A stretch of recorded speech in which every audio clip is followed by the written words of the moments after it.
Suyi traverses into a high martial world, awakening an E-grade supernatural ability that remains untapped. Initially believing all hope was lost, he resigned himself to wielding this peculiar ability for menial tasks until the eve of the college entrance examination, when the system descended upon him. Right from the outset, he is granted 10 equipment slots, with critical hits maximized, allowing him to effortlessly dispatch foes with a single arrow. The system also enables the accumulation of skill points, facilitating upgrades and enhancing skill proficiency, with the possibility of elevating his supernatural ability to SSS level. Have you ever witnessed an archer conjuring an ice dragon with their bare hands? Have you seen a ranged combatant with health surpassing that of a tank? Have you encountered a hard control lasting 30 seconds? Or have you seen a shark cannon spanning 50,000 yards? Team, we lack an output. I am here. We need a warrior. I shall take on that role. We require support with substantial health and defense. I excel at healing. We only need a turret mage. Apologies, I can summon an infinite ice dragon. An extraordinary monster approaches. You all retreat. I shall confront it alone. Greetings, I am Suyi, an archer-type supernatural being with high attack power, robust health, and extraordinary defense, endowed with various supportive auras and adept in spellcasting. Chapter 1. S-grade mental prowess, starting with 10 equipment slots. The college entrance examination for Lin City is tomorrow. There will be a day off. Everyone should rest well and adjust their state. The examination will take place in a designated high-stakes realm, fraught with significant risks. Students with lower awakened talents should form teams whenever possible. Everyone must safeguard the information board in their possession, as it serves as the sole pass for participating in the examination. At the podium, Instructor Xing Tao passionately elucidates the precautions for the upcoming college entrance examination, igniting fervor among the classmates, while Su Yi remains lost in thought. It is uncertain whether he has swapped souls with the current inhabitant or has simply usurped their existence. Nonetheless, he has traversed to this world. After dedicating an afternoon to unraveling the intricacies of this realm, he finally comprehends its parameters. This is Blue Star, where civilization and technology bear resemblance to Earth. It is vastly larger, with most territories dominated by monstrous beasts. These beasts continuously assault and threaten human safety, while humanity's technological weaponry can only contend with low-tier creatures. Against those formidable entities, even nuclear weapons prove ineffectual. Fortunately, humanity has concurrently birthed a formidable force, supernatural abilities. Every individual undergoes awakening at the age of 16, becoming a supernatural awakener. There are 9 tiers of abilities: SSS, SS, S, A, B, C, D, E, and F. The overwhelming majority awaken mundane abilities of D or E grade, while only a select few achieve C or B grade abilities. A grade is reserved for the pinnacle of genius. Those capable of awakening A grade abilities are considered the chosen ones. As for S grade prodigies, in the vast expanse of Huaxia, there are merely a handful each year, and sometimes none at all. Supernatural abilities are categorized into elemental, enhancement, mental, recovery, nature, and special types, which can also be broadly classified into skill-based, status-based, and energy-based. The type of supernatural ability largely dictates the future trajectory of the awakener's development. Suya's ability, however, is somewhat lackluster. He has awakened an E-grade ability, a dormant force. This ability can be classified as both enhancement and skill-based. It is a charging skill that compresses power before unleashing it, which sounds rather impressive. In practice, this ability is merely E-grade, capable of amplifying strength by a maximum of 10. It is akin to a mere mental strain, with a 10 increase still rendering it nothing more than a mental strain. After all, I have indeed traversed through time.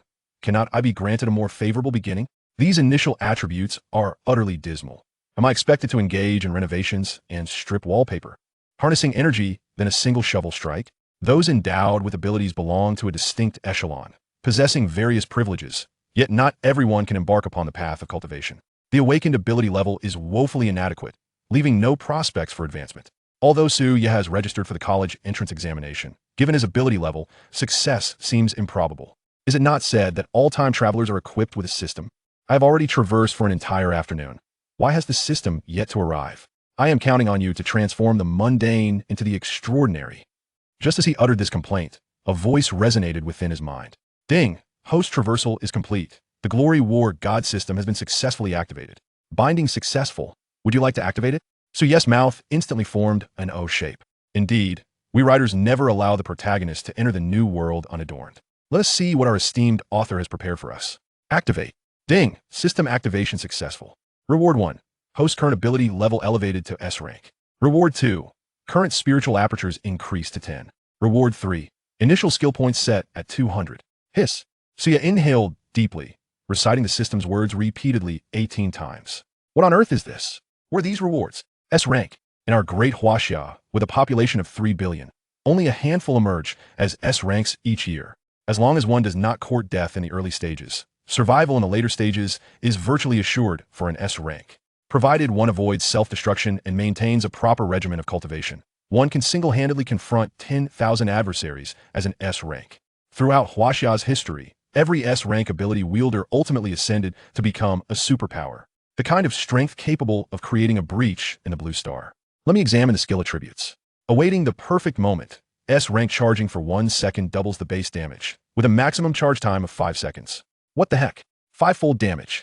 A young cow aboard a plane, soaring into the heavens. Instinctively, he raised his hand to unleash the skill. 1 second. 5 seconds, then slammed it onto the desk. Bang! A sharp pain accompanied the sound as a corner of the desk shattered. So yeah, what are you doing? Showing off your strength.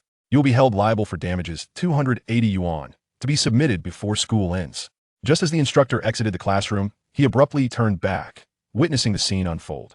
By the way, I forgot to remind everyone of an important matter. Do not forget to collect your initial runes from the Ability Center tomorrow. Although the attributes of the initial runes are limited, they may facilitate a qualitative transformation.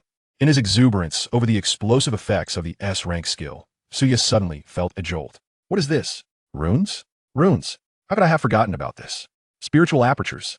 Spiritual apertures are a type of internal space that awakens alongside one's abilities. They are akin to the Dantian or Chi Si in previous life novels. This space fills with ability energy, expanding in size as the ability wielder's strength increases. It is said that once one ascends to the 3rd tier of ability, this space can even accommodate basic daily necessities. This contraption is akin to a storage bag. Moreover, it serves as an equipment slot, starting with 10 equipment slots. So yeah, step outside for a moment. After some contemplation, Xingtao called Suya out of the classroom. So yeah, I believe you should exercise caution. After all, your ability is merely E-rank, and few would be willing to form a team with you. Your chances of success are slim. He was deeply concerned for Suya. Based on past years, those who perished in the examination room were mostly students who had awakened abilities below D-rank. Instructor, I understand it is perilous, but I still wish to give it a try. Suya declared resolutely. In the past, he might have heeded the advice, but now that the system has arrived, he has already defied fate. An S-rank skill-type ability, unable to pass the college entrance examination? Surely, that is a jest. I acknowledge your tireless dedication to cultivation, investing a significant amount of time in exploring skills. However, your foundational skills are simply too weak. Xingtao earnestly advised. He recognized Suya's diligence. Yet often, hard work alone cannot resolve the underlying issues. The ceiling is fixed. No matter how hard you strive, you cannot transcend it. Instructor, you need not persuade me further. I appreciate your concern, but I simply cannot resign myself to this fate. I must give it a try. I yearn to avenge my parents. So he could only invoke the memory of his deceased parents as a shield. Yet, this is no mere pretense. He could distinctly sense his unwavering determination through the memories of his former self. In this world, demonic beasts rampage unchecked, frequently breaching cities and leading countless citizens to their doom. It was precisely for this reason that his former parents met their demise. He had diligently cultivated his skills at school, fully aware of the futility of his efforts, yet driven by the desire for vengeance. Suyi empathized deeply and wished to assist his predecessor in realizing this aspiration. Well then, take care of yourself. Xingtao understood that, at this moment, no words from him would make a difference. After class, Suyi hurried home with utmost speed. Chapter 2. A critical hit rate of 100%, transforming luck into a fundamental attribute. After securely locking the door, he promptly activated the system interface. Name: Suyi. Level: Awakener. Vitality: 189 card. Mentality: 195 Hz. Spirit Aperture Runes: Vacant, Vacant, Vacant, Vacant, Vacant, Vacant, Vacant, Vacant, Vacant, Vacant. Runic Attributes: None. Innate Abilities: Unleashed Potential S. Acquired Skills: Archery, Beginner. Power Strike, Beginner. Skill Points: 200. Subsequently, he retrieved the electronic information board from his school. A gentle shake conjured an air screen. The information board functioned as a miniature computer, not only recording Su Ye's student information, but also serving as his current student identification. Additionally, all high school textbooks could be directly accessed here. However, Su Yi was not in the mood for studying at the moment. He immediately logged into the official website of the National Ability Center and opened the runic database. As previously mentioned, the Spirit Aperture serves as both a storage bag and an equipment slot. Its corresponding equipment is runes. Runes are a wondrous treasure that emerged concurrently with supernatural abilities. They are not physical entities. Rather, they are products born from the fusion of supernatural powers and the laws of nature. Runes can be integrated into the spirit aperture, and through the power of rules, they bestow attribute enhancements upon the supernatural wielder. For instance, they can directly increase vitality and mentality, as well as enhance physique, speed, and more. The variety is extensive, and the effects are diverse. Runes are also classified by levels. The higher the level, the stronger the attributes, and the greater the variety. High-tier runes can bestow frightening attribute enhancements upon supernatural practitioners. However, the effectiveness of rune wear is constrained by both the level of the supernatural ability and the practitioner's realm. Each level of supernatural practitioner can only wear runes of the corresponding level. For example, a Tier 3 practitioner can only don Tier 3 runes. Furthermore, the effectiveness of the runes is related to the practitioner's innate potential. For instance, a D-class practitioner can only utilize the D-class effects of a rune, which significantly diminishes its attributes. This is one of the reasons why awakeners below D-class lack a promising path for cultivation. The initial rune is the soul type that is unrestricted. As long as the awakening is completed, it can be worn, and its effects are not limited by the level of the supernatural ability. All awakeners in the Great Xia Kingdom can receive an initial rune for free from the Ability Center. Although the Spirit Aperture can accommodate multiple runes, only one can be activated at a time. With 10 Spirit Apertures at my disposal, I can wear 10 initial runes. If I choose the same type of rune, it can lead to a substantial enhancement in a specific attribute. There are a total of 30 types of initial runes, each with a multitude of attributes. The selection process is a perplexing dilemma. Suyi glanced at the sturdy bow hanging on the wall, his mind racing. Suyi's innate skill determined that he was more suited to be a marksman-type supernatural practitioner. The choice of his predecessor, Suyi, was indeed the bow and arrow. My previous supernatural level was too low, resulting in insufficient foundational attributes. The enhancement of runic attributes, whether for attack or defense, was of little use, as was the increase in recovery speed. To fully exploit the advantages of the runes, I must. Suyi quickly resolved which type of rune to utilize. Critical hit. The critical hit rune possesses two attributes, critical hit rate and critical hit effect. My supernatural ability is currently S level, capable of amplifying attacks up to 500. An initial rune can enhance the critical hit rate by a maximum of 8. Thus, with 10 runes, it would amount to 80. Considering the inherent attributes of the bow and arrow, my critical hit rate could soar to 100. Suyi was momentarily stunned, his mind blank. As the saying goes, critical hits rely on luck. But now, a critical hit rate of 100 transforms what was once a gamble into a fundamental attribute. The initial critical hit effect ranges from 200 to 400. This means that if I employ critical hit type initial runes and utilize my innate skill to charge, each arrow could unleash 10 to 20 times the attack power. Suyi's thoughts were a whirlwind, overwhelmed by the possibilities. Am I still a marksman? I have become a veritable cannon. The attributes of the runes have been determined. The remaining issue is how to acquire 10 runes. System, can my S-class supernatural ability be detected? If detection is possible, then not to mention 10. Even 100 would be readily provided by the nation. After all, initial runes are not particularly valuable. Currently not available. Well, it seems there is no choice but to purchase them. If I cannot be detected, I will still appear as an E-class supernatural practitioner on the surface. Want free runes? Who would bother with you? The cost for a single initial rune at the National Abilities Center is 10,000. 9 runes would amount to 90,000. Purchasing from the supernatural practitioner trading market is slightly cheaper, but still around 70,000. Suyi rummaged through his home, scouring for cash. Ultimately, he managed to scrape together less than 20,000. In this day and age, houses and appliances hold little value, and common jewelry is scarcely accepted. After all, entire cities could suddenly vanish. What use are such possessions? Damn it, I'll do it. Even if it means losing face, I'll borrow. Pulling out his phone, Suyi began dialing. Hello, Aunt. It's Suyi. I need a bit of money as I'm about to take the college entrance examination. How much? Well, the more, the better. Hello, second aunt, it's Suyi. I need a little money before the exam. Could you lend me 3 to 5,000? Hello, uncle. It's Suyi. I need some funds. What? Aunt is strict, and you only get 500 pocket money this month? All right. Grandpa, I need money. 1,000 is fine. Cousin, have you received your salary yet? Still using Huawei? All right. I wish you all the best. Cousin-in-law, hello, what? You've divorced my cousin? Well, goodbye. After 2.5 hours of calls, he managed to borrow from 3.5 sources, but still fell short by 50,000. Suyi gritted his teeth and dialed the instructor Xing Tao's number. Although he had borrowed quite a bit from him already, being a Tier 1 practitioner, he had an easier time earning money. Moreover, he was somewhat bashful about pressing for repayment. Suyi, calling so late. Have you decided to give up on the supernatural examination, or have you come into some money to settle your debt? As expected of the instructor, always on standby, ready to answer in seconds. Suyi was taken aback. Today, the instructor seemed unusually bold. Instructor, I haven't given up, nor do I have money to repay you. So you decided to be a bit ruthless this time. Then what do you intend to do? I can't help you deliver love letters. Xing Tao instinctively replied. Su Yi was momentarily stunned. The instructor had this side to him? No, I just want to borrow some money. Oh, borrowing money? I thought it was something serious. The voice on the other end paused, and the tone suddenly turned peculiar. What did you say? You want to borrow money? Are you sure you're not here to repay it? In the first year of high school, you lent me 3,000. In the second year, 2,000. And I covered your tuition fees in the third year. Last week, I also helped you with 35 for the school dinner. Are you still asking to borrow more? From the tone of his voice, it seemed that Xing Tao was on the verge of losing his temper. Calm down, instructor, Su Yi interjected. If you lend me money now, consider it an investment. Think about it. I am about to take the college entrance exam and soon become an ability user. Once I have powers, earning money will be a breeze. If it comes to it, you can calculate interest. I will repay you double in the future. This was a candid truth from Su Yi.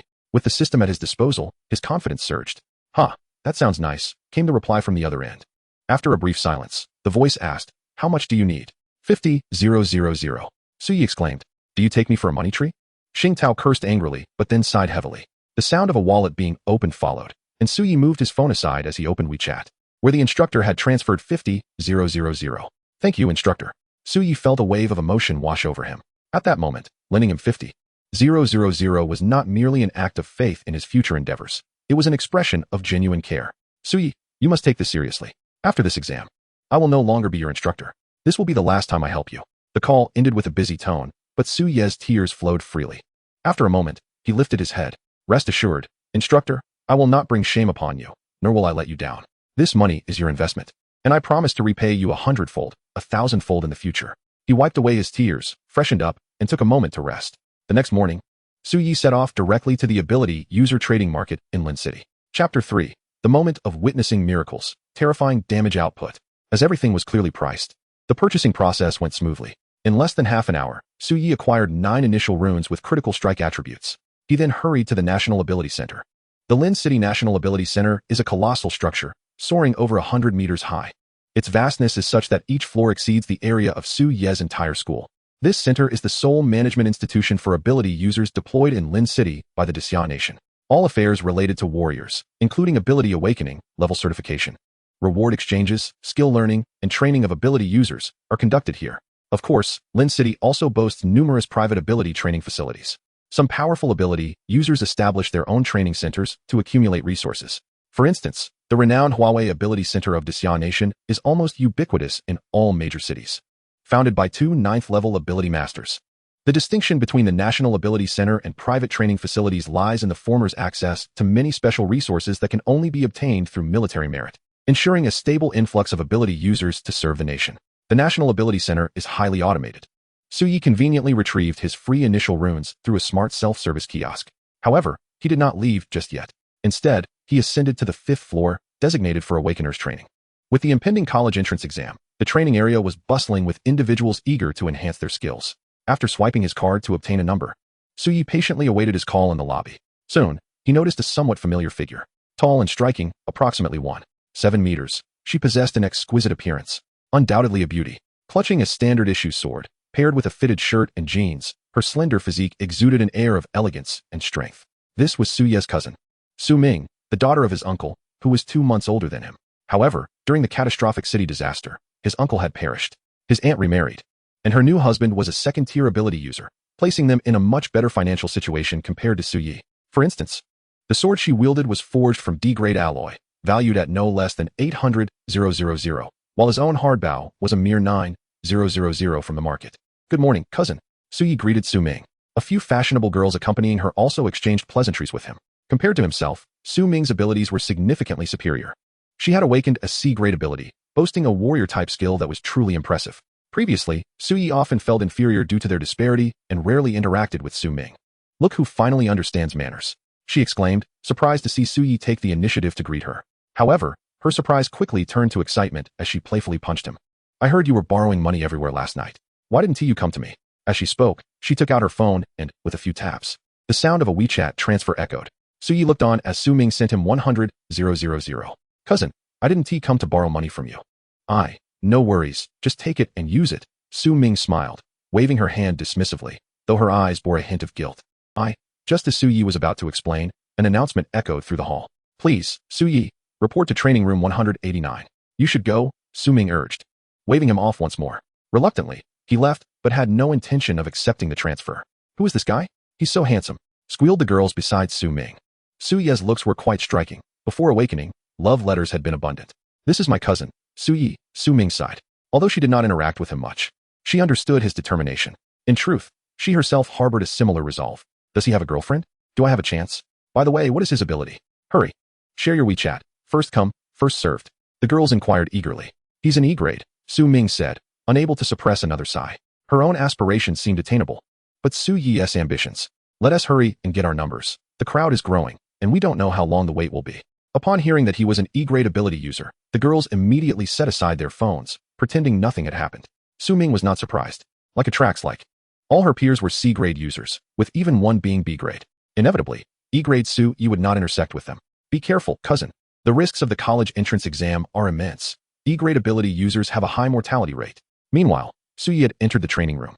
It was a space over 100 square meters, equipped with various training apparatus, including testing instruments. Today, Su Yi aimed to assess the extent of his attack capabilities. Let us start with a basic attack. He removed the hard bow from his back. The classification of weapon materials parallels that of ability users' talents. The better the material, the superior the attributes. However, the bow wielded by Su Yi is merely a civilian-grade G-level alloy, akin to that used for making hose. Its attributes are rather subpar. Yet, despite its inferiority, Su Yi expended 9,000 coins to acquire it. Beyond one's innate physical capabilities and gifted skills, the attributes of an ability user can be augmented through external devices. This includes battle suits, weaponry, combat techniques, and even enhancement buffs from other ability users. Nevertheless, during the martial arts college entrance examination, aside from weapons and ability user buffs, all other enhancements are prohibited. Moreover, there exists a cap on weapon grades, with D level being the highest permissible, all in the interest of maintaining fairness. After all, many offspring of formidable warriors will also participate in the examination. Without such restrictions, it would be exceedingly simple for these individuals, with their ample resources, to create invincible external equipment within the examination area. Su Yi commenced with a brief warm-up before positioning himself. The attack power test for ranged ability users is quite straightforward. Simply stand in place and strike the target. As his abilities surged, they coalesced into a potent energy arrow, resting upon the bowstring. Su Yi first tested the most basic attack in its ordinary state. Whoosh. The arrow swiftly struck the target. Su Yi immediately glanced at the display. 319 calories. An S-level ability significantly enhances my foundational strength. Alas, the lack of sufficient training time hinders further improvement. Otherwise, this figure could have soared even higher. Even geniuses require practice to elevate their prowess. And S-level abilities are no exception. The average basic attack for candidates in the entrance examination hovers around 200 calories, which is commendable. Time to test the gifted skill. He then activated his innate skill, drawing the powerful bow to its utmost limit, compressing the energy upon the bowstring rapidly. 1 second, 2 seconds, until the 5th second. When Su Yi released the bowstring, bang! The arrow launched forth like a crimson thunderbolt, imbued with ferocious power, striking the bullseye. With a deafening boom, a visible ripple of air exploded at the target's center. 670 calories. An exceedingly exaggerated number flashed upon the display. A 5-fold attack is indeed exhilarating. 670 calories is already the standard attack intensity of a first-rate ability user. Had the S-level ability manifested sooner, given ample time to refine his abilities, this figure could have easily doubled. Yet, this is not Su Yi's current limit. Drawing a deep breath, he excitedly activated all 10 initial runes within his spirit channels. Critical hit rate at 100. Now, it is time to witness a miracle. He knocked the arrow, holding it steady. The moment the arrow left the string, the target visibly sank. Subsequently, a thunderous explosion resounded, and a spiderweb of cracks radiated from the center of the target, clearly spreading across the wall. The target was utterly obliterated. Chapter 4. The other world is lonely, yet I am destined to shine. The previous critical hit effect likely triggered a 3-fold critical. This testing target can withstand attacks from ability users below the 2nd tier. However, bow and arrow weaponry excels at penetration. Even so, upon calculation, this single arrow surpassed the attack of a peak 1st-tier ability user. If a 4-fold critical had been achieved, it could certainly rival a 2nd-tier novice ability user. Su Yi could not help but tremble with excitement. Although, in battle, no one would foolishly wait for him to unleash his skills, charging for 5 seconds. Tomorrow is the college entrance examination, which is a different matter altogether.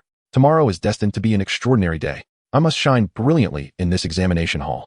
Wow, there are so many people here today. What a pity, I haven't seen those legendary A-level geniuses. Don't even think about it. That handsome guy you wish to see has awakened a supportive ability. He doesn't even need to take the entrance examination. He has been specially recruited. The other A-level genius is a bit of a blockhead. Does that mean this year's top scorer from Lin City is already reserved for her? Our group, with B-level abilities, still holds a chance at claiming the top spot.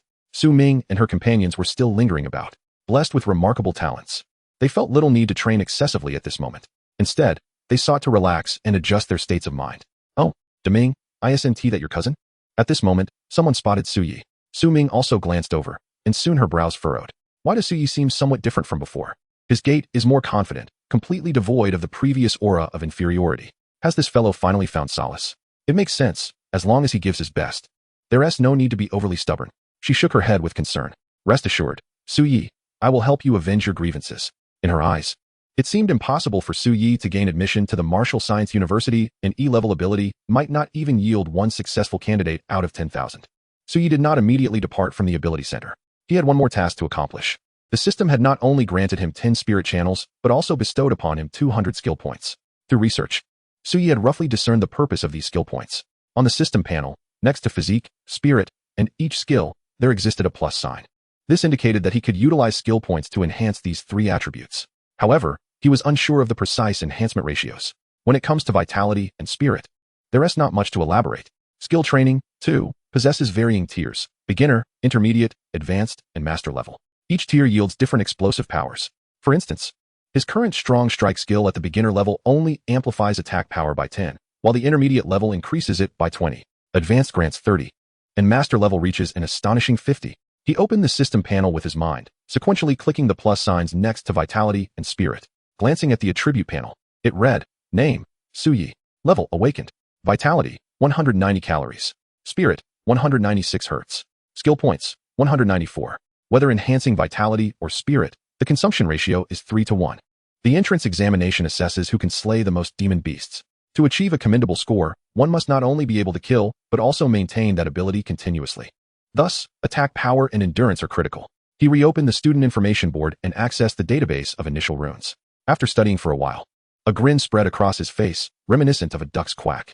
He decisively allocated all skill points to vitality. Then, he departed from the National Ability Center, heading straight for the ability user trading market. Finally, the day of the entrance examination arrived.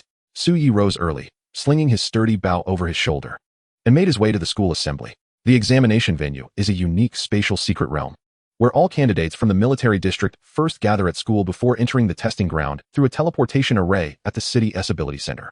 Each base city has its own distinct examination site, yet scores are tallied together within the same province. This time, Lin City would host nearly 2,000 candidates competing simultaneously. Participants in the entrance examination only need to prepare their weapons. All other equipment and supplies are uniformly distributed by the examination venue. The same principle applies, striving for fairness. In a different realm, I have arrived. The college entrance examination awaits, and Su Yi strides confidently toward the school. Simultaneously, a luxurious sedan makes its way to Linqing No. 7 High School. At the wheel is a beautifully attired woman of exquisite taste, while seated in the passenger seat is none other than Su Ye's cousin, Su Ming. Are you certain Su Yi will participate? The woman inquires, her visage bearing a resemblance to Su Ming's. She is Yi Tong, Su Ming's mother and Su Yi's former aunt. His ability level seems rather lacking in prospects. Undoubtedly, he intends to take part. As for his ability level, it is not entirely hopeless. Every year, a few E-level candidates manage to gain admission to university, Su Ming replies. Her gaze lowered as she caresses the long sword in her hand, adjusting her breathing rhythmically. With her C-level talent, she faces no challenge in entering a university for abilities. Yet gaining admission to a prestigious institution remains a formidable task. Fortunately, sword-type abilities possess certain advantages in the examination arena. You did well to transfer funds to him. This child has had a tough life. Despite our intentions to bring him to live with us, he stubbornly refused. Every bit of assistance we can provide is worthwhile. Yi Tong sighs. I am aware that the likelihood of your encounter during the exam is slim. However, should the opportunity arise, do lend him a hand. As for you, heed your father's advice. Do your utmost, but do not overexert yourself. Ensure your safety above all. Su Ming nods, yet the glimmer in her eyes continues to flicker. The path of the warrior is one of fierce competition. If one does not dare to take risks during the safest of examinations, then their journey in the realm of abilities will be destined for mediocrity. She recalls the moment she encountered Su Yi at the ability center, vividly remembering the unwavering confidence etched on his face. Perhaps Su Yi harbors similar thoughts, otherwise, he would not, as an E-level ability user lacking even a decent weapon, resolutely choose to participate. Soon, Suyi arrives at the Abilities Center. The vast square has been cleared, with numerous security personnel maintaining order. Only candidates and their supervising instructors are permitted entry, while parents remain outside, thwarted from entering. A glance around reveals many candidates bidding farewell to their parents. And listening to their concerned admonitions fills Suyi with a bittersweet ache. His parents have been gone for nearly a decade, leaving him to navigate life alone. Even in his previous life in another realm, he faced a similar fate, orphaned and solitary. At 9 o'clock, the square is officially closed, encircled by 3 layers of soldiers standing vigilant, armed, and ready. The college entrance examination is one of the most significant events in the Daxia Empire, and no disturbances are tolerated. Suyi. Suddenly, someone rushes toward him. It is Su Ming. Chapter 5. The college entrance examination is about to commence. A touching moment from my cousin. In the past, Suyi harbored deep-seated insecurities, perpetually bowing his head and shrinking back, always ready to step aside. But now, he stands tall, chest out, his gaze resolute. His newfound confidence radiates a refreshing aura, complementing his naturally handsome features. Although clad in his old attire, with the same bow slung across his back, he effortlessly draws the attention of many. Su Ming, too, stands out amidst the throng of over 1,000 people. Spotting Suyi at once. Cousin, she calls out. Upon seeing her, Suyi feels a wave of awkwardness wash over him. He had previously insisted on declining Su Ming's financial assistance, but had accepted it upon returning home. I knew you wouldn't give up, but since you're here, I shan't say more. Su Ming had sensed a change in Suyi yesterday, but today, he appears even more transformed, exuding a luminous confidence. Once inside, the foremost priority is survival, avoiding elimination. Only by ensuring his presence can he hope to improve his scores. Moreover, although the secret realm is vast, we may still encounter one another. If we do, feel free to team up with me. I can guarantee you sufficient points for admission, Su Ming assures him, speaking as if lost in her thoughts. As Suyi gazes at Su Ming, an inexplicable warmth wells up within him. Despite their infrequent encounters and minimal communication, she now embodies the role of a caring older sister, naturally offering concern, reminders, and guidance. Such genuine affection is a sentiment that cannot be feigned. In that moment, Suyi suddenly feels as though he still has family. Alright. Although Suyi recognizes the improbability of the situation, he finds himself unwilling to reject this rare feeling of being cared for, a sensation he has not experienced in ages. Just then, an ear-splitting roar from a beast echoes through the square. Suyi lifts his gaze to the large screens erected around the area, which are displaying footage of various monsters. It appears to be a promotional video for the examination. Though not his first encounter with such creatures, the sheer size and ferocity of the beasts still send a shiver down his spine. Many in the square are witnessing these images for the first time, erupting into excited shouts, particularly the girls, whose shrill screams fill the air. Fools. With such a remarkable opportunity, they treat this promotional video as a film. Is the college entrance examination merely a game? A chilling voice reverberates across the square, its abruptness capturing the attention of many. Following the sound, a young man clad in a tight black outfit and wielding a long sword stands before them, exuding an aura of sharpness as if he were a blade embedded in the ground, instilling an indescribable sense of pressure. Upon hearing the previous remark, many turn in indignation, but upon recognizing the speaker, their intended retorts falter, leaving them speechless, their expressions revealing a mix of trepidation and envy. That is Mu Qing Feng from our No. 7 High School, commonly known as Woodenhead. He is one of the only 2 A-level ability users this year in Linqing, possessing the exceedingly rare Sword Chi ability. Su Ming whispers to Suyi, her tone betraying a hint of envy. Sword Chi ability. That is one of the rarest abilities among assassin-type users. Suyi exclaims, equally envious. Under normal circumstances, attaining such skills requires one to reach the 4th tier of abilities, yet he awakened with it from the outset. In the lower tiers of power, such abilities are akin to possessing a cheat code. With such an ability, should he pursue the sword path, his progress would surely be exponentially accelerated. Indeed, we ought to pay close attention to the promotional video. Su Ming interjects. The purpose of the Abilities Center presenting these images is to familiarize candidates with the examination environment, allowing them to acclimate to the pressure exerted by the beasts and alleviating any anxiety or delusions of grandeur. Yet, the significance of these images extends far beyond that. Suddenly, Su Ming slaps Suyi lightly on the arm, as if struck by a revelation. What other purpose could they serve? Suyi chuckled softly, remarking that such a simple slap had brought him significantly closer to Su Ming. I heard from my father that these images were captured live at the examination sites of the 5 major military districts. This implies that the beasts we encounter today in the examination hall are part of those very images. What an excellent opportunity to familiarize ourselves with these creatures. This was something the instructor had never mentioned. Suyi immediately became serious, his gaze fixed intently on the large screen, striving to capture every frame. He analyzed the habits, strengths, and speeds of each type of beast, most importantly estimating their weaknesses and understanding their combat styles. In the 15-minute video, Su Yi identified over 60 types of beasts, primarily common mutated ones such as pig demons, cat demons, cow demons, and wolf demons, interspersed with a few variant creatures. Mu Qingfeng, may I join your team? I possess a D-grade auxiliary ability, Ripple. A sweet-looking girl gathered her courage to approach Mu Qingfeng and whispered. Ripple is a particularly rare auxiliary ability that enhances the speed of oneself and other ability users, a rather advantageous buff for a swordsman. I'm sorry, I do not require burdens. Mu Qingfeng replied curtly without turning around, his eyes still glued to the big screen. How callous and cold. Someone immediately voiced their discontent. That's not cold-heartedness, that's rationality. Do you truly believe an A-grade ability user should expend their energy on a D-grade auxiliary user? Furthermore, Mu Qingfeng has already broken through and is now a first-tier ability user, not merely an awakened one. A scoff came from the side, causing the voices defending the girl to vanish instantly. Su Yi couldn't help but glance at Su Ming. Forming a team with someone of significantly lower ability, especially in such a critical examination, was indeed a foolish decision. Yet, Su Ming had clearly expressed her willingness to team up with him previously, which moved him deeply. Finally, the promotional video concluded. A man clad in black military attire ascended the podium. Even unarmed, the formidable aura emanating from him created a heavy sense of oppression. With just a glance, he instilled a chilling fear in all present, rendering them motionless. His presence was far more powerful than Mu Qingfeng's. This man was likely a third-tier ability user.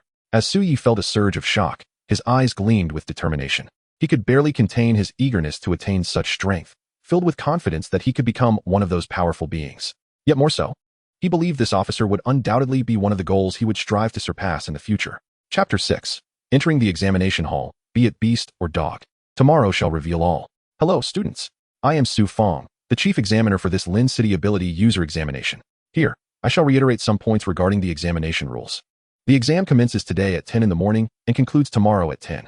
Everyone must manage their time wisely. The examination will take place in the designated trial secret realm of Lin City. I shall not elaborate on the distribution and levels of the beasts. No one is permitted to carry any equipment outside the prescribed regulations. If discovered, your examination eligibility will be immediately revoked. Now, all candidates, please line up according to your schools for inspection and to receive your examination resource packs. As all candidates began to line up for inspection, Su Yi's excitement surged once more. To achieve a higher score, one must delve as deeply as possible into the core regions of the secret realm. The beasts there are of sufficiently high grade, yielding greater points upon defeat, and are relatively abundant. The outermost areas, however, often witness fierce competition among two or even groups of individuals. In the past, he could only seek the weakest beasts on the periphery, hoping for a stroke of luck. But now, things were different.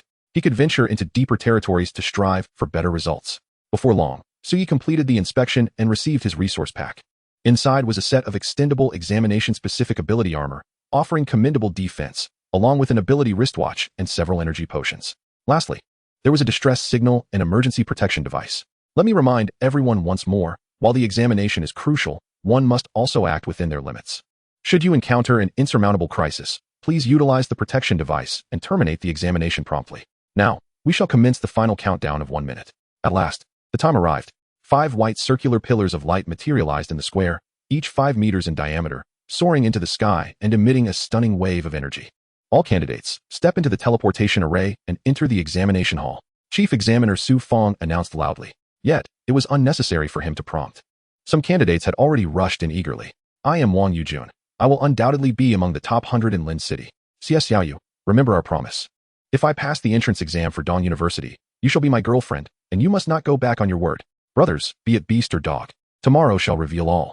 Everyone surged forward into the teleportation array in a frenzy. Su Yi's gaze shifted and caught a glimpse of Su Ming looking in his direction. After a nod of acknowledgement, he too stepped into the pillar of light.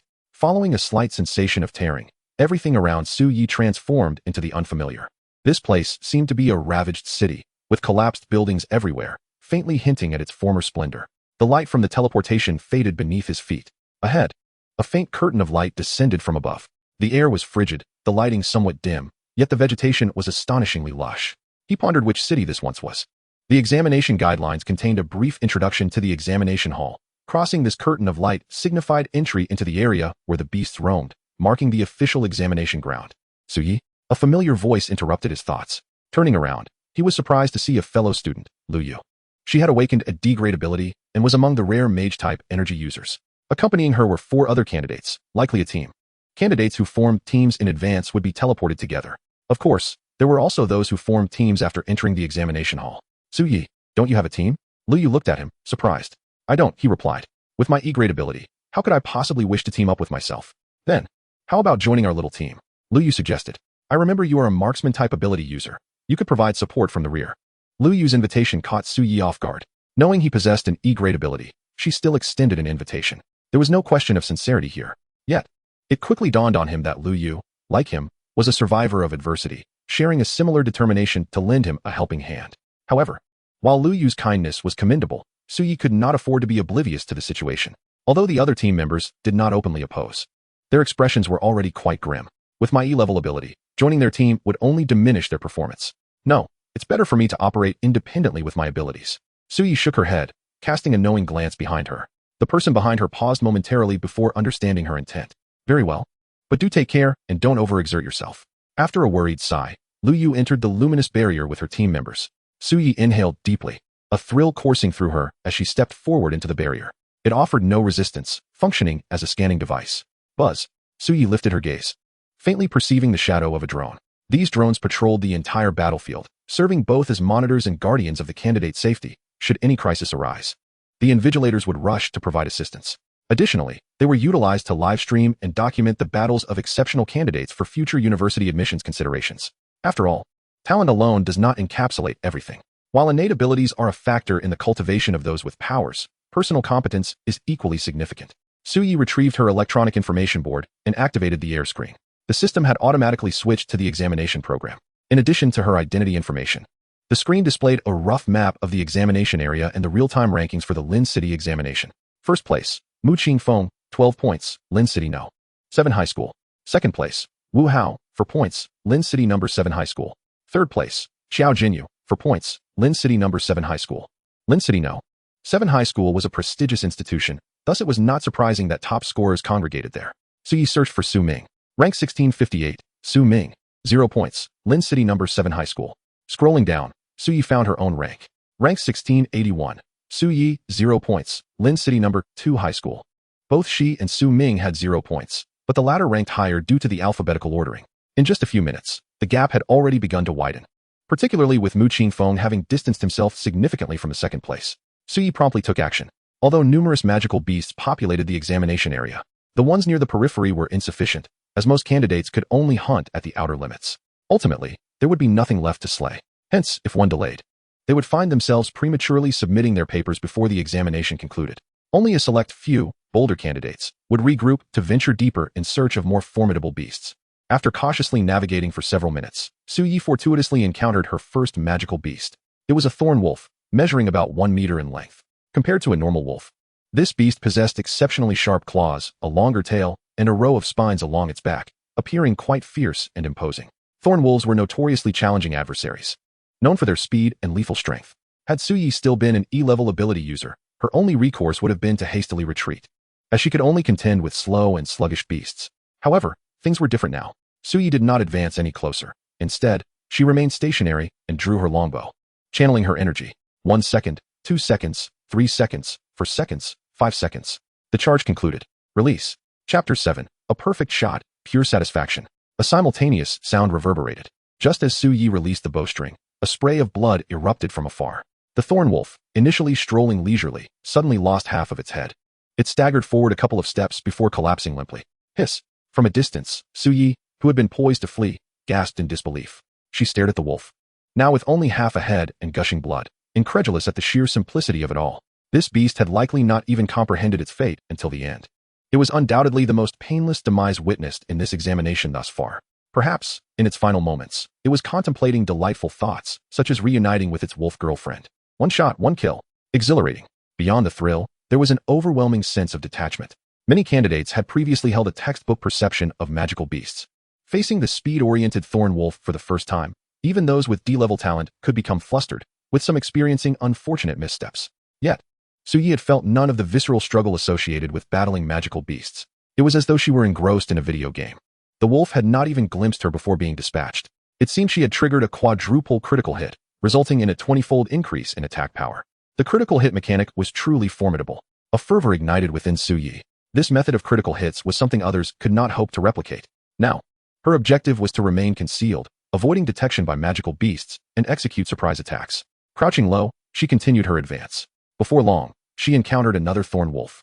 As before, from a considerable distance, Suyi drew her bow. However, this time, fortune did not favor her. Although she successfully pierced the thorn wolf with an arrow, it did not succumb entirely. Nonetheless, the shot rendered it incapable of fighting back, leaving it to writhe and howl in agony. Suyi swiftly closed the distance, delivering a powerful shot to finish it off. The eyes were the weak point of all magical beasts, and wolves, in particular, possessed tough exteriors but vulnerable midsections. Therefore, targeting the eyes first, followed by the lower back, was the optimal strategy against such creatures. Suyi rapidly consolidated her experiences. Only through real battlefield encounters could one gain deeper insights. At the same time, she remained cautious, striving to maintain a steady pace. The principle of stealthy development was essential for survival as a ranged ability user in battle. Due to her reliance on weaponry and skills, Suyi possessed virtually no close combat capabilities. Should a magical beast close in on her, it would pose a significant threat, as the examination had only just commenced and magical beasts were still relatively abundant. Suyi needed time to acclimate to the distinct attack characteristics of a ranged ability user and devise her own unique offensive strategies, particularly in terms of stealth. An hour later, Suyi began to accelerate her pace. The ranks of magical beasts paralleled the cultivation levels of ability users, ranging from 1st to 9th tier. The beasts on the outskirts of the examination area were at a low tier, akin to unawakened beings. Slaying such beasts yielded minimal rewards, each providing merely 0.5 points. The skill points garnered by the system amounted to just 1 point. Despite the examination lasting a full 24 hours, considering walking, resting, and recovering from battles, the actual available time was rather limited. Suyi's goal was to achieve a high score, perhaps even first place. Therefore, an hour spent familiarizing herself with the battlefield rhythm was sufficient. She needed to acquire points more swiftly. After opening the map and confirming her location, Suyi set off towards the central region. Whoosh! A colossal panda beast met its demise, an arrow piercing through its skull, leaving a sanguine cavity that delved deep into its cerebral core. In an instant, its life was extinguished. With each encounter, Suyi's precision in targeting the vulnerabilities of these beasts became increasingly adept. He even began experimenting with a more conventional skill, the powerful strike, opting not to rely solely on his innate abilities, while maintaining a safe distance. With a guaranteed critical hit rate of 100%, he harbored a significant chance of slaying his target with a single arrow. Even if he failed to achieve a one-shot kill, he could still inflict grave injuries. His combat awareness was ascending at an astonishing rate. Soon, his gaze fell upon a white-striped wolf beast. Suyi had previously dispatched 2 of its kind. Although it belonged to the same lupin category, the threat posed by the white-striped wolf was considerably diminished. Its heightened sensory perception allowed it to detect approaching foes earlier, and it boasted greater speed. However, its defenses were feeble, and its offensive capabilities left much to be desired. Suyi resolved to test a newly conceived strategy against this beast. Drawing back his sturdy bow, he summoned his vitality and mental energy, coalescing them into an arrow aimed at the white-striped wolf. Releasing his grip, he quickly compressed the bowstring, steadying it. Then, with swift precision, he drew back the bowstring once more, forming yet another arrow before unleashing it. Thwack, thwack, thwack, for arrows shot forth in quick succession. The first struck the wolf's lower back, while the second and third pierced the same spot on its neck. The fourth arrow delivered a fatal blow, finding its mark in the wolf's eye and penetrating deeply into its skull. The white-striped wolf collapsed lifelessly to the ground. However, Suyi felt none of the exhilaration he had experienced before. The rapid succession of attacks had significantly diminished his accuracy. Under normal circumstances, a direct hit to the eye would guarantee a critical hit exceeding threefold, allowing him to slay such a beast within 2 arrows at most. Moreover, his technique lacked fluidity. The 4 powerful strikes had consumed over 9 seconds. Had he faced the thorny wolf from earlier, it would have been able to close the distance before he could react. He needed to devise a method to enhance the frequency of his skill execution. After contemplating for a few moments, he opened the system panel. Name: Suyi. Level: Awakener. Vitality: 266 points. Mental power: 241 Hz. Spirit rune symbols: initial, initial, initial, initial, initial, initial, initial, initial, initial, initial. Rune attributes: critical hit rate 80. Talent ability: draw without release S. Acquired skills: divine archery, beginner. Powerful strike, beginner. Skill points: 334. To increase the frequency of skill execution. Akin to reducing cooldowns in his previous life, the most effective approach for Suyi at this moment was to enhance his skill proficiency. After a brief deliberation, he decisively clicked the plus sign next to the powerful strike skill. Acquired skills: divine archery, beginner. Powerful strike, intermediate. Skill points: 154. The powerful strike skill had been elevated to an intermediate level. After centering himself and assessing his capabilities, Suyi was confident that should he attempt it again, he could reduce the time to under 8 seconds. Moreover, the intermediate skill proficiency provided a greater increase in attack power, reaching a boost of 20.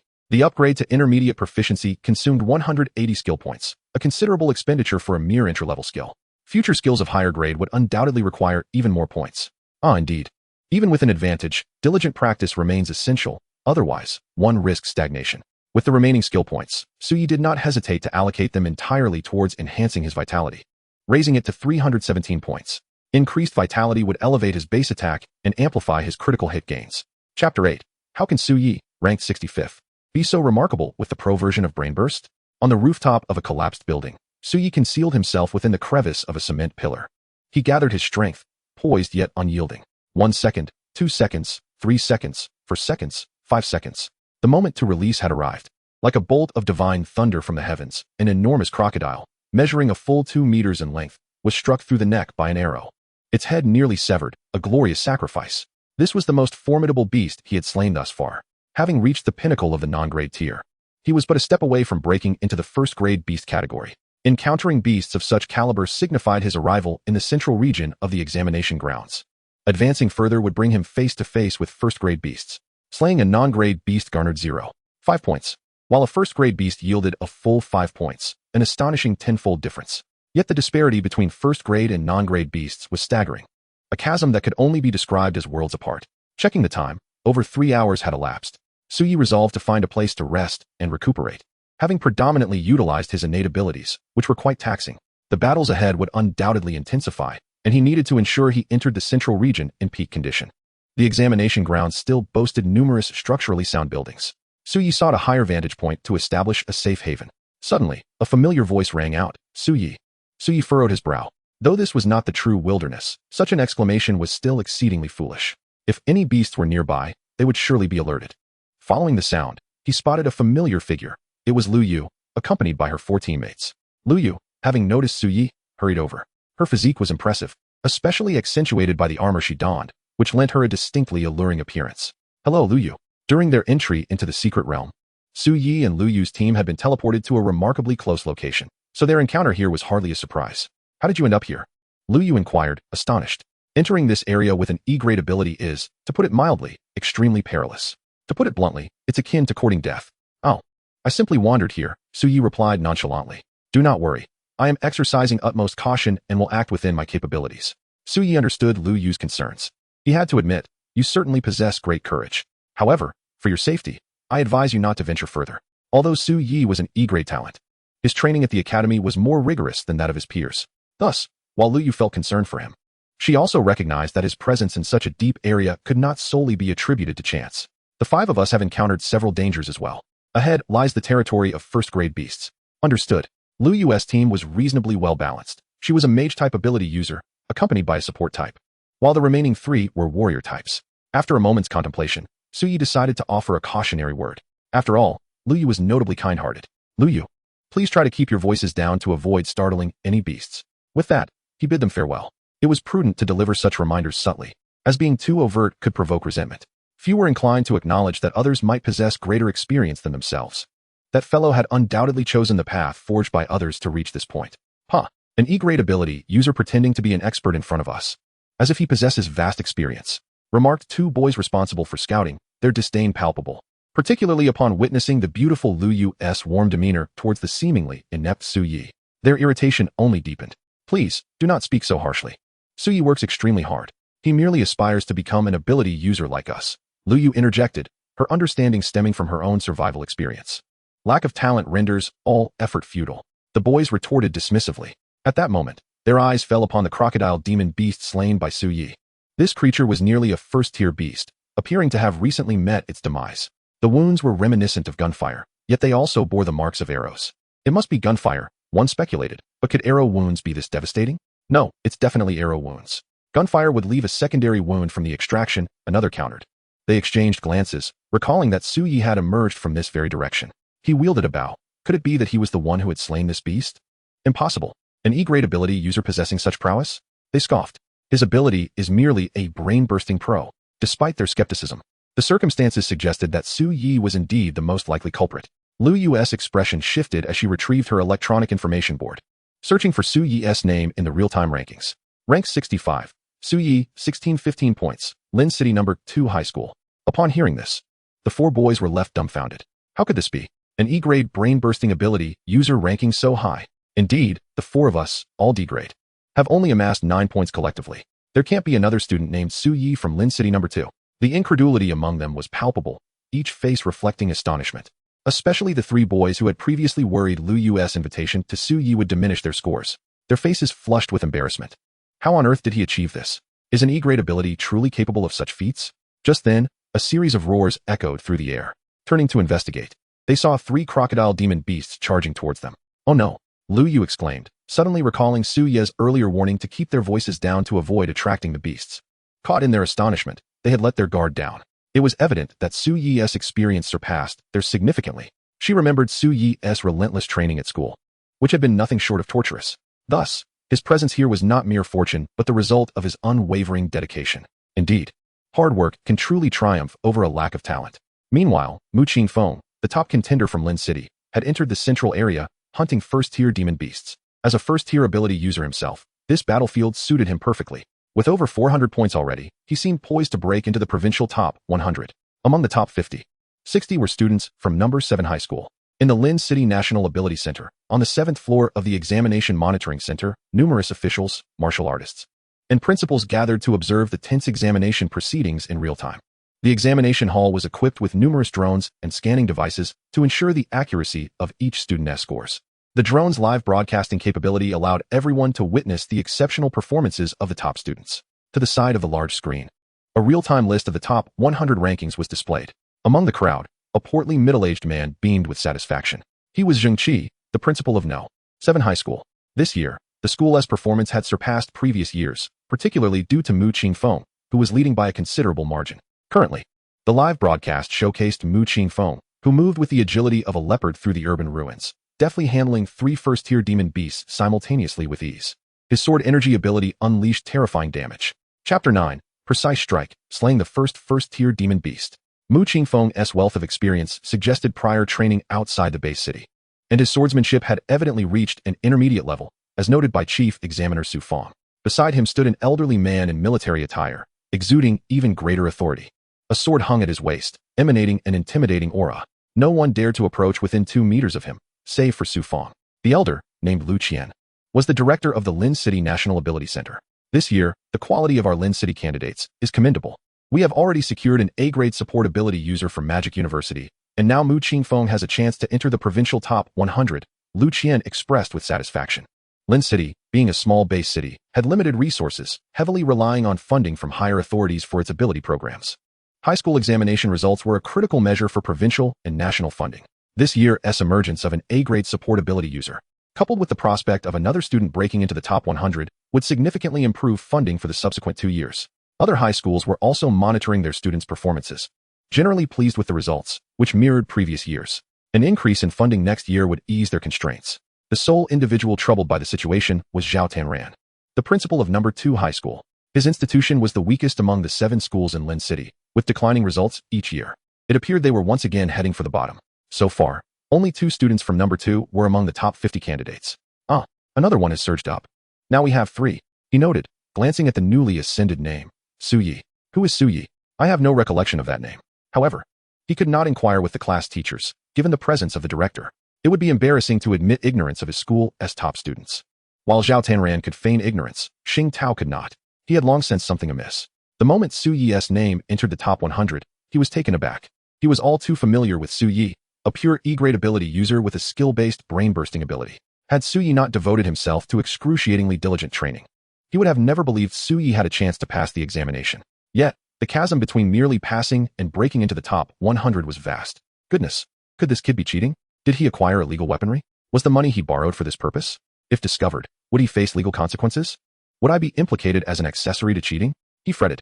Don't drag me into this, kid. Despite the rigorous scanning equipment employed during the college entrance examination, there have indeed been instances of successful cheating in the past. He is now eager to find a staff member to connect a secondary screen to observe Su Yi and uncover what exactly is transpiring. Kid, don't toy with me. Inside the examination hall, Su Yi continues to move stealthily, his footsteps nearly soundless. Generally, only candidates of C grade or higher, or those in teams, venture into the central region. Of course, some may choose to take a gamble, but that typically occurs as the examination nears its conclusion. Out of nearly 3,000 candidates, Only about 400 are of C grade or above. Consequently, the density of demonic beasts increases significantly upon entering this area, where the roars of these creatures can be heard at any moment. The air is saturated with a potent scent of blood and a frenzied atmosphere. Suddenly, Suyi halts.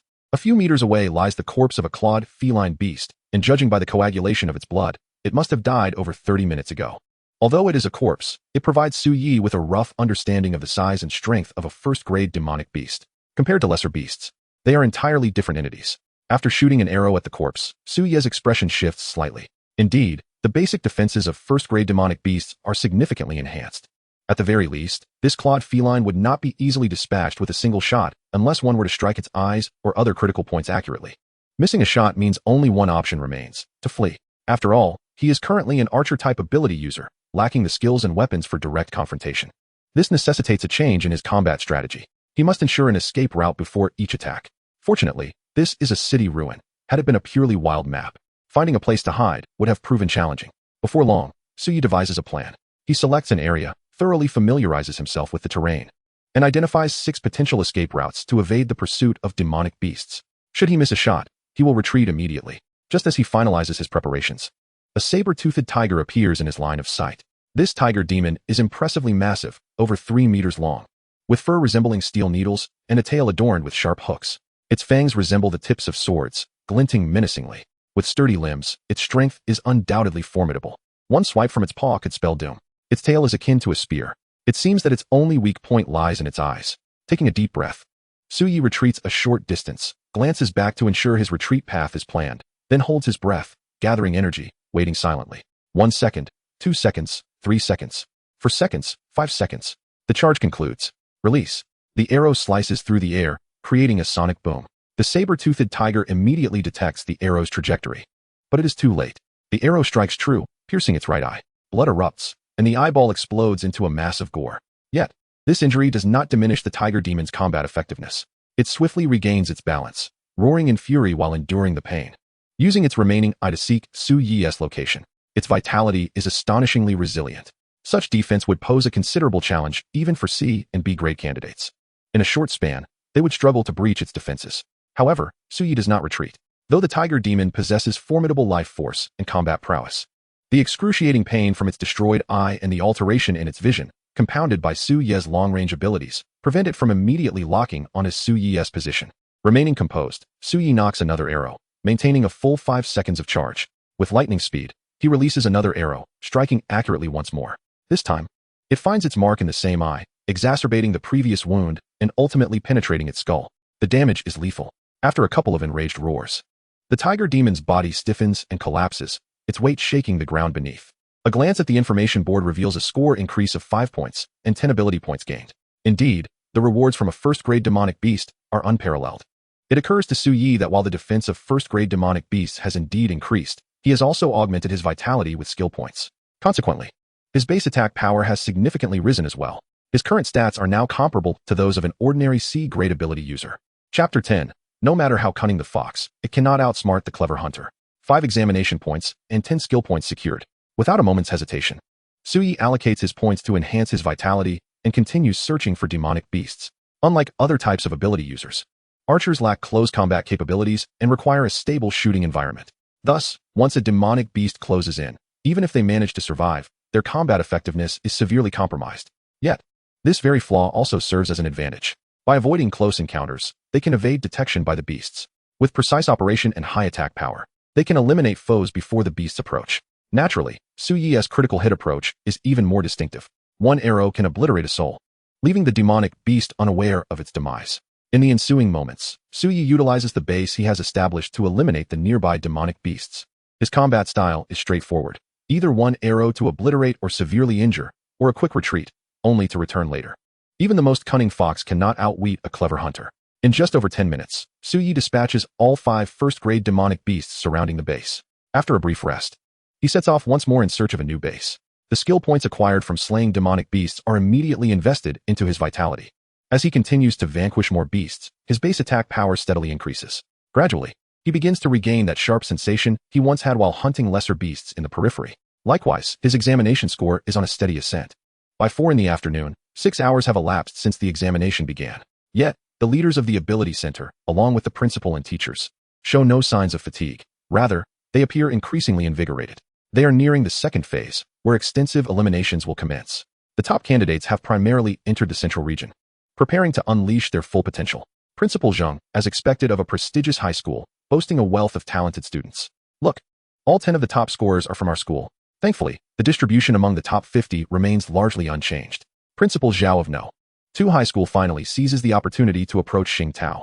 Instructor Xing, do you happen to know which class Su Yi belongs to? I don't recall him at all. Xing Tao had yet to extricate himself from the concerns regarding whether Su Yi was cheating. Upon Zhao Tanran's sudden inquiry, he instinctively shuddered. We're from the same class. Oh, from your class? You mean this Su Yi is from your class? Zhao Tanran's astonishment was palpable, his voice rising noticeably. What is going on? Such an exceptional student. Why didn't you mention him earlier? Xing Tao felt an acute sense of embarrassment. I truly wish to report it. But the 5th class I oversee is the weakest in the 2nd high school, with only 2D grades and the rest all E grades. How could I possibly report that? Moreover, Su Yi is also an E grade. Who would have anticipated he could rank within the top 50? I can't just go to the principal and announce, we have a genius in our class named Su Yi, with E-level abilities. I can guarantee you, if I did, I would be expelled on the spot. Fortunately, Zhao Tanran had no time to linger, as he needed to accompany the chief. Please send me Su Ye's information later. The chief is currently inquiring about the top student situations. It would be beneficial for him to have some details ready. Hey, Lao Xing, have you gotten yourself into trouble? Just as Zhao Tanran returned, a young man of similar age approached, wearing a teasing smile. His name was Wu Hai, a supervisor from Class 1 of Lynching 4th High School. The 4th High's prowess is second only to the 7th High in lynching. Both men graduated from the same university and even harbored affections for the same girl during their college years. However, Xing Tao's sincerity ultimately won her heart, leading to their union, which fostered a sense of rivalry between the two. It wasn't hatred, but Wu Hai relished every opportunity to jest at Xing Tao's expense. No, Xing Tao replied, knowing all too well this fellow had nothing kind to say and chose to ignore him. Oh, you really shouldn't take it to heart. The 2nd High is already the weakest high school in lynching, and you lead the weakest class, so it's only natural that you wouldn't achieve good results. The principal wouldn't scold you anyway. True to form, Wu Hai resumed his taunts. But let me tell you, my class has performed remarkably well this year, with 4 students in the top 100. According to the rules, each of the top 100 receives a reward of 10,000. That's 40,000 in total, huh? He leaned closer to Xing Tao to whisper this, clearly aiming to incite envy. Such bonuses were foreign to Xing Tao, who had never received them. Each year during the college entrance examinations, Wu Hai would boast about his achievements. Yes, that's quite impressive, Xing Tao muttered. His attention diverted as he downloaded Su Ye's information to send to Zhao Tanran, barely lifting his head. Come on, tell me, what is the highest rank in your class this time? Wu Hai misinterpreted Xing Tao's demeanor as one of envy and bitterness. Well, 49th place, Su Yi. Just as Wu Hai was reveling in Xing Tao's expression, the latter suddenly raised a finger. Haha, 49th, not bad, but you still need to keep striving. Just as Wu Hai was basking in his own pride, he froze. What did you say? How many? 49th place? How is that possible? It's merely luck. Xing Tao replied with an air of indifference, as if it were of no consequence. This nonchalance irked Wu Hai to no end, especially the mention of luck, which made him want to punch Xing Tao. Luck? What utter nonsense. You might attribute luck to those outside the top 100, but within the top 50. That is pure ability. Yet this was not the end. Xing Tao continued. According to the rules, each of the top 50 is rewarded with 50,000, plus an additional 2,000 in monthly salary, totaling 74,000. Huh? Wu Hai nearly suffered a fit from indignation, just as he had boasted about 40,000. Xing Tao had countered with a staggering 74,000. This was infuriating. Xing Tao finally vented his frustrations, feeling an unprecedented sense of joy. This fellow had always targeted him, but now he had finally struck back. Come on, Lao Wu, tell me, what is the highest rank in your class this time? Taking advantage of the moment, Xing Tao did not hold back. What do you mean, point to nothing? Wu Hai seethed inwardly, storming off in a huff. Observing Wu Hai's disgruntled demeanor, Xing Tao was elated, feeling an unprecedented sense of satisfaction. Well done, Su Yi. Finally, I can hold my head high. After sending the information to Zhao Tanran, he glanced back at the ranking list and was taken aback. 37th place, Su Yi, 3,815 points. Lynching 2nd High School. Chapter 11. Su Yi is the most diligent student in our class. It can only be described as astonishing. Xing Tao increasingly felt that something was amiss. He even instinctively glanced at Su Ye's information once more. E-grade. Yes, that is correct. He is indeed E-grade. But therein lies the problem. As an instructor, he naturally wished for his students to achieve better results. However, such results must not stem from cheating. He couldn't even eat. His eyes fixated on Su Ye's rank. More than 10 minutes later, 36th place, Su Yi, for 1,215 points. Lynching's second high school. He has risen again. This time, he observed closely.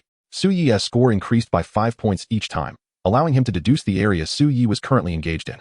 Only the top-tier demon beasts in the central region awarded 5 points. Half an hour later, 34th place, Su Yi, for 1,365 points. Lynching's second high school.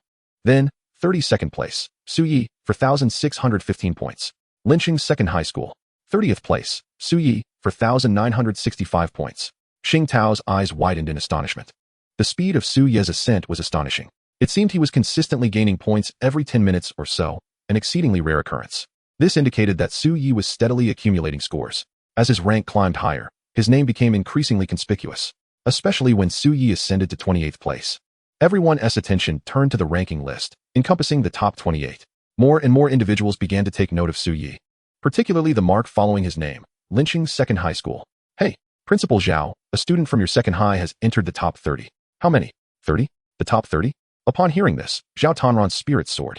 Among Lynching's 7 high schools, the second high ranked last, and historically, no student had ever breached the top 50 in the college entrance examination. Thus, when Su Yi first made it into the top 50, he had been secretly elated. Despite it being just one student, this represented an unprecedented breakthrough for the second high. As long as they could maintain this until the end of the college entrance examination, the following year, Lynching's investment in the second high would undoubtedly increase. At the very least, they could make up for all the previous deficits. But how could it be that this was just the beginning? The lad had now entered the top 30. Hey, this Su Yi from the second high seems rather interesting. At that moment, the chief examiner Su Fang's gaze swept over. Lao Zhao, you didn't mention that such a talented student had emerged from your second high. As the chief examiner, Su Fang was acutely aware of the students' rankings. It was not merely the rankings that occupied his thoughts. He was also responsible for the arrangement of the entire examination venue, possessing intimate knowledge of the strength and distribution of the beasts within. With a single glance, he could discern the approximate position and hunting efficiency of the candidates based on their rising ranks and fluctuating scores.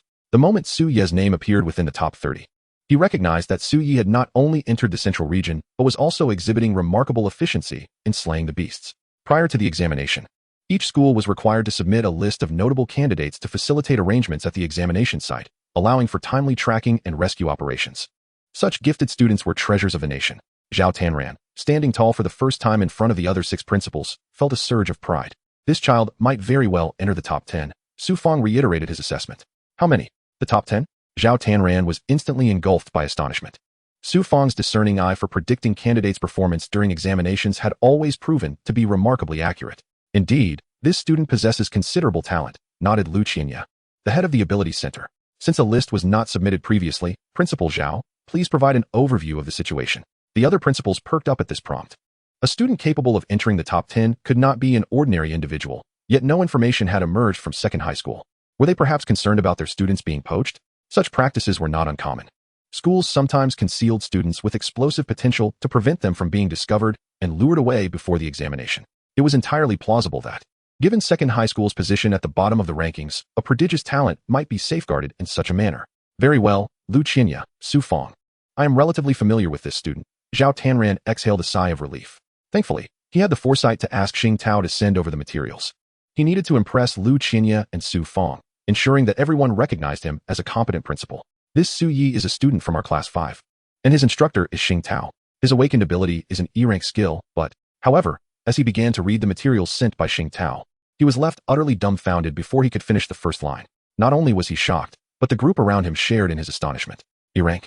Nearly everyone gasped in unison. Zhao Tanran's mind went blank, and he found himself at a loss for words. Fortunately, Xing Tao arrived just in time. Indeed, Lu Qianya, Su Fang, Su Yi is indeed an E-rank talent. This is Xing Tao, his instructor, who knows Su Yi's situation best. Zhao Tanran eagerly introduced Xing Tao, feeling as if he had found a savior, and retreated to continue reviewing Su Yi's documents with growing trepidation. While the level of an awakened ability does not solely determine one's achievements, and there have been instances where candidates with A-rank abilities were outperformed by those with S-rank abilities, an E-rank individual reaching this stage was undoubtedly exceptional. Su Fang's interest in Su Yi was piqued. Indeed, Su Yi is the most diligent student in our class. Although he possesses an E-rank ability, his dedication to practice is truly commendable. Xing Tao, now emboldened, felt a surge of courage. If Su Yi had indeed cheated, there would be no escaping the consequences. Yet if not, then he would be in for a stroke of good fortune. Su Yi is a survivor of the beast tide that struck Ting City 10 years ago, during which he lost his parents. I initially advised against his participation in the abilities examination, yet this child vowed to avenge his parents. Despite his lack of innate talent, he has never given up. Oh, a survivor of the beast tide? Lu Qinya inquired further. What weapon is he using this time? Additionally, has he encountered any extraordinary circumstances? Both he and Su Fong showed no signs of underestimating Su Yi due to his E-rank ability. Rather, they grew increasingly concerned. Su Yi, possessing a strong sense of pride, was reluctant to accept help from others. Thus he wielded an ordinary, unremarkable hard bow. As for extraordinary circumstances, his instructor was unaware. But he had borrowed 50,000 yuan from me 2 days before the examination. Hearing Su Fong and Lu Qinya mention this, Xing Tao began to sense something amiss regarding Su Yi's borrowing of money. Get someone to immediately retrieve all training and purchasing records for Su Yi from the past 2 years at the Ability Center. Chapter 12. Insights gained from a proctologist. Report. The records have been retrieved. Su Yi, E-rank ability, ability name, unleashed potential. Initial warrior type registered as ranged, with elective entry skills in archery and power strike. There were no records of other skill purchases or weapon acquisitions. The initial rune attribute was critical hit, with a critical hit rate of 8. Moreover, Su Yi's training record stood at 937 sessions. The last recorded training session was the day before the examination, with an attack power data of. Quickly, the personnel at the Abilities Center retrieved all of Su Yi's data. However, when he reported Su Yi's last recorded attack power, he was struck dumb. He glanced and rubbed his eyes, hardly daring to believe what he saw. How much? Su Fong scoffed. On that day, Su Yi underwent 3 attack power tests. The first recorded 319 calories. The crowd nodded in agreement. This score was already quite remarkable for an E-rank ability. The second test yielded an attack power of 1,670 calories. Gasps erupted throughout the venue. However, Su Fong and Lu Qinya remained relatively composed. While this data was indeed challenging for an E-rank individual, it was not impossible to achieve. This child must train very hard. His vitality is likely considerable. His ability also enhances power, which could account for the increase. The second test must have been a critical hit. Su Fong analyzed calmly, continuing to observe the screen, evidently deeming the third test's attack power unnecessary to listen to. But the next moment, the estimated attack power for the third test exceeded 6,000 calories. The staff continued, leaving Su Fong and Lu Qinya momentarily stunned. Having already experienced a critical hit in the second test was astonishing enough. How could the third test yield a staggering 6,000 calories? Is that confirmed? No record errors? How can it still be over 6,000 calories? Su Fong exclaimed in disbelief. While the 1670 calories could be explained, it was already a stretch. The testing apparatus in the awakened training room can only withstand a maximum of 6,000 calories of attack power. Su Yi's third test damaged the testing device. What? A collective gasp filled the room. 6,000 calories. That level of power is already comparable to the typical strength of a second-tier supernatural being. The fact that Su Yi, a mere E-rank awakened, could attain such a degree of prowess is truly astonishing. An attack power exceeding 6,000 calories is indeed beyond comprehension. However, if this is indeed the case, it would explain how he could rank within the top 30. Lu Qian remained composed and inquired of Instructor Xing. You mentioned that Su Yi borrowed money from you prior to the college entrance examination. Did he specify the purpose for which he required it? He did not disclose that information, nor did I probe further. While I am intrigued, everyone possesses their own secrets. As long as he is not engaged in any illicit activities, how he chooses to enhance his abilities is his prerogative. Instructor Xing grew increasingly calm. Initially, he had felt a twinge of anxiety, but upon reflection, Su Yi's upright character assured him he would never resort to the folly of cheating, especially with his desire for vengeance against those who harmed his parents. Indeed, well articulated. Instructor Xing, you are truly an exemplary teacher. Lu Qian remarked with a nod of approval. As for how this candidate achieved such results, we need not speculate, we can simply observe. A drone was dispatched to locate him. The monitoring personnel promptly activated a drone and magnified its feed onto the main screen. The survival gear and information panel worn by the candidate possessed positioning capabilities, making it easy to pinpoint Su Yi's location. Before long, the screen displayed Su Yi's image. However, the moment this image appeared, everyone present was once again rendered speechless. In the footage, Su Yi released an arrow, successfully slaying a pig demon nearly 4 meters long. Remarkably, the arrow did not strike the creature's eye, but rather its rear. The arrow pierced precisely beneath the base of the pig demon's tail, entering its body. The creature's form abruptly stiffened, and a torrent of blood, accompanied by numerous internal organ fragments, erupted from its rear. In an instant, the pig demon appeared to be hollowed out, letting out a horrific scream before collapsing, convulsing twice before meeting a tragic end. The onlookers averted their gazes, shielding their eyes. The scene was too gruesome to behold. Rank 21. Su Yi, 8,265 points. Linsheng number 2 High School. Within the examination realm, Suyi opened the ranking list, a triumphant smile gracing his lips. He had been in the central region for a considerable duration. His base combat strategy proved exceedingly effective. Although it required additional time to scout for an escape route, it allowed Suyi to expedite the process of slaying demon beasts. Observing the fallen pig demon in the distance, he shyly rubbed his nose. Suyi had continuously pondered the critical weak points of demon beasts. While the eyes were indeed fatal vulnerabilities, they were also the primary targets for the beast's self-defense. Hitting the eyes was not an easy task. Thus, Suyi had been devising methods to identify a second critical point. Recently, he had found one. During a failed hunt, as he retreated to the base, Suyi recalled a scene from a promotional video for the college entrance examination he had seen at the Supernatural Center, a hyena demon hunting. This imagery sparked a revelation. Hyenas are adept at identifying their opponent's weaknesses and fatal points, and they particularly favor attacking the rear. Hence, hyenas are often dubbed the proctologists of the demon realm. Instantly, Suyi recognized another vital point of attack.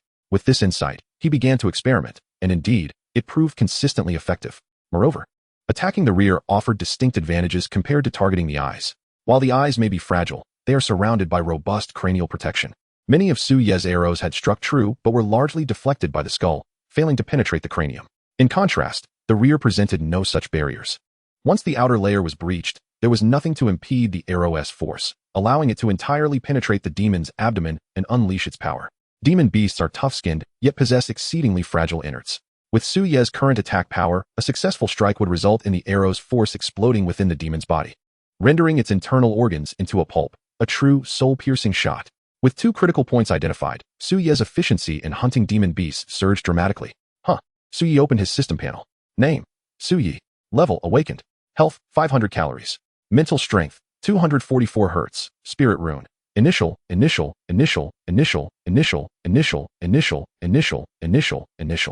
Rune attributes: Critical hit, rate 80. Talent ability: Draw and release, S. Acquired skills: Godly archery, beginner. Power strike, intermediate. Skill points: 804. To maximize his attack potential, Suyi allocated the skill points gained from each demon beast slain to enhance his health. However, the upper limit for an awaken's health is 500 calories. Once this threshold is reached, further enhancement necessitates a breakthrough to the first tier. Yet, as Suyi had not cultivated any foundational supernatural techniques, such a breakthrough was unattainable. Moreover, increasing mental strength was of little utility to him at this juncture. Thus, Suyi's next plan was to focus on enhancing his skill proficiency. After accumulating skill points for an extended period, the plus sign beside the power strike skill finally reappeared. Chapter 13. Suyi, show them a miracle. Without hesitation, Suyi tapped to upgrade. Acquired skills: Godly archery, beginner. Power strike, advanced. Skill points: 4. It required 160 skill points to elevate power strike from beginner to intermediate, and a staggering 800 points to advance from intermediate to advanced. Now, the attack power increase from power strike had reached 30. Both power strike and godly archery are foundational skills below the first tier, yet they demand such a significant investment of skill points. Future advanced skills will undoubtedly require even more. As he looked up, Suyi noticed a drone hovering above. He immediately surmised that his rapid ascent in rankings had attracted the attention of the Supernatural Center. This meant his forthcoming battles would be broadcast live. Let it be live-streamed. After all, concealment is futile. The truth will emerge eventually. Coincidentally, with Power Strike now upgraded to an advanced level, it could serve as a plausible explanation for his formidable strength. Taking a deep breath, he resumed clearing the demon beasts surrounding the base, ensuring safety while maximizing efficiency. At the Supernatural Center, Suyi's image flickered on the large screen, drawing the gaze of over 100 pairs of eyes in the hall. An armored bull demon ambled leisurely, blissfully unaware of the impending danger. Suyi's figure darted through the rubble of buildings, adjusting his trajectory. Logically, this should have been a perfectly reasonable scene. Yet, upon witnessing it, all present exhibited a shared expression of bewilderment. 7 minutes later, Suyi finally found the perfect angle. The longbow was drawn to its full extent, and the blood-red arrow coalesced. For a full 5 seconds, tension hung in the air. In that fleeting moment of release, the arrow sliced through the void like a bolt of lightning. Then, it struck with unerring precision, piercing through the vulnerable spot with ease. The ironclad bull demon quivered, instinctively attempting to leap to its feet. Yet, while its front hooves soared, its hind legs weakened dramatically. With a horrific roar, its massive form crashed heavily to the ground. A vibrant torrent of color erupted from its rear, now widened at least 5 times by the arrow's passage. The bull demon was unable to rise again, even failing to roll over. It merely emitted a few terrified grunts before collapsing. The sound of sharp intakes of breath filled the air as many instinctively clenched their posteriors. Some even reached to touch themselves, guessing from the bull's panicked expression at death's door that it experienced a most chaotic sensation. Walking along, The rear opened. Walking along. Its belly ruptured. Walking along, it spewed forth. That was undoubtedly an ineffable feeling of release. Half an hour later. What do you think? Lu Qian suddenly asked Su Fong, instinctively rubbing his eyes. The earlier scene had been so intense that he worried about developing styes. Su Fong appeared somewhat entranced, momentarily unresponsive. Su Zong? Oh. Su Fong swallowed hard, finally regaining his composure. As he hurriedly restored his demeanor to one of seriousness, he spoke in a deep voice. This kid's achievements are clearly not a stroke of luck. His meticulous nature shows. Upon arriving at each location, he first secures a refuge and plans his escape route. Such qualities are characteristic of top-tier archers. Cultivating such habits requires formidable planning skills. Moreover, his powerful strike abilities are quite remarkable. In my opinion, his skill proficiency has undoubtedly reached an advanced level. At Su Fong's words, the crowd erupted in astonishment. There was no doubt regarding Su Fong's keen insight. Su Yi had indeed refined his skills to an advanced tier. Skill proficiency is not merely a matter of frequency. It does not increase simply by casting spells repeatedly. However, achieving high proficiency necessitates extensive practice and application. With only an E-level ability and lacking the privilege of a family background, he could hardly train in the wilderness, let alone afford specialized training.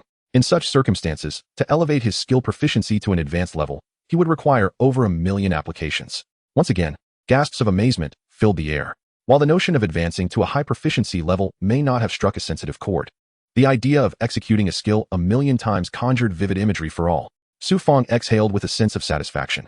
Everyone had just heard about his training at the Ability Center, which provided high school students with 1 hour of free training daily. Since his awakening, he had never missed a session, come rain or shine. Such tenacity is truly admirable. He then turned his gaze to Xing Tao. Thus, what teacher Xing stated earlier, regarding Su Yi being the most diligent student in their class, can only be described as astonishing, and I wholeheartedly concur. Xing Tao's eyes widened. He was well aware of Su Ye's dedication. However, during previous training sessions, he had never exhibited such terrifying prowess. Was the boy deliberately concealing his talents? Or was his aim simply to astound everyone in the examination hall? He nodded slightly, silently pondering. Yet just then, Su Fong's voice rang out once more. An E-level ability remains an E-level ability. The environment of the college entrance examination is relatively simple, and the strength of the monsters is limited, allowing him to narrow the gap between himself and the geniuses through relentless training. However, as he progresses, this disparity will only widen, potentially to a point from which he may never recover. The crowd nodded in agreement. Su Fong's assessment was indeed accurate. Diligence and skill possess considerable advantages at the awakening and first-tier levels. Yet, as one advances, these advantages will continually diminish. The limitations of an E-level ability dictate Su Ye's potential ceiling. This child is impressive. However, breaking into the top 20 is already his limit, Lu Qian lamented. What a pity, what a pity. Why must such strong willpower be confined to an E-level ability? Even a D-level would surely pave the way for him to become a formidable force in the future. Enough of that. Let us turn our attention to other talented competitors. He concluded, as Su Yi's footage was swiftly cut away. While breathtaking, the E-level Su Yi was destined not to be the true protagonist in the eyes of the audience. Only Xing Tao continued to fervently pray for Su Yi's success. Su Yi, you must persevere. Show them a miracle. In the examination grounds, amidst a thicket of trees, a sharp cry pierced the air as a sword plunged through the neck of a pig demon, ultimately ending its life. The sword's owner, Su Ming, however, seemed unable to maintain her composure, collapsing weakly to the ground. It had taken her nearly an hour to vanquish this pig demon, an entity of the first tier. Clearly, tackling a first-tier pig demon was a significant challenge for someone with only C-level abilities. I was initially considering aiding Su Yi, but now I find myself struggling. As the examination progressed, the lesser beasts outside the main arena had been mostly eliminated. To continue earning points, one had to venture further in. Yet, upon entering the central area, reality delivered a harsh lesson. Were it not for her solid foundation and the overwhelming nature of her awakened abilities, she might not have survived that encounter. She retrieved a vial of energy potion and downed it entirely, resting to recover while checking the leaderboard. Rank 66, Su Ming. 427 points. Lin City No. 7 High School. Her brow furrowed. Not enough. To gain admission to a prestigious university, I must rank within the top 30 of Lin City. Only by entering a top-tier university can I maximize my potential and avenge my father. With her C-level talent, reaching this position was commendable, yet she remained unsatisfied. Let us see how Su Yi is faring. She searched for Su Ye's name, only to be left dumbfounded by the search results, unable to process them for a prolonged moment. Rank 16, Su Yi, 12, 265 points. Lin City No. 2 High School. How did Su Yi manage to reach 16th place? Though astonished, she harbored no doubts, nor did she entertain any irrational thoughts. I believed I had exerted sufficient diligence, yet it now appears that my efforts are woefully inadequate. Su Yi, Your industriousness seems destined to surpass mine tenfold. A flicker of excitement danced across her delicate visage, and her previously weary form burst forth with renewed vigor. Suyi, let us strive together. Chapter 14. Suyi enters the top 10. A monster emerges from second high. Rank 14. Suyi, 15. 315 points. Lin City second high. Who on earth is this? How could someone unseat me? This name is utterly unfamiliar. From second high? Is it possible that such a talent exists there? I recall no such individual among the B-level participants. A B-level candidate, temporarily resting for recovery, gasped in astonishment upon seeing their ranking drop. Yet before they could compose themselves, the ranking shifted once more. Rank 13. Suyi, 15, 365 points. Lin City second high. Rank 12. Suyi, 17, 415 points. Lin City second high. Who is this Suyi? This is astonishing. This is the central region, where opponents are formidable grade 1 monsters, and everyone's hunting speed has plummeted, yet she is on the rise. When did second high produce such a prodigy? On the outskirts of the examination venue, within a tranquil building, Lu Yu and her team were taking a respite. It had become increasingly difficult to find traces of monsters in the periphery. Although they were numerous in the central region, their prowess was pitifully weak. After a previous attempt, several of them nearly faced annihilation. However, to concede was not an option they could accept. Thus, their current course of action was to rest thoroughly, regain their energy, and then continue to test their luck in the periphery, hoping to encounter even a single beast. Suddenly, Lu Yu recalled Su Yi and opened the leaderboard to check if there had been any changes in her ranking. Rank 11. Su Yi, 19. 265 points. Lin City second high. As she gazed at the leaderboard, Lu Yu was struck by a wave of astonishment, momentarily frozen in place. An unprecedented stubbornness and fighting spirit erupted from within her. Team, I believe we cannot simply give up. Let us venture into the central region once more and try again. Outside the Ability Center's plaza, the 10 gigantic screens that had once displayed promotional videos were now lined up, showcasing the combat footage of the top 10 contenders within the examination venue. Each screen attracted a considerable audience. Not only here, but Lin City's television station was also simultaneously broadcasting the examination's grand spectacle. The public could choose to follow the footage of any one of the top 10 participants. Before the central screen, the largest audience gathered. For this screen had belonged to Mu Qing Feng from the outset. Rank 1. Mu Qing Feng, 39, 365 points. Lin City second high. Mu Qing Feng possessed an A-grade ability, a rarity among sword chi abilities. Furthermore, he was one of the few prodigies in this examination who had successfully transcended the awakened state to become a grade 1 ability user. He faced grade 1 monsters as effortlessly as others dealt with inferior creatures. Now his score was a staggering 1,000 points ahead of the second place. The crowd erupted in cheers. Those present were primarily students and teachers from Lin City, along with Mu Qingfeng's parents. Additionally, many were candidates who had completed their examinations early. After all, with the monsters in the periphery having been cleared, many less capable candidates found it pointless to remain. Each year, this venue became a haven for the students of Lin City 7th High. For instance, among the top 10 rankings, 8 belonged to them. Rank 10, Pang Bo 2. 141 points, Lin City 5th High. Before the 10th rank screen stood students and teachers from 5th High. Beside them were a group of students and teachers from 2nd High. In addition to the candidates who had already exited the examination, there were also visitors who were not current students. As Su Ye's ranking continued to ascend, the cheers from 2nd High grew louder, even eclipsing those from 5th High. After all, since Lin City's inception, no one from 2nd High had ever achieved such commendable results. Hey, could you lot from 2nd High keep it down? Can't you find another place? They surely fantasize that Su Yi could break into the top 10, don't they? What a delusion. An E-grade awakener should be content with making it into the top 20. Who knows what kind of luck they've stumbled upon. However, the next 12 hours will be the true test. An E-grade ability user should exit as soon as possible, or it would be tantamount to courting death. Surely you don't believe that Su Yi from your school could actually enter the top 10 and appear on the live broadcast screen. Faced with 5th High's mockery, the students from 2nd High felt indignant but were powerless to retort. Candidates and visitors alike could only endure the situation. Yet how could they not harbor hope? This was a feat never before achieved by 2nd High. Su Yi would undoubtedly become their pride. The reason they all lingered before that screen was the hope that burned within them, that the miraculous Su Yi would continue to weave wonders. As long as Su Yi entered the top 10, her combat footage would begin to broadcast on that very screen. That screen would belong to Su Yi. It would belong to 2nd High. At that moment, the jubilant cheers from 5th High abruptly ceased. The large screen before them went dark. What on earth happened? A power outage? No, the indicator lights are still on. Is the signal receiver malfunctioning? Hurry and call the staff. Quickly. Don't delay our chance to witness Senior Pang Bo's battle against the monsters. The students of 5th High were in a frenzy. Fortunately, the blackout was merely momentary. 3 seconds later, the screen flickered back to life. However, the students from 5th High were left bewildered. Wait, why isn't it showing the same scene as before? Did Senior Pang Bo change locations so quickly? Huh. Why did he change his weapon as well? Wasn't he using a sword? Why is he now wielding a bow and arrow? Good heavens, even his appearance has changed. Upon the screen's return, the view was entirely different, leaving the 5th High students utterly perplexed. In contrast, the students from 2nd High were left wide-eyed, jaws dropped, in sheer astonishment. Are you all foolish? What do you mean the weapon changed? Senior Pang Bo has dropped to 11th place. And as for his appearance, look closely. That is our senior Su Yi. Our Su Yi has reached 10th place. This screen belongs to us. The students from 2nd High erupted in euphoric shouts, overshadowing those from 5th High. As the screen now showcased the most formidable prodigy in 2nd High's history, Su Yi, a genius who, with E-grade abilities, surged into the top 10 of the Lin City examination. Rank 10. Su Yi, 24, 315 points, Lin City 2nd High. Within the examination's secret realm, in the central region, Su Yi crouched low, stealthily maneuvering past a tortoise-type monster nestled by a pond. This was the only creature that had failed to pique his interest since entering the examination. Despite being a first-grade demon beast, the formidable defenses of this ancient tortoise left Su Yi at a loss. 12 hours had already elapsed. By this point, the college entrance examination should have entered its second phase of intense competition. Chapter 15. The water-dwelling demon beasts, with their large eyes.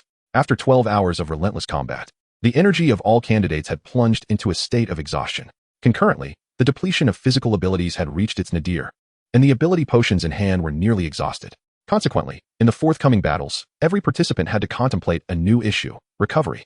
Moreover, following the prior skirmishes, all the somewhat easier to defeat demon beasts within the examination realm had been nearly eradicated. What remained were undoubtedly more troublesome adversaries. The grading of demon beasts does not entirely reflect their strength. Even first-grade demon beasts can vary significantly in power. Some possess unique abilities that render them particularly formidable. For instance, the tortoise demon beast that Su Yi had just encountered, although classified as a first-grade beast, would likely pose a challenge even for second-grade ability users to vanquish effortlessly. Additionally, there was the fox demon he previously faced, whose acute sensitivity prevented Su Yi from approaching within 100 meters. Only the true elite could hope to slay such creatures. Therefore, the upcoming period was critical for the top 50 candidates, especially those in the top 10, as they aimed to enhance their scores and widen the gap. Striving for provincial rankings, Su Yi activated his system panel. Name: Su Yi. Level: Awakened. Health: 500 calories. Mental strength: 244 Hz. Spirit rune: Initial. Rune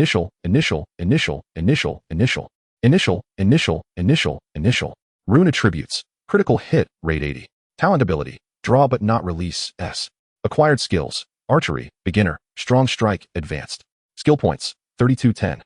After this period of accumulation, Su Yi's skill points had astonishingly reached 3210. Yet, even at this level, it was insufficient to elevate the Strong Strike skill to master level. His health had also reached the upper limit for awakened ability users. Now, he could either enhance the proficiency of his archery skill, a foundational skill for ranged ability users that primarily allows arrows to create an explosive effect upon striking a target, or invest in increasing his mental strength. Unlike health, mental strength knows no bounds, which is one of the strengths of mage-type ability users. Their attacks largely depend on mental prowess to consolidate abilities and inflict devastating damage. However, Su Yi had not cultivated any spell-like skills. Glancing at the leaderboard, Mu Qingfeng still firmly held the first position, with the second and third ranks similarly occupied by first-grade ability users. The rest were B-grade awakened individuals. Their next objective was to eliminate the remaining demon beasts in the central region and vie for the core area, home to even more powerful beasts. The current situation was decidedly unfavorable for ranged ability users. Nevertheless, I am no ordinary archer. Opening the map, Su Yi recalibrated his direction. His current destination was a particularly unique location within the central examination area, the marshland, located at the edge of the city's ruins. This marshland was the only place in the central region where a considerable number of demon beasts still thrived. If I wish to secure a better ranking, this is my opportunity. After half an hour of travel, Su Yi finally arrived at his destination. At this moment, the candidate who had just been pushed out of the top 10 was now trailing by a mere 10 points. Roar. A woo. Fortunately, as he neared the marsh's edge, Su Yi heard the long-awaited roars of demon beasts. The cacophony was abundant, and the numbers were impressive. Without hesitation, he stepped into the marshland. Here, solid ground was a rarity. While simple movement posed little challenge, it was utterly unsuitable for direct confrontations with demon beasts. A slight exertion could lead one to become ensnared in the mire, let alone powerful skills and strikes. Thus, this area was a forbidden zone for warrior-type and assassin-type ability users. Among the top 10 candidates, aside from Su Yi, all were either warrior-type or assassin-type. As he traversed the marsh, Su Yi encountered several demon beasts but refrained from immediate engagement. In such terrain, identifying safe points and retreat routes became paramount. The roars of demon beasts ahead grew increasingly dense. He had ventured deep into the marsh. At last, Suyi spotted a dilapidated fishing boat. It was evident that this marshland had once been a lush area teeming with fish. Boarding the fishing vessel and climbing the mast, he surveyed the surrounding terrain within several kilometers, revealing hundreds of demon beasts visible on the surface alone, not to mention those concealed beneath the mud and water. Such a multitude of demon beasts could significantly enhance my score. Marsh-dwelling demon beasts tend to be gregarious, which is one reason they are challenging to handle. Even the most gifted in the top 10 would hesitate to waste time here. Yet, at this moment, Suyi's strikingly contrasting eyes gleamed with fervent battle intent, and the corners of his mouth curled into a faint smirk. Indeed, the terrain here is unfavorable, the demon beasts powerful, and they favor group living. However, demon beasts dwelling by water generally possess large eyes. After several attempts, Suyi finally established a retreat route and a shelter. Then, the slaughter commenced. He cautiously approached a waterhole where 3 green-shelled frog demon beasts resided. These creatures boasted formidable hind leg strength and lightning-fast tongues, with smooth skin and terrifying physiques, making them a considerable challenge for warrior-type ability users. Yet, their large, protruding eyes rendered them essentially live targets for Suyi. Taking a deep breath and preparing for a swift escape, Suyi drew his bow, condensing his ability into an arrow. He readied himself, holding the charge. 1 second, 2 seconds, 5 seconds. Release. Whoosh. The arrow transformed into a flash of brilliance, vanishing in an instant. Bang. In the distance, a splash of blood erupted. The green-shelled frog, which had been crouched in the waterhole with most of its body exposed, failed to react at all. Its prominent eye simply disappeared, and its massive head crumpled, shattered by Suyi's arrow. A single shot to the soul, instantaneously fatal. Suyi swiftly sprang from the underbrush, retreating rapidly toward his shelter. However, just a few steps back, he halted abruptly, bewildered. No pursuit. The remaining 2 green-shelled frogs made no effort to chase him. Returning to his previous sniping position, Suyi was met with an utterly perplexing sight. The 3 green-shelled frogs were clearly a family. Yet, upon witnessing one of their own suffer a fatal blow, the other 2 exhibited no inclination to seek vengeance. Their eyes scanned the surroundings, and upon discovering no enemies, they commenced their feast. Indeed, they indulged in their kin, taking bites in turns, eagerly devouring the brain matter oozing from the recently slain green-armored frog. They didn't even bother to change their posture, simply turning their heads and extending their long tongues to lick. Truly exhilarating. Suyi smiled in delight, stealthily concealing himself, drawing back his sturdy bow, and gathering his arrows. Since that is the case, let us take another shot. He gathered his strength for 1 second, 2 seconds, 5 seconds, and released the string. Whoosh. The arrow transformed into a dazzling light, disappearing in an instant. Bang. However, this time, the anticipated moment of a clean headshot did not materialize. Just as the arrow was about to strike the eye of a green-armored frog, a crimson light, akin to a sword's gleam, flickered and vanished. Suyi's arrow was effortlessly whisked away by this blade of light, veering off course. That blade of light was none other than the tongue of the green-armored frog. Chapter 16. Efficient Killings, the Paradise of Archer Suyi. Blood droplets scattered as the green-armored frog emitted an enraged roar. Its tongue, one of its most formidable weapons, possessed terrifying resilience and defense even stronger than its body. The power of that arrow was immense. Although it inflicted an injury upon the frog's tongue, the damage was minimal. This time, the green-armored frog no longer remained indifferent to Suyi. With a powerful leap, its massive body lunged towards Suyi. The sheer force made the pond it lurked in seem to erupt like a bomb. I must flee. Suyi dashed away. Fortunately, he had prepared in advance. Choosing a convoluted route, utilizing the various obstructions along the way, he swiftly evaded the pursuit of the green-armored frog. He could only blame his own carelessness. Although it was a demonic beast, its fundamental instincts were still derived from those of animals. Frogs, as demonic beasts, exhibit unparalleled reflex speed at close range, making them the swiftest among all first-tier demonic beasts. Suyi felt a lingering fear. He could not confront those 2 green-armored frogs just yet. However, they were not beyond reach.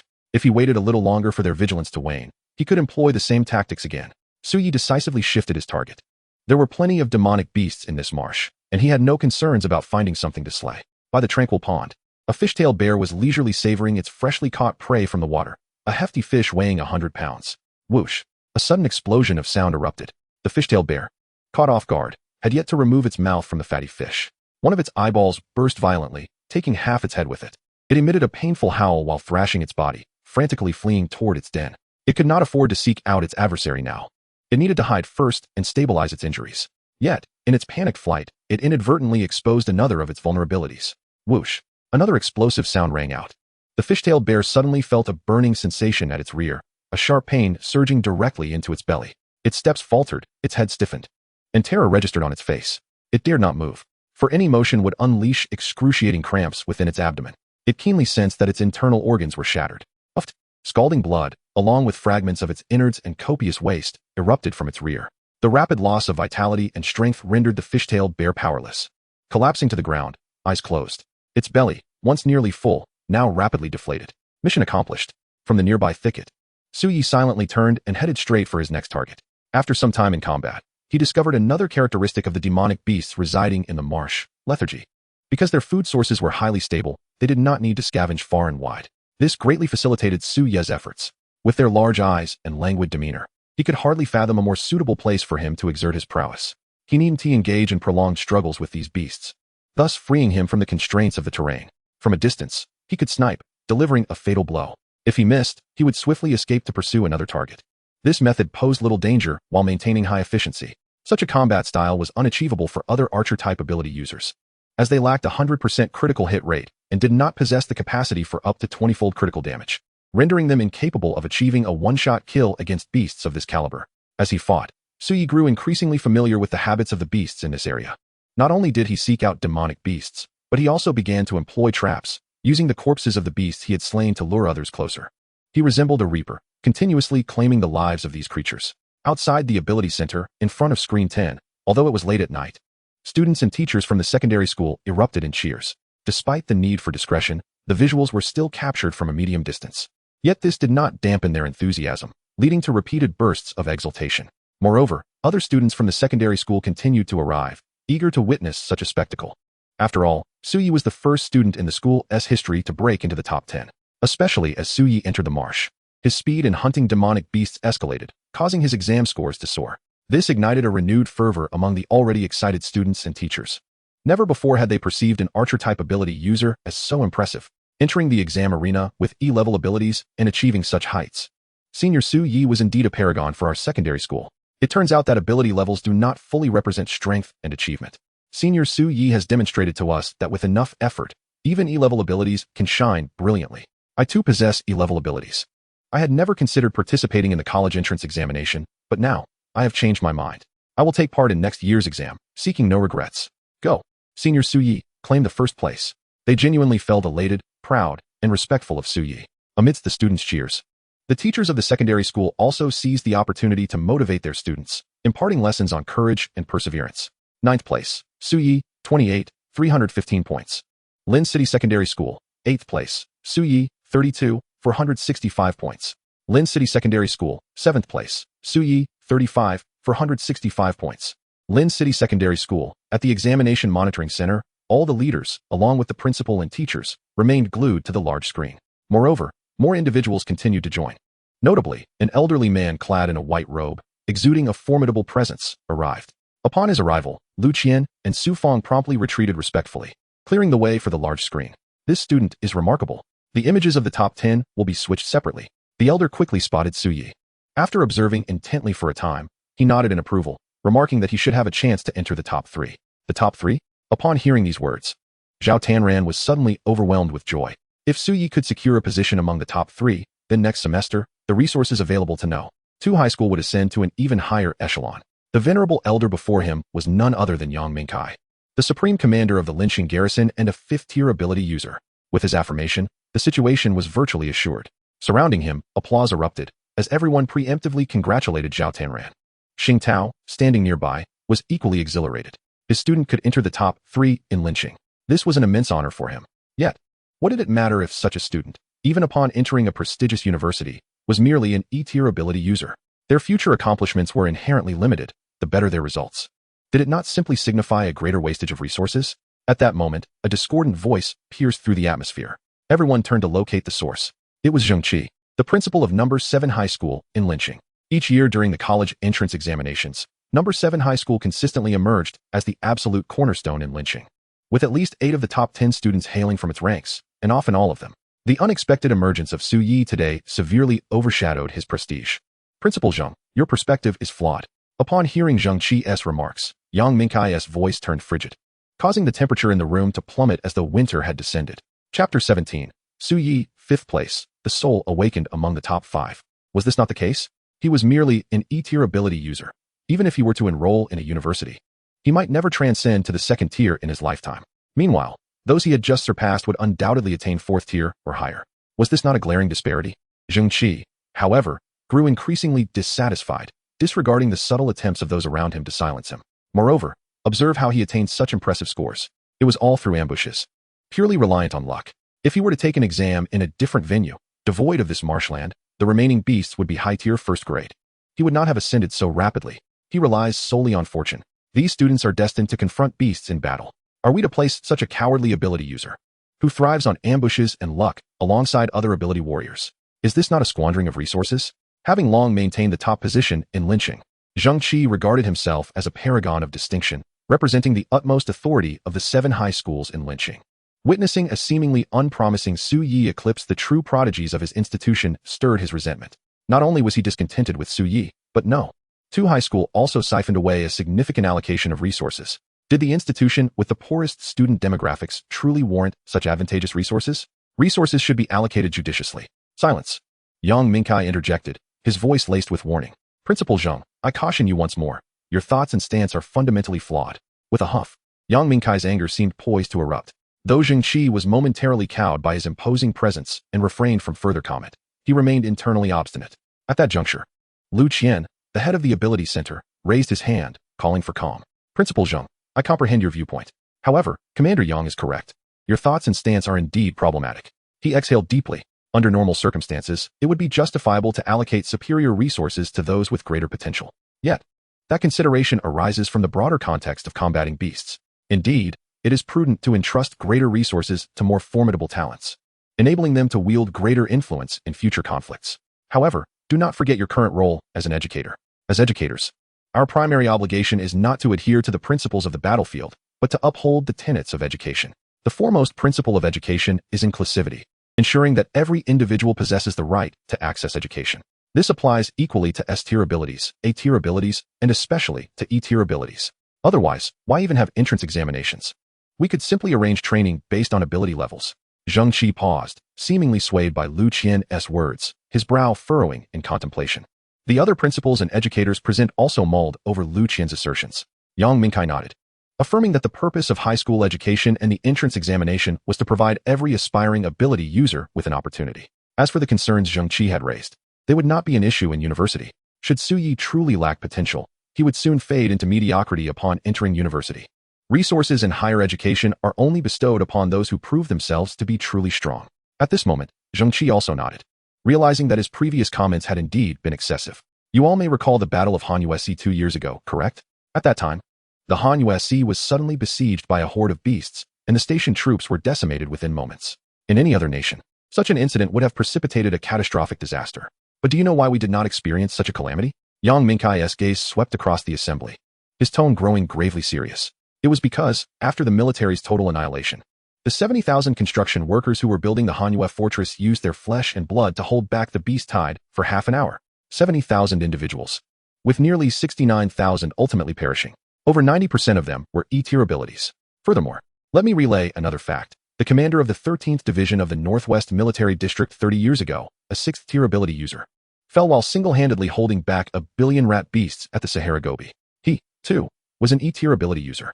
And the Deputy Director of the National Ability Bureau's Equipment Development Center, Major General Pei Qingyu, is also an E-tier ability user. Principal Zheng, do you still believe that E-tier ability users are unworthy of cultivation? A hush fell over the crowd, as all present gaped in astonishment. Could it be that E-tier abilities could possess such formidable power?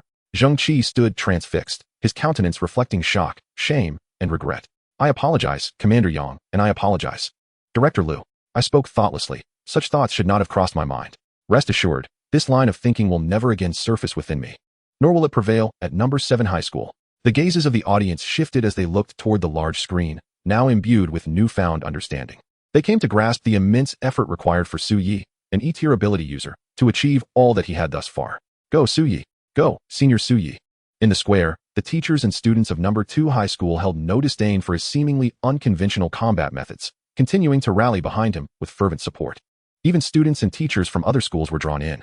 The very students and teachers from number 5 high school, previously overshadowed by Su Yi, set aside their earlier discontent and gathered around once more.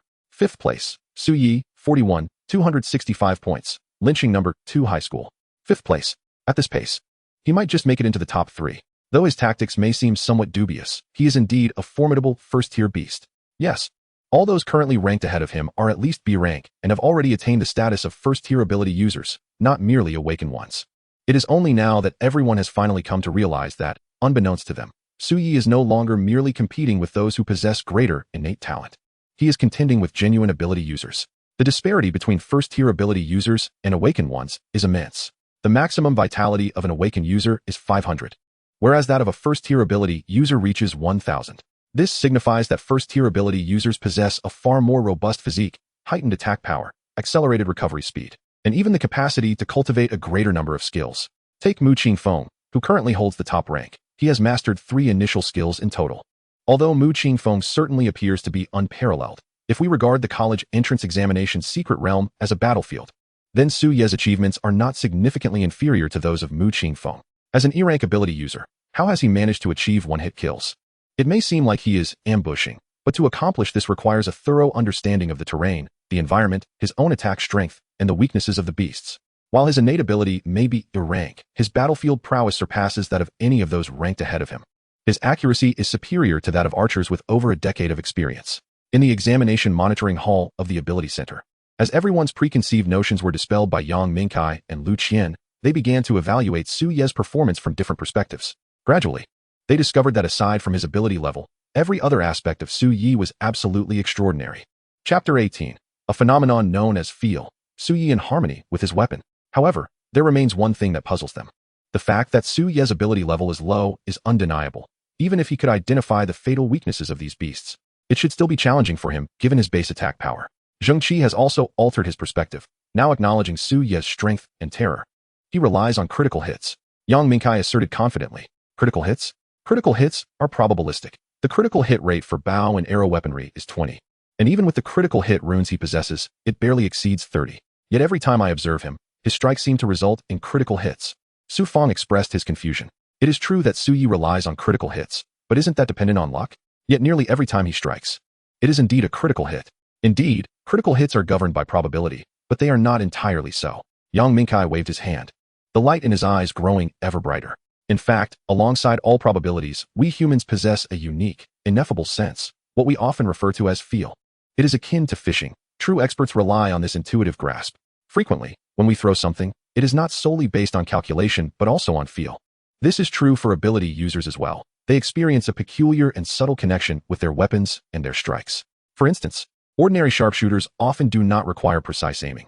They simply rely on their instincts, and with a mere lift of their hand, they strike true. This is what is commonly referred to as the first realm of weapon mastery, the unity of man and weapon. If I am not mistaken, this Su Yi has already attained such a level. What? The unity of man and weapon? Su Yi has reached such a realm? Indeed. He can utilize skills on the order of millions, elevating the basic skill of strong strike to advanced proficiency. Such an astounding volume of practice indeed holds the potential to reach this level. In that moment, everyone present gasped in astonishment. The unity of man and weapon. This defines Su Ye's realm. His ability level may not be high, but if he truly achieves the unity of man and weapon, he could undoubtedly attain a 100 critical hit rate with a mere lift of his hand. Such a realm is something many individuals may never reach in their lifetime. Even some 5th or 6th tier ability users are still exploring it. Yet Su Yi has managed to accomplish this during the awakening stage. What kind of genius is this? What extraordinary insight. If this is the case, this young man has every chance of contending for first place. Su Feng suddenly remarked instinctively. Upon hearing this, the entire venue erupted in astonishment. Among the crowd, Xing Tao's heart raced, his breath quickening. First place. Su Yi has the opportunity to vie for first. Should Su Yi indeed secure the top position, his instructor would also rise to prominence.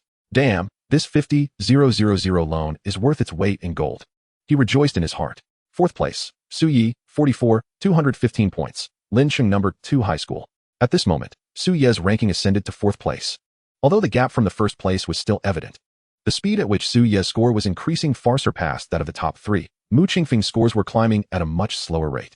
As the examination progressed, the remaining beasts grew increasingly formidable, and the combat environments became ever more hostile, making them exceedingly difficult to defeat. The top 3's scores were rising ever slower. Yet Su Ye's pace was only accelerating. After 3 ambushes, Su Yi finally vanquished all 3 of the initial green-armored frogs. Climbing back up the mast of his fishing boat, he gazed around. After several hours of effort, He had nearly cleared the beasts from this swamp.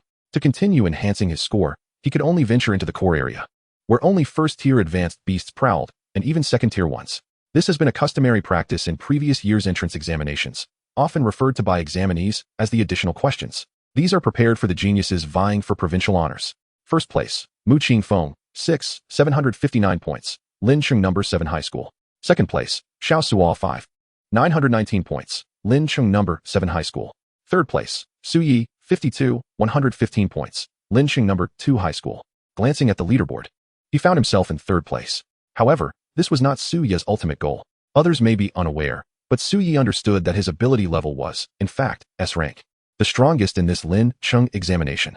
Although he had only just acquired it before the examination and lacked time for accumulation, an S-rank is still an S-rank. With over 500 points separating him from Mu Qing Feng, the only way to catch up was to enter the core area. If he could defeat that second-tier beast, completing the additional question would be assured.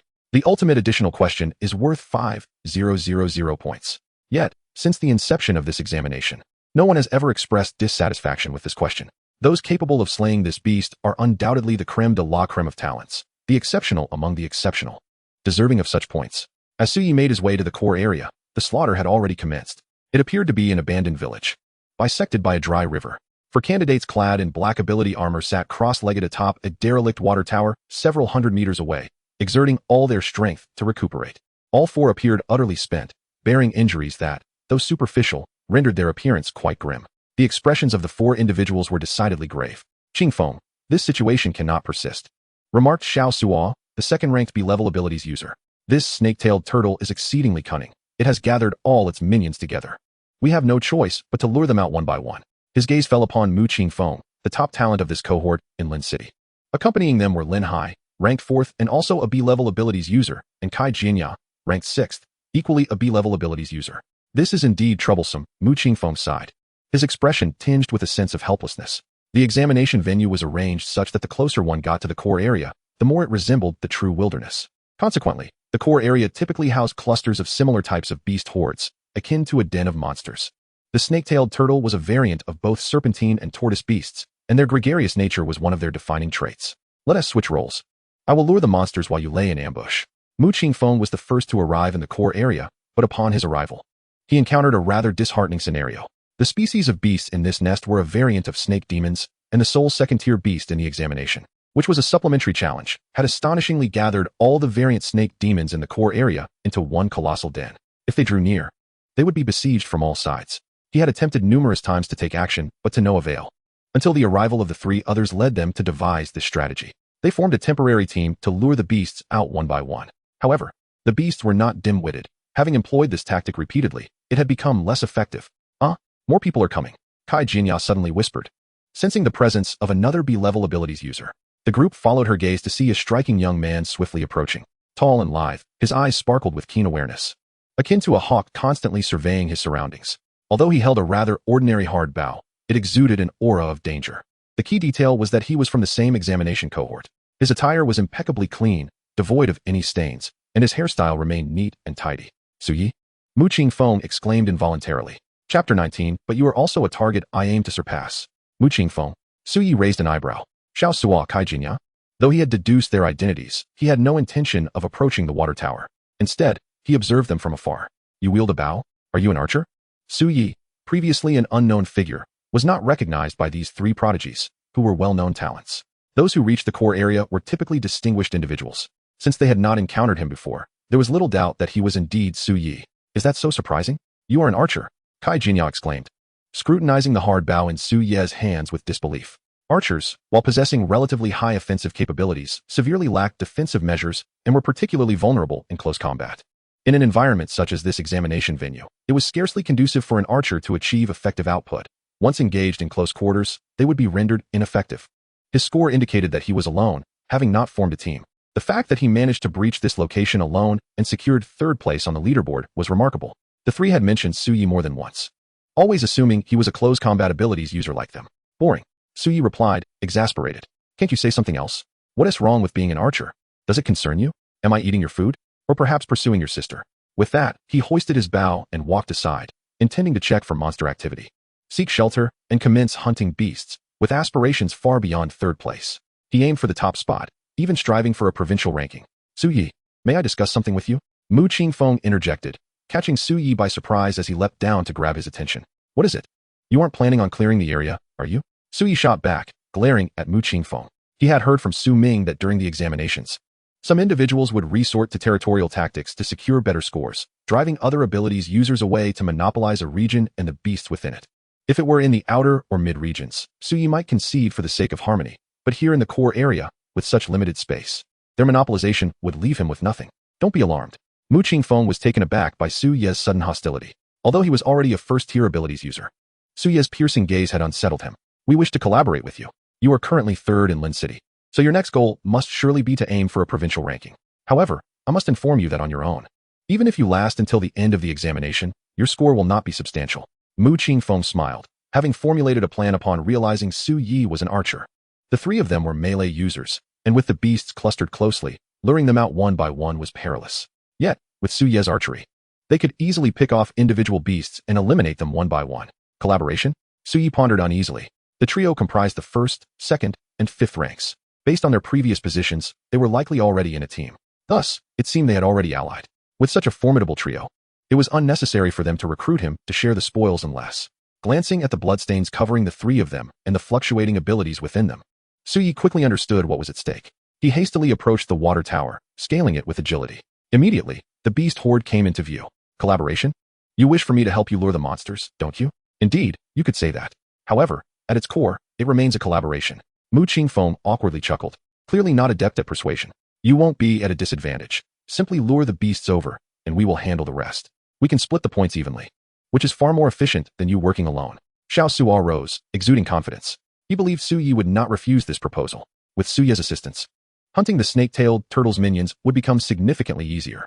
You make a fair point, Su Yi replied with a faint smile. But I'm afraid I have no desire to team up with you. He waved his hand dismissively, leaping off the water tower and walking away. What do you mean? Are you seriously planning to take on these beasts by yourself? Is that truly necessary? Mu Qingfeng frowned in confusion. In his view, collaborating with Su Yi at this juncture was the most prudent choice. Gentlemen, it seems you may have misjudged a crucial matter. Su Yi paused, turning back to cast a dazzling gaze upon Mu Qingfeng. What is it? Indeed, striving for a rank in the provincial standings is my ambition. However, you two are the targets I intend to surpass. With that declaration, he swiftly departed, leaving no room for hesitation. Mu Qingfeng, speechless, waved his fist in frustration, feeling a mix of annoyance and helplessness. He is utterly oblivious to his limitations. Qingfeng, do not concern yourself with him. Let us proceed to eliminate our adversaries at our own pace. I am eager to witness the source of his audacity in rejecting our invitation. The obstinacy and pride of Su Yi stirred a sense of indignation in both Xiao Suo and Kai Jinya. Very well. Let us observe what emboldens him to utter such words. Mu Qingfeng returned to the water tower to rest. Meanwhile, the three remained distracted, keeping an eye on Su Ye's situation. They were convinced that once Su Yi faced adversity, he would inevitably return to seek their collaboration. However, the subsequent scene left Mu Qingfeng and his companions wide-eyed in disbelief. Su Ye's initial maneuvers were relatively standard, seeking refuge, identifying a retreat route, mirroring their own preparations. His actions were unremarkable as he found a suitable vantage point, drew his bow, and aimed. This is a customary routine for any archer. With the bowstring taut, he held for 1 second, 2 seconds, 5 seconds.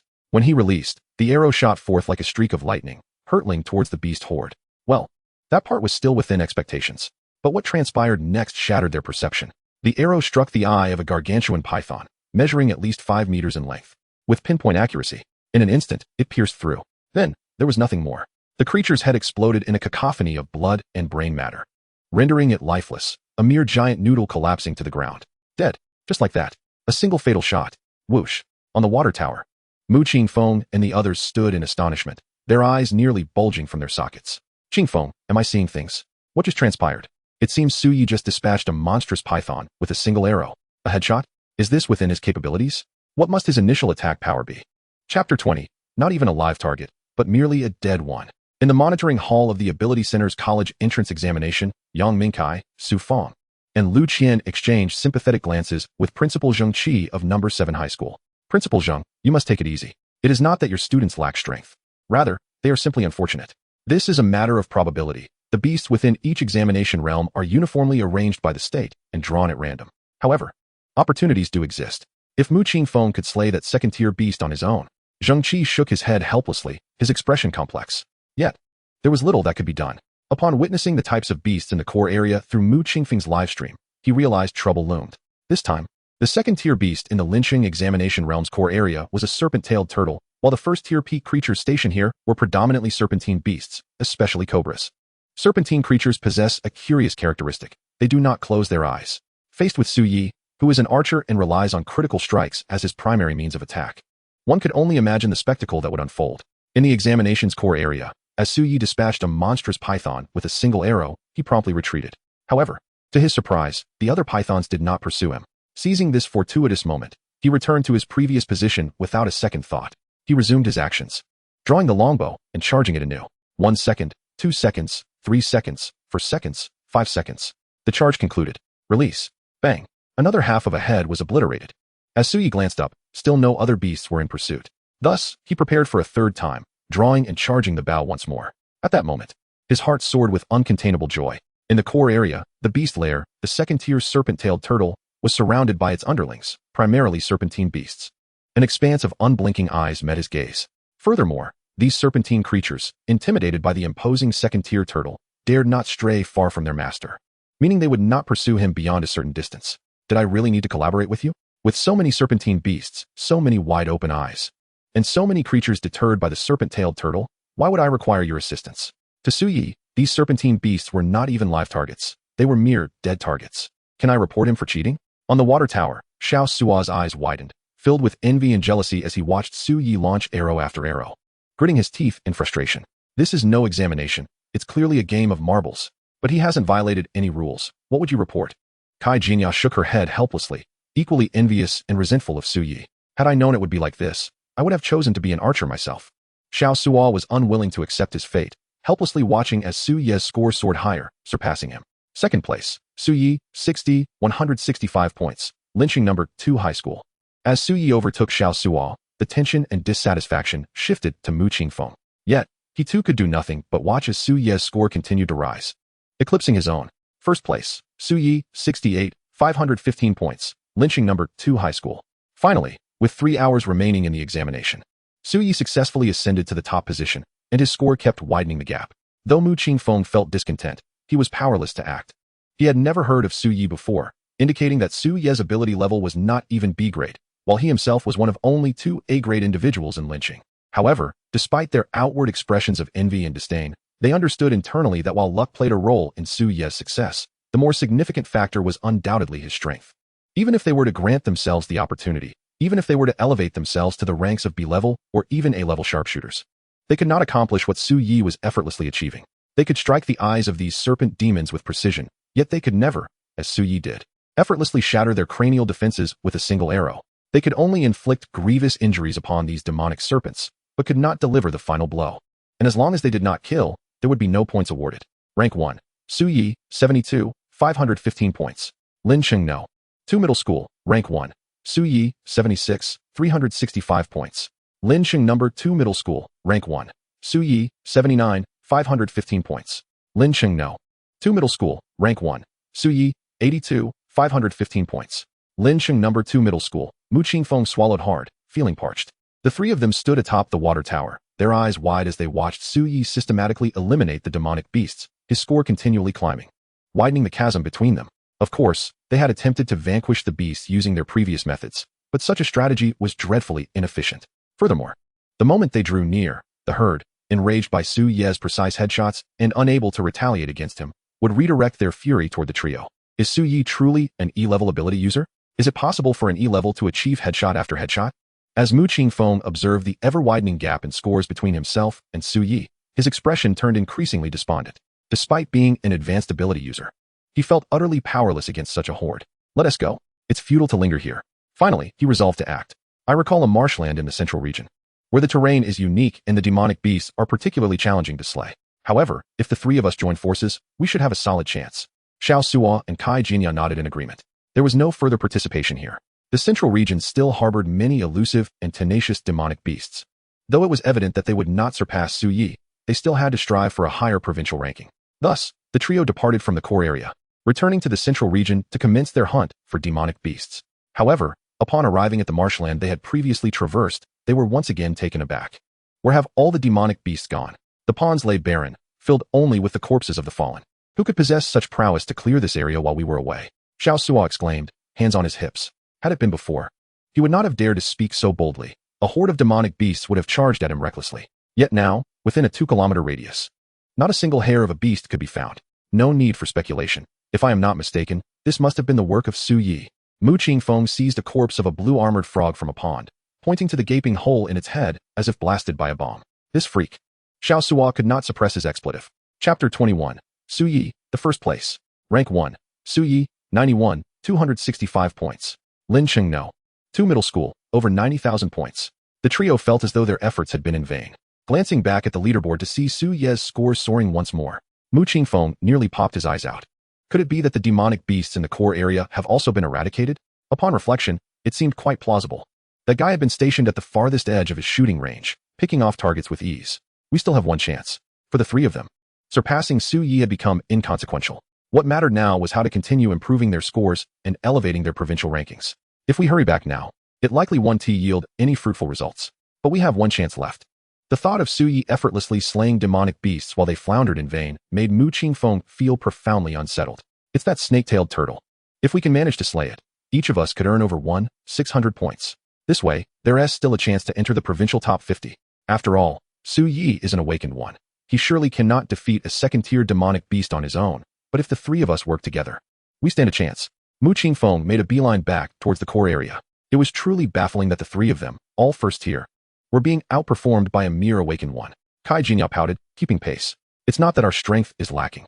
It's merely that the other party's luck is too good. Xiao Suo was equally dissatisfied with their current standings. Yet, it cannot be said so simply. Prior to this, we had never heard of Su Yi's name. This implies that he could be a C-level ability user. A C-level ability user, capable of achieving such heights, surely possesses skill. Luck may play a role, but it cannot solely account for his success. He must have undergone training beyond our comprehension. The 3 made haste back to the core region. Was this truly all his doing? Upon their return, the trio beheld the nearly empty tide of beasts ahead, their expressions shifting dramatically. The snake-tailed turtle remained, yet all the surrounding nest beasts had been annihilated. But where is Su Yi? Mu Qingfeng glanced around the shelter Su Yi had previously occupied, finding it vacant. Surely he hasn't left? After slaying so many, he must be quite depleted. The remaining beasts will be difficult to kill, especially the snake-tailed turtle. Not only is it a second-tier demonic beast, but its defenses are exceptionally formidable. There is no way he could manage it alone.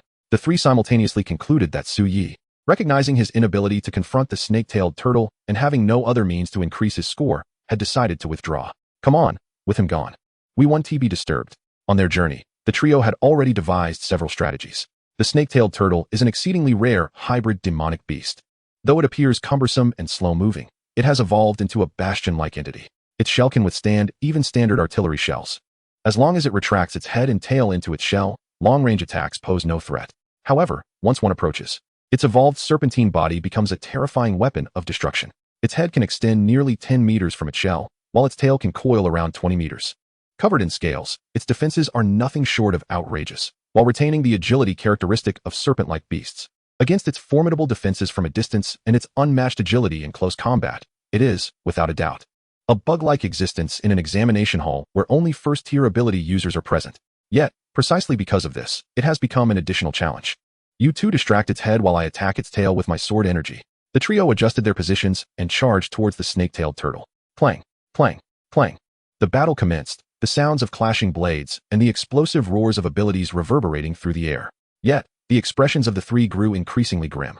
Despite the snake-tailed turtle remaining stationary, its head and tail could effortlessly strike any corner around it. Its immense power could easily shatter the abilities imbued upon their weapons. Though Mu Qingfeng's sword aura was sharp, it could not even pierce the turtle shell, let alone the serpent scales on its tail. This won't do. We must change our strategy. Let us concentrate our attacks on the same area. If we can create even a small opening, the rest will become significantly easier. Mu Qingfeng adjusted his angle, relentlessly bombarding the serpent turtle's head with his sword aura, each strike landing precisely in the same spot. Xiao Suo and Kai Jinya mirrored his efforts. Yet, the outcome was no different from before. The trio's strikes were remarkably accurate, each one hitting the same location. However, despite striking hundreds of times, not a single mark was left behind. This is futile. We simply cannot penetrate. It's not that we cannot break through. It's just that our powers cannot sustain such prolonged exertion. Only by working together can we maintain a sufficient frequency of attacks. Without one of us, there's simply no time to recover. Ultimately, the three had no choice but to concede. If only Su Yi were still here. With four of us, we could surely manage. Mu Qingfeng sighed. In the battlefield, the collaboration of various powers among ability users is essential.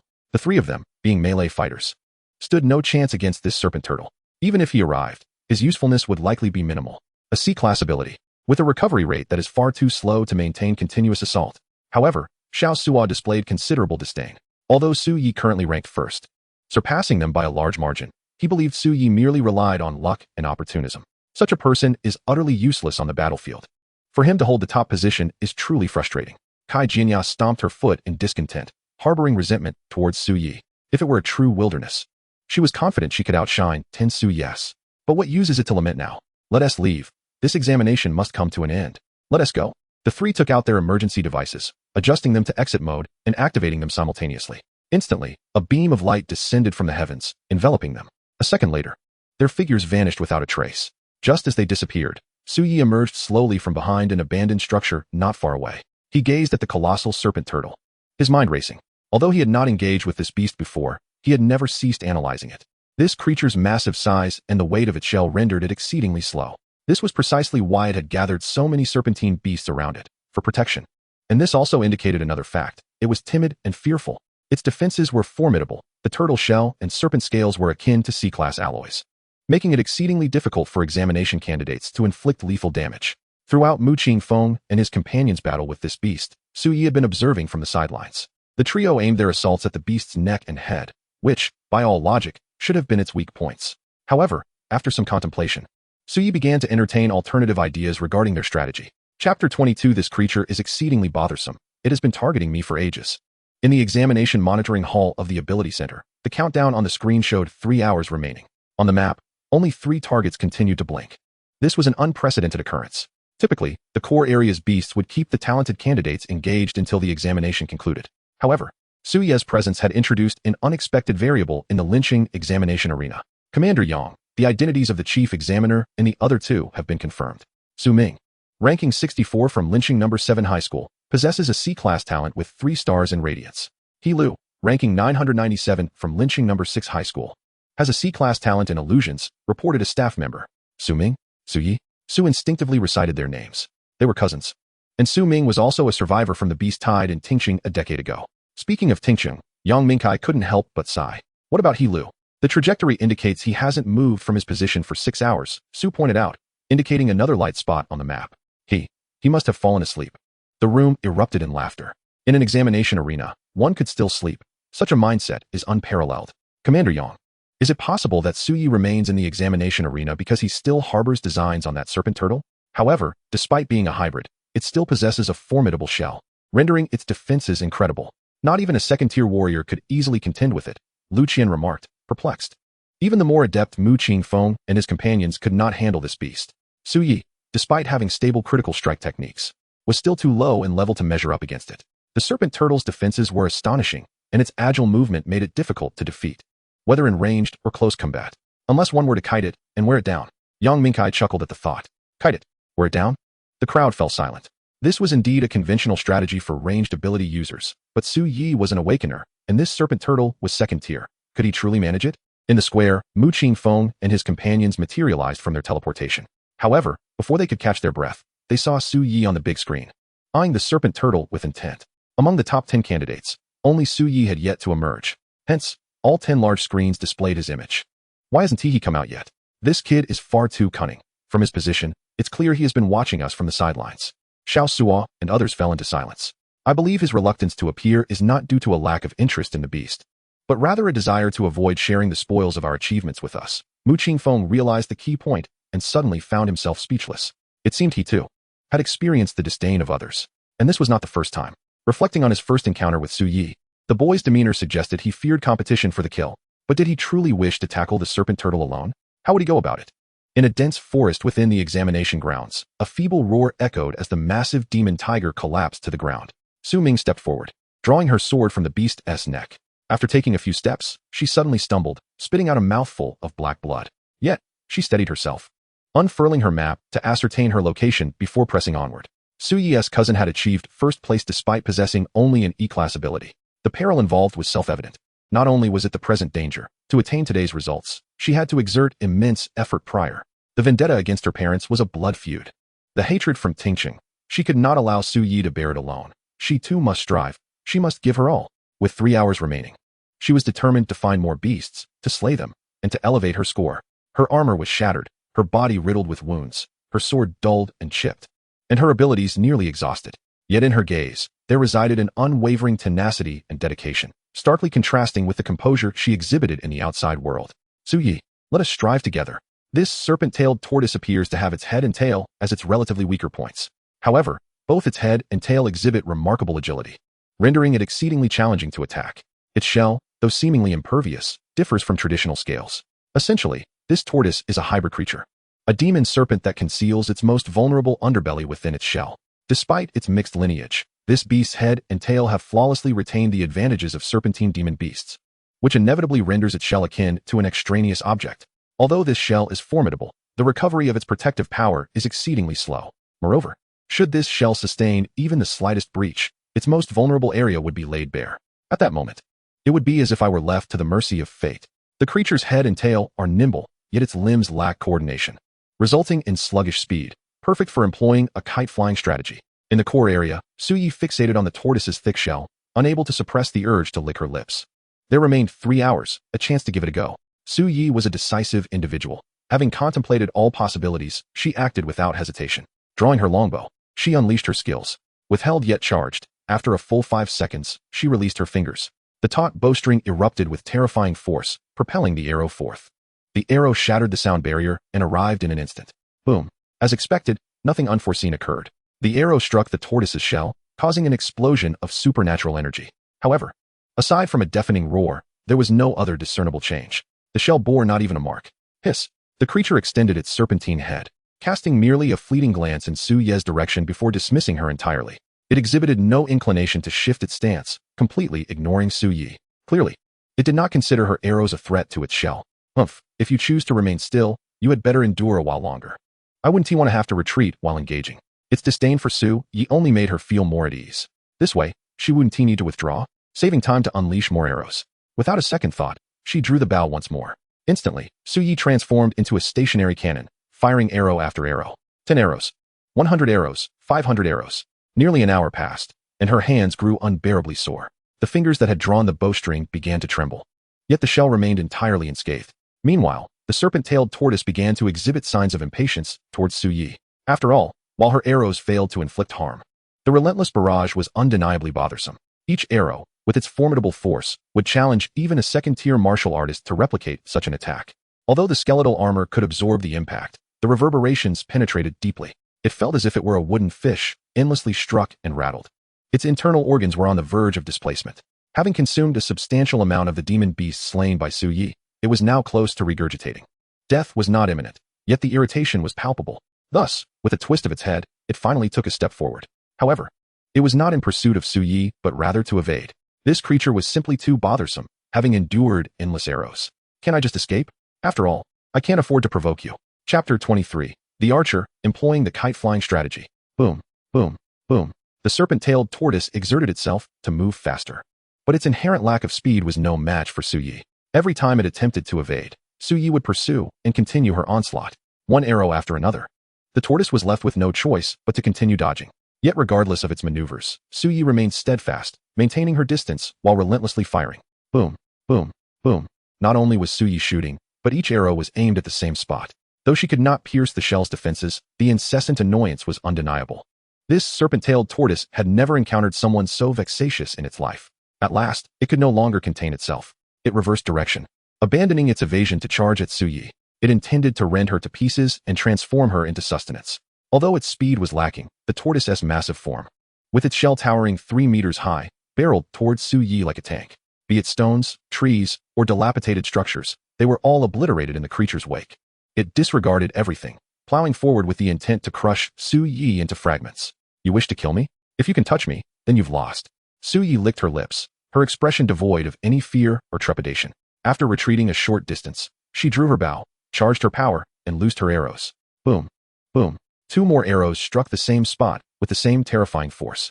Although they still failed to alter the tortoise's shell, this only served to further incite its rage. After firing 2 arrows, Suyi decisively ceased her bow action and sprinted backward. Once a sufficient distance was achieved, she turned and resumed her previous actions. Again, she drew the bow, charged and released. Still 2 arrows. Still the same intensity. Still the same location. The supernatural energy exploded upon the shell, causing the tortoise's head to buzz. The results are promising. After several exchanges, Suyi had mastered the tortoise's speed. She no longer needed to glance back. As her feet touched the ground, she instinctively turned to draw her bow. Her control over distance and timing was exquisitely precise. Initially, due to her constant retreat, the distance was ever-changing, affecting her aim. Yet now, regardless of distance or posture, her arrows consistently struck the same spot. Behind her, the serpent-tailed tortoise relentlessly pursued, its roars echoing. Its agile tongue and tail writhed wildly, yearning to ensnare Suyi at once. Alas, even at its closest, it remained 30 meters away. Another arrow for you. After a while, Suyi grew increasingly adept at this combat style, her control over distance becoming even more refined, allowing her to fire a 3rd arrow during the intervals. Boom, boom, boom. Suddenly, a glimmer of realization sparked in her eyes, revealing a blend of surprise and exhilaration. With the last arrow released, she finally noticed a white mark appearing on the spot she had been assaulting on the shell. Though the mark quickly faded, it ignited an overwhelming joy within Suyi. As anticipated, no defense, no matter how formidable, is impenetrable. The crux lies in whether the recovery speed of that defense can keep pace with the rate of destruction. The recovery speed of the tortoise shell's defense was limited. As long as she maintained her relentless wear, she would undoubtedly shatter it completely. I have indeed made the right bet. Suyi laughed heartily, although time was running short. She had glimpsed hope. All that remained was to gamble everything. The outcome hinged solely on fortune. As Suyi's confidence grew increasingly resolute, the serpent-tailed turtle began to feel a rising sense of panic. It was acutely aware of its vulnerabilities, otherwise it would not have summoned all the serpentine beasts within the core area to serve as both a shield and cannon fodder. As cracks began to appear in its protective shell, its understanding of the impending danger deepened. If Suyi continued to unleash his arrows, he would inevitably pierce a gaping hole through its carapace. Beneath that shell lay no additional defenses, only its vital organs. Thus, it turned and fled, and it needed to escape swiftly. Continuing in this manner would surely lead to its demise at Suyi's hands. However, the serpent-tailed turtle's voice soon grew even more enraged. As it fled, Suyi commenced his pursuit. While chasing, he continued to shoot arrows with the same intensity and precision as before. And now, having become more adept at this combat style, he was able to maintain a better rhythm. Previously, he had to change positions after every 2 arrows. Now, he could release 3 before needing to shift. Before long, the white marks on the turtle's shell re-emerged, becoming increasingly prominent, despite its relentless regeneration. In the square, thousands of spectators fixated on the enormous screen, witnessing the fierce battle between Suyi and the serpent-tailed turtle. The contest between man and turtle was, to some extent, rather monotonous. It was essentially just Suyi shooting arrows incessantly. The turtle showed little variation in its behavior. Initially, it had squatted there, allowing Suyi to shoot at will, but soon appeared annoyed and began to sidestep, attempting to evade Suyi's arrows. Consequently, Suyi kept pace, pursuing and shooting. This in turn provoked the turtle's fury, prompting it to chase after Suyi. The scene of battle transformed into one where Suyi retreated while shooting. Although he was ranked first, he was still merely an awakened one. With his current attack power, he could not breach the defenses of this second-tier serpent-tailed turtle. Was he not merely wasting his efforts? With less than an hour remaining until the end of the examination, he was still squandering time. Perhaps he should take a break soon. Was this what they termed the kite-flying strategy? But at this rate, when would it ever conclude? Nevertheless, this fellow was quite impressive. After shooting for such an extended period, his abilities had yet to wane. At the back of the crowd, Mu Qingfeng and his companions were also watching the large screen. Since leaving the examination secret realm, the trio had not shifted their positions, their eyes glued to Suyi. Qingfeng, do you think this guy can succeed? If he were a first-tier ability user, I might think it possible, Xiao Sua remarked, harboring some grievances towards Suyi during their time in the secret realm. However, upon exiting, he quickly realized that the examination was fundamentally a test of individual capability. Now, he also learned that Suyi was merely an E-tier ability user and wielded nothing more than a standard hard bow of no significant rank. It was through these means that Suyi had surpassed them, emerging as the current leader. But wait, he had been battling this serpent-tailed turtle for over 2 hours now. How could his internal energy still be so abundant? If we, as B-tier users, had been in his position, we would have depleted our abilities 2 or 3 times by now. Kai Jinya, being a girl, was indeed more observant. Indeed, given his ability level, regardless of conservation efforts, even with potions, he should have exhausted his energy by now. Mu Qingfeng was equally perplexed. How did Suyi manage to maintain such a prolonged offensive? No. Something was amiss. Suddenly, Mu Qingfeng furrowed his brows, his expression shifting. Just as he spoke, the battle on the big screen between Su Yi and the turtle underwent a transformation. Su Yi abruptly abandoned his charging technique, and the frequency of his attacks surged dramatically. Chapter 24, Second Set of Runes Effect, Devour 30. Rest assured, Commander Yang, there is no possible way for anyone to smuggle prohibited items into the examination arena. In the monitoring hall of the Supernatural Ability Center, witnessing Su Yi shoot nonstop for over 2 hours, Yang Mingkai's brow furrowed as he glanced at Su Feng. The latter was startled, quickly assuring him. He too was puzzled as to how Su Yi could sustain such a lengthy battle. Meanwhile, the others were utterly mesmerized. He must possess a method for recovering his abilities. Otherwise, with his E-tier status, it would be impossible for him to last this long. Old Lu, what are your thoughts? Yang Mingkai inquired. As the highest-ranking officer of the Lynching Defense Forces and a 5th-tier ability user, he was well aware of the examination conditions. Each examination's secret realm was crafted by the nation's 7th-tier spatial ability users, leaving no room for such elementary flaws. The fact that Su Yi was an E-tier user was indisputable. It was also certain that he was an awakened one. General Lu Qian also appeared perplexed. Perhaps he possesses a second ability. A second ability? The crowd gasped in astonishment. Yang Mingkai's face shifted dramatically. The so-called second ability refers to an individual awakening more than one ability. The world is vast, and the extraordinary exists. This holds true for abilities as well. The occurrence of a second ability is exceedingly rare, yet not without precedent. There have been instances of second abilities emerging, as well as ability mutations and fusions. This indeed offers the most compelling explanation. Furthermore, based on past cases, the emergence of a second ability often leads to an enhancement of the primary ability's level. This could also elucidate why Su Ye's initial attack power had increased. The others, upon hearing this, were even more astonished. To awaken 2 abilities simultaneously, especially one with remarkable restorative properties, was utterly astounding. One could only wonder what level his second ability might be. Regardless of whether he ultimately succeeds, after this examination, he would undoubtedly become renowned throughout Huaxia. At this moment, only the existence of a second ability could elucidate Su Ye's extraordinary regenerative capability. Unbeknownst to Su Yi in the examination arena, his miraculous recovery ability had already been interpreted as a second ability. At that moment, he continued to retreat while shooting arrows. After a period of withdrawal, the serpent-tailed turtle finally comprehended that it could not possibly outrun Su Yi. Naturally, catching up to him was equally unattainable. The immense turtle shell on its back served as its greatest defense, yet simultaneously constituted its most cumbersome drawback. With a furious roar, the serpent-tailed turtle, in a fit of rage, recklessly pursued Su Yi. Yet no matter how it chased, it could never close the distance between them. In short, it could neither escape nor catch up. Its frustration and fury only mounted, spiraling into a tempest of rage. Nevertheless, at this moment, Su Yi remained unfazed by the turtle's explosive anger, steadfastly maintaining his rhythm. He simply kept shooting. Whoosh! An arrow was loosed, striking true upon the white spot on the turtle's back. Although this arrow lacked the terrifying force of a charged shot, it effectively suppressed the defensive capabilities of that area, rendering recovery impossible. Hiss! As this arrow struck the serpent-tailed turtle, a surge of pure supernatural energy manifested within Su Yi, flooding his body and revitalizing what had been a nearly exhausted reserve of energy in an instant. With one arrow released, the second was immediately drawn once more. No charging, but a powerful strike. Arrows were unleashed with unerring precision, striking the white mark once more. With each shot, his innate powers surged back to life. Although the might of his strong strike skill could not achieve the terror of a silent launch, its rapid-fire capability was undeniable. Su Yi could release 2 arrows every second. In mere minutes, his abilities were nearly fully restored. What a blissful sensation. With his powers revived, it was now time to deal with you. Su Yi momentarily paused with his longbow, refraining from immediately conjuring another arrow. Instead, he swiftly activated his inner vision technique, channeling his mental energy into the spirit orifices.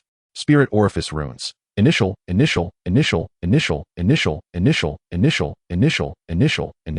Rune attribute, Devour 30. In the next moment, all the spirit orifices trembled slightly, and the radiant runes erupted with brilliance, extinguishing all at once. Following this, another rune ignited within each spirit orifice. Spirit orifice runes. Initial.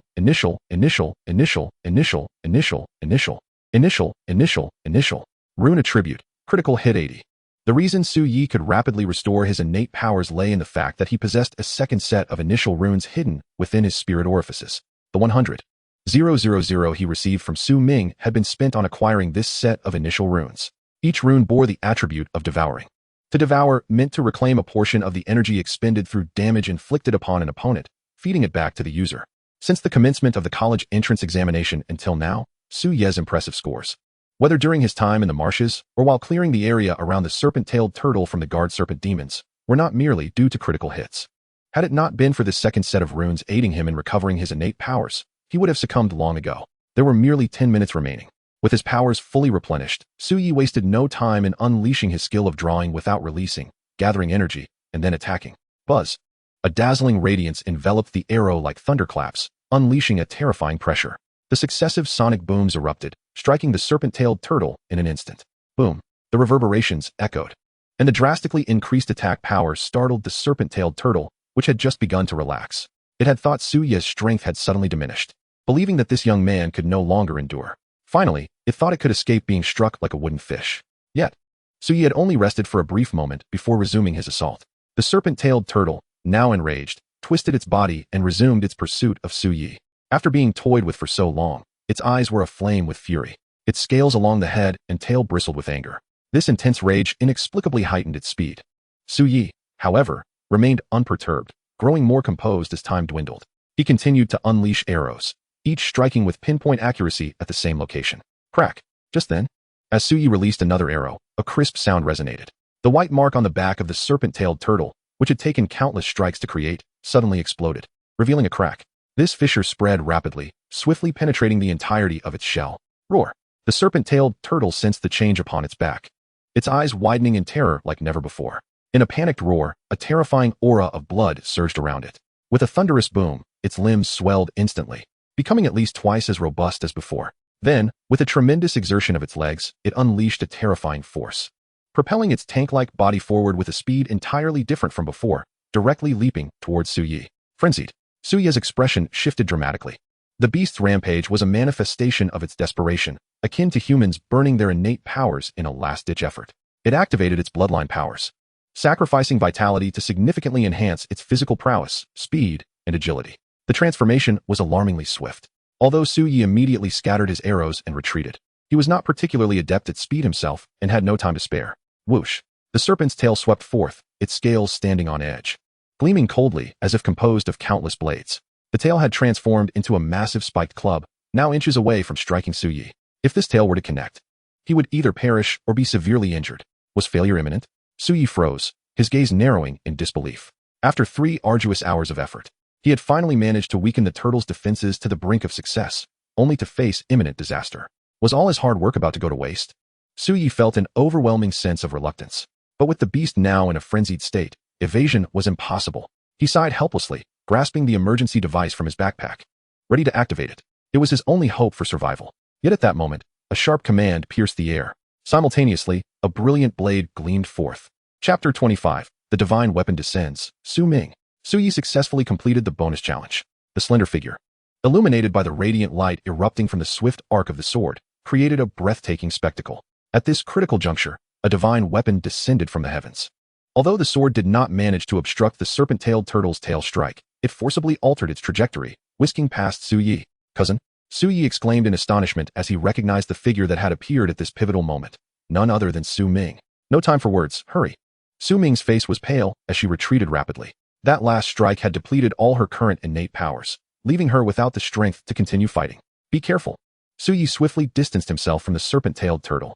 The beast's rampage was brief. If they could survive this lethal blow, the subsequent challenges would be much easier. The turtle's speed was already beginning to wane. Seizing this opportunity, Su Ye prepared to draw his bow once more.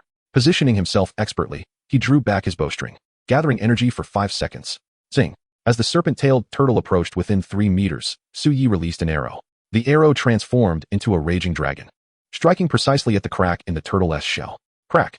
The sound of further splintering echoed. The fissure in the shell instantly doubled in size. Through the gap, the pulsating glow of blood could be seen surging beneath the shell. Without a moment's pause, Su Ye shot another arrow and swiftly retreated, increasing the distance once again. The serpent-tailed turtle's frenzied state was rapidly dissipating. Its speed decreased significantly, allowing Su Ye to safely distance himself. Yet again, he drew his bow, conjured another arrow, and after 5 seconds of gathering energy, he released. The arrow soared forth, a thunderous brilliance accompanied by a flash of blood light. At that moment, the effect of quadruple critical damage was triggered. With 5-fold energy buildup and 4-fold critical hits, the resulting damage soared to a staggering 20-fold. This time, The arrow encountered no impediments, piercing through the fissure of the turtle shell and fully embedding itself within. A dull thud resonated. The arrow had completely penetrated the innards of the serpent-tailed turtle, causing the amassed energy within to erupt violently. A vivid jet of blood gushed forth from the crack in the shell. The serpent-tailed turtle let out a harrowing roar. With the shot, Suyi had severely injured its internal organs, as if a bomb had detonated within its body. Its form staggered noticeably, its speed diminished, nearly faltering. The excruciating agony within ignited an unprecedented fury, and after a brief pause, it charged at Suyi once more, intent on delivering a final blow, yearning for a mutual demise. However, with its internal injuries, its strength was rapidly waning, and its speed plummeted yet again. Faced with the hulking mass barreling towards him, Suyi retreated less than 10 meters before halting once more. He drew back his longbow, holding the shot. 1 second, 2 seconds, 3 seconds, 4 seconds, 5 seconds. The moment of tension culminated. Release. Bang. A soul-piercing shot, triggering a 20-fold damage effect. This arrow not only struck accurately into the serpent-tailed turtle's body once more, but also caused the crack in its shell to widen further. As the arrow's energy detonated, a thunderous roar echoed, and a torrent of blood mixed with shattered organs erupted like a fountain from the shell's fissure. The serpent-tailed turtle screamed in agony. It could no longer pursue Suyi. The injuries within were siphoning its vitality at an unimaginable rate. In a frenzy of despair, it writhed on the ground, its head drawn towards the wound, only to witness more and more of its entrails and blood spilling forth. At that moment, the glimmer in its eyes transformed entirely into terror. It understood all too well that this time, it was doomed. Although its head and tail remained intact, its belly was a mere mass of pulp.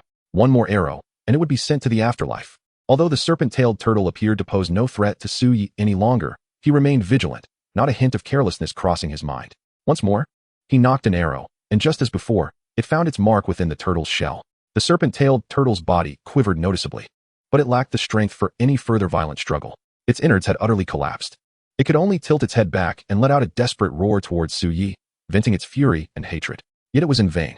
Suyi stood resolute, motionless, quietly retrieving his electronic information panel to send a team invitation to Su Ming. The ability to slay this serpent-tailed turtle was largely due to Su Ming's timely arrival, shielding him from that lethal strike. Thus, it was only fair to allocate half of the points to her. However, Su Ming instantaneously declined the invitation. "Cousin, what are you doing?" Suyi was perplexed. Although Su Ming's performance was commendable, with this additional 2,000 points, she could certainly secure a place in a top-tier ability university. With 5,000 points, she might even become the top scholar of the province. Such an achievement would afford her superior resources, enhancing her prowess. Su Ming replied with unwavering determination, her expression brimming with excitement and encouragement. Top scholar of the province? Suyi instantly grasped Su Ming's intent. At that moment, the serpent-tailed turtle's roars abruptly ceased. Its tongue and serpent tail fell limply to the ground. The mightiest beast in the examination hall, the additional challenge for all candidates, had finally breathed its last. Almost simultaneously, a beam of light materialized above Suyi and Su Ming. The examination time had concluded. The rescue device automatically initiated the transport, and their figures gradually faded, ultimately vanishing from this realm. The 5,000 points from this additional challenge were directly added to Suyi's score. First place, Suyi, 141, 265 points, Lin City No. 2 High School. In the plaza, Mu Qingfeng and the others gazed at the suddenly fluctuating numbers, their expressions frozen in disbelief. Those nearby were rendered speechless. The serpent-tailed turtle had indeed been slain. 5,000 points. This fellow truly exhausted it arrow by arrow. A score of 14,000. Such a number had never before graced Lin City. Mu Qingfeng's eyes were filled with complexity. He possessed an A-grade talent, alongside the rare ability of sword chi. Originally, his aim was to secure a spot among the province's top 10. Before the examination, he had predicted his score to be around 8,000. Last year's 10th place score was over 7,800. Such scores had never been seen in Lin City, nor anywhere in the entire southern province of Chuan. Are you suggesting that this fellow might become the top scholar of Chuan province? The others gasped in astonishment. Hastily, they checked the past year's examination results. Indeed, for several consecutive years, the top scholar's score hovered just over 9,000. The only instance of surpassing 10,000 was when an S-grade talent emerged from that cohort. Yet this year, there was no S-grade talent in Chuan province. Many present overheard their conversation. The news of Su Ye's potential to become the province's top scholar spread rapidly. Instantly, students and teachers from Lin City No. 2 High School erupted into a frenzy, chanting Su Ye's name. Su Yi, top scholar of the province. Su Yi, top scholar of the province. Su Yi and Su Ming, just emerging from the teleportation beam, were taken aback by the sudden commotion.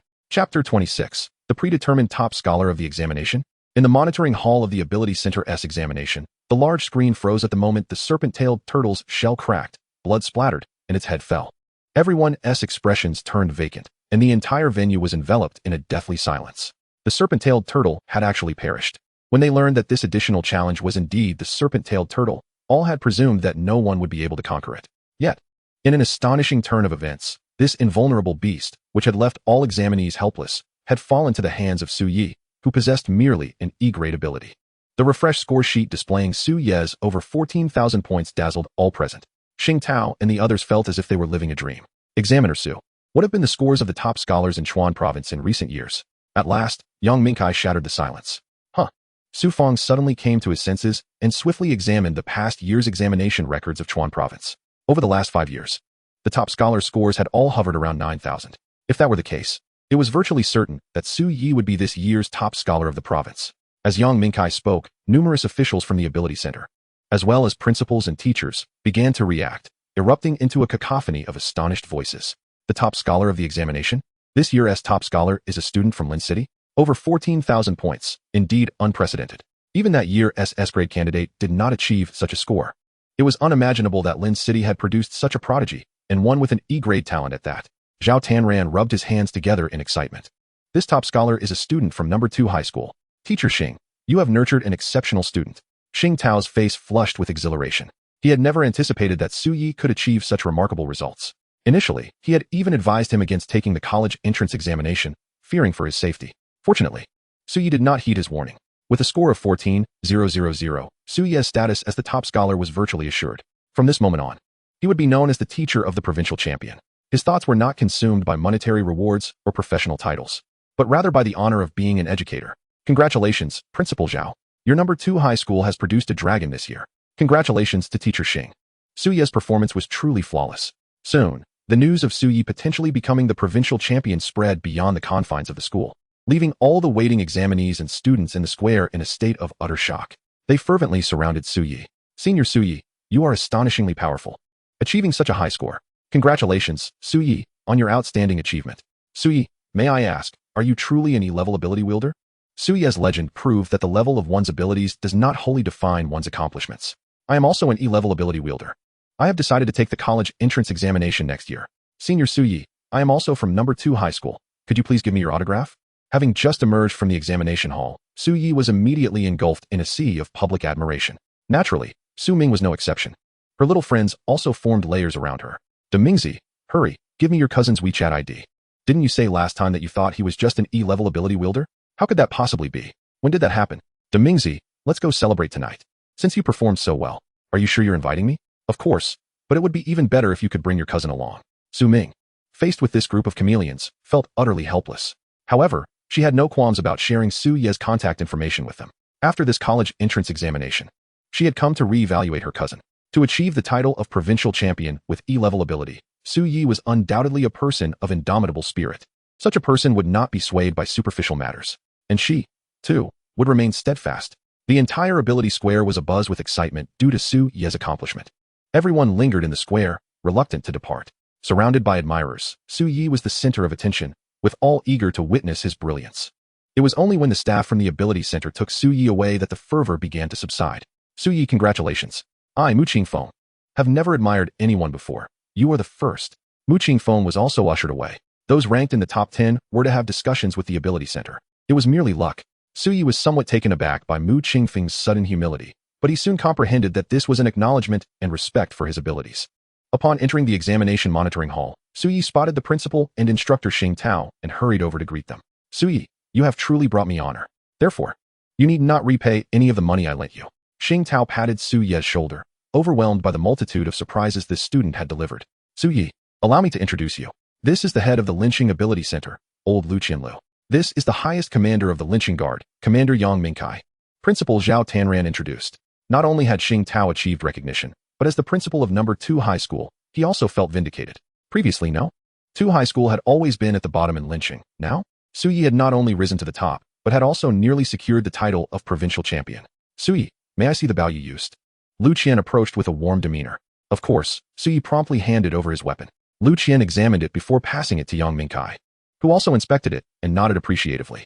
I never expected that not only do you possess E-level abilities, but your equipment is also so ordinary. It seems your instructor was indeed correct. Your outstanding results are attributable to your relentless training, which far surpasses that of your peers. Examiner Su, lunch is soon. Please make arrangements. Today, I and Director Liu will accompany the top 10 examinees from lynching for a meal. Su, naturally understanding Yang Mingkai's intent, recognized that the crowd was too large for meaningful conversation. If Su Yi truly secured the provincial champion title, there would be numerous matters to address, particularly the suspicion surrounding his potential awakened second ability, which needed immediate clarification. All right, I will arrange it right away. Top 10 students, please head to the restaurant on the 9th floor to rest. We will eat there while awaiting the provincial score announcement. Not every city's college entrance examination occurs simultaneously, and all results must be submitted to the Provincial Ability Bureau for review. Consequently, the overall provincial rankings had yet to be released. At the enormous circular dining table, Director Liu and Yang Mingkai took seats beside Su Yi. Su Yi, now that the college entrance examination has concluded, your university life is about to begin. Have you decided which ability school you wish to attend? Lu Qian inquired with concern. Not yet. Su Yi shook his head. It was not that he lacked desire. After all, he had awakened as an E-level wielder. Although he possessed the extraordinary 10 spirit apertures, he had never truly considered that he could attain the provincial champion title. Furthermore, he had little knowledge of ability universities. Regardless of whether you ultimately become the provincial champion, with your score, you should have no difficulty gaining admission to any of the 3 top ability universities in China. Currently, it was not Su Yi who was most excited, but rather Xing Tao and Zhao Tanran. As Su Ye's instructor and principal, they were basking in the limelight. Here are detailed materials on the 3 top universities. You should review them now. Lu Qian handed Su Yi 3 books. The other top 10 students received the same materials. With your results, these 3 universities will likely extend invitations for you to attend, along with exceptionally generous offers. However, do not let these conditions cloud your judgment, Lu Qian advised earnestly. This was the first time in Linqing's history that a college entrance examination champion had emerged. They must ensure he did not face any disadvantage. All 3 universities are prestigious, with equally rich educational resources, yet distinctions exist in their teaching specialties. What differences could there possibly be? Su Yi paused, a hint of confusion crossing his face. If they are all top tier, then aren't they all equally impressive? If you were another type of ability wielder, you could gain admission to any of the 3 ability universities without issue. However, your current career trajectory is that of a marksman. As far as I know, the marksmanship instructors at both Yanjing Ability University and Central Ability University are predominantly ranked at 6. Only the marksmanship instructors at Mode University have attained the pinnacle of the 7th rank. Lu Qian stated with utmost seriousness. I understand now. Thank you, Principal. Su Yi nodded, a look of enlightenment dawning upon him. The schools were all equally prestigious, yet the instructors differed significantly. He hurriedly opened the documents to peruse. To his astonishment, he discovered that there are over 1,000 supernatural ability universities across Huaxia, encompassing both undergraduate and vocational institutions. However, a staggering 70% of the nation's practitioners rated above the 7th rank hail from the 3 premier institutions, with nearly all of the 8th rank practitioners also belonging to these establishments. The 3 rare 9th rank practitioners each represent one of these schools, leaving none for the others, which is ample testament to the formidable prowess of these 3 universities. Furthermore, the compendium of supernatural skill manuals held by these institutions is unparalleled throughout Huaxia, with a plethora of these manuals being developed in-house and never disclosed to the outside world. While Su Yi and his companions were taking their meal breaks, the admissions office of Mode University had already received preliminary ranking data from the college entrance examinations across various provinces. This process employed a cross-verification mechanism. On one hand, it allows the ability universities to gain early insights into the candidates' profiles. On the other hand, it aids the provincial ability bureaus in further validating the efficacy of the results. Although it was lunchtime, the admissions office was bustling with Mode University's admissions staff. Moreover, the qualifications of these instructors were notably impressive, with the lowest rank being 4. Among them were several distinguished individuals holding positions as deans or deputy deans, boasting ranks of 6 and 7. The college entrance examination admissions process is of paramount importance to all supernatural ability universities in Huaxia each year. These institutions are dedicated to cultivating elite practitioners. However, this is predicated on their ability to enroll promising candidates. Students who excel academically, possess unique talents, or demonstrate remarkable performance may qualify for special recruitment, bypassing the traditional application and ranking process. In alignment with the 2 other prestigious universities, Mode University first scrutinizes the profiles of the top scorers from each province. As anticipated, the S-tier candidates from Ludong and Zhejiang provinces achieved the highest scores in their respective regions. As the discussion unfolded, the transcripts of Huaxia's sole 2 S-tier candidates, alongside their detailed identities, family backgrounds, and key examination footage, were projected onto the large screen.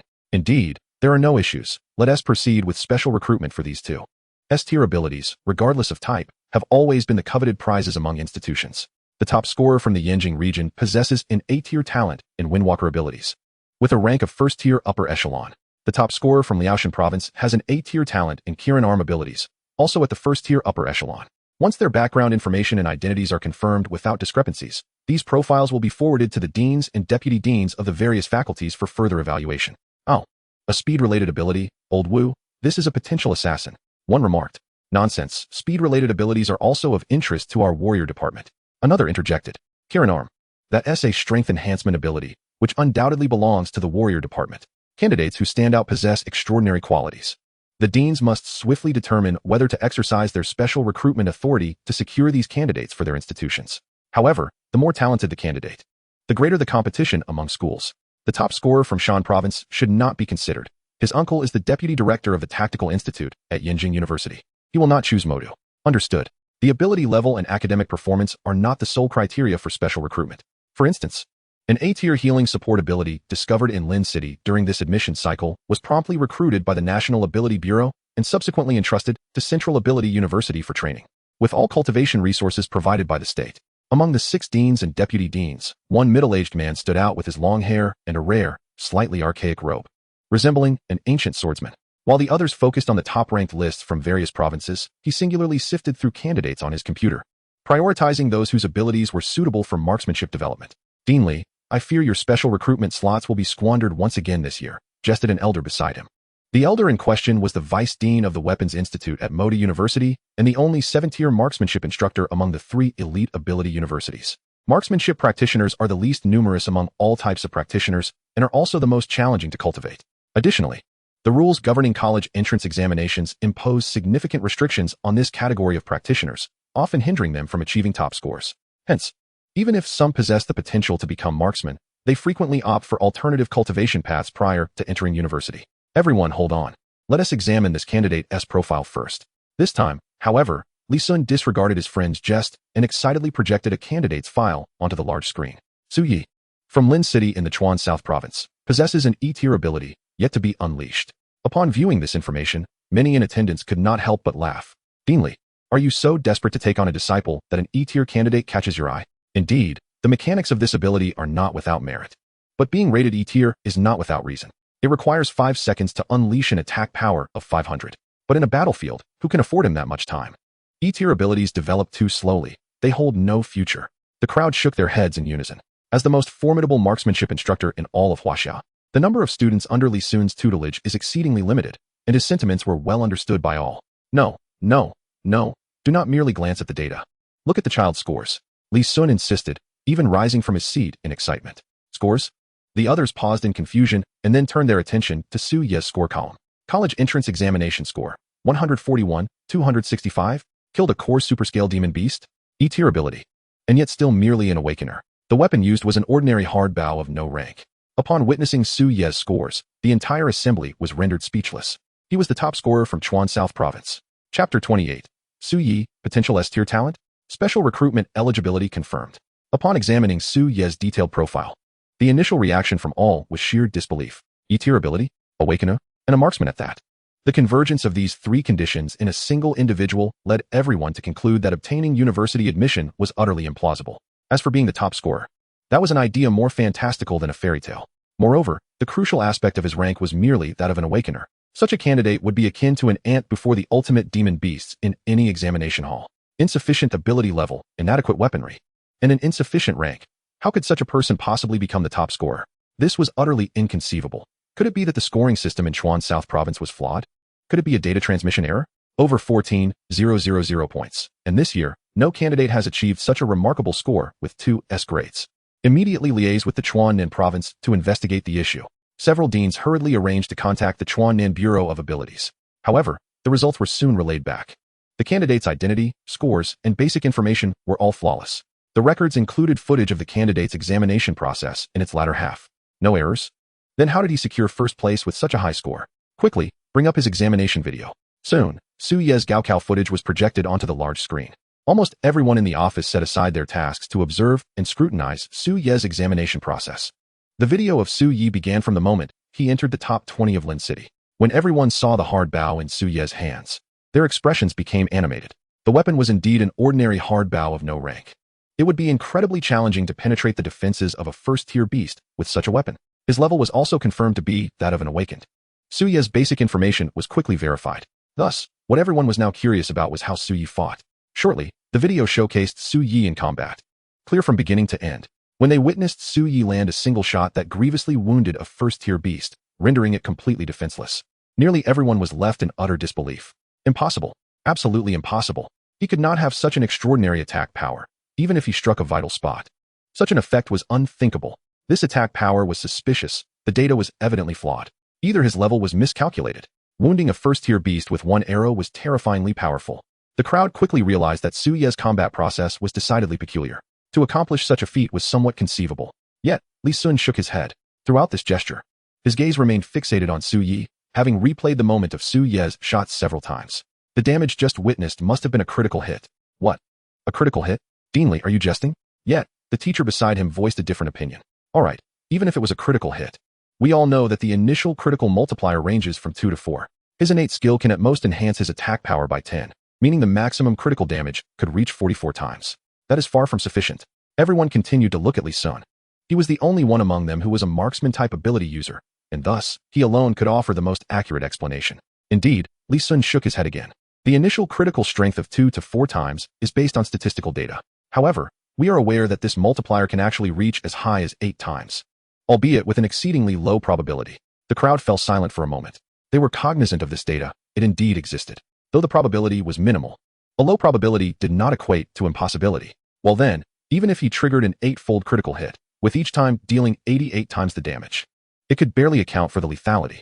Yet, his critical hit rate seems excessively high. The higher the critical hit rate, the lower the probability. Yet, he had achieved this result consistently 6 times in a row. Could it be that his critical hit rate is 100%? That is simply outrageous. Although Lee Sun is the most esteemed and experienced marksman mentor in all of Huaxia, the others remained skeptical of his assessment. An 8-fold critical hit was acceptable, but a 100% critical hit rate was utterly implausible. Statistically speaking, it was indeed impossible. Yet, within the training system of marksman-type ability users, there exists a concept known as feel. To put it simply, the most exceptional marksmen can achieve a special state through subtle sensations between themselves and their weapons. In this state, their abilities, techniques, and every minute movement of their body align perfectly with their weapon, significantly enhancing their critical hit rate. Lee Sun's breathing grew increasingly rapid. Isn't that the state of unity between man and weapon? But that state requires prolonged practice and comprehension. Could a mere examinee possibly attain it? The crowd remained unwilling to accept this notion.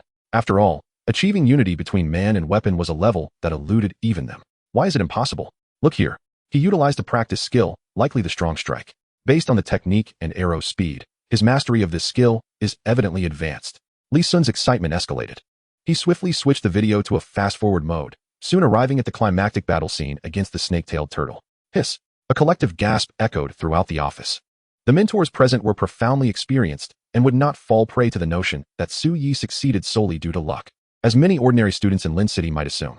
While there was an element of fortune involved, upon closer inspection, one could see that his choice of routes exhibited remarkable experience, and his shooting accuracy was exceedingly high. Wait, what is this? The footage displayed Suye using the strong strike skill during a moment of energy recovery. Of course, they could not discern that Suye had activated the devouring runes among his 10 spiritual apertures. They could only observe Suye, who seemed to have exhausted his energy, suddenly rejuvenating with vigor.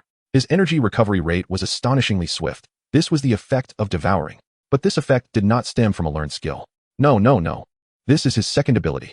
He has awakened a second ability. Upon hearing Lee Sun's words, all present, including the admissions office director, felt their pupils constrict sharply. They were well aware that the likelihood of a second ability was even lower than that of an S-grade ability. So that's it. I understand now. He has awakened a second ability. Furthermore, the awakening of a second ability will also lead to a transformation in the attributes of the first ability. His current first ability's enhancement to attack is certainly no longer just 10. Lee Sun exclaimed, slapping his thigh. Can we estimate the level of his second ability? Judging by its effects, it should be a devouring type ability. As for its level, there are too many variables to analyze definitively, but it is at least a B grade. There is an 80 certainty it is A grade. Wait, his proficiency in the strong strike skill isn't advanced, it's at the master level. Lee Sun gasped again, his breathing growing frantic. What? A B grade second ability, and it's a devouring type. If the second ability is B grade, then the first ability has a significant chance of being elevated to B grade as well.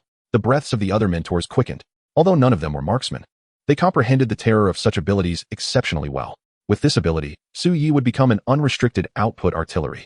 Moreover, if his first ability were indeed upgraded to B-grade, Su Yi would possess dual B-grade abilities, which could elevate his qualifications to an approximate A-grade level. Even if the second ability is classified as A level, the enhancement of the first ability elevates his talents to a near S level. It now appears that Su Yi possesses a greater and more reasonable likelihood of dual A-level abilities.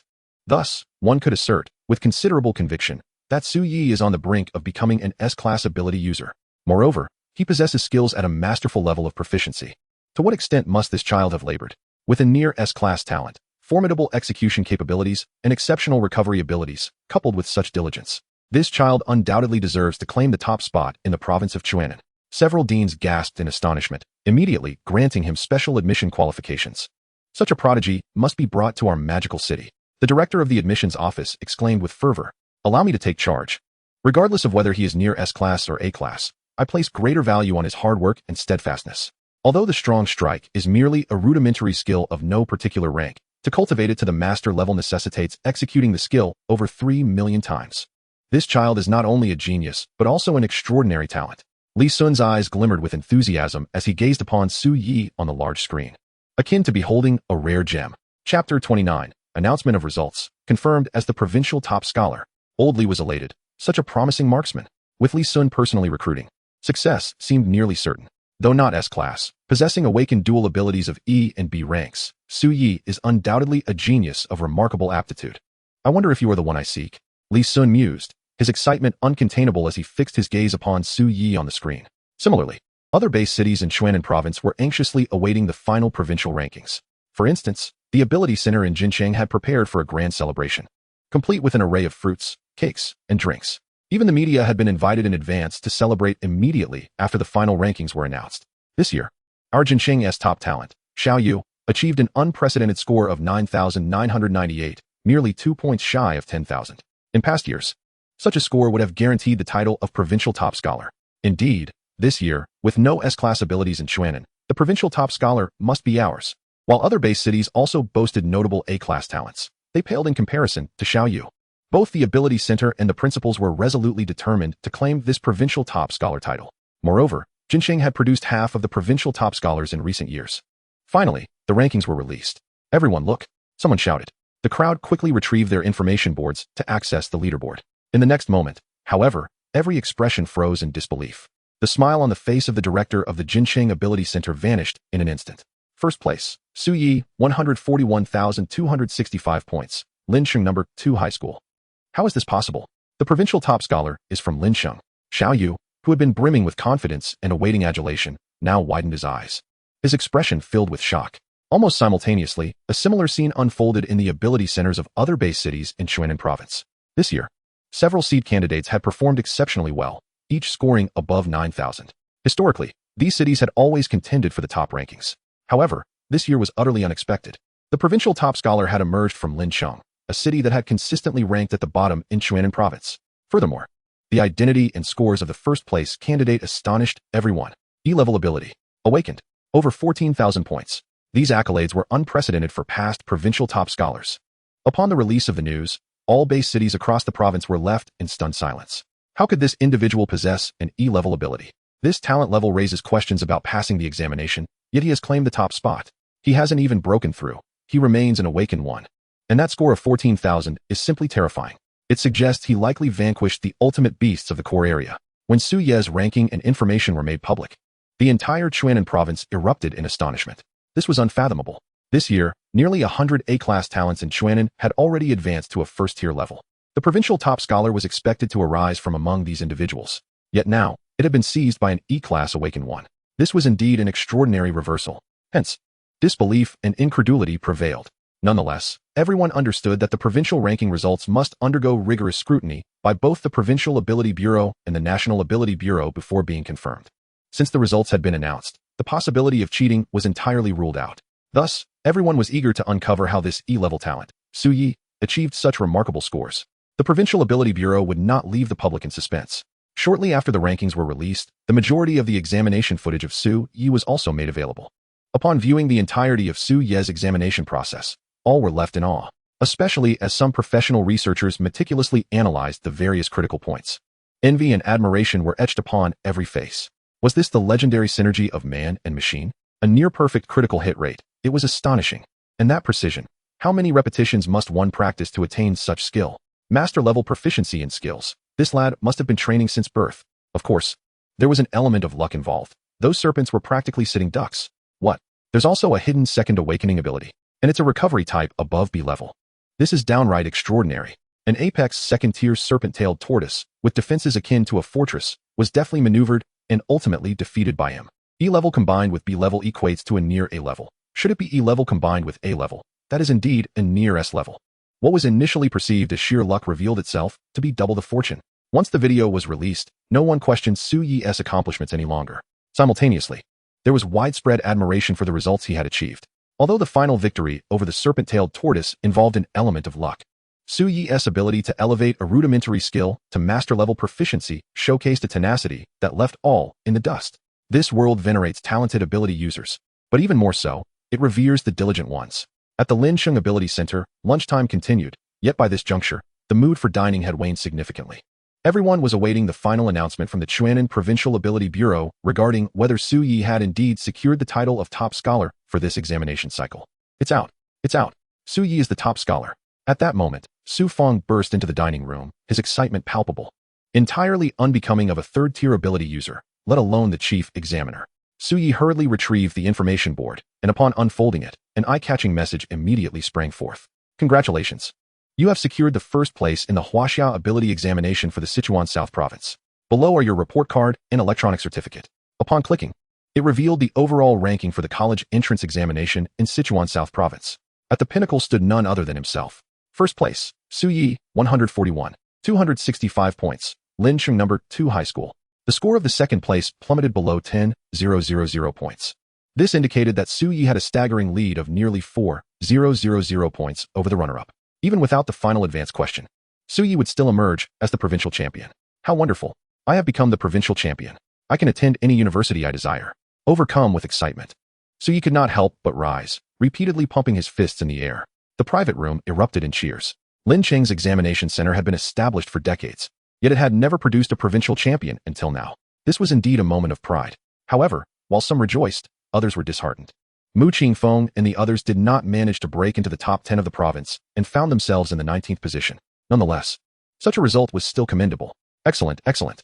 Su Yi has achieved an outstanding score as the provincial champion of the Sichuan South College entrance examination, bringing unprecedented honor to Linsheng. Furthermore, he has set an exemplary standard for future diligent students. Lu Qian applauded while standing up. Su Yi, our resources in Linsheng are limited, and we cannot provide you with too much. This fourth-grade talisman was left by the former director. Although you may not find it useful now, I hope it will benefit you in the future. If necessary, it can also be sold for resources.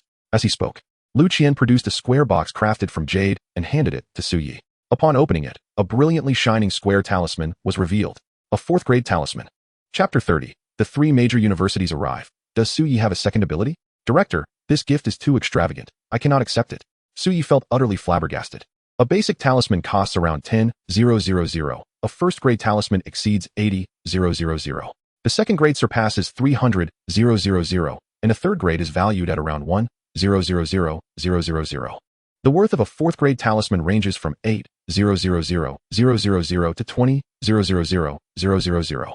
This is tantamount to bestowing upon Su Yi at least a 10,000 cash reward. Please accept it. You have made Linsheng proud by achieving the provincial champion in the Sichuan South College entrance examination, and the benefits you have brought to Linsheng far outweigh this value. You are entirely deserving of this reward. Yang Mingkai promptly closed the jade box and placed it in Su Yi's hands. Yes, take it. This is rightfully yours. If Linsheng had better conditions, this would be worth at least 3 times more in other major base cities. Su Feng also encouraged Su Yi to accept the gift.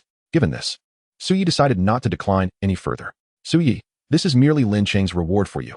The province will certainly offer another one soon. Lu Qian continued. Moreover, I estimate that by tonight at the earliest, or at noon tomorrow at the latest, the teachers from the 3 major universities will arrive in Linsheng to invite you to join their institutions using special admission quotas. At that time, the conditions will be exceptionally generous. Do not hesitate. If you have any other requests, feel free to mention them. With your achievements, you have every right. After some explanations, Su Yi finally grasped the concept of how the affluent cultivate the arts of literature while the impoverished hone martial prowess. Abilities are the cornerstone of existence in this world. The state endeavors to concentrate resources on the geniuses most likely to break through to higher realms. Thus, the nurturing of outstanding gifted abilities is pursued with utmost dedication. After dinner, journalists from the Lincheng television station conducted interviews with Su Yi and the top 10 candidates of Lincheng. That evening, Su Yi was accommodated in a guest room at the Ability Center for Rest. As anticipated by Lu Qian and others, early the next morning, someone came to notify Su Yi to proceed to the conference room. The special recruitment personnel from the 3 major universities had arrived. Upon entering the conference room, Su Yi found several familiar faces: Lu Qian, Yang Mingkai, Su Feng, his instructor Xing Tao, and the principal of No. 2 High School, Zhao Tianran. There were also 3 individuals whom Su Yi did not recognize. They were likely the special recruitment personnel from the 3 universities. Allow me to introduce you, Su Yi. This is Teacher Lin Dong from Yinjing Ability University. This is Teacher Wang Lin from Central Ability University. And this is Vice Dean Li Sun from Modi University, who is also the foremost sharpshooter mentor in all of Huaxia. As Lu Qian introduced the 3, he notably emphasized Li Sun. Lin Dong from Yinjing Ability University and Wang Lin from Central Ability University were both recruitment officers, while Li Sun held the esteemed position of Vice Dean. Su Yi immediately recalled Lu Qian's previous introduction regarding the strongest sharpshooter mentors among the 3 major universities, noting that only Modi University's mentor was of the 7th grade at the highest. Could it be this individual before him? However, the auras of these individuals were evidently restrained, leaving Su Yi uncertain. Their gazes were all fixed upon Su Yi, instilling within him a sensation of being thoroughly examined.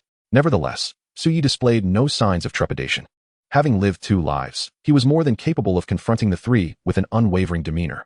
Good day, Teacher Lin, Teacher Wang, Teacher Li. He greeted the 3 teachers with composure and poise, his gaze steady and resolute, wholly unaffected by their imposing presence. This moment elicited nods of approval from all 3. Indeed, a calm disposition. No wonder he could elevate his foundational skills to a masterful level. Lin Dong from Yinjing University was the first to commend. Each year, numerous talents awaken in Huaxia. However, many exhibit excessive restlessness, unable to focus on their cultivation, thus squandering their innate gifts. Su Yi, evidently, was not among them. Although their energies were meticulously suppressed, as high-level ability users, their mere presence could impose significant psychological pressure on lower-level ability users. Su Yi's almost imperceptible reactions were a testament to his unwavering will. Such a student, even with average talent, would be highly sought after by all major universities. Su Yi, before we fully exercise the special recruitment process, we have a few questions we would like to pose to you. Wang Lin leaned in a bit closer, visibly excited. First, have you reached the realm of unity between man and weapon? To put it simply, do you possess that unique touch which guarantees a critical hit rate of 100%? The other 2's expressions also exhibited growing anticipation. I am unsure if what I grasp aligns with what you esteemed teachers refer to as the realm of unity between man and weapon, but I can indeed achieve a critical hit rate of nearly 100%. Su Yi nodded. He could not disclose the fact that he possessed 10 spiritual channels, having utilized 10 initial talismans during the examination. However, the concept of unity between man and weapon served as an excellent excuse. Very well. Su Yi did not directly admit it, yet to Li Sun and the others, this was tantamount to acknowledgement. For, aside from the unity between man and weapon, there was no alternative explanation. Now for the second question. Have you simultaneously awakened 2 gifted abilities? As we are aware, the psychic ability you initially detected was classified as E-level, dormant yet unmanifested. However, it appears that during the college entrance examination, you also employed a different kind of restorative ability. Moreover, when your second ability emerged, was your first ability enhanced? Wang Lin continued his inquiries, and this question evidently held greater significance for them. The 3 individuals gazed at Su Yi as if he were a national treasure. Indeed, I have awakened a second ability, though its exact nature eludes me. As for my first ability, there have been changes, yet the specifics of its enhancement remain unclear. This aspect has already been preliminarily discussed with Lu Qian. Su Yi was also in the process of formulating an explanation for his use of devouring runes during the examination. The notion of a second ability seemed rather fortuitous. No worries. We can ascertain the status of your first ability through direct testing. As for the second ability, while it may not be detectable, we can estimate and evaluate it through specialized methods. With that, Wang Lin rose from his seat. Boom.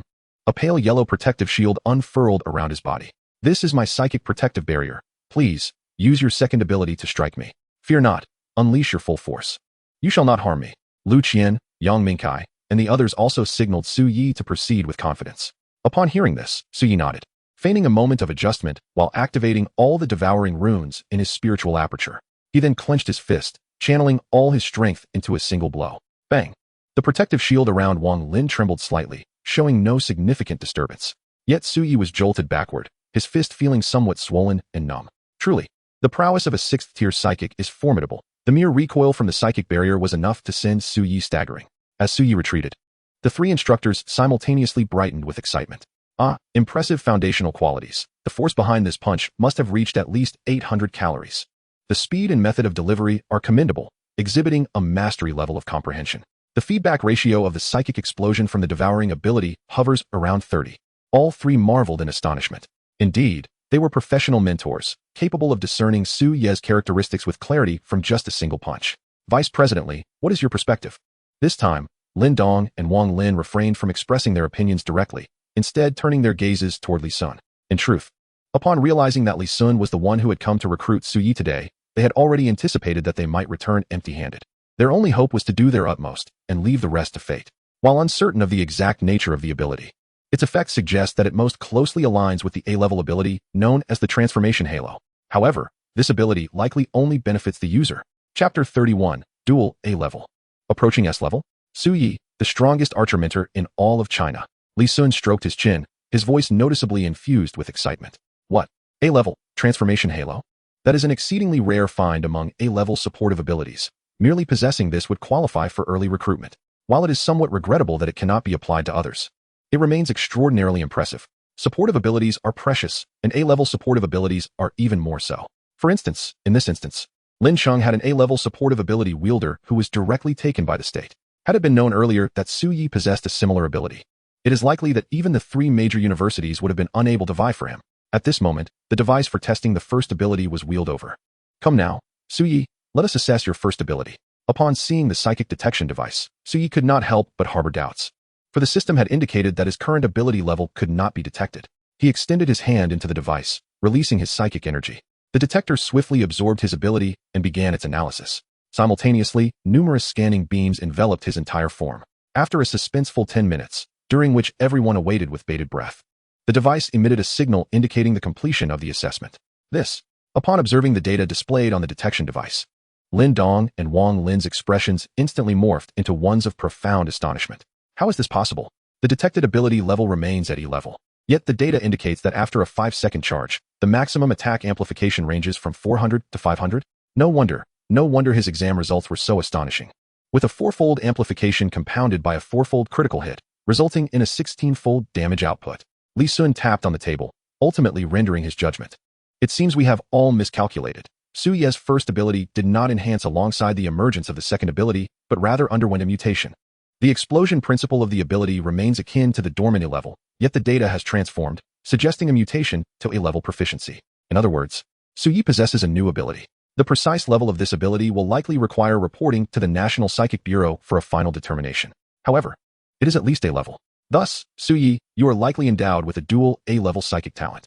Li Sun affirmed, causing Lin Dong and Wang Lin's eyes to widen in disbelief, their breaths quickening. A dual A-level? That is undoubtedly on the cusp of S-level. While it may not reach the heights of S-level, being near S-level is still remarkable. Who would have thought that recruitment could yield such a gem? A prodigy of this caliber must be pursued at all costs. Li Sun, brimming with eagerness, seemed ready to whisk Su Yi away at any moment. Su Yi, on behalf of Yanjing Psychic University, I extend our warmest welcome to you. Our institution is prepared to offer you a scholarship of 5 million, along with a complete set of C-level equipment. Additionally, you will receive a 4th-tier rune of any type. The value of such a package is nearly 40 million. The phrase rich in martial prowess, poor in literature has never been more aptly illustrated. It seems that Su Ye's debts may finally be repaid. Yet, this was not the end. The other 2 institutions had yet to make their offers. Su Yi, on behalf of Central Psychic University, I welcome you as well. In addition to all the conditions offered by Yanjing Psychic University, we can also arrange a private apartment for you outside the campus. Furthermore, upon reaching the 5th-tier realm, we will tailor an A-level battle bow specifically for you. Central Psychic University is a state-affiliated institution, well-resourced in materials. Thus, such an offer is entirely reasonable. However, Su Yi displayed no signs of being swayed. Instead, he turned his gaze to Li Sun. The conditions they proposed could also be matched by Magic City Psychic University. Noticing Su Ye's composed demeanor, Li Sun seemed to grow even more pleased. Beyond those offers, if you choose to attend Magic City University, you will become my apprentice. I am the highest-ranking archer mentor in all of China. By joining my tutelage, in addition to the myriad resources of the school, should you meet my requirements, I can secure for you an annual supply of a century-old spirit herb. What? Before Su Yi could respond, beside them, Lin Dong and Wang Lin had already leapt up in excitement. Meanwhile, the expressions of Yang Mingkai and the others were beyond description, filled with profound shock. That was the century-old spirit heart of flora, a sacred medicinal herb coveted by all practitioners below the 6th rank. With the awakening of abilities, the flora and fauna of the world undergoes mutations as well. Some spiritual herbs, through fortuitous circumstances, give rise to precious crystals of extraordinary abilities. These crystals harbor terrifying energy that can significantly enhance the physical prowess of an ability user. Su Yi quickly retrieved his information board and searched for relevant data. Upon grasping the rarity of the spirit heart of flora, he couldn't help but be astounded by the opulence of Magic City University. Upon hearing the conditions, Lin Dong and Wang Lin could only shake their heads helplessly. Li Sun had wielded a trump card. How were they to compete with that? All right. Now you can ponder which university you wish to attend. No need to rush. Take your time, for we have ample time to wait. Li Sun stated with unwavering confidence. He was determined to secure Su Yi from Magic City University and take him under his wing.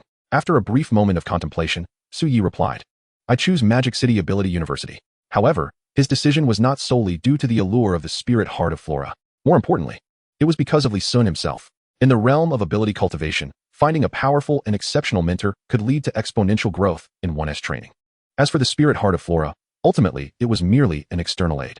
Moreover, once he grew stronger, it would not be an issue to acquire even 1,000 or 10,000-year-old variants through his own strength. Congratulations, Su Yi. Lin Dong and Wang Lin were not particularly surprised by his choice. Congratulations, Vice Dean Li, on finding another esteemed student.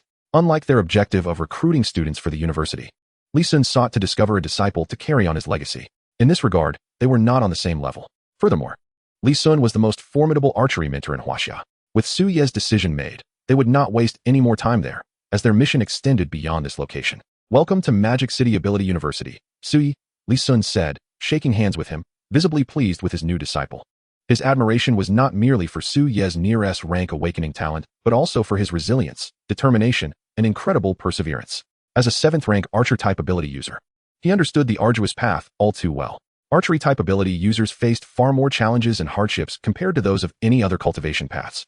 Next, Su Yi and Li Sun proceeded to sign the relevant documents, with Li Sun directly issuing the admission notice to Su Yi. From that moment forth, Su Yi became a member of Magic City University. Here, consider this a welcoming gift from your mentor. After completing the formalities, Li Sun produced a gleaming spatial ring. Could it be? Su Yi's eyes brightened as he recognized the item. This is a 1st-rank spatial ring, obtained from a friend of mine. Although the space is limited, it should suffice for packing your belongings and making your way to Magic City with ease, Li Sun explained with a smile. Thank you, teacher. Su Yi was more than grateful for this gift. I can see that your vitality has already reached the limits of an awakened individual. If you wish to avoid wasting time in your cultivation, you should report to school as soon as possible. I will help you select suitable techniques to break through and swiftly enter the realm of 1st-rank ability users. Li Sun reminded Su Yi once more. Rest assured, teacher, I will pack my things promptly and report to school without delay. Su Yi understood Li Sun's intention. The sooner he enrolled, the sooner he could embark on the next phase of his cultivation and enhance his strength. He was certainly not the same as other ability users. Su Yi, may I see your admission notice? The exuberant Xing Tao exclaimed eagerly. After all, this was his own student. He could hardly contain his excitement. Why don't we take a group photo together? Lu Qian suggested, and everyone immediately expressed their support. Lu Qian planned to hang the photo in the largest conference room of the Lin City Ability Center, while Zhao Tanran intended to display it at the school's entrance. Xing Tao wanted to hang it alongside his wedding photos.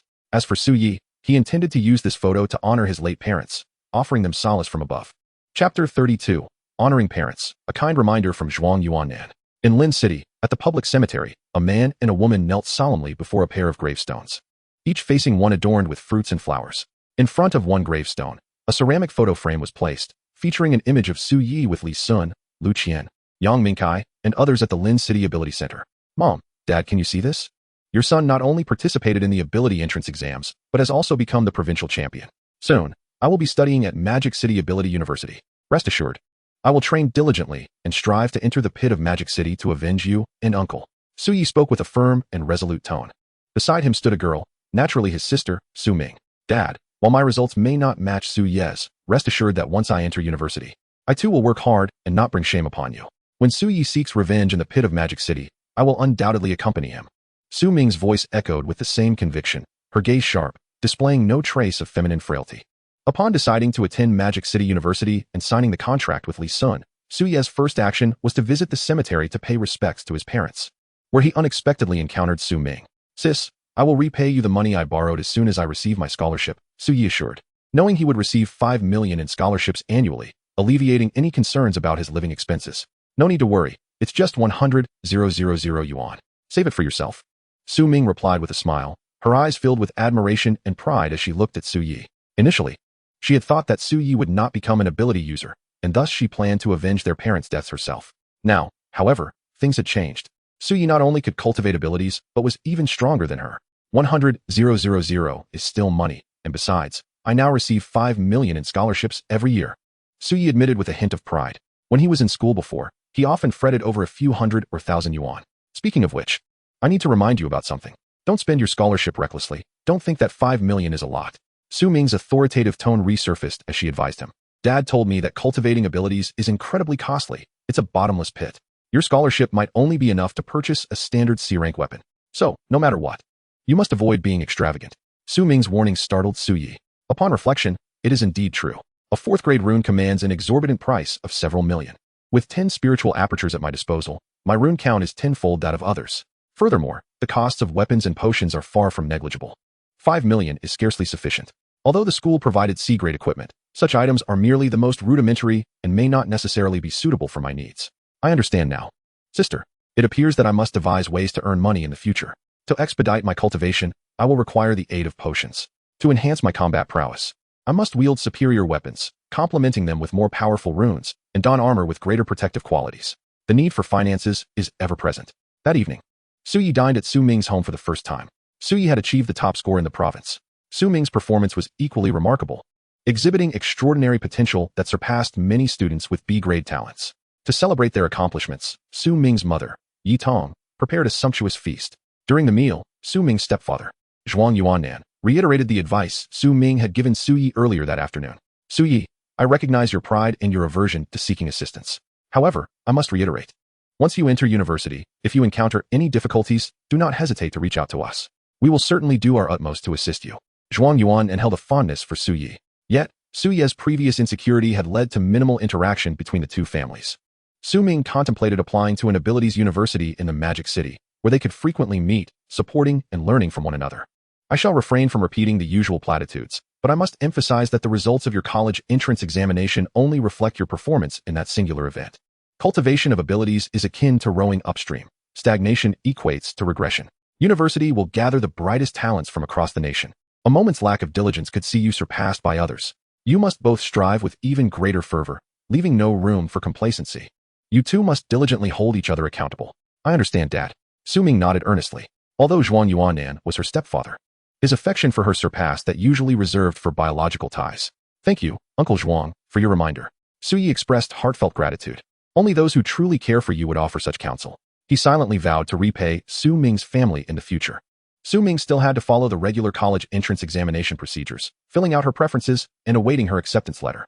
However, Su Yi was already prepared to leave for the Magic City the next day. He was acutely aware that he was no prodigy. His accolade as the provincial champion was largely due to the system's assistance. His actual talent was merely E-grade, just as Zhuang Yuannan had previously advised. If he wished to sustain the glory of his examination results, he would need to exert far more effort than his peers. On the flight to the Magic City, Su Yi settled into his seat, gazing out of the window as he accessed the system interface. Name, Su Yi level, Awakener Vitality, 500 calories mentality, 258 Hz, spiritual aperture runes. Initial. Initial, rune attributes. Critical hit rate 80, talent ability. Draw without release, S. Acquired skills. Divine archery, beginner, strong strike, master level. Skill points, 22, 682 naturally. Su Yi prioritized the skill points. Compared to the S-grade talent skill of draw without release, the benefits derived from skill points were truly unfathomable. With skill points, he could not only level up rapidly, but also enhance the proficiency of his practice skills at an accelerated pace. Moreover, Su Yi suspected that the utility of skill points extended beyond these functions. After the college entrance examination, Su Yi still had over 20,000 skill points, which seemed substantial. However, he was fully aware that this would be far from sufficient. The strong strike skill he was currently cultivating was a rudimentary skill of no rank, possessing remarkable cost-effectiveness but also a clear ceiling, suitable only for awakener training.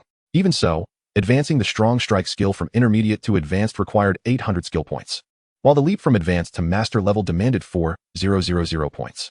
Higher-level skills would undoubtedly cost even more. Thus, when Suyi arrived at the Magic City University and learned higher-level skills, the 20,000 skill points would likely prove inadequate. Uncle Zhuang was indeed correct. He would need to work even harder. It was imperative that he accumulate skill points as swiftly as possible, which could only be achieved through hunting beasts. This meant that Suyi must differentiate himself from other students, dedicating as much time as possible to field hunting. Moreover, hunting beasts not only yielded skill points, but also provided numerous materials beneficial to ability users. For instance, skins, teeth, claws, and even certain meats from these creatures could serve as precious medicinal ingredients, while much of the beast's blood could be utilized to create ability potions. All these items could be collected and sold to the Bureau of Abilities. Suyi had not forgotten that he possessed 10 spiritual apertures, and the expenses solely for runes would be an unending abyss. If he wished to continue utilizing 2 or even multiple sets of runes as he had during the examination, this would not merely be an abyss, but a chasm. Logging into the National Bureau of Abilities website, he casually checked the prices.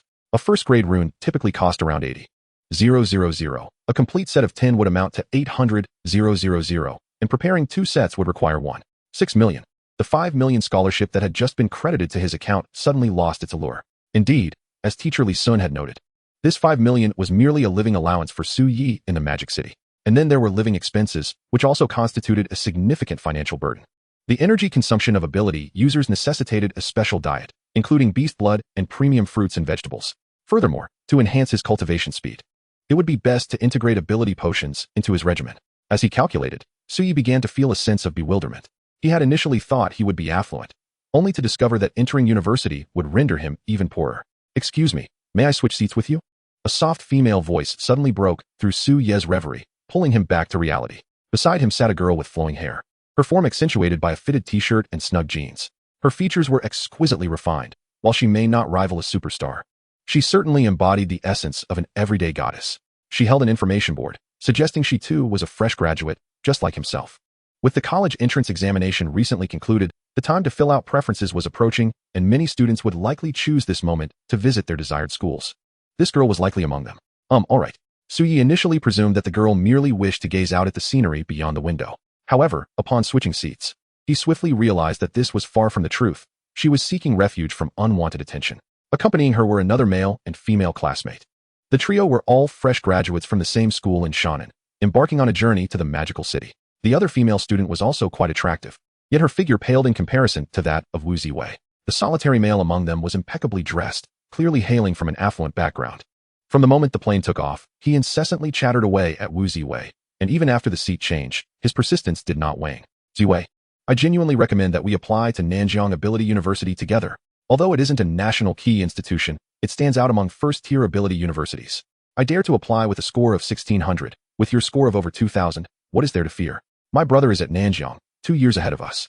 He consistently ranks within the top 200 of his class. Once we enroll, he can guide us in our training. My brother's mentor is a 4th-tier ability user. He is also the vice president of the school's Critical Strike Runes Research Society. I can help you purchase runes at a discount, which will save you a considerable sum." The boy continued his barrage of boasts, evidently attempting to entice Wu Ziwei to apply to Nanjiang Ability University, clearly harboring feelings for her. After listening for a while, Suyi felt a bit exasperated. It was obvious that the boy was interested in Wu Ziwei. Those unaware of the situation might think he was acting as a matchmaker. Wu Ziwei, evidently irritated by the incessant chatter, had opted to switch seats with Suyi. However, after the switch, Suyi captured her attention as she noticed him perusing materials about the magical city's Ability University. "Classmate, are you also here to visit the school? Interested in checking out the Magical City Ability University?" Wu Ziwei inquired. Suyi almost replied that he was there for enrollment, but was interrupted by Su Feng, who chimed in, "It's not easy to visit the Magical City Ability University. It requires an appointment, and the acceptance rate is quite low. However, my brother should be able to assist.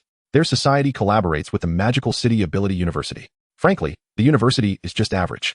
Aside from having better teachers and more exemplary students, it is not fundamentally different from other schools. If you're not planning to apply, visiting isn't strictly necessary. I've already contacted my brother. He agreed to take us to the wilderness if he has time." Su Feng began to boast again, but ultimately, his words had little to do with the others. He seemed oblivious to how insufferable he appeared, brimming with a sense of superiority. At this point, Suyi could no longer contain himself. "Classmate, I just downloaded a movie. Would you like to watch it together?"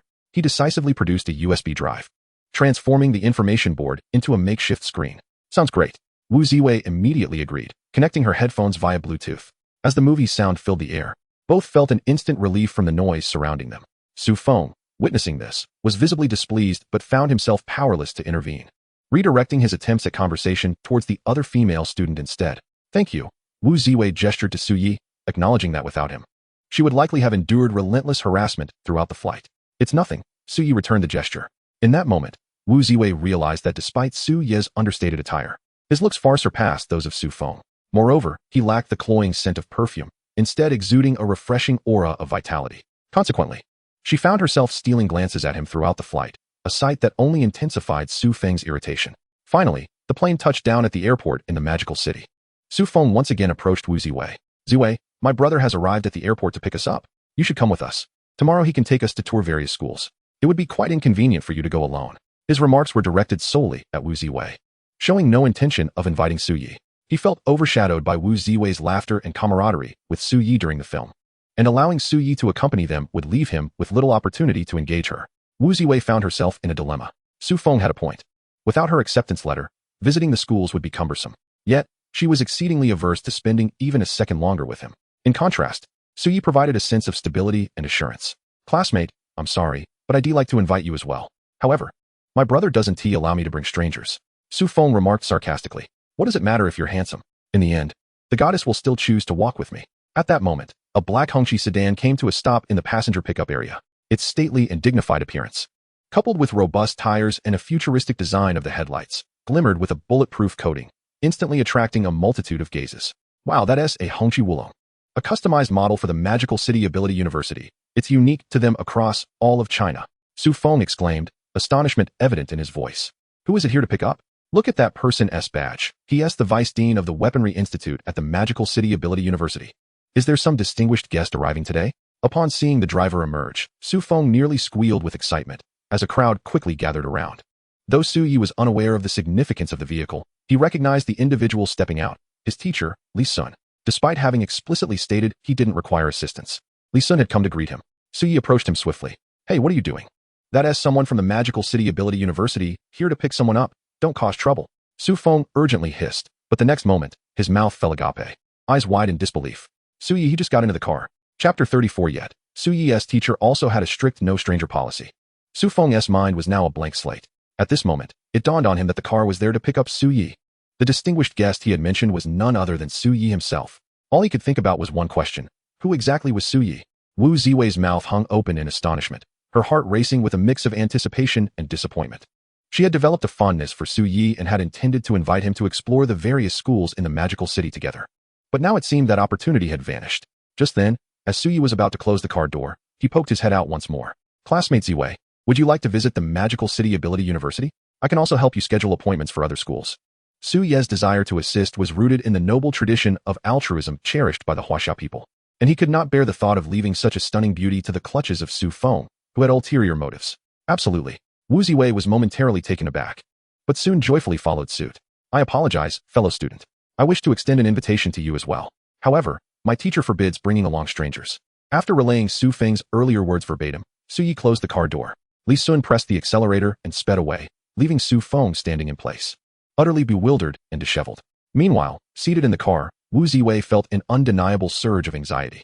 This was indeed the vehicle of Manhwaudiobook University, and the individual at the helm was none other than the vice president of the institution. Teacher, you needn't have come to fetch me. I could have made my own way. Su Yi was taken aback, surprised by Li Sun's personal arrival. I happened to be nearby on business, so I decided to swing by, Li Sun replied with evident satisfaction. He had anticipated that Su Yi would take a few days to rest before arriving. Little did he know that as soon as he returned to Manhwaudiobook, Su Yi would follow closely behind. He regretted not having lingered an extra day in lynching to accompany her. Is this your friend? Li Sun inquired, recalling the earlier scene and deducing its context. This is Wu Ziwei, here to tour the university, Su Yi succinctly introduced. Oh, which university are you considering applying to? Li Sun, known for his affable nature, showed no sign of distance despite Wu Ziwei not being one of his students. Actually, I am quite interested in applying to Manhwaudiobook University of Supernatural Abilities.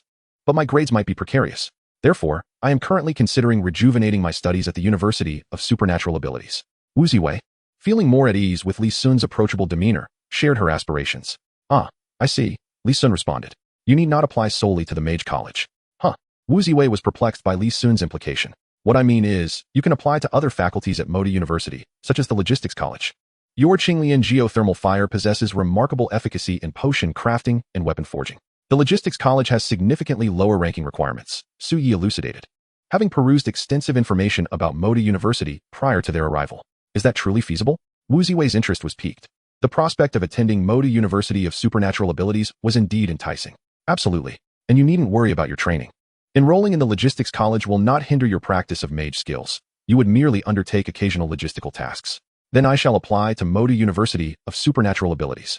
Wu Ziwei exclaimed, her voice trembling with excitement. She felt immensely fortunate to have encountered Su Yi today. Otherwise, she might never have considered applying in such a manner. Half an hour later, at the gates of Manhwaudiobook University of Supernatural Abilities, Wu Ziwei added Su Yi on WeChat before insisting on alighting from the vehicle. She had learned of Su Ye's identity and realized he was the top scorer in the college entrance examination for the current year in Chuanan Province. With his striking looks, kindness, and outstanding academic record, he was, without doubt, the ideal choice in the hearts of many young women. Their interaction throughout the journey had fostered a favorable impression of Su Yi in her mind. Yet, she was acutely aware of the vast chasm separating them, as if they inhabited entirely different worlds. Thus, she resolved to dismiss any unrealistic notions. The reason she retained Su Ye's contact information was due to a lingering glimmer of hope. Just because it wasn't feasible now did not preclude future possibilities. I will strive diligently to study, exerting every effort to cultivate myself and catch up to your footsteps, even if a relationship between us proves unattainable. I hope that one day I can stand before you as your equal. With a heavy sigh, she buried her earlier musings deep within her heart, forcing a smile as she gazed upon the majestic campus before her. Teacher, I can handle the enrollment process myself. You needn't waste your time on me. Meanwhile, as the car continued through the campus, Su Yi had already researched the vast expanse of Manhwaudiobook University of Supernatural Abilities prior to their arrival. However, experiencing it firsthand was an entirely different sensation. After entering the gates, they had traversed nearly 5 or 6 kilometers and still had not reached their destination. Su Yi was genuinely astounded. Ahead loomed what appeared to be the administrative building, leading Su Yi to believe that Li Sun intended to assist him with his enrollment procedures. I am not taking you to handle your enrollment, Li Sun clarified, shaking his head. Then what is this? Your vitality has long since reached the limit of the awakening phase, hasn't it? Yes. It's been at 500 vitality for quite some time now. Su Yi, you should now comprehend your innate talent. If your primary ability is indeed assessed as Class A, you will possess dual Class A talents, equivalent to a quasi-Class S level. However, talent alone does not encompass all. The higher the talent of an ability user, the more precious time becomes. Your foremost priority is to promptly select an appropriate foundational cultivation method to establish your foundation and break through to the first-tier ability user realm. The sooner you break through, the sooner you can engage in the cultivation and accumulation of first-tier ability user skills. Never underestimate the significance of this 1 or 2 days. Sometimes, opportunities and transformations hinge on just that short span of time, or even a matter of hours. You have already squandered far too much time. As Li Sun spoke these words, his tone was imbued with profound regret. Su Yi felt a jolt within his heart. This was the second time he had heard such sentiments expressed. The first was from Su Ming's stepfather, Zhuang Yuanan, and now from his teacher, Li Sun. This instilled within Su Yi a renewed understanding and perception regarding his cultivation. Chapter 35. The first lesson in university. The uniqueness of archer-type ability users. Teacher, I understand. Rest assured, I will not be lax in my cultivation. Only those who genuinely care for you would impart such earnest counsel. This aspect did not concern him. He merely lamented the time that had been squandered prior to the college entrance examination. However, it was an unavoidable circumstance during high school.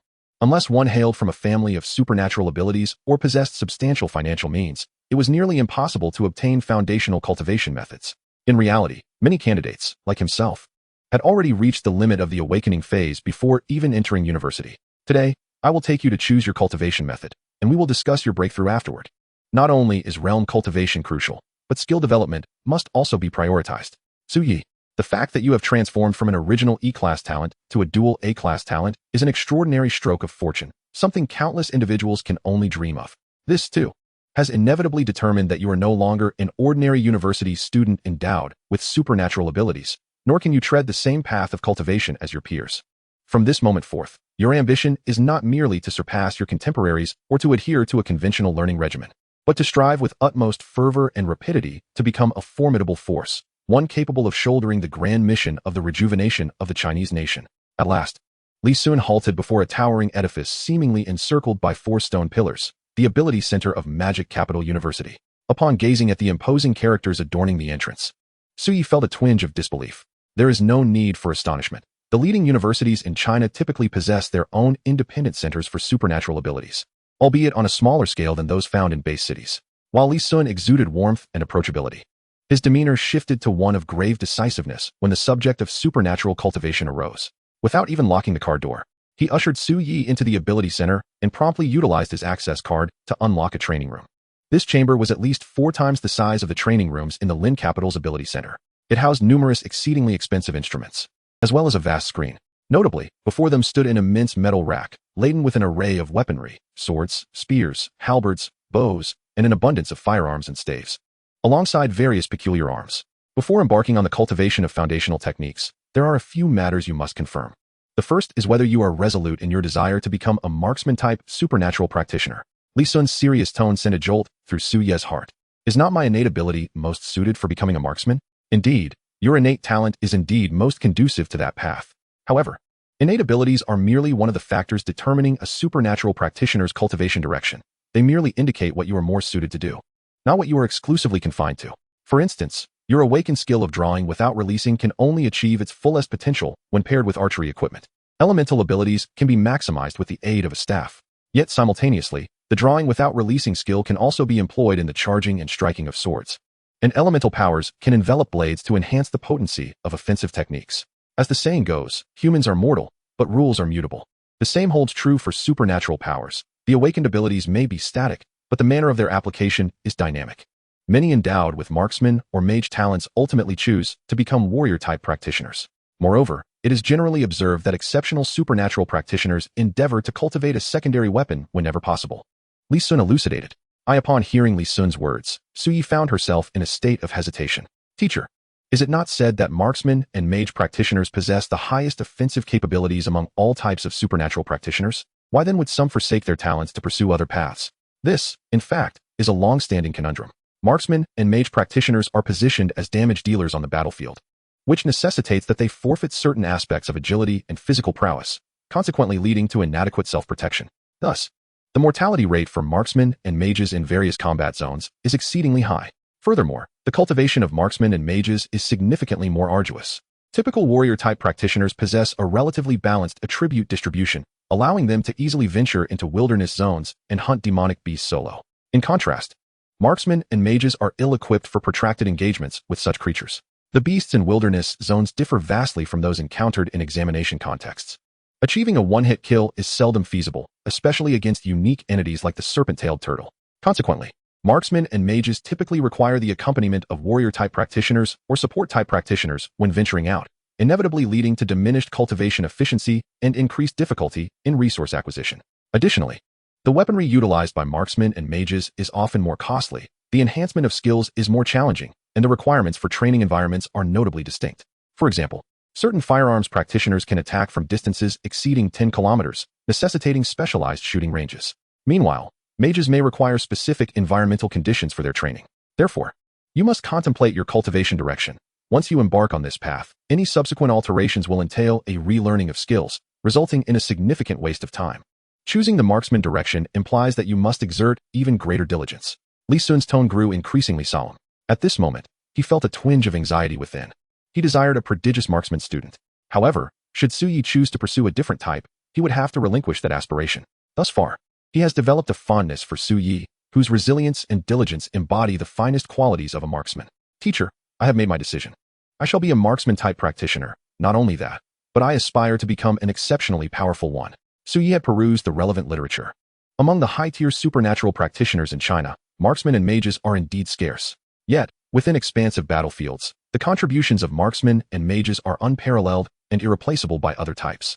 At last, Li Sun emphatically clenched his fist, seemingly relieved. He had not lost the opportunity to mentor a prodigious marksman like Su Yi. If she had ultimately opted to cultivate another type, it would not only have been his regret, but a significant loss for the entire nation. Marksmen and mages are exceedingly rare among high-tier supernatural practitioners. Very well, let us now ascertain the second question. What type of weapon do you wish to select as your primary focus? He led Su Yi to the weapon rack. The options for marksman practitioners are indeed plentiful, including bows, firearms, crossbows, and various specialized weapons. Among these, bows and firearms are the most common. The choice of weapon dictates the requisite skills for effective synergy, and the role on the battlefield varies accordingly. Bows are suited for powerful output, firearms excel in ambush tactics, while crossbows and similar weapons carry a mage-like nature, typically employing area of effect skills. However, this is not a matter of significant contention for Suyi. She had long since grown accustomed to using the bow.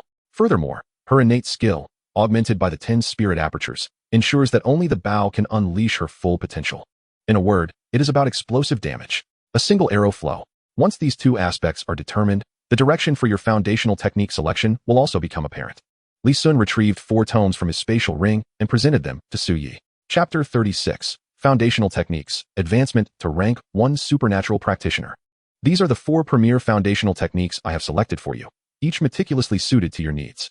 Each tome contains comprehensive descriptions, which are easy to comprehend. Take your time to deliberate on your selection. If you find yourself uncertain, feel free to inquire. Suyi perused the descriptions and contents of the 4 tomes: Thunder Sword Intent, Breaking Army Sword Intent, Soul Ignition Sword Intent, and Slaying Light Sword Intent. Although these 4 martial arts techniques all bear the term Sword Intent, they are not exclusively designed for melee practitioners. The foundation-building techniques of supernatural abilities are universal. Anyone can cultivate any of these methods.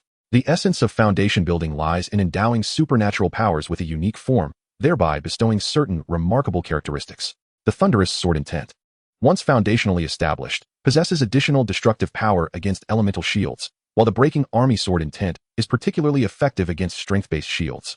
The Burning Soul Sword Intent enhances the potency of elemental skills, whereas the Slaughtering Light Sword Intent amplifies the power of physical skills. These constitute the 4 most commonly encountered directions of foundation building, often referred to as spell penetration, physical penetration, spell enhancement, and physical enhancement.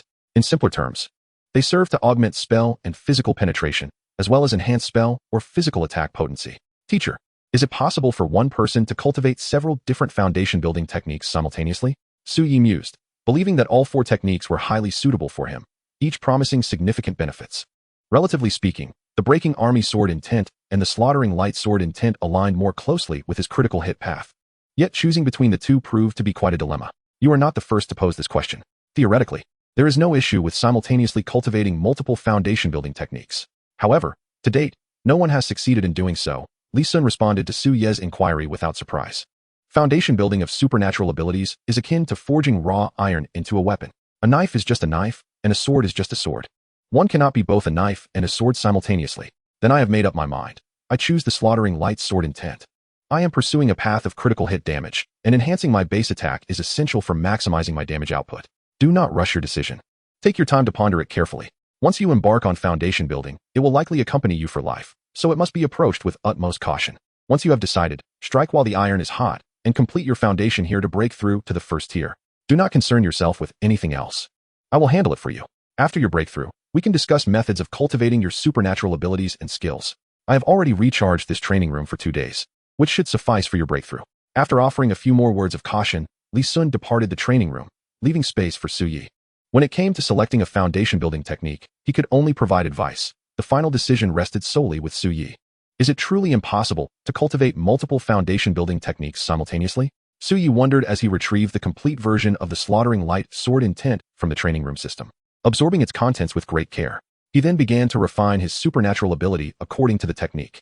With his eyes gently closed, he sensed the flow of his supernatural energy within. In no time, a substantial amount of energy began to circulate along the technique's unique pathway. As it moved, all of the supernatural energy seemed to be polished, exhibiting a distinctly sharpened brilliance. This was the Slaughtering Light Sword Intent. The refined supernatural energy would become sharper, unleashing even greater lethality. Truly, it is a top-tier foundation-building method, nearly boosting my base attack power by 10. I wonder what grade of foundation-building method Mu Qingfeng and the others cultivated. Subsequently, Su Yi prepared to break through his realm. Through continuous refinement, he aimed to shatter the barriers of his supernatural abilities cultivation. The teacher had allotted him 2 days. He was curious how long the process would ultimately take. The success rate of the breakthrough is correlated with the degree of foundation building. The more thoroughly the supernatural energy is refined, the lower the difficulty of the breakthrough. Generally, once the internal supernatural energy reaches around 5, one can begin to break through. But in the next moment, a thought struck Su Yi, prompting him to open the system panel. Name: Su Yi. Level: Awakener. Vitality: 500 calories. Mentality: 258 Hz. Foundation building technique: Slaughtering Light Sword Intent, first tier. Skill points: 22682.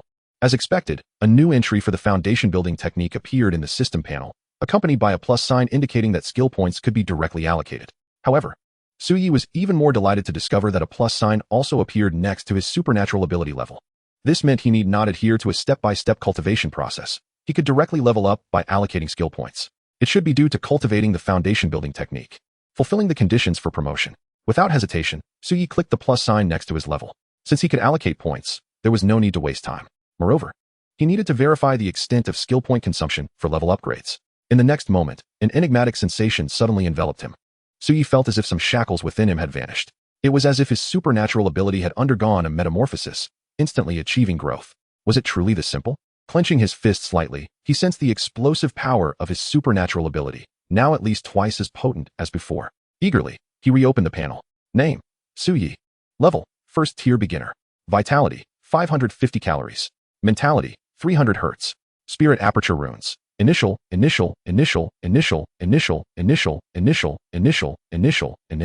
Runic Attributes. Critical Hit Rate 80.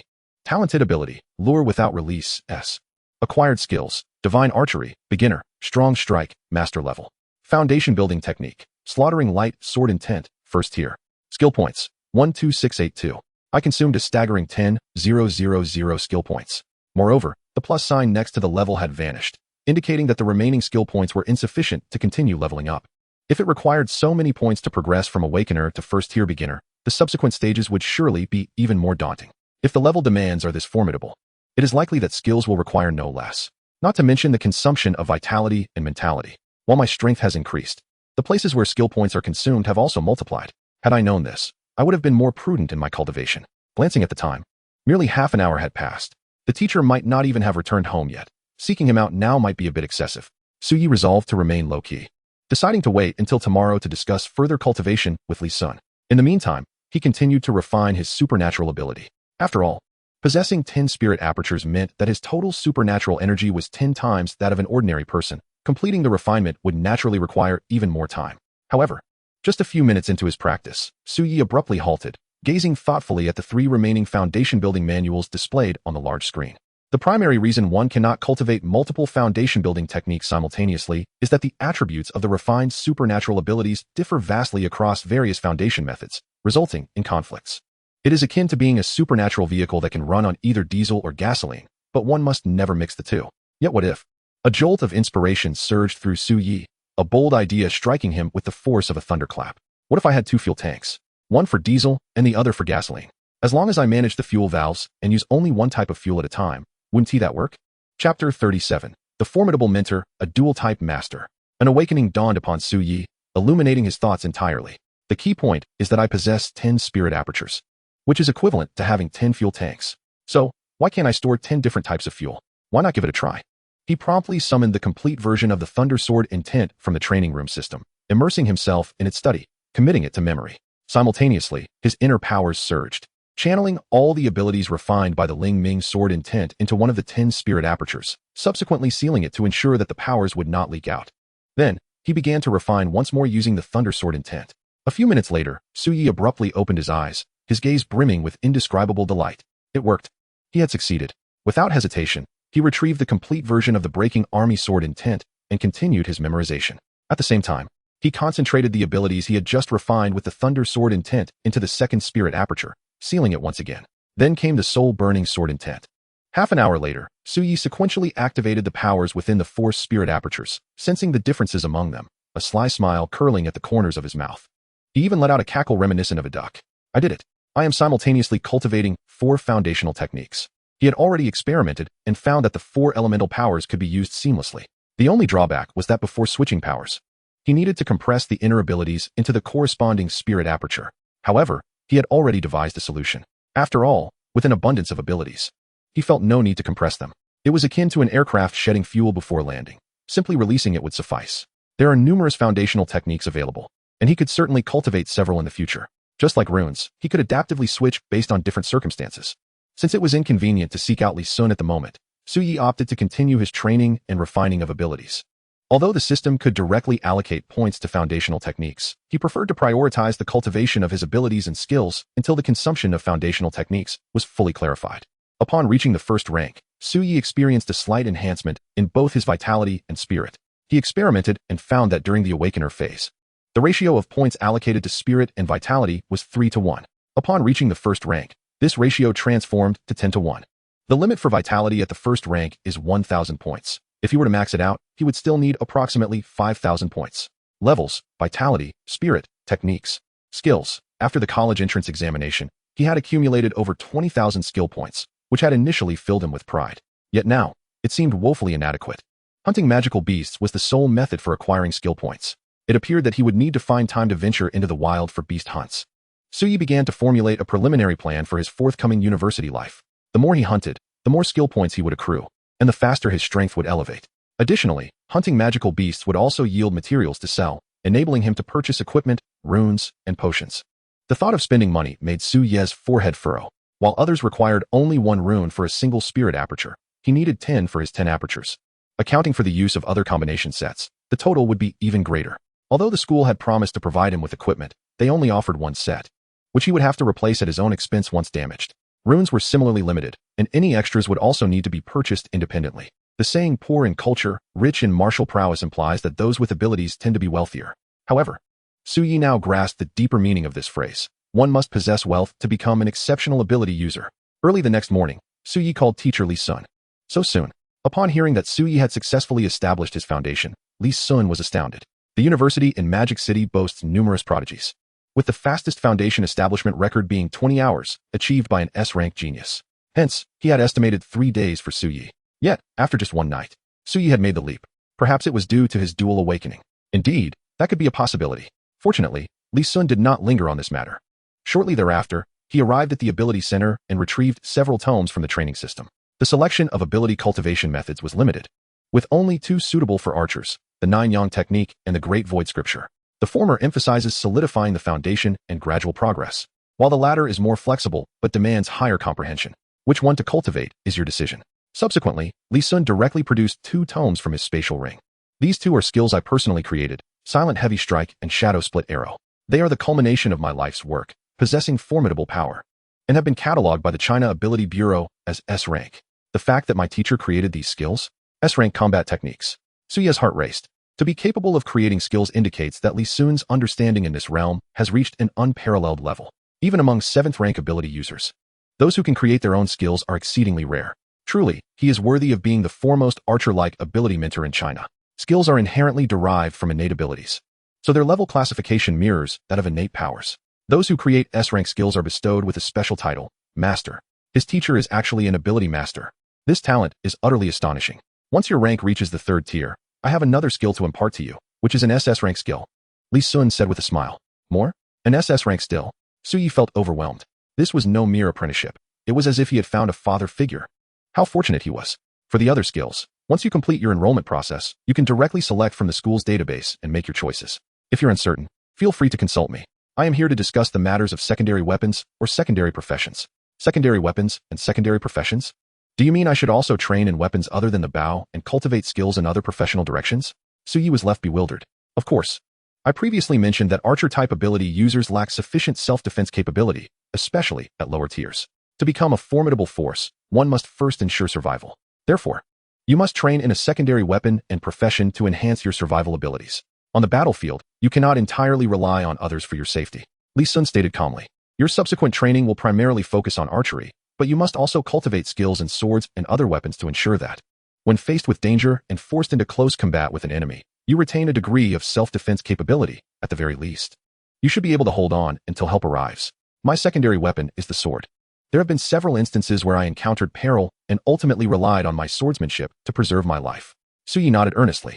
Given that Li Sun could directly gift him S-rank skills, it was clear he was wholeheartedly considering Suyi's best interests.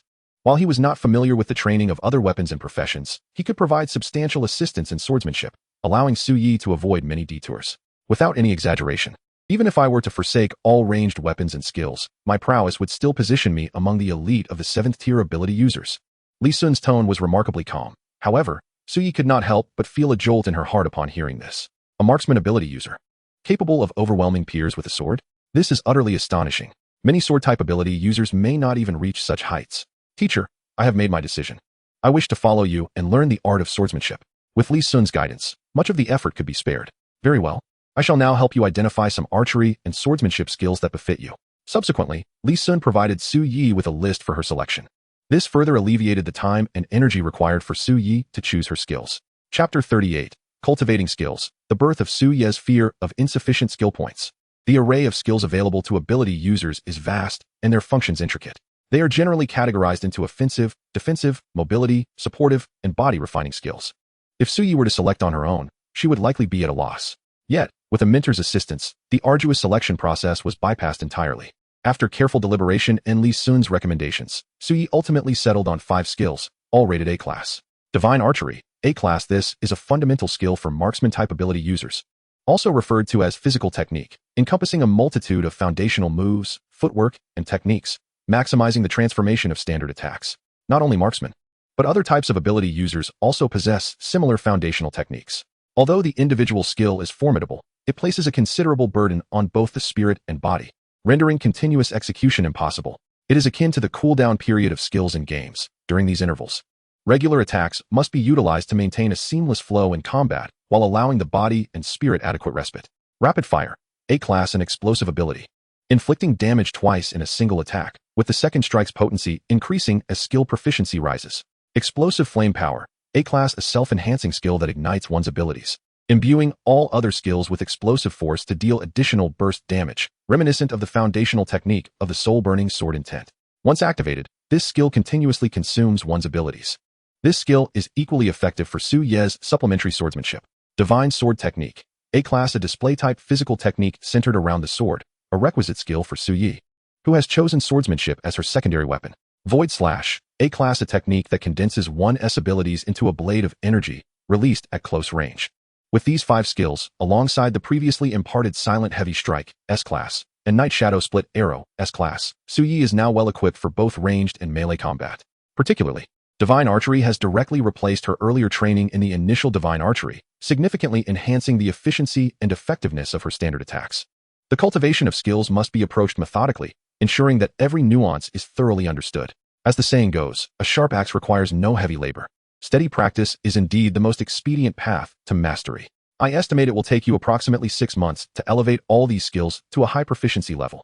During this period, strive to refrain from learning additional skills to avoid distractions and ensure that your efforts are not wasted. After Su-Ye completed her skill selection, Lee Sun reminded her once more. Rest assured, teacher, I understand, Su-Ye replied, aware of Lee Sun's intentions. One must not be greedy for too many skills or overly pursue levels. Although Su-Ye enjoys special treatment, allowing her to cultivate most skills freely, the consumption of abilities for S-class skills is exceedingly high. Her current level cannot support such demands. A-class skills are already considered the pinnacle of her options. Were it not for Su-Ye's dual A-class awakening, akin to a quasi-S-class talent, she would likely be limited to cultivating B-class abilities at most. After investing a full 2 hours, Su-Ye finally comprehended and memorized all the skills. Following normal training protocols, she would need to engage in repeated practice to enhance her proficiency and truly master these techniques. However, for Su-Ye, who possesses a system, allocating points is the most efficient approach. Name: Su-Ye. Level: First Tier Novice. Foundational Techniques: Luminous Sword Intent, First Tier; Thunder Sword Intent, First Tier; Breaking Army Sword Intent, First Tier; Soul Burning Sword Intent, First Tier. Ability Cultivation Method: Void Sutra, First Tier. Talent Ability: Lure Without Release, S. Acquired Skills: Divine Archery, A. Silent Heavy Strike, S. Night Shadow Split Arrow, S. Rapid Fire, A. Explosive Flame Power, A. Divine Sword Technique, A. Void Slash, A. Skill Points: 12682. Su-Ye first attempted to allocate points to Divine Archery. In an instant, a wealth of memories and insights flooded her mind. The essence of this skill was completely grasped, allowing her to execute it effortlessly, as though she had practiced it countless times. What a delight! Having a system is truly exhilarating. Had she relied on conventional training methods, Su-Ye would likely have snapped her bowstring. However, when she glanced at the system panel once more, she felt a wave of exasperation. Acquired Skills: Divine Archery, A. Novice. Skill Points: 10682. Raising Divine Archery from Novice to Beginner level consumed 2,000 skill points. Trying with the S-class skill resulted in Acquired Skills: Silent Heavy Strike, S. Novice. Skill Points: 6682. This consumed an astonishing 4,000 points. Indeed, the power of high-tier skills is formidable, but the scarcity of skill points is a dire concern. At this rate, Su-Ye realizes she may not even manage to elevate all her newly learned skills to beginner proficiency, let alone her ability cultivation methods and foundational techniques. Truly, the path of ability cultivation is an insatiable abyss. Gazing at the densely packed numbers on the panel, with nearly all skills and techniques yet to reach even novice proficiency, Su Yi felt an overwhelming sense of dread, fear of insufficient skill points. It seems I am being compelled to venture out and slay beasts to earn skill points. Gradual cultivation is an impossibility for someone with a system like mine. What to do when skill points are insufficient? The only option is to earn them. To accumulate skill points, one must venture into the wilds and hunt beasts. However, the true wilderness is fraught with peril, where a moment's carelessness could lead to demise. Moreover, danger does not solely arise from the beasts. Particularly for a newcomer who has just enrolled and has yet to attend classes, outdoor survival experience is severely lacking. Hesitation will not lead to success. Fear is futile. I can always find some weaker beasts to practice on, and once I am adept, I can venture into more formidable territories. Soon, Su Yi resolved to take action. With the advent of the systematic approach, he found the gradual grind for experience intolerable. Moreover, Su Yi, in his previous incarnation, was inherently tenacious of spirit, making rigorous training an instinctive endeavor. As he prepared to venture into the wilderness, he recognized the necessity to first enhance his equipment. As a special admission student, he was entitled to receive an entire set of sea-level gear from the school each year, encompassing armor, weapons, and runes. However, before proceeding, Su Yi needed to consult Li Sun and obtain his approval. Chapter 39, Equipment Change Complete. Ready to embark on a wilderness expedition. In the training room of the Anomaly Center at Magic Capital University, Su Yi was meticulously selecting a battle bow on the large screen. This marked his second selection attempt. Previously, he had chosen a set of sea-level armor and a battle bow, indulging in dreams of wreaking havoc in the wild zones. Yet, the harsh reality struck him with a heavy blow. The equipment had arrived, appearing quite formidable, yet it was beyond his means. Both the armor and weapons required the consumption of abilities and vitality upon use. The armor mitigated damage and impact through the expenditure of abilities, while the weapons generated lethal force through their use. Furthermore, the routine wearing of armor and weapons also drained vitality. The higher the equipment's grade, the greater the consumption. While the sea-level armor was somewhat manageable in terms of ability and vitality expenditure, the battle bow was an entirely different story. The reason ranged anomaly wielders could unleash devastating power was due to their weapons' capacity to store greater amounts of abilities. It was akin to a bomb. The more explosives packed within, the farther it could fly and the more destructive its impact. Should Su Yi utilize a sea-level battle bow, the inherent consumption of the bow, combined with the cost of skills, would likely render him incapacitated after merely firing a dozen arrows. It wasn't only the abilities. The intricate construction of the sea-level bow dictated that its weight was substantial, continually depleting his vitality while held. This was the crux of the issue. He could hardly afford to exhaust his vitality mid-journey and collapse. After consulting Li Sun once more, Su Yi had no choice but to settle for a complete set of D-level equipment. The purple mongoose bow, classified as D-level, boasted an attack coefficient of 247,477 and weighed 27 kilograms. After careful consideration, Su Yi deemed this bow to be the most suitable weapon for his current capabilities. It possessed sufficient attack strength, an appropriate weight, and an appealing design. Having selected his weapon and armor, Su Yi then accessed the school's rune library.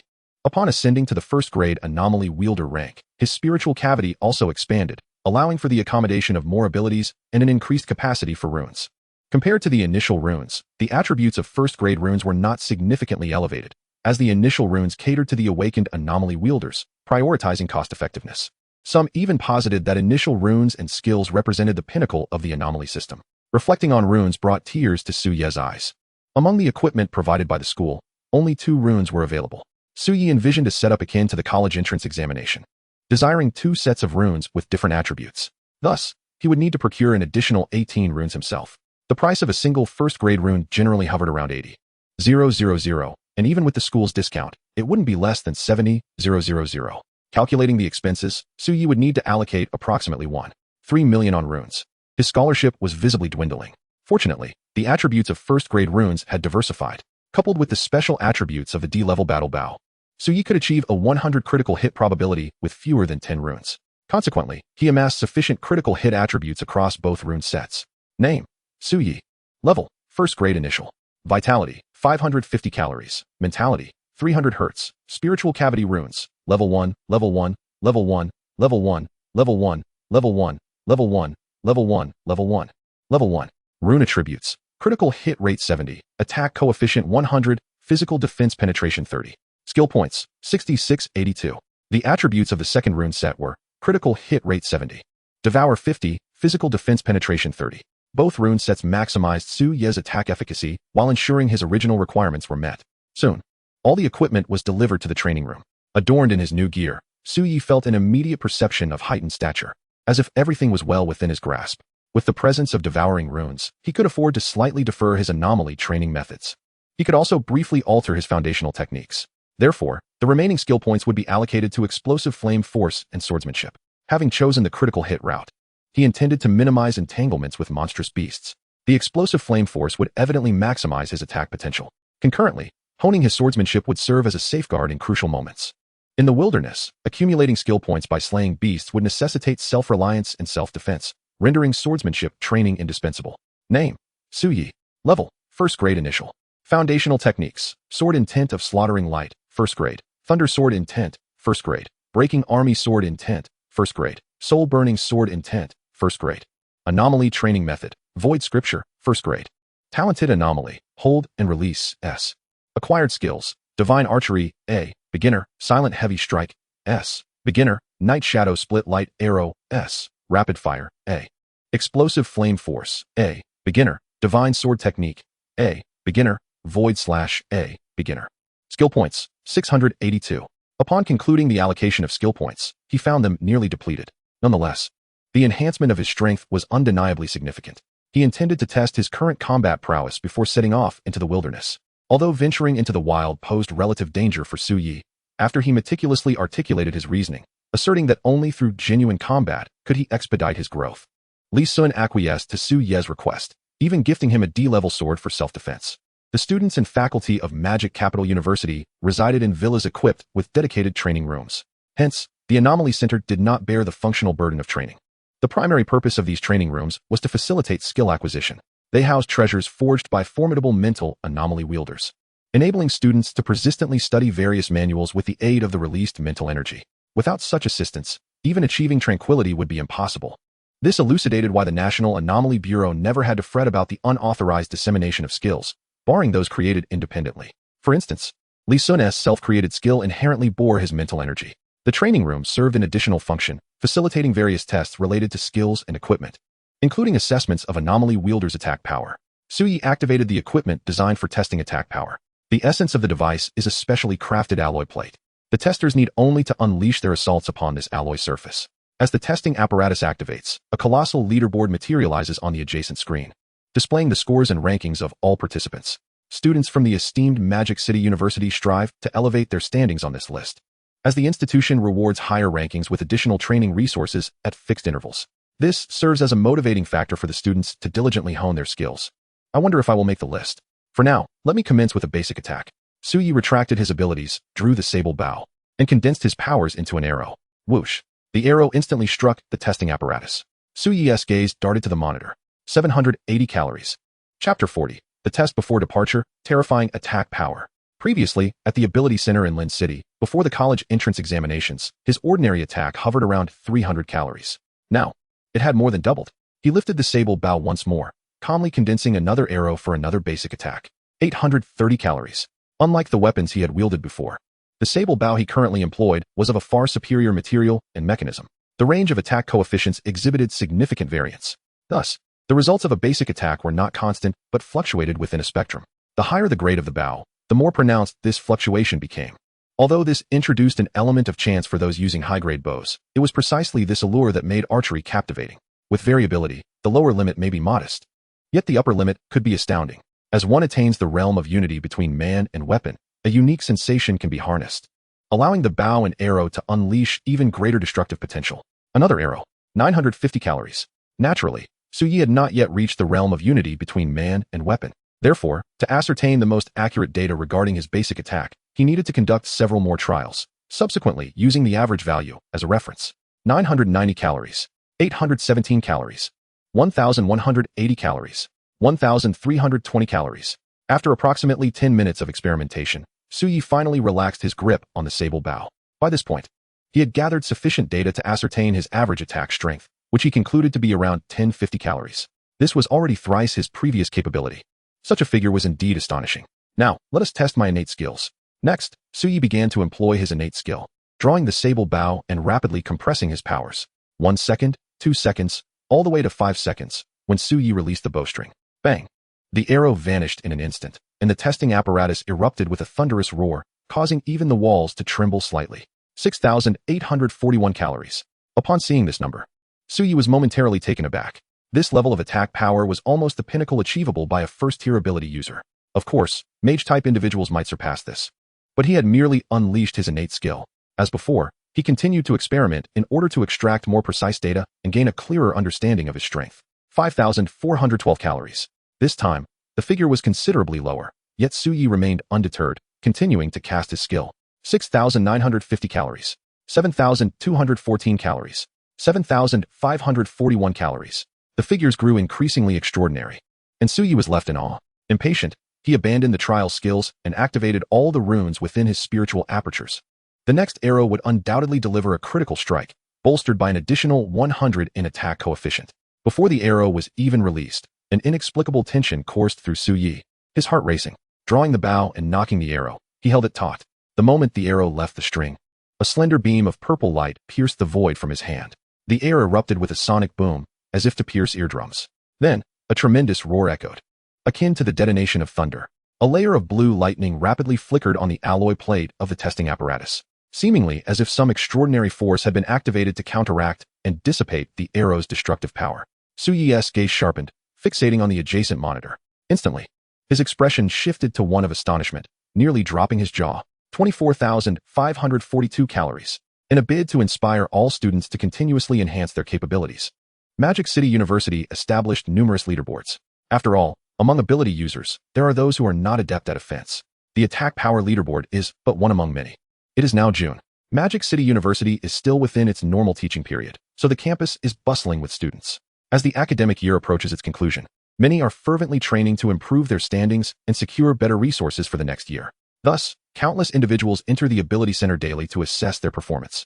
Unlike other institutions, Magic City University's leaderboard is not organized by grade, but by the cultivation levels of all students. For example, the attack power leaderboard includes rankings for awakened individuals, spanning first tier, second tier, and even third tier, culminating in 5 distinct lists. At this very moment, in a training room at least 3 times larger than the one Suyi occupied, numerous individuals have gathered. These are students of Magic City University at the first tier level, united in their goal to ascend the rankings. Utilizing the same training facility allows them to economize on costs, as the training rooms at Magic City University are not free. They require either credits or direct cash payments. In the testing area, Su Chuanying, armed with a long spear, was preparing himself. He lowered his body, striving to concentrate his power into the spear. After taking a deep breath, he thrust forward. Astonishing abilities coalesced around the spear, erupting into a distinct blue dragon silhouette as it surged towards the testing apparatus. Boom! A tremendous roar resonated, shaking the very air within the training room, akin to a tempest, causing many to stagger back. Exhaling slowly, Su Chuanying released a breath of relief, a smile curling upon his lips. He was thoroughly satisfied with the results of his recent maneuver, whether in speed, strength, or the explosive skill of his spear technique. He had executed it to a pinnacle level. This strike's attack power would assuredly exceed 15,000 calories. He should be able to break into the top 10. Previously, he consistently ranked 11th, but the resources available to those in the 11th position starkly contrasted with those of the 10th. Although there remains ample time in the semester, he was confident that if he could break into the top 10, he could maintain that standing. After concluding his strike, he immediately glanced at the monitor beside him. 15,247 calories. Indeed, as he had anticipated, the rankings revealed their truth. Upon closer inspection, he found that the 10th place was occupied by Su Chuanying with a score of 15,247 points. His name had indeed risen by 1 position. Haha. Old Su, you finally made it. His score had surged by an impressive 1,000 points compared to last time, and for the foreseeable future, it seemed unlikely that anyone could surpass him. Your resources for the next academic year are secured. Truly admirable, breaking into the top 30, where every increment is a formidable challenge. You have indeed demonstrated the principle of accumulating strength before eruption. There's nothing more to say. Tonight, it's your treat at the North Gate, at the lively hot pot place. Su Chuanying's close friends who had accompanied him expressed their congratulations, each filled with envy. Su Chuanying was a well-known figure in the esteemed ranks of Magic City University, a master of the spear with extraordinary prowess in battle. No problem, we shall feast tonight. As he spoke, Su Chuanying sheathed his spear into its case and prepared to leave. However, at that moment, he instinctively glanced back at the leaderboard. Upon doing so, he was struck dumb, his foot frozen mid-stride. His recently gained position had inexplicably dropped once more. His gaze swept across all the names ahead of him, and his eyes widened as he beheld the very first name on the leaderboard, which had changed to that of a stranger, Suyi. Chapter 41, Record-Breaking Shock Across Magic City University. First place, Suyi, 24,542 points. Not only Su Chuanying noticed the shift, Others in the room also became aware of the leaderboard's alterations. Their eyes widened in disbelief. 542 points. This was a staggering 600 points above the previous first-place holder, Liao Fan. One could only wonder how Liao Fan would react upon learning this. It seemed that the highest record at Magic City University was just over 27,000 points. Who was Su Yi, and why had this name never been heard before? Could he have just recently ascended to the first tier? How could a newly advanced individual possibly be this formidable? Could it be that a hidden powerhouse had finally revealed their strength, aiming to make a striking entrance? Yet, this score was simply terrifying. The individuals in the training room began to speculate. No one could possibly associate Su Yi with an incoming freshman who had yet to complete enrollment. At that moment, the door to the training room swung open, and a tall, long-haired student entered. He was none other than Liao Fan, the previous first-place holder, a first-year student at Magic City University, and a peak Tier 1 ability user. He glanced at the name that had just supplanted his from the leaderboard, letting out a cold snort as he made his way to the testing area. Was Liao Fan about to test his attack power? Of course. He had maintained his #1 position for over half a year, and with the rewards within reach, he could hardly tolerate being dethroned by another.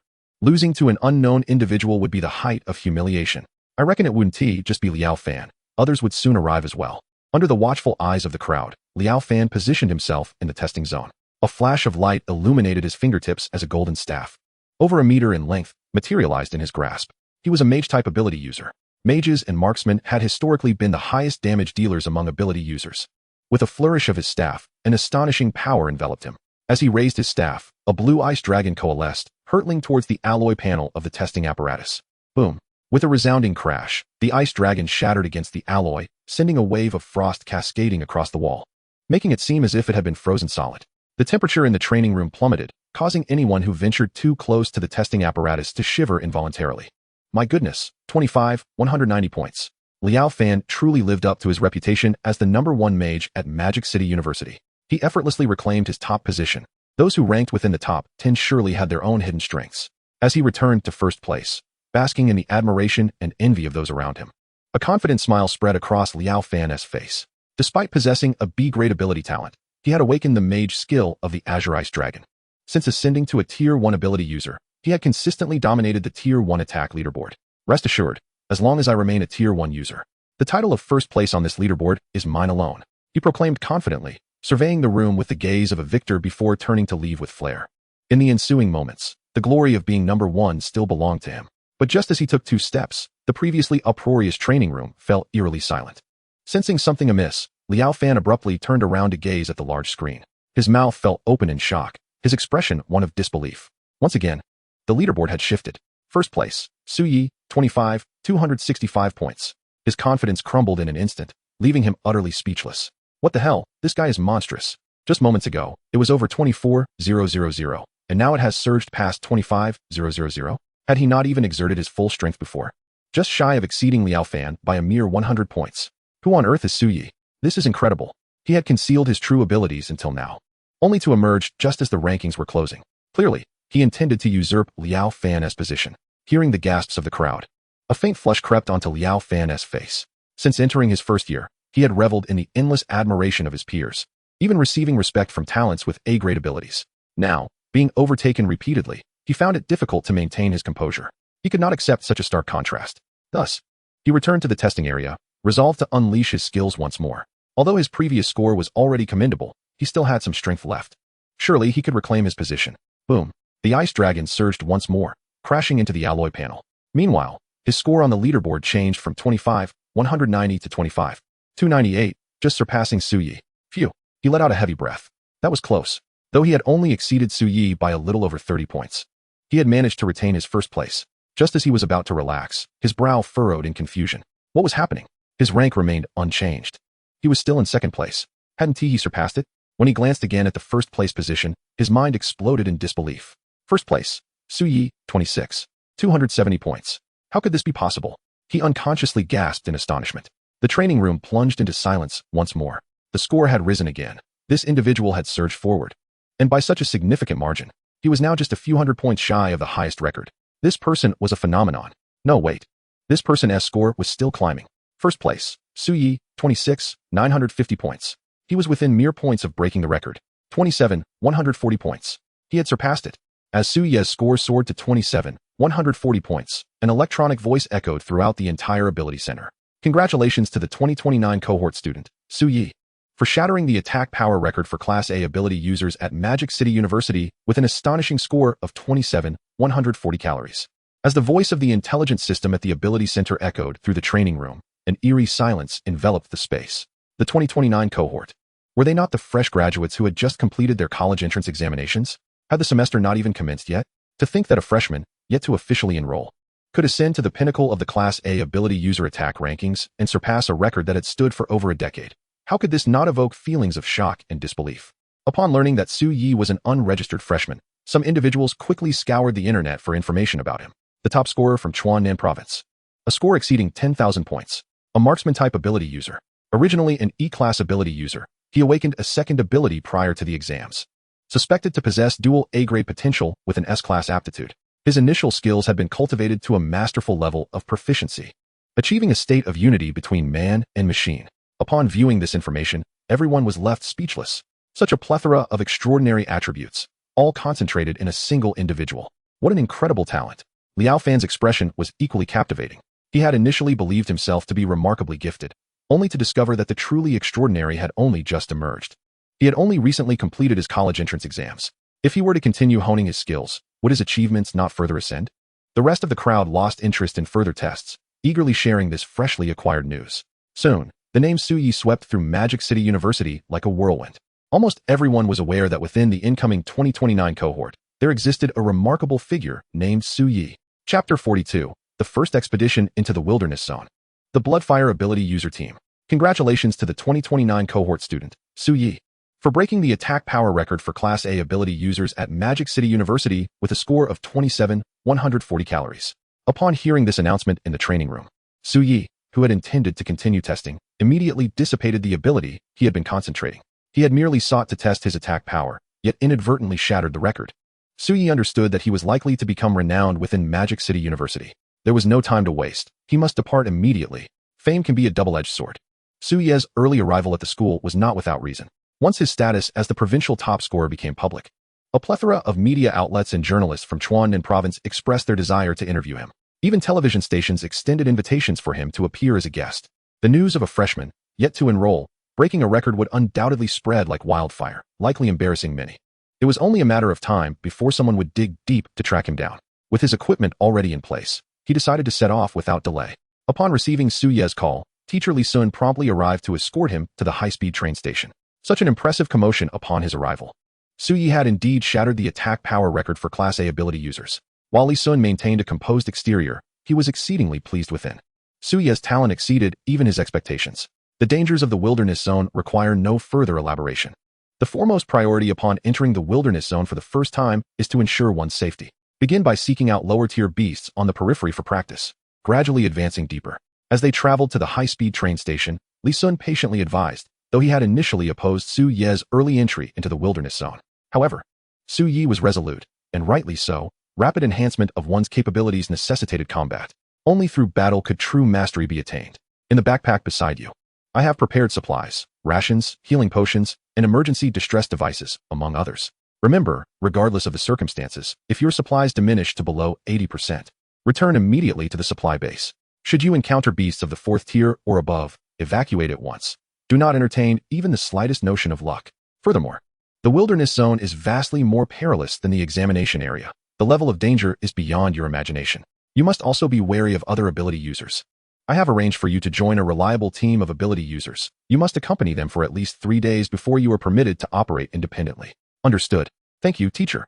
Although Su Yi felt a twinge of reluctance, he nodded in agreement, recognizing Li Sun's intentions were for his benefit. Moreover, joining an ability user team for the first expedition into the wilderness zone was a standard protocol among all major ability schools, primarily designed to help new students acclimate to the wild environment and enhance the survival rate of novice ability users. Su Yi took a glance at the backpack prepared by his instructor. It was filled with an impressive array of supplies. His destination was the 026 wilderness zone within the borders of China. The high-speed train would take him directly to the base station at the edge of the wilderness zone. This base station offered a medical center, a trading hub, and numerous shops and temporary training rooms, facilitating supplies for ability users entering the wilderness zone. Many materials from beasts could also be traded directly here. Of course, a contingent of ability user troops was stationed here to prevent sudden beast attacks on the base city. Upon exiting the subway station, Suyi immediately spotted a middle-aged man clad in heavy armor waiting outside. Suyi, over here. The man recognized Suyi at once. Hello. I am Suyi, introduced by teacher Li Sun. The two had exchanged WeChat information through Li Sun, sharing their photographs. I am Chinchong, the vice captain of the Bloodfire team. Chinchong shook hands with Suyi, clearly impressed by his aura. As expected of a provincial top scorer, your presence is undeniably remarkable. Li Zongshi has briefed me on your situation. Rest assured, during this expedition into the wilderness, I will do my utmost to look after you. However, I must be frank. While I will provide care, we will not treat you as a mere tool. You must also undertake certain responsibilities within the team. Especially in the face of danger, you must prioritize your own safety and not rely solely on the other members of the team. We cannot guarantee your absolute safety. Should you find yourself in an irretrievable peril, we will prioritize the survival of as many members as possible, and you may be the first to be abandoned. Captain Chun, I understand. Suyi responded with a smile and a nod. This was precisely his intention. Relying entirely on the assistance of team members would deprive him of the necessary experience. Moreover, no ability user team could afford to carry a pure burden. Good. As long as you grasp this principle, I feel reassured. However, do not bear too much pressure in the 026 wilderness zone. As long as you do not venture too deeply, there should be no lethal dangers, Chinchong reassured him with a smile. Come. Let me introduce you to the other team members. We will set off together early tomorrow morning. The Bloodfire team had rented a training facility at the base station as their temporary lodging. There, Suyi met the other members of the team. This is Zhang Yun, a warrior-type supernatural being whose primary weapon is a spear and secondary weapon is a pistol. Chinchong gestured towards a robust man shouldering a black iron spear, then proceeded to introduce others. They included the assassin-type supernatural beings Huang Chong and Ma Qing, as well as the warrior-type supernatural being Gao Yuan. Huang Chong and Ma Qing wielded knives as their weapons and had not trained a secondary weapon. Gao Yuan's weapon of choice was a warhammer, with a sword as his secondary weapon. The captain, Chinchong, wielded a saber and had also not trained a secondary weapon. Among the five, only Gao Yuan held a third-tier realm, while the others were all at the second tier. Notably, Gao Yuan is also the captain of the Bloodfire squad. Suyi greeted each member in turn. I am Suyi, a freshman at Magic City University this year, currently at the first-tier realm. My weapon is a bow, and my secondary weapon is a sword. It is essential to disclose one's weaponry and secondary weapon upon joining a supernatural team, as this facilitates basic coordination among members. Previously, when only Chinchong was present, Suyi did not feel much. However, now, with everyone standing together, an unmistakable aura of bloodlust washed over him. This aura was not innate. It could only be accumulated through relentless battles. This clearly illustrated how experienced the team his teacher had assembled was. Gao Yuan, the strongest among them, broke into a grin and patted Suyi on the shoulder. Brother Su, your talent is unlike ours. We all possess only C-grade talents. Thus, your future achievements will undoubtedly surpass ours. However, we hope that in the coming days, you can regard us as true comrades. As long as you remain a member of our squad, we will support you wholeheartedly. All right, Suyi nodded, feeling quite satisfied with these temporary companions. The individuals introduced by his teacher were indeed trustworthy. Now, everyone check your gear. Let us rest well tonight. We will set off at dawn tomorrow, Gao Yuan declared. Yes, Captain. Everyone nodded in agreement. The next morning, Suyi and the other five exited the temporary training room and made their way toward the main gate of the base. At that moment, a commotion erupted at the entrance. Chapter 43, The Initial Battle, a single shot to the heart, the extraordinary Suyi. At the gate, a group of over 10 individuals entered with steady and proud strides. Leading the way was a striking young woman, around 18 or 19 years old. Her tall and graceful figure reminiscent of a towering bamboo, exuding an air of exceptional elegance. She donned a light blue battle outfit, crafted from a lightweight material that hugged her form, flawlessly accentuating her alluring curves. Her features were exquisitely sculpted, resembling a finely crafted work of art, cascading like a waterfall. Her silken white hair fell gracefully to her slender waist, reminiscent of high-quality satin, swaying gently with her movement, as if a flowing galaxy, radiating a mysterious and enchanting aura. Lin Weiniang. It's Lin Weiniang, the goddess of Magic City University. I can't believe we actually encountered her this time. Wow. She is absolutely stunning. No wonder she is the top beauty among the 3 prestigious universities in China. If I could date Goddess Lin for just one day, I would gladly trade a year of my life. 1 year just for a day with the goddess? What a dream. I'd trade 10 years. The crowd exclaimed in awe. Suyi too found himself captivated by her beauty, momentarily unable to tear his gaze away. How's it feel? Is your heart racing? Are you daydreaming? Come on, you handsome lad. You might actually have a chance. Chinchong clapped Suyi on the shoulder, snapping him back to reality. Who is she? They don't seem like a team hunting beasts, Suyi inquired, noticing the peculiar gear of the group, particularly a few individuals carrying what resembled portable iceboxes. You wouldn't know? You're a freshman. It's normal not to recognize Lin Wanying since school starts next semester. She's the campus beauty of your university. Chinchang suddenly realized. They were indeed not an ordinary beast-hunting team. They were there to collect the blood and cores of magical beasts. Blood and cores? What do they need those for? Suyi asked, puzzled. To study runes. A significant part of the initial runes for supernatural beings comes from the blood and cores of magical beasts, which conceal secrets of attribute changes and rune fusion enhancement. Chinchang explained. Lin Wanying possesses the rare ability of array manipulation, which is why she was specially recruited in her sophomore year and is being groomed as a rune forger for the nation. A rune forger? Blood and cores of magical beasts? Suyi was astonished. This was knowledge he had yet to encounter. Of course. Just take a look at your school's bounty task board. It consistently lists missions seeking precious cores and blood, Chinchang remarked. Suyi shook his head in dismay. He had arrived so abruptly that he hadn't completed his enrollment procedures or received his identity wristband, rendering him unable to check related tasks. Unable to resist. Suyi stole another glance at Lin Wanying before hastily following along. Suyi, walk in between us. Gao Yuan instructed from the front. He wielded a war hammer at the rear. Chinchang and Zhang Yun, each carrying a gun and dragging a saber respectively, walked at the forefront. Suyi found himself between Huang Chong and Ma Qing, forming a typical assault formation. Zhang Yun and Chinchang's weapons excelled in breaching defenses, typically assuming the role of path clearers. Gao Yuan, with his heavy weaponry and formidable strength, took on the rear defense. Huang Chong and Ma Qing were positioned for rapid support. With Suyi as the new archer, the optimal position was naturally to provide support from the center. This area marked the outskirts of the wild zone, considered relatively safe, as magical beasts generally did not tread here. However, caution was advised beyond the mountain ahead. Gao Yuan elaborated as they walked. Suyi noticed the remnants of many town ruins along the road, clearly indicating that this area, much like the former Ting city, was once inhabited by humans. A howl echoed, confirming Gao Yuan's words. Upon crossing a ridge about 15 kilometers from the base, the sounds of monstrous roars filled the air, with several beasts visible in the distance. However, these magical beasts were all of a lower tier, predominantly of insignificant rank. Suyi proceeded with an air of calm, prompting admiration from the others. It is common for even the most formidable geniuses to feel nervous when entering the wild zone for the first time, yet Suyi appeared remarkably composed. Suddenly, a fiery shadow emerged from the woods ahead. A mid-tier fire shadow pig. Suyi, why don't you give it a try? It could also serve as our dinner for the night. Gao Yuan called out to Suyi. Don't be too careless, Suyi. The skin of the fire shadow pig is quite resilient, making it difficult to breach its defenses. Moreover, this creature is swift, unlike the beasts encountered during exams. Those in the wild are far more aggressive and harbor a deeper disdain for humans, Chinchang cautioned. Suyi smiled, appreciating Chinchang's concern, while the others watched with keen interest. Clearly, this fire shadow pig was a small test for him. All right.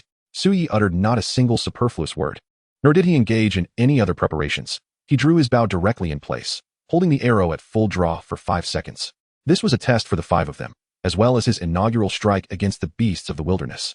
Suyi was determined to make a remarkable impression, leaving no room for error. Suyi, don't rush. Get a little closer, urged Huang Chong. Yes, find a better angle and be mindful of your retreat distance. Observing Suyi's resolute stance, both Huang Chong and Ma Qinghe exchanged incredulous glances. This kid, is it really wise to shoot like that? At the very least, he should consider his posture and safety angle. Clearly, this is his first venture into the wilderness. He lacks even the slightest experience. However, in the next moment, their words were abruptly cut short, their voices stifled in astonishment. Their eyes widened in disbelief as Suyi released the arrow. A purple bolt that streaked through the air like a thunderclap, effortlessly traversing nearly 50 meters before it struck the charging fire shadow boar. With a splatter of blood, the tremendous force sent the boar, weighing at least 400 to 500 pounds, careening sideways, skidding almost 10 meters while crashing through several trees. After a few grunts, the fire shadow boar fell silent. The members of the Burning Blood Squad stood frozen, mouths agape, rubbing their eyes in disbelief, questioning their own vision. It was only as they approached the lifeless carcass that they collectively gasped in astonishment. Suyi's arrow had pierced the boar's left eye, traversed its skull, and emerged from behind its right ear, a gruesome spray of blood and brain matter painting the ground. What kind of attack power is this, Suyi? It's terrifying. One exclaimed. That was a soul-piercing shot, and the accuracy is remarkable. This arrow must possess at least 23,000 calories of attack power, surpassing even my full-strength strike. Are you truly a mere beginner? Recalling his own first venture into the wilderness, he remembered spending an entire half-hour dispatching a slightly weaker fire shadow boar. Now I understand why Master Li insisted we only need you for this excursion. The quintet gazed at Suyi as if he were a monster. Freak. Monster. They exclaimed in unison, articulating their astonishment with those 2 descriptors. Chapter 44. The completely detached Burning Blood Squad. 2 days later. Atop a partially collapsed 15-story building in the 026 wilderness zone, Chong and his 4 companions were gathered around a fire, leisurely roasting freshly cut meat from a wild boar beast. Such an action was typically one of the most perilous in the wilderness, as the aroma of cooked meat often attracts beasts more than raw flesh. This was undoubtedly courting trouble. However, the 5 men showed no concern about the possibility of being besieged by beasts, their weapons tossed carelessly aside. Ah, how boring. Huang Chong sighed as he turned the meat over the flames. There's absolutely no excitement. Ma Qinghe shook his head in agreement. This is no fun, exceedingly dull. Zhang Yun poked the fire, completely disregarding the ancient adage about playing with fire. Damn it, I'm so bored I could scream. The vice captain Chong, while roasting the meat, adjusted his posture uncomfortably. Meanwhile, the captain, Gao Yuan, had dozed off, snoring peacefully. Suddenly, a terrifying roar echoed from afar, rapidly approaching their location. The 4 men instantly perked up, excitement coursing through them as they turned to face the direction of the beast. Oh, it's a second-tier earth-armored rhinoceros. Huang Chong licked his lips in anticipation. This creature has strong defenses, swift speed, and small eyes. We might have a chance. Ma Qinghe leaned forward eagerly. Hurry, hurry, faster. Zhang Yin seemed to be cheering for the approaching beast. Chong said nothing. With a swift motion, he stood up, took 2 strides forward, and brandished his sword, ready to strike. The earth-armored rhinoceros drew nearer, closing the distance to the building. 300 meters, 200 meters, 100 meters, 50 meters. Just as it seemed poised to charge into the building to confront the 5, a sudden twang of a bowstring shattered the silence, followed by a dazzling purple flash that struck the creature squarely in the eye. Its head exploded in a gruesome display. The earth-armored rhinoceros lost all balance, toppling over like a small mountain, crashing to the ground beneath the building with a thunderous thud, dead beyond any doubt. Oh, instantly. Chong and his companions exhaled disappointed sighs, retreating to their previous positions. They resumed their tasks, turning the meat, shaking their heads, and playing with fire, while the one who had been adjusting his posture continued to do so. Not far from the base of the building, Suyi collected his breath, slinging the purple weasel bow across his back, his gaze calm as he scanned the surroundings for traces of beasts, as though nothing had transpired moments before. Suyi, could you perhaps go easy on us? Let us at least have a chance to strike. Zhang Yin finally could no longer hold his tongue. It had been 2 days since they entered the 026 wilderness zone, yet they had yet to slay a single beast. It was not for lack of encounters. Every beast they came across was dispatched by Suyi before they could even draw close, either shot through the head, struck from behind, or forced to surrender under his relentless assault. Since Suyi had felled that fire shadow boar, his arrows had been unstoppable, annihilating every beast they encountered from a distance. Often with just 1 shot, at most 2. Utilizing his range advantage, Suyi monopolized the kills, rendering the burning blood squad, initially brought along to familiarize him with the terrain, with no opportunity to engage. Their only labor was to collect materials from the slain beasts, or, should they encounter 1 or 2 that promised a delectable meal, to butcher them. The derelict building before them was the sole vantage point within a 10-kilometer radius, surrounded entirely by woods. Now, Suyi employed the carcasses of slain beasts as bait, drawing other beasts closer before dispatching them. However, having ascended to this elevated position, Suyi's broader field of vision left his companions with even less to do. This was undoubtedly the most leisurely expedition they had ever undertaken in the wilderness. All right, I'll try to ease up next time, I promise. Suyi replied with a triumphant grin, but scarcely had he spoken when he drew another arrow and let it fly. The arrow sliced through the air, parting layers of mist as if unveiling a narrow passageway. As it traveled, the air howled, and a sonic boom erupted. Boom. A deer beast, caught completely off guard, was struck in the lower back by the arrow. The sheer force twisted its body at a horrifying angle. With a series of cracking sounds, although the arrow did not target its eyes or rear, it shattered its spine, rendering it unable to continue. The antlers. Who is going to retrieve them? Suyi exclaimed, exhilarated. The antlers of the distant deer are indeed a highly valuable medicinal material, utilized in the concoction of extraordinary ability potions. Whether in schools, the Ability Bureau, or private ability establishments, there is a constant demand for their procurement. Ma Qing, with unmatched swiftness, dashed forth in a single stride. With Suyi, a formidable powerhouse of unparalleled attack capability, collecting materials from the bodies of the beasts had become their sole endeavor. Unfazed by the dejected expressions of the others, Suyi scanned the surroundings, persistently seeking out his next target. In the 026 wild zone, the level of the beasts was limited, with the strongest being only of the 4th tier, found deep within the wilderness and in scarce numbers. Most were of the 1st and 2nd tiers. With his current striking power, he could effortlessly dispatch them with a single arrow. 1 arrow, 1 diminutive beast. It was not his intention to compete with the members of the Blood Ignition Squad for kills. Rather, this was an opportune moment to accumulate skill points. In the face of Su Yi's burgeoning strength, where he had upgraded from a mere bird gun to a cannon, the 1st and 2nd tier beasts were utterly defenseless. As Su Yi released arrow after arrow, The skill points on his system panel surged rapidly. By the third day, his archery had become increasingly precise and swift. While his senses sharpened, as they traversed the wilderness, Chinchong and the others found themselves scarcely catching sight of any beasts. Often, before they could even detect a beast's approach, Suyi would already be drawing his bow, and with a single, soul-piercing shot, the creature would fall. After 3 days, Gao Yuan and his companions felt for the first time the pure, redundant sensation of being entirely superfluous. They had not spotted a single living beast. All that could be seen were those slain by Su Yi, leaving them devoid of any sense of participation. Finally, as the 4th day dawned, Gao Yuan could no longer restrain himself.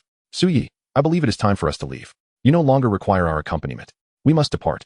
If we linger any longer, we shall become utterly useless. Following Su Yi around, collecting materials without any opportunity to engage in combat was a life they could no longer endure. Very well, let us exit for now. Next time, I shall venture in alone, Su Yi replied, reluctantly, although he could not yet fully experience the exhilaration of exerting his strength in this place. The rapid increase in skill points was palpable. Chapter 45, Silent Heavy Arrow, a single shot to the second-tier beast. As dusk settled over the 026 wild zone, K07 coordinate area, a 5-member team advanced through the dense forest. Yet at this moment, the expressions on their faces were neither tense nor relaxed, but rather an indescribable exasperation. Especially the mage ability user in the center, who had grown so bored that he took out seeds to snack on. Captain, perhaps we should change zones? Finally, the warrior ability user, who had been scouting ahead, could no longer contain himself. Change again? We have already switched 3 coordinate zones. If we change once more, it will take us half a day just to travel. The captain, equally exasperated, lamented. It has been 2 days since we entered the wilderness zone. And upon entry, we noticed something was amiss. The beasts are far too few. On the first day, we searched the entire day but found nothing aside from a few insignificant creatures. The purpose of their team's entry into the wilderness zone was to hunt beasts for materials, which could be exchanged for resources to enhance their strength.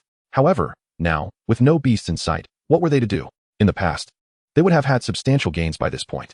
We must change. We cannot merely consume supplies without action. How about we press forward and try the red zone? Someone suggested. Go ahead if you wish, but I shall not accompany you. The red zone is home to peak 4th-tier beasts, and I have no desire to meet my demise. The captain retorted harshly. Yet, with the continued absence of beasts, it was evident they would return empty-handed if this persisted.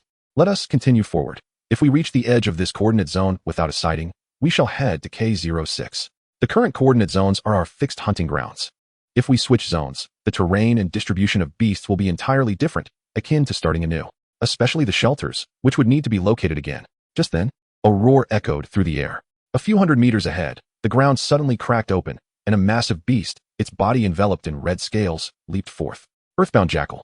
A mid-tier 2nd-tier beast. The captain instantly recognized the creature's species and tier. This one is worth a fortune. Its flesh is excellent material for refining body potions. Quick! Encircle it, and prevent it from returning underground. Finally, they had encountered a beast, and a highly valuable one at that. The 5 members' eyes gleamed with excitement, more fervent than at the sight of a beloved. The mage sealed the ground to prevent its escape, while the others prepared for a direct assault. At the captain's command, 2 warriors and 2 assassins surged forward. The mage followed suit, halting approximately 80 meters from the earthbound jackal. With a wave of his staff, his abilities and mental power erupted, transforming into a frost arrow that whistled through the air. However, this icy arrow did not target the beast itself, but rather aimed at the ground beneath it. The earthbound jackal excelled in burrowing. If given the chance to return underground, pursuing it would become exceedingly difficult. This ice arrow technique could freeze the ground into solid ice, preventing its escape. Yet almost simultaneously, a thunderous explosion erupted, followed by a blue light arrow streaking in from the distance. It tore through the air, creating a whirlwind that shattered numerous trees into splinters along its path, as if a passage had been carved through the forest. From afar, one could sense that this light arrow possessed the power to devour the very essence of the world. What is that? The 4 members of the team halted in their tracks. The next moment, amidst the resounding boom, the light arrow struck the earthbound jackal. The angle was remarkably precise, piercing through the creature's rear and emerging from the side of its neck, resulting in a spurt of blood. The once fearsome earthbound jackal's body stiffened instantly, as if everything within it had been abruptly hollowed out, and it collapsed with a thunderous crash, not even emitting a sound as it perished completely. Damn! The 4 of them trembled simultaneously, instinctively clenching their legs in shock. Without needing to investigate further, they understood the fate of the earthbound jackal. Its rear was obliterated, and its insides were reduced to pulp. That must be a skill. It has to be a skill. But whether it was the mage or the archer remains unknown. That attack power must be at least 20,000 damage. The team members stammered. Their minds were flooded with images of the earthbound jackal's rear being destroyed. If such an attack were to land upon them, it would be utterly devastating. They could definitely defeat the earthbound jackal, but it would require at least half an hour of entanglement. Now I understand why there are so few beasts in these nearby coordinate zones. An expert must be hunting here, the captain quickly deduced. What? Are you suggesting that the beasts have been exterminated? In these 3 coordinate zones, there must be at least 3 to 4,000 first-tier demon beasts, and no fewer than 6 to 700 second-tier demon beasts, all of which have been eradicated? We just arrived here a fortnight ago. We must hasten our departure. The enemy's strength is overwhelming, and it would be dire if we were to fall victim to friendly fire. Yes, let us leave at once. Upon hearing the mention of accidental harm, everyone tensed up once more, turning to make their swift exit, neglecting even the carcass of the ground-walking jackal. They feared being struck down in a single shot, their very essence siphoned away. Moments later, Suyi gradually appeared before the ground-walking jackal, drawing forth a short blade to disassemble the demon beast.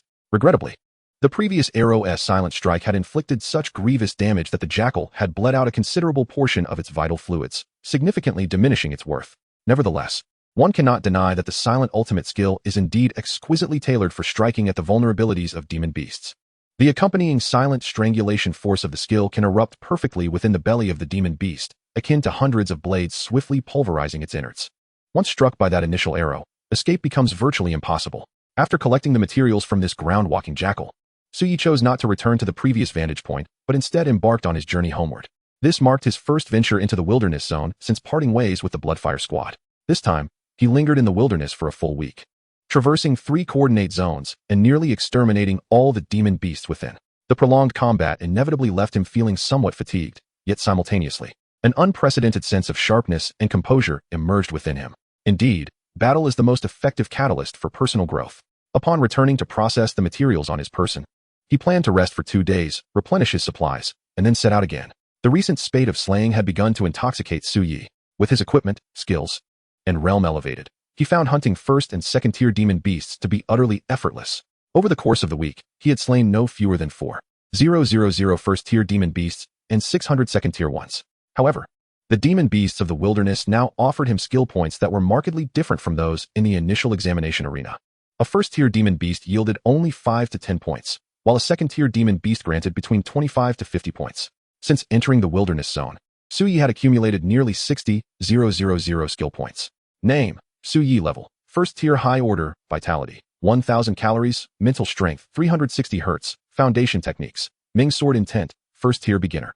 Thunder sword intent, first tier beginner. Breaking army sword intent, first tier beginner.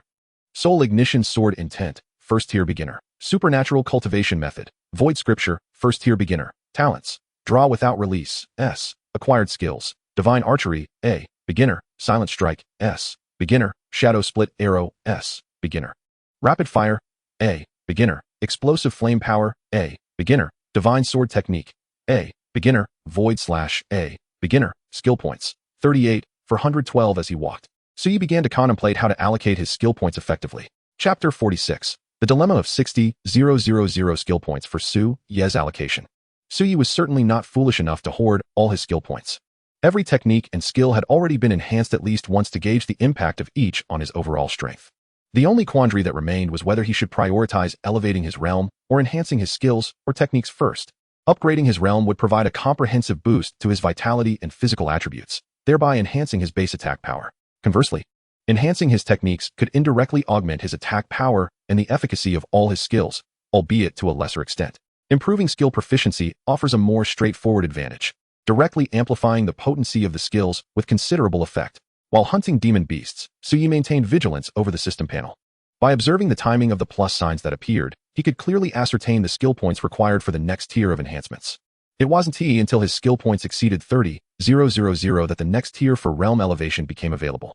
This indicated that should he utilize the system to enhance his realm, it would consume a substantial 30,000 skill points in one go. As for the skills, the plus signs for A-grade skills only appeared after reaching 4,000 points post-initial enhancement, while S-grade skills demanded an astonishing 8,000 points.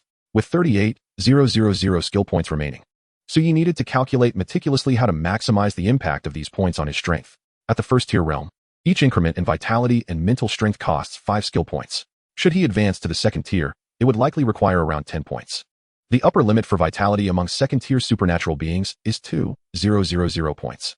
If he were to directly enhance his skills, The remaining skill points would almost perfectly suffice to elevate him to the high order of the second tier. The resultant increase in base attack power would be quite considerable. However, should he allocate all his skill points to skill enhancement, he might very well elevate his skill proficiency to mastery level, resulting in terrifying increases to individual skill attack power, particularly for the S-grade skills. In a moment of indecision, Suyi found himself grappling with the choice. Around 10 o'clock in the evening, Suyi finally returned to the base station. After inquiring at the front desk, he discovered that the Bloodfire squad had indeed departed. Thus, Suyi had to secure a training room for himself anew, with his room card in hand. He prepared to head to the trading hall to process the demon beast materials he carried. Upon exiting, he spotted a lean, middle-aged man attempting to peddle potions to a young woman. The girl, around 20 years of age, donned a black combat outfit, presumably a student from the Supernatural Academy, appearing to have recently entered the first tier. Little miss, you can see for yourself, these are all top-quality potions. There are those for replenishing vitality, mental strength, and supernatural energy. These are for healing and detoxification, all at very reasonable prices. Potions are essential supplies for supernatural beings entering the wilderness with a high consumption rate. However, the clandestine nature of this sale undoubtedly hinted at some underlying deceit. What are the prices? Typically, women are more meticulous and frugal. The girl immediately expressed keen interest. For first-tier potions, vitality is 20,000, mental strength is 40,000, and supernatural energy is 10,000. Healing potions are 30,000, and detoxification potions are 20,000. The lean man promptly quoted, producing some potions for her inspection. So cheap? The girl was instantly taken aback. This pricing was at least 30 lower than that of potion shops, especially for the endurance potions, which were nearly half the price. Then I'll take 2 bases of the endurance potions and 1 base each of the healing and detoxification potions. This young lady was prepared to purchase potions worth nearly 4 to 5 million in one go. Such a quantity was certainly not meant for a single individual. Most likely, she was a member of some supernatural squad. Even for a single squad, these potions would last them at least a month. Very well, the slender man was overjoyed, immediately beginning to retrieve goods from his spatial inventory. Observing this, Suyi shook his head and approached him. The potions were clearly marked with prices, and even at a discount, they could not be this inexpensive. Thus, it was evident that this fellow's potions were dubious.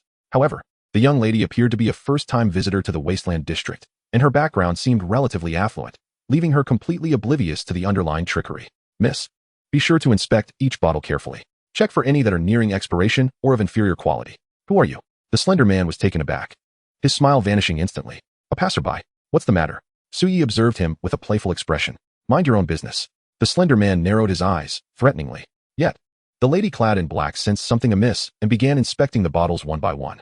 Upon checking the third bottle, she discovered a diluted potion, and the fourth was found to be nearly expired. I don't want it anymore. At that moment, she realized she had nearly been deceived.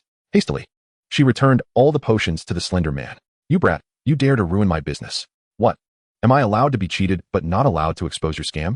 Should I call the base station supervisor to have a word with you? Upon hearing Su Ye's words, the slender man's expression shifted. Humph, just you wait. I'll make you regret this. With a final curse, he stormed off. Who is so bold as to provoke Fantong? He is a tyrant in the 026 Wasteland District, backed by powerful figures. The onlookers murmured, expressing their astonishment. This individual clearly lacked understanding of the rules. Even if she noticed something unusual, she could have simply purchased less. There was no need to directly ruin his business. She must have just arrived. This could lead to serious trouble, perhaps even risking her life. Suyi naturally overheard the surrounding comments, but paid little heed. My name is Xiao Hui. Thank you for your warning. She expressed her gratitude sincerely. Had it not been for Su Ye's alert, she would have fallen victim to the deceit. This represented her entire team's funds, although her family was well off. Losing such an amount would mean forfeiting this expedition. It was but a trivial effort, no need to dwell on it. Su Yi replied nonchalantly. They say Fantong will retaliate against you. You should be cautious. Xiao Hui felt a twinge of guilt for the trouble Su Yi had inadvertently invited upon himself by assisting her. Rest assured, he cannot harm me, Su Yi assured her, clasping his fists in farewell before heading towards the trading hall. As for Fantong, who had just issued threats against him, it would be wise for him to keep a low profile and not provoke further misfortune. Otherwise, Su Yi would not hesitate to deal with him decisively. The trading hall comprised both open and private sections. Typically, individuals conducted transactions in the open hall, but given the volume of materials Su Yi possessed, he opted for a private room. Good day, sir.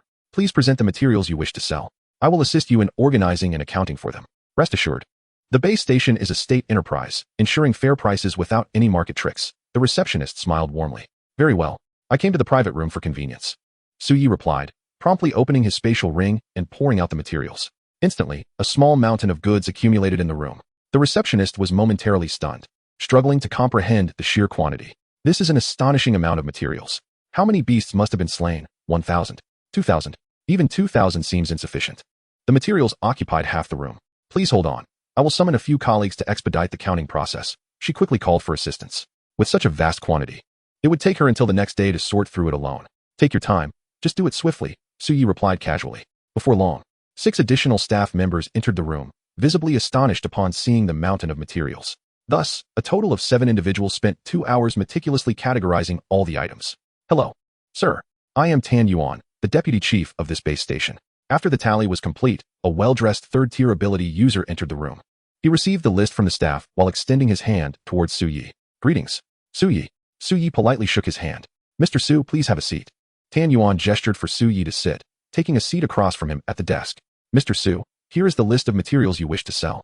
1-tier beast blood, a total of 246 units. 2-tier beast blood, 87 units. 1-tier beast flesh, 24 units. 2-tier beast flesh, 36 units. 1-tier beast spiritual bones. 1-tier beast internal tendons. The total value amounts to 14 million. Upon finishing the list, Tan Yuan's voice trembled with disbelief. As the base station supervisor, he had encountered larger quantities of materials in the warehouse, but to see such a massive collection from a single ability user was extraordinary. He calculated privately, realizing that acquiring such a volume of materials would likely require emptying 3 blue coordinate zones. Mr. Su has made a significant profit this time. The consumption must have been substantial. Therefore, if Mr. Su requires anything, you can order supplies directly from me, and I can offer you a highly favorable discount. He eagerly inquired. Sure, Suyi pondered for a moment. I will take 1 unit of supplementary supplies. Additionally, please provide me with an electronic radar for dimensional detection. Suyi was well aware of Tan Yuan's intentions, which were merely to glean information about his team through the supplies he ordered. Given the extensive materials, it was improbable that such a haul could belong solely to one individual. However, Suyi was unconcerned. Such matters could only remain concealed for a limited time. One person, Tan Yuan quickly deduced from the quantity of supplies Suyi ordered. If Suyi were part of a team, it would be illogical for him to sell an entire team's materials alone. He would certainly purchase supplies sufficient for the entire team. Yet, the single unit of supplies he requested clearly could not meet the needs of such a formidable group. The only explanation was that Suyi was an exceptionally powerful lone wolf. Strong individuals are always the most coveted targets in the trading hall. Various base stations and ability centers favored establishing long-term collaborations with such powerful beings. Before long, the supplies Suyi requested were delivered. Along with them came a silver card. Mr. Wu, here are your remaining funds, totaling 25 million. This is the requested material, Tan Yuan said excitedly. This transaction would yield him a substantial commission, and if he could establish a connection with Suyi, the benefits would be even greater. Thank you. Suyi picked up the card and rose from the trading hall, making his way back to the training room he had rented. 25 million. Adding the 2 million from his previous dividends with the Bloodfire squad, he had amassed a total of 27 million in assets during this wilderness expedition. It was nothing short of a fortune. Indeed, earning money as a martial artist seemed remarkably effortless. Now, he needed to contemplate the allocation of his skill points. In fact, while organizing resources in the trading hall earlier, Suyi had already formulated a preliminary strategy. It was more advantageous to prioritize enhancing his realm. As he prepared to enter the wilderness again, he intended to adopt a different approach, focusing initially on swordsmanship to bolster his close combat capabilities. In this regard, the cost-effectiveness of elevating his fundamental attributes was significantly higher. Moreover, upon leveling up, he could immediately upgrade his runes to the 2nd tier, further augmenting their additional properties. After taking a refreshing shower and indulging in a hearty meal at the cafeteria, Suyi returned to the training room, closed the door, and sat cross-legged.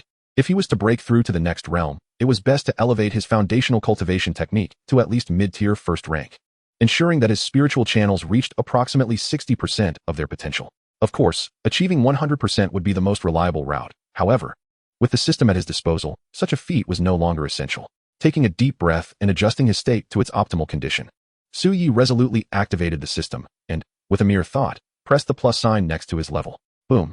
Instantly, an astonishing surge of energy enveloped his entire being, akin to a volcanic eruption, enveloping him in flames that continuously forged and tempered him. Although the temperature of the flames was exceedingly high, Suyi felt no pain. Instead, he found it immensely pleasurable. He could vividly sense that his blood, muscles, and even bones were rife with impurities, which were transformed into vapor under the flame's relentless purging. As these impurities dissipated, his physique visibly strengthened, and his power surged exponentially. This process continued for a full 10 minutes. After 10 minutes, Suyi opened his eyes and exhaled heavily. He threw a punch, producing a resounding crack as it broke the sound barrier. He had reached the second rank. This strength was vastly superior to before. With the elevation of his realm came the fortification of his physique. Suyi now possessed absolute confidence. As long as he didn't encounter an exceptionally formidable second-rank beast, he could achieve a decisive strike without even needing to gather energy first. Name: Suyi. Level: second rank, initial stage. Vitality: 1050 calories. Mental strength: 410 Hz. Skill points: 8412. Gazing at the system panel, which had suddenly diminished by 30,000 skill points, Suyi felt a pang of regret. After toiling for over 10 days, he had returned to square one. He decided to allocate the remaining skill points primarily to his swordsmanship skills. Name: Suyi. Level: second rank, initial stage. Acquired skills: Divine Sword Technique, A, Intermediate, Void/A, Intermediate. Skill points: 412. With both swordsmanship skills elevated to intermediate proficiency, Suyi was left with a meager 400 points. Resolutely, he decided to invest all remaining skill points into his vitality. Name: Suyi. Level: second rank, initial stage. Vitality: 1091 calories. Mental strength: 410 Hz. Skill points: 2. Well, now only 2 points remained, leaving him utterly depleted. The absence of skill points left Suyi feeling a profound emptiness within. Chapter 48. C-rank abilities. The launch begins. This system truly had its quirks. As soon as skill points fell below a certain threshold, the plus sign vanished instantly. Once his upgrade was complete, Suyi lay down on his bed and fell into a deep slumber, replenishing his energy for the next expedition into the wilderness. Before the official start of classes, he intended to focus solely on accumulating skill points and would not return to school. This time, Suyi rested for a full 2 days, doing nothing but eating and sleeping. 2 days later, refreshed and invigorated, Suyi left the base station and headed straight for the wilderness area. This time, he planned to devote at least half of his time to honing his swordsmanship and enhancing his close combat prowess. Once his melee abilities reached a satisfactory level, he intended to venture into the yellow zone of the 026 wilderness area, where the beasts predominantly ranked second, with a significant number of third-rank creatures mixed in. However, unbeknownst to Suyi, the moment he departed the base station, he was being watched. Someone had been closely monitoring the training room he had rented. I told you. You can't just linger in the training room forever. The moment you dare to enter the wilderness, I guarantee you won't even know how you met your end. A shadow lurked in the opposite corridor, none other than Fan Tong.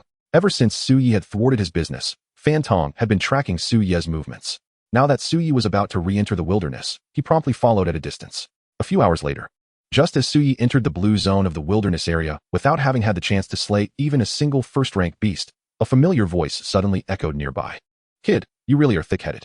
After crossing me, you still dare to roam in the 026 wilderness area. It was Fan Tong. Clad in black armor and wielding a steel blade, he exuded an imposing aura, standing not far behind Suyi. I warned you not to meddle in my affairs. Yet you insisted on ignoring my advice. Well, now you shall face the consequences of your meddling. Fan Tong looked at Suyi with a smug and sinister expression. He was certain that someone like Suyi, who was all talk and no action, would disregard his warnings entirely. Kid, I'm not unreasonable. You ruined a 5 million deal for me yesterday. If you are willing to compensate me with 10 million and sincerely apologize, I can pretend this incident never occurred. As he spoke, Fan Tong unsheathed his steel blade, unleashing the aura of his second-rank mid-level powers. In his mind, dealing with a first-rank opponent was child's play. What he did not anticipate was that Suyi barely spared him a glance. Get lost.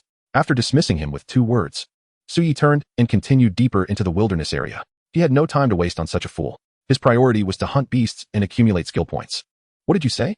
Fan Tong was taken aback that Suyi would utter such words. How could a second-rank power user be completely ignored by a mere first-rank? I said get lost. Suyi turned his head, enunciating each word clearly. At that moment, several figures suddenly appeared not far away, rushing towards Suyi. They were none other than Xiao Hui and her team members. After Suyi had previously assisted her, she had been worried about potential retaliation against him. Thus, she had been discreetly monitoring Fan Tong's movements. Upon witnessing him departing the base station alongside Suyi today, she instinctively sensed that trouble was imminent. Without delay, she returned and rallied her team members to pursue them, fearing for Suyi's safety. To her dismay, they stumbled upon the scene where Fan Tong was indeed causing trouble for Suyi. Captain, that's the person who helped me the other day, preventing me from being deceived. Fan Tong is truly seeking to create chaos. Xiao Hui exclaimed anxiously. Suyi, being merely a first tier, was no match for Fan Tong, who was at the mid-tier of the second tier. This predicament was entirely due to her actions. Wait, Xiao Hui's captain raised a hand, halting her. He may not even require our assistance. What? How could that be? Xiao Hui was perplexed by her captain's implication. In truth, she not only wished to aid Suyi but also hoped to invite him to join her team in hunting magical beasts, as a means of reciprocating his earlier kindness. Look closely at his tier, the captain advised, shaking her head with a sigh. Tier? Isn't he a high tier first? Xiao Hui responded in confusion. But as she focused on sensing Su Yi's ability level, she was left momentarily stunned.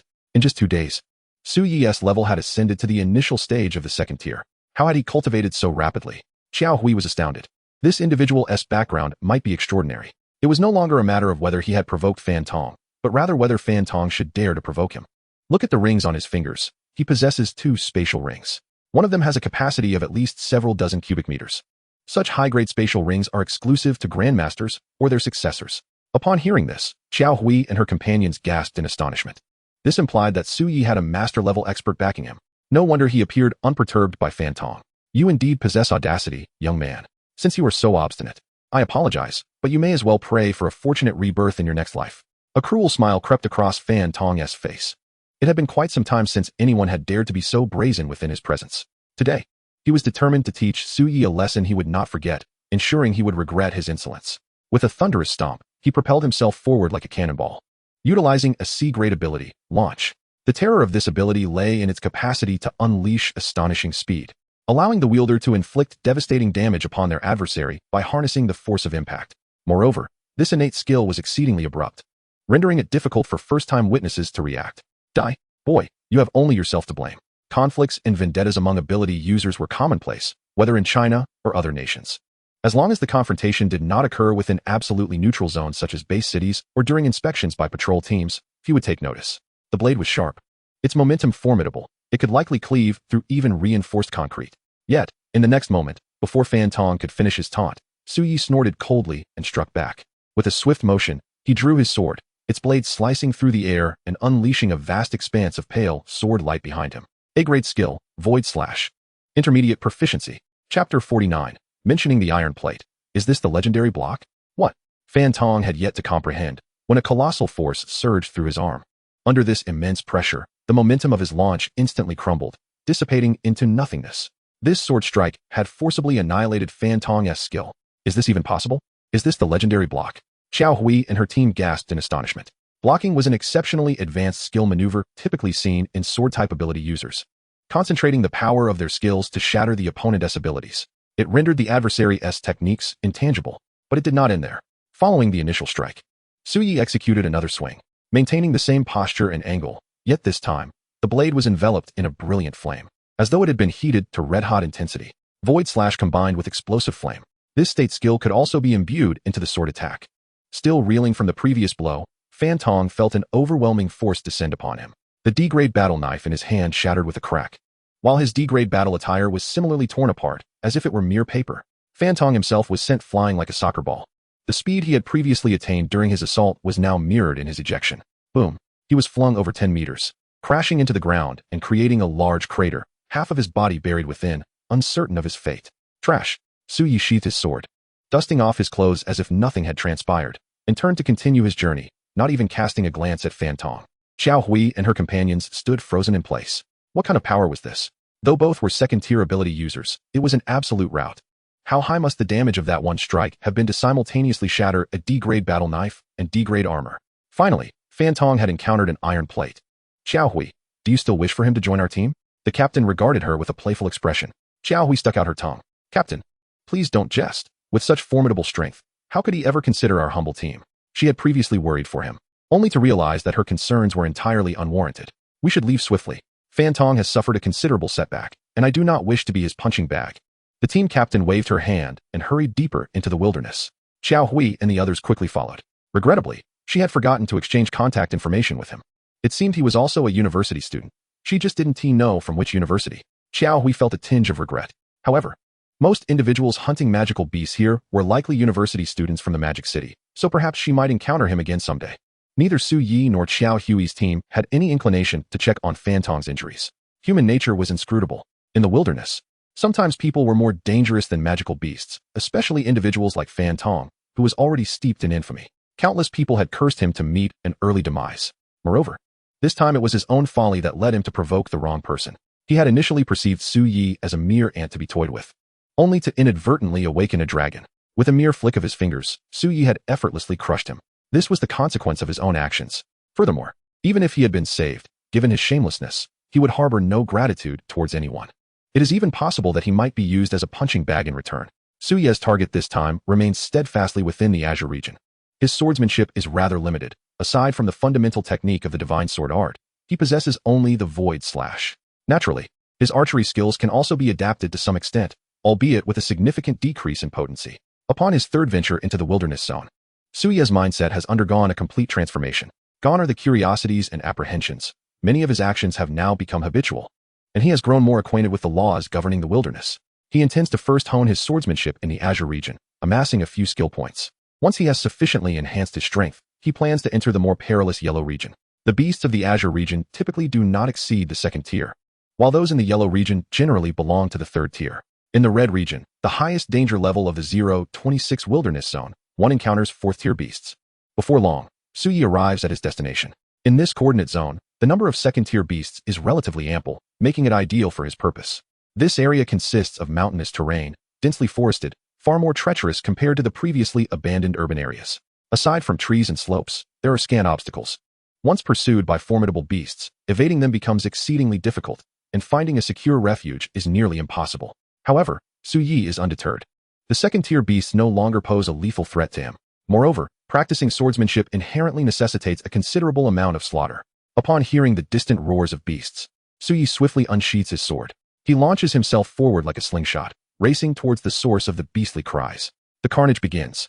As long as he does not encounter a pack of beasts, Suye can fight with audacity. Although his swordsmanship skills are limited, the experience he gained from previous archery battles now grants him immense advantages. He focuses his strikes on the vital points of the beasts. Despite lacking any charge, the absolute critical hit rate bestowed by the runes still empowers him tremendously.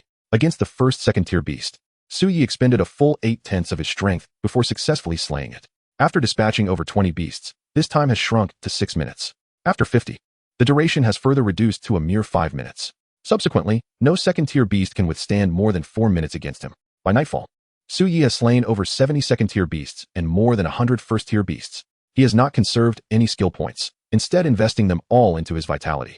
He has successfully elevated his ability level to the mid-second tier. Name: Suye. Level: mid-second tier. Vitality: 1,449 calories. Mental power: 410 Hz. Skill points: 8. How rapid his ascent has been, how swiftly he has leveled up. At this rate, it is entirely feasible for him to elevate his ability level to the third tier before the commencement of the term. The mere thought of such a possibility invigorates Suye, banishing fatigue and fueling his excitement for battle. Thus, wielding his sword alone, he tirelessly engages in slaughter within the wilderness zone. Time flows swiftly, and in the blink of an eye, 5 days have passed. In the F-17 coordinate zone, less than 10 minutes after Suye's departure, a 5-member team enters from another direction. After approximately an hour of cautious exploration, the 5 members find themselves at a loss and sit down on the ground. The squad leader, armed with a spear, thrusts his weapon into the earth and places his hands on his hips, venting his frustrations. Damn it, who is this? Who is this genius with such a surplus of time on their hands? Clearing out the beasts in the coordinate zone repeatedly, do they possess no sense of public duty? Is it amusing? If you are so capable, why not venture into the Yellow region for a challenge? Why bother squabbling with these insignificant creatures? Chapter 50. Damn it. I'm starting to lose interest. He is no longer merely speechless. He is now profoundly exasperated. The last time they came, they found 3 coordinate zones that had been entirely cleared. This realization dawned upon them that perhaps a formidable expert is at work here. To avoid confrontation, they decided to retreat, planning to return in a few days once this expert has completed their task. Moreover, this time, they deliberately took a detour, changing their approach. Yet, to their dismay, after exploring 2 more coordinate zones, they encountered the same situation. The beasts had been cleared once again. One would have to possess extraordinary strength to accomplish such a feat. He begins to wonder if he has offended someone. Captain, should we change our course? His teammates are equally perplexed. We went on a wild goose chase last time, and now we're at it again. No change, let's retreat. He grumbles. Damn it. Next time I venture out, I must consult the almanac. The captain curses as he turns, retrieves his spear, and strides away without a hint of hesitation. Suye enters a new coordinate zone, once again seeking second-tier beasts as diligently as before. First-tier beasts are only slain if encountered along the way. If they flee, he does not pursue. However, he senses something amiss. It has been nearly an hour since he last encountered a second-tier beast. Normally, at his current pace, he should locate one within 10 minutes. This situation suggests either the presence of other ability users in this coordinate zone or, alternatively, a singularly powerful beast nearby. Pausing in his tracks, Suye considers the likelihood of encountering another ability user, especially since the 0-26 wilderness zone is situated near the city of Magic Capital, a hub for ability practitioners. Yet, There is also the possibility of encountering a particularly formidable beast. He suspects that he may be facing the latter scenario, as he has not observed any fresh traces of battle. Could it be a third-tier beast? The Azure region typically harbors only second-tier beasts, but surprises are not entirely out of the question. After all, the wilderness is not a sheep pen, and the beasts do not remain stagnant in one location indefinitely. Sensing a hint of danger, Suyi instinctively lowers his stance and slows his pace. His gaze remains fixed ahead, his sword poised behind him. This defensive posture allows him to switch seamlessly between offense and retreat. Suddenly, a cacophony of trees being shattered reaches his ears. Suyi raises his head, his eyes narrowing in alarm. A boulder the size of a water barrel is hurtling towards him from afar, poised to land directly above him. He swiftly alters his footing, darting to the side. The stone whizzes past him, akin to a hand grenade, crashing down where he had just stood. The ground erupts in a thunderous explosion, debris flying like bullets, striking numerous trees. With rapid precision, Suyi sweeps his sword, deflecting the shards that are aimed at him. Following the trajectory of the boulder, he glimpses a simian beast charging towards him.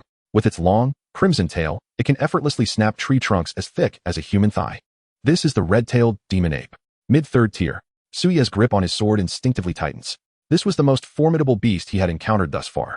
Moreover, the simian demon beasts were rather peculiar. Their limbs exhibited greater agility, and their reflexes were extraordinarily sharp. Furthermore, their strength was truly terrifying. The fact that this red-tailed demon ape could hurl stones indicated a considerable degree of intelligence. Such creatures were notoriously difficult to contend with. It would serve as a perfect opportunity for him to hone his skills. Had he still been a mere first-tier ability user, Suyi would undoubtedly have turned and fled without a second thought. However, at this moment, the demon ape represented not merely a threat, but a wealth of skill points. First-tier demon beasts yielded between 5 to 10 points, while second-tier beasts offered 25 to 50 points. By this calculation, a third-tier demon beast should provide skill points ranging from 150 to 250. In an instant, Suyi completed his ability switch. To confront this creature, the sword intent of looming would prove even more incisive. Simultaneously, the power of explosive flames enveloped him, making it seem as though a layer of fire burned around his entire being. With a resounding thud, he launched himself forward, the immense force shattering the ground beneath him. Suyi charged towards the demon ape. The ape retaliated with a punch, its fist shimmering with the cold gleam of metallic energy. Hardened, Suyi was taken aback. This must be the innate ability of the demon ape. Yet, the hardened state was of no consequence. The creature was far more formidable than he had anticipated. Yet Suyi remained unfazed. The clash of his sword against the ape's fist produced a cacophony of metal striking metal, showering sparks in every direction. The force of the impact sent the sword flying from his grasp, leaving his palm numb. Meanwhile, the demon ape's fist bore no marks of injury whatsoever. It let out a roar, exposing its massive jaws as it continued its assault with its other hand. Its arms had completely hardened. Then let's strike at the unarmored parts. Clearly, this third-tier red-tailed demon ape had yet to fully master its hardening technique. Suyi swiftly sidestepped, evading the punch while executing a sweeping strike with his sword. The empty bright slash. However, he altered the technique slightly, transforming the vertical slash into a horizontal sweep. Yet, the power remained undiminished. Roar. Suyi's strike aimed for the ape's flank, causing the creature to panic. Its powerful punches were formidable, but such strength also meant that retracting its fist was no simple task. The pristine blade, glowing with an aura reminiscent of burning blood, sliced through the ape's flesh beneath its ribs. With a squelching sound, the resilient hide of the demon ape was severed, the wound extending to its spine. Scalding blood and entrails erupted forth. Suyi did not hesitate. He pivoted and struck from behind, plunging his sword into the ape's rear. The blade went in and out, causing the demon ape's posterior to erupt in a grotesque display. Half a minute later, Suyi stood beside the now lifeless body of the demon ape, its insides completely drained, looking disdainfully at the sword gifted to him by his mentor, Lee Sun. Damn it. He found himself somewhat reluctant to keep it. It was a fine sword, but it had been sullied. The thought of the blade having just pierced through the demon ape's rear made him feel quite uneasy. Well, he decided to keep it for now. He would return it to his mentor. If the mentor didn't want it, he would simply sell it. Suyi checked his system panel. The demon ape had awarded him a remarkable 220 skill points. Such a bounty was enough to exhilarate him. After meticulously processing the materials from the demon ape and stowing them in his spatial ring, Suyi swiftly departed the scene. His swordsmanship had been sufficiently honed, and he resolved to press onward, directly into the perilous Crimson Zone. At this moment, he had equipped the purple weasel bow, with the combat bow in hand. Suyi felt an immediate transformation. It was his primary weapon, fitting perfectly as if it were an extension of his very being. Chapter 51, A Sensation Like Flight. 5 days later, in the 026 Wilderness Zone, Coordinate Section KF-39, classified as Yellow Danger Level. The environment resembled an untamed jungle. Towering trees reached skyward, The ground was strewn with a thick carpet of leaves, and visibility was dim, offering no clear paths. Two illusory crystal-armored beasts were voraciously devouring a tiger demon they had slain. As they tore flesh from the carcass, they remained vigilant, a subtle sense of impending danger causing them to grow increasingly tense. Suddenly, one of the illusory crystal-armored beasts caught sight of something. It opened its mouth to roar a warning to its companion while attempting to flee. But at that moment, whoosh! A crimson flash streaked from the depths of the forest, piercing its eye and burrowing deep into its brain. The tremendous force propelled it several meters away, creating a gaping hole in its skull, blood gushing forth as its brain matter splattered. Nevertheless, its vitality was remarkably resilient, thrashing and roaring on the ground, even knocking a nearby tree. Thick enough to be embraced by a person, askew. Only then did the sound of the arrow breaking through the air reach them. Roar! The other illusory crystal-armored beast was paralyzed with fear, leaping dozens of meters in a panic to escape. Yet the next instant, another azure flash shot forth, faster and more precise, embedding itself in the exposed rear of the fleeing creature. Squelch! Although the blade did not penetrate its abdomen, it detonated at its hindquarters. In an instant, a wretched scream erupted from its mouth, its rear a mangled mess, blood spraying profusely, mingled with filth. Terrified, it turned its head to look back. But alas, with its sphincter utterly destroyed, it was powerless to contain its bowels. It could only watch helplessly as its insides erupted due to the loss of pressure. It had never experienced such a sensation, running while expelling waste. The feeling of increasing emptiness within was akin to flying. Whoosh! A figure burst forth from the thicket. The hard bow in its hand vanished in an instant, replaced by a gleaming sword. With two swift strikes, Suyi dispatched the struggling illusory crystal-armored beast entirely. Then, he leaped forward, pursuing the other. It was running quite swiftly, yet with its rear compromised, the faster it ran, the closer it drew to its demise. In mere minutes, Suyi spotted his target. At that moment, the creature lay slumped beneath a large tree, its hindquarters raised high, attempting to keep its insides from spilling out while using its abilities to heal itself. However, this was clearly in vain. It had fled too hastily, and its wounds had only worsened, now gaping wide enough to fit its own head. Even if it survived, its future ability to eat and drink was uncertain, but it would certainly have no control over its excretions. Suyi approached without a hint of compassion for the creature that had lost all hope for its future. The empty bright slash. 3 consecutive empty bright slashes ended the life of the illusory crystal-armored beast, which had already surrendered to despair. He then skillfully skinned it, extracted its heart's blood, and harvested its tendons before departing. Through these days of practice, Suyi had discovered a new combat strategy. When encountering multi-headed beasts, he would first attempt to eliminate one while drawing the others away. If he could not kill it, he would at least aim to incapacitate it. Then, utilizing other bow skills that do not require charging, I aimed to strike at the vital points as much as possible. I waited for the demonic beasts to be disturbed, and when they approached, I switched to swordsmanship. This harmonious combination of ranged and close combat significantly enhanced my efficiency. Generally, I could effortlessly handle third-tier demonic beasts with fewer than 4 heads. Even those with more than 4 heads could be subdued after a brief entanglement. However, if I encountered beasts with 6 heads or more, it would be prudent to flee. Despite my exceptionally high initial attributes, my swordsmanship skills were lacking. While I continued to search for demonic beasts, I opened my system panel. Name: Suyi. Level: high 2nd tier. Health: 1,453 units. Mental strength: 416 Hz. Skill points: 81. 588. After several days of accumulation, my skill points had surpassed the remarkable threshold of 80,000. However, the button to elevate my supernatural ability level had yet to appear. This indicated that 80,000 skill points were still insufficient for me to advance to the 3rd tier. Would I need over 100,000 points? I began to ponder whether to continue accumulating points for leveling up or to enhance my skill proficiency first. Both avenues could augment my strength, and eventually, both would require advancement. Simultaneously, I contemplated another matter. The reason most ordinary supernatural beings typically follow a singular path is primarily due to limited energy. It is impossible to cultivate too many skills simultaneously. Mastering one primary and one secondary skill is already the limit. This is unrelated to diligence.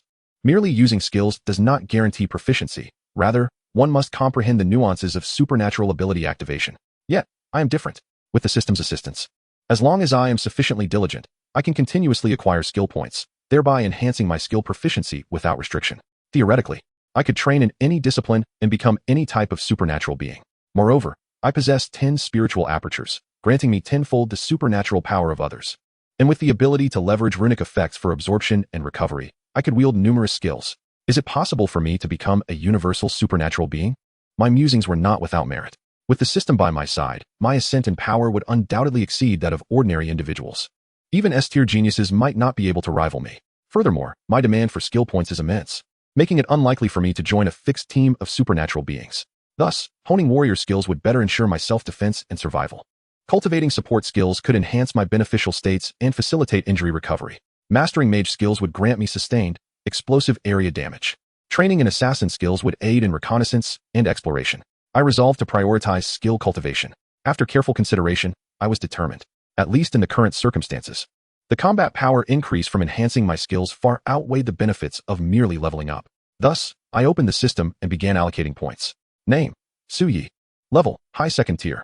Foundation cultivation method: Sword Intent of Luminous Slaughter, Initial tier, 1st rank. Sword Intent of Thunder, Initial tier, 1st rank. Sword Intent of Breaking Army, Initial tier, 1st rank. Sword Intent of Fiery Soul, Initial tier, 1st rank. Supernatural Ability Cultivation Method: Great Void Scripture, Intermediate tier, 1st rank. Talent: Supernatural Ability, Withhold and Release, S. Acquired Skills: Divine Archery, A. Advanced. Silent Strike, S. Intermediate. Night Shadow Split Arrow, S. Intermediate. Rapid Fire, A. Advanced. Explosive Flame Power, A. Advanced. Divine Sword Technique, A. Intermediate. Void Slash, A. Advanced. Skill Points: 11, 588. Chapter 52. High 2nd tier. Is this kid cheating? For supernatural beings, the ability to unleash their utmost combat potential hinges not solely on level. It is but one critical factor. The synergy between level and combat techniques enhances battle skills, allowing for the maximization of one's innate power. After some maneuvers, I found myself with just over 10,000 skill points remaining. Now, the only areas left for allocation were the foundation cultivation methods and mental strength. However, the former would naturally improve as I consistently utilized my supernatural abilities. Thus, I deemed it not worth my while for the moment. As for mental strength, I currently lacked any magical skills, so my current reserves were more than sufficient. I decided to reserve my points for future skills. If I truly aspired to become a universal supernatural being, I would focus on cultivating S-tier skills in other disciplines, favoring quality over quantity. Ahead, I discerned a high 2nd tier demonic beast. Just as I prepared to take it down with an arrow, my emergency communicator on my wrist began to vibrate urgently. A frown crossed my brow. This communicator had been gifted to me by Lee Sun before my departure. It served as a means to call for help in dire situations. The fact that it was now actively alerting me indicated that Lee Sun was trying to reach out. This communicator was a specially designed device that could function even in signal-deprived wilderness areas, but it could only be used once.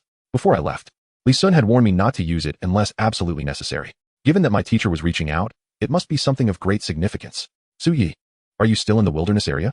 As soon as the call connected, Lee Sun's anxious voice resonated through. Yes, teacher. What is the urgency? It's like this. A senior researcher encountered danger while collecting specimens in the 026 wilderness area and has now lost contact. The Supernatural Ability Bureau has issued an urgent rescue order to our school. The situation is extremely critical. She possesses vital research findings. However, our rescue personnel will take some time to arrive. I quickly grasped Lee Sun's intent. Teacher, please send me her last known coordinates. Be mindful. Your task is not to conduct a rescue. Instead, you are to search for her location to the best of your ability. Do not take unnecessary risks. The coordinates were promptly transmitted. Lee Sun also issued a stern warning. Rest assured, I have now reached high 2nd tier status. As long as I avoid the core high-risk areas inhabited by 5th tier beasts, I should face minimal danger. I opened the coordinates sent by Lee Sun and found that they were indeed quite close to me. However, I was currently in a yellow danger zone, while the last known position of the researcher was in a red danger zone. The red zone is home to beasts up to 4th tier. As long as I exercise caution, it should not pose a significant issue. If it were any other adventurous supernatural being, I might have hesitated to decide whether to intervene. But given that it involved a researcher from the Supernatural Ability Bureau, the stakes were entirely different. Meanwhile, at Magic City University, as Lee Sun ended the call, he felt a tinge of regret. Indeed, Lin Wanyan held an extraordinary status, yet she commanded a team of guards, all at the 3rd tier. If such a team could not resolve the trouble, would it not be perilous for Suyi to intervene? But in the next moment, he suddenly paused. Wait, no. Something seems to have slipped my mind. Just now, after a few minutes of concentrated reflection, he finally recalled. His eyes widened in astonishment. Did that young man claim he had reached the 2nd grade high tier? How could this be possible? It had only been a matter of days. Had this lad unlocked some extraordinary power? His speed surpassed even that of an S-class genius. The ground trembled rhythmically beneath him. These were the footsteps of a colossal beast. Within the seemingly directionless thicket, a faint azure figure darted with remarkable swiftness. With every step she took, palm-sized runes emerged, floating in the air, allowing her to traverse the void and propelling her forward with an added force. Yet, despite this advantage, her expression remained one of relentless trepidation. Her lips had turned a ghastly white. Behind her loomed a monstrous creature, pursuing her with fervor. It was dire. Escape seemed impossible. Lin Wanyan's delicate face bore an expression of grave concern. She had finally discovered a sky-blue bull python. The essence of this beast's blood would greatly assist her in her research on the 5th grade rune fusion technique. The entire escort team had swiftly dispatched the creature. However, just as she finished collecting the blood and other materials, a gargantuan adult sky-blue bull python appeared. In her excitement, she had failed to realize that the creature she had slain was merely a juvenile. With a single breath, the adult python had gravely injured half of her escort team. Others had fought valiantly to intercept, allowing her a narrow escape. Yet, in less than 10 minutes, the beast had shattered all barriers and was now hot on her heels. This creature, a peak 4th grade entity, was enormous, with terrifying defenses that rivaled many 5th grade beasts. The situation was dire. It had witnessed her extracting the essence from its young and had seen her skinning it. How could it not seek vengeance? And she was but a novice at the 3rd grade, a practitioner more adept in formations than in combat. If it caught up to her, her demise would be inevitable. After fleeing for so long, her energy reserves were nearly depleted from continuously utilizing her array skills for acceleration. It was over. She could not await rescue. Although she had signaled for help, any assistance from the base or Magic City University would take time. Moreover, she had lost her locator. Finding her would require painstaking searches. Of course, even if she had not lost it, the locator would have proven of little use. In the wilderness zone, its signal could barely reach a radius of 10 kilometers. As for the psychics within the wilderness, she dared not dwell on that. Not only was this a red danger zone, but the population was scarce. Even if she encountered someone, they would likely be paralyzed with fear at the sight of the terrifying beast behind her. It was all her fault for becoming too complacent and committing such a fundamental error. Lin Wanyan felt immense regret. She would deserve death, but she had endangered so many members of the escort team. A roar erupted behind her, growing ever closer. Gritting her teeth, she momentarily halted and turned, her hands dancing rapidly as her powers surged forth. In an instant, she conjured a complex array before her. Dragon binding hand. A mysterious wave of energy coalesced. Boom. A colossal beast, with a bull's head and a serpent's tail, towering over 10 meters, burst through the trees. The ground beneath it fractured as a golden arm emerged from the crevice, seizing the giant beast and holding it fast. Lin Wanyan's beautiful eyes narrowed. She dared not linger, turning once more to flee. Chapter 53, The Sky Blue Bull Python. However, in less than 10 seconds, the roars behind her resumed their ominous approach. It was too swift. Instinctively, Lin Wanyan glanced back. She beheld the sky blue bull python effortlessly tearing the golden arm from the ground, as if it were merely uprooting a vegetable, continuing its relentless pursuit. Soon, the arm formed by her array was torn to shreds. What to do? This recent tactic had not only failed to create distance, but had exacerbated her energy depletion, enraging the sky blue bull python further. At that moment, a whoosh. A blue arrow, like a bolt of lightning, shot forth from the distance. It struck true, hitting the python's left eye. Yet, the beast reacted swiftly, closing its eye just in time to deflect the arrow. Whoosh, whoosh. This time, 2 arrows were launched simultaneously, again aiming for its left eye.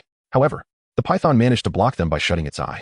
Roar. The sky blue bull python unleashed a furious roar. Although the arrows had not harmed its eye, the wild force within them caused its eye to swell, rendering it unable to open. It could only track Lin Wanyan with one eye, continuing its pursuit while emitting furious roars. At this moment, Lin Wanyan finally spotted the source of the arrows. A tall, handsome youth stood several hundred meters away in the woods, his sturdy bow drawn once more. The youth's visage seemed somewhat familiar. Yet Lin Wanyan could not recall who he was at that moment. Do not target its eyes. Its weakness lies in its nostrils. Regardless of who he was, she finally had an ally. Whoosh. The youth did not heed her warning, launching another awe-inspiring arrow. The terrifying energy coursing through it tore through the underbrush and struck the bull's nostrils with a resounding impact. Boom. The beast recoiled in pain. Its nostril defenses were indeed weaker than its eyes, and its head tilted, causing its massive form to sway. Its speed diminished drastically. Seizing this moment, Lin Wanyan rushed toward the youth. Hurry, do not confront it directly. We are no match for it. As she approached within 100 meters, her excitement suddenly turned to dread. The youth's previous arrows had indeed been remarkable, but now she realized he was merely at the 2nd grade high tier. He could not possibly contend with the sky blue bull python. Yet, undeterred, the youth remained half kneeling, drawing his bow once again. He intended to continue attacking. You truly are. Lin Wanyan felt a surge of anger. While the youth's abilities were inferior to hers, his archery skills were undeniably impressive. If they could escape together, coordinating their efforts, there would be hope. Yet, he was far too confident, dangerously so. Stop this, we must flee. She immediately turned, her hands weaving once more, channeling her dwindling energy into shimmering runes before her. After all, she had no hope of survival. If she could buy a moment for him to escape, it would be a fulfillment of her intentions. But in the next instant, a resounding boom echoed forth. The young man's longbow emitted a piercing crack. and arrows shot forth in an instant, their speed generating a dazzling flash akin to thunder. Moreover, where the arrows passed, the air was thick with the scent of singed flesh. Then, amidst Lin Wanyan's astonished exclamation, the war bow in the young man's grasp vanished, replaced by a gleaming sword.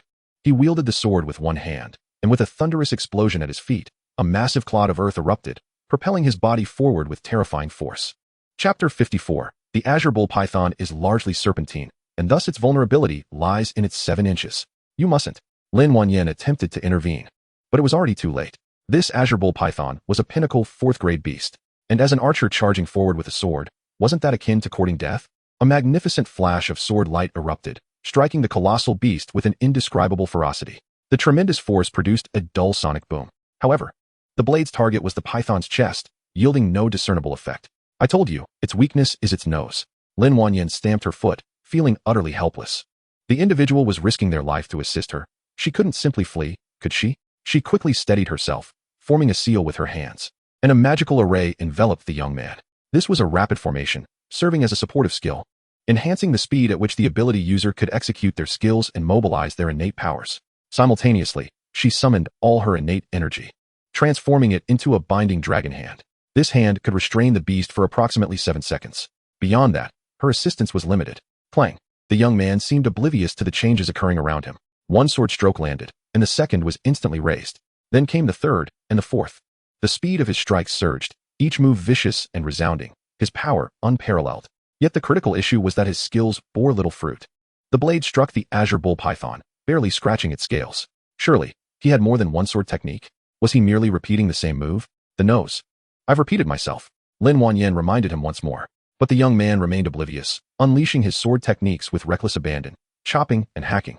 The 13th, 14th, 15th strikes. The sound of his blade clashing against the scales was deafening. You're not going to harm it this way. She felt immense gratitude towards him, yet simultaneously a profound sense of helplessness. With such a method, he dared to rescue others? In the next moment, her eyes widened in disbelief. Within less than 5 seconds, the young man had unleashed a staggering 15 sword strikes. Just as she anticipated that they would yield no results, the azure bull python's body began to sway unnaturally. Its head, ensnared by the binding dragon hand, wobbled precariously. It resembled a drunken individual, or more aptly, one who had been dealt a tremendous blow to the head. Dizzy and disoriented, at that moment, the young man sheathed his sword, and the longbow reappeared in his hands. He drew the bow, nocked an arrow, and unleashed his power. Charging for 5 seconds. Whoosh! An arrow was released, akin to the roar of artillery. It struck precisely within the eye of the azure bull python, which had opened its gaze in confusion due to its disorientation. Boom! The arrow penetrated completely, triggering a violent explosion of energy. The azure bull python let out a pained roar, thrashing its body in a frenzy. Yet at that moment, its sight was destroyed, and its head severely injured. Its vision, hearing, and sense of smell were all in chaos, leaving it to flail wildly in place. Meanwhile, the young man had retreated to a safe distance, drawing back his longbow once more, preparing another arrow, and calmly stating, the azure bull python, primarily a serpent, has its greatest weakness, not in its nose, but in its 7 inches. As his words fell, another arrow was loosed. This time, it struck the other eye of the colossal beast. The eye burst forth, inflicting even greater damage, leaving the creature disoriented and writhing like a severed worm, devoid of its head. Yet at this point, it posed no threat to the two.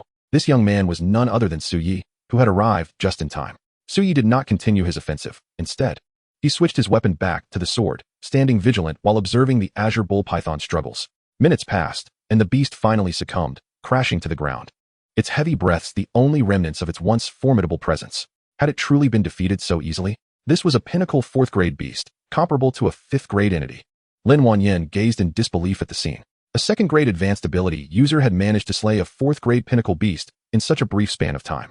This was no mere instance of surpassing levels in combat. Hey, you there, are you not coming to collect its blood? What are you waiting for? Su Yi turned his head to speak. Oh, Lin Wanyan snapped back to reality. She had only provoked the massive beast to gather the blood of its smaller counterpart. Naturally, the blood of this larger creature would be far more valuable.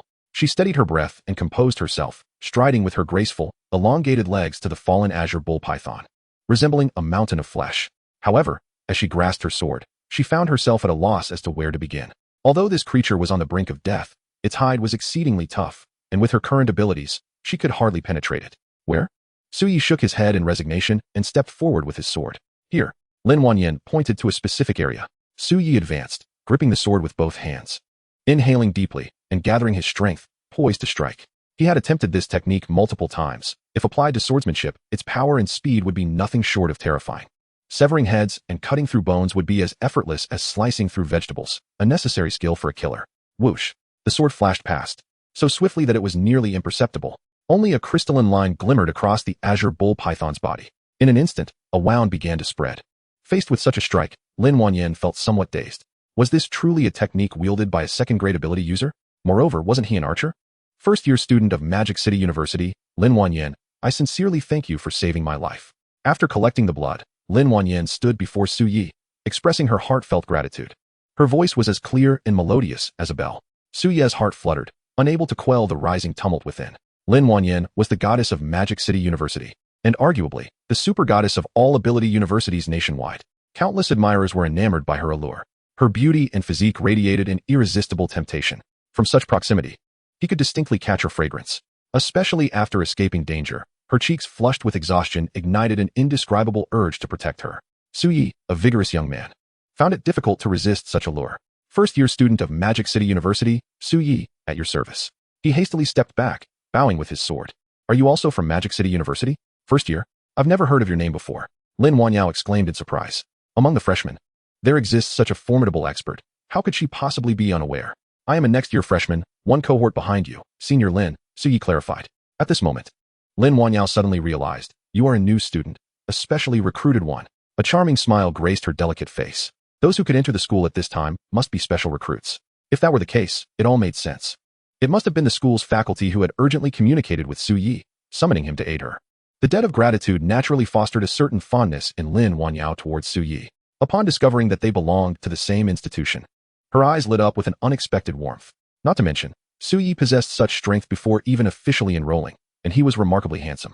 In that instant, Lin Wanyao felt an indescribable, subtle sensation stirring within her heart. Chapter 55. Should you choose to take him as your mentor, be sure to avoid adopting his troublesome habits.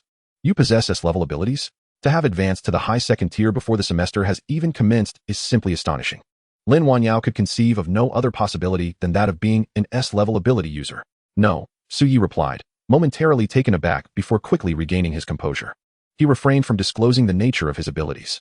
Not S-level? Lin Wanyao shook her head, her voice laden with an indescribable shock. If not an S-level ability user, how could one cultivate at such a rapid pace?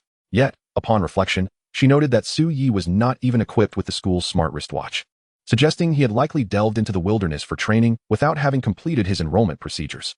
This indicated Su Yi's remarkable diligence in his training. Simultaneously, being specially recruited implied that even if his talent was not S-level, it was at least A-level. He was undeniably gifted, much like herself. Senior, should we not return to check on your escort team? Su Yi's reminder jolted Lin Wanyao back to reality. Indeed, while she was now safe, her escort team remained in peril. Without hesitation, the two set off in the direction where the Tianqing Yolong was headed. Su Yi, do you want to take a moment to recover? The area near the orange danger zone has an intricate terrain, densely populated with fourth-tier beasts. After walking for a short while, Lin Wanyao immediately regretted her impulsiveness. Su Yi had been training in the wilderness, and he must have hurriedly arrived here, engaging in a fierce battle with the Tianqing Yolong without a moment's respite. Despite the urgency of the situation, she felt a deep sense of guilt for putting him through such strain. No need, Su Yi replied. Not to mention that I possess 10 spiritual apertures. My abilities are tenfold compared to others. Even if my powers were depleted, I could still manipulate runes. Charging forth, he would soon be replenished. As he spoke, he suddenly halted, switching the sword in his hand for a bow. Drawing back the longbow, he gathered strength for 5 seconds, then released an arrow. Whoosh! The arrow shot forth like lightning, piercing through 6 large trees before striking a wolf demon. Its eyes exploded, and its head shattered, collapsing lifelessly to the ground. Lin Wanyao gasped in awe. This wolf demon was a high third-tier beast, one that even her escort team would need to approach with caution. Yet, Su Yi dispatched it with a single arrow. Reflecting on earlier events, when Su Yi had effortlessly torn through the armor of the Tianqing Yolong, something even a fourth-tier ability user could not easily accomplish, she found herself momentarily bewildered. Su Yi, are you a marksman, a warrior, or perhaps an assassin? A marksman, he replied, feeling no need to conceal this fact. A marksman? Lin Wanyao's eyes sparkled with excitement. How fortunate you are. Our school boasts the most powerful marksman instructor in Huaxiao, a 7th-tier master. You could become his disciple. However, while Master Li's strength is formidable, he has one flaw. He is obstinate and self-righteous, never heeding orders on the battlefield, causing chaos and trouble for the army. The generals of Huaxiao are at their wits' end. Should you take him as your mentor, Be sure to avoid adopting his troublesome habits. Lin Wanyao blinked her clear, bright eyes, speaking with unusual seriousness. Senior, do you know who summoned me to rescue you? Su Yi replied languidly as he turned back. Who? Principal Su or Director Yuan? Lin Wanyao exclaimed in delight, as these were the first names that sprang to mind. My teacher. Su Ye's voice took on a somber tone. Who is your teacher? Lin Wanyao asked, still processing. My teacher is the very one you just described. Obstinate, self-righteous, disregarding commands in battle, causing chaos and strife. Li Sun. My apologies. I seem to have momentarily lost my bearings. I completely forgot what I just said. Did I mention Li Sun or someone else? Su Yi was left speechless and chose not to dwell on it. However, he silently noted the commendable traits of his teacher. As they continued on their journey, Lin Wanyao grew considerably quieter, transforming into a serene and graceful beauty. The colossal Tianqing Niulong had rampaged through the area, rendering direction unnecessary for the pair. Approximately half an hour later, a ravaged valley came into view before Su Yi. It was evident that a fierce battle had transpired here. The Tianqing Niulong had appeared so suddenly that they had no time to respond. They had fought valiantly to delay the beast, allowing her to escape. Returning to this place, Lin Wanyao's heart ached. Her escort team were not mere students. They were soldiers who had risked their lives to protect her. Do not rush to despair. Although the scene is grim, there are no corpses, so your escorts may still be alive. Su Yi quickly observed some unusual traces. Wait. You mentioned earlier that you killed a young Tianqing Niulong? Yes. Lin Wanyao replied. Oh no. Su Yi recalled the details of slaying the Tianqing Niulong. What do you mean? Oh no. Lin Wanyao, already anxious, turned pale at his words. The beast we just killed was not the mother of that third-tier Tianqing Niulong. It too was a youngling. Lin Wanyao froze for a moment before comprehending the implication. The young Tianqing Niulong they had just slain had reached the pinnacle of the fourth tier, nearly comparable to a fifth-tier beast. Therefore, its parents must undoubtedly be fifth tier. We must hurry to save them, Lin Wanyao urged, her anxiety mounting. They were not like Su Yi, who was already heavily injured and would certainly be no match for another Tianqing Niulong. Senior, you misunderstand my point. Parents implies that we are not facing a single fifth-tier beast, but rather two. Su Yi gritted his teeth. This was no longer merely a matter of rescue. It was a question of whether they could return alive. The wrath of two fifth-tier Tianqing Niulong bereft of their offspring was not something to be trifled with. And here, they stood in the very place where she had slain that third-tier Tianqing Niulong. It can be said that this is the vicinity of their family's lair. Lin Wanyang was instantly taken aback. What should we do now? We must make haste to leave. She was thoroughly flustered. She dared not claim she could defeat a third-tier azure bull python, and now there were two fifth-tier ones. Such carelessness. Previously, she had made the mistake of not realizing she had slain a juvenile beast. Now, she had erred again, bringing Su Yi into peril. Two fifth-tier azure bull pythons. No matter how strong Su Yi was, he could not possibly contend with them. If we attempt to flee now, it may already be too late. We must find a place to hide. Su Yi did not blame Lin Wanyang. He too had failed to consider the situation moments earlier. The sensitivity of magical beasts to the scent of bloodlines is acute. Having killed their offspring, we have tainted ourselves with their essence, rendering escape impossible. My only recourse is he inhaled deeply as a bold notion took form in his mind. Darkness beneath the light. Chapter 56 Su Yi, do you have any weapons left on you? I feel quite uncomfortable. Follow me. Without further explanation, Su Yi grasped Lin Wanyang's hand and hurriedly darted to the side. Where are we going? As Su Yi held her hand, Lin Wanyang felt an inexplicable tremor within her. It was the first time in her life that she had been led by a boy. Yet, simultaneously, the warmth radiating from his palm brought her a sense of unaccountable reassurance. Our presence is too pronounced. The azure bull python's parents can easily pinpoint our location. Our only chance of survival lies within their lair. Su Yi's experiences hunting in the wilderness had afforded him a certain proficiency in locating magical beast dens. The scent of juvenile beasts would be thick there, temporarily masking our own. Before long, a dark mountain peak loomed before them. This peak appeared to have been hammered, riddled with cracks, and devoid of any trees, standing in stark contrast to its surroundings. At the base of the mountain, a massive entrance loomed, approximately 20 meters high. The interior was shrouded in darkness, rendering the depth unfathomable. Su Yi, are we really going in? Lin Wanyang's body began to tremble incessantly, instinctively tightening her grip on Su Yi's hand. She now fully understood Su Yi's intention. However, the thought of hiding within the lair of two fifth-tier azure bull pythons, possibly sharing the same space, left her feeling utterly unease. If we wish to survive, we must enter. Su Yi observed Lin Wanyang with a teasing glimmer in his eyes. She was caught in a web of hesitation and conflict. Just then, a thunderous roar erupted from the distance, shaking the very earth, akin to the rumble of thunder, accompanied by a fierce wind that swept through uncontrollably. This roar was filled with boundless fury and was rapidly approaching. Move.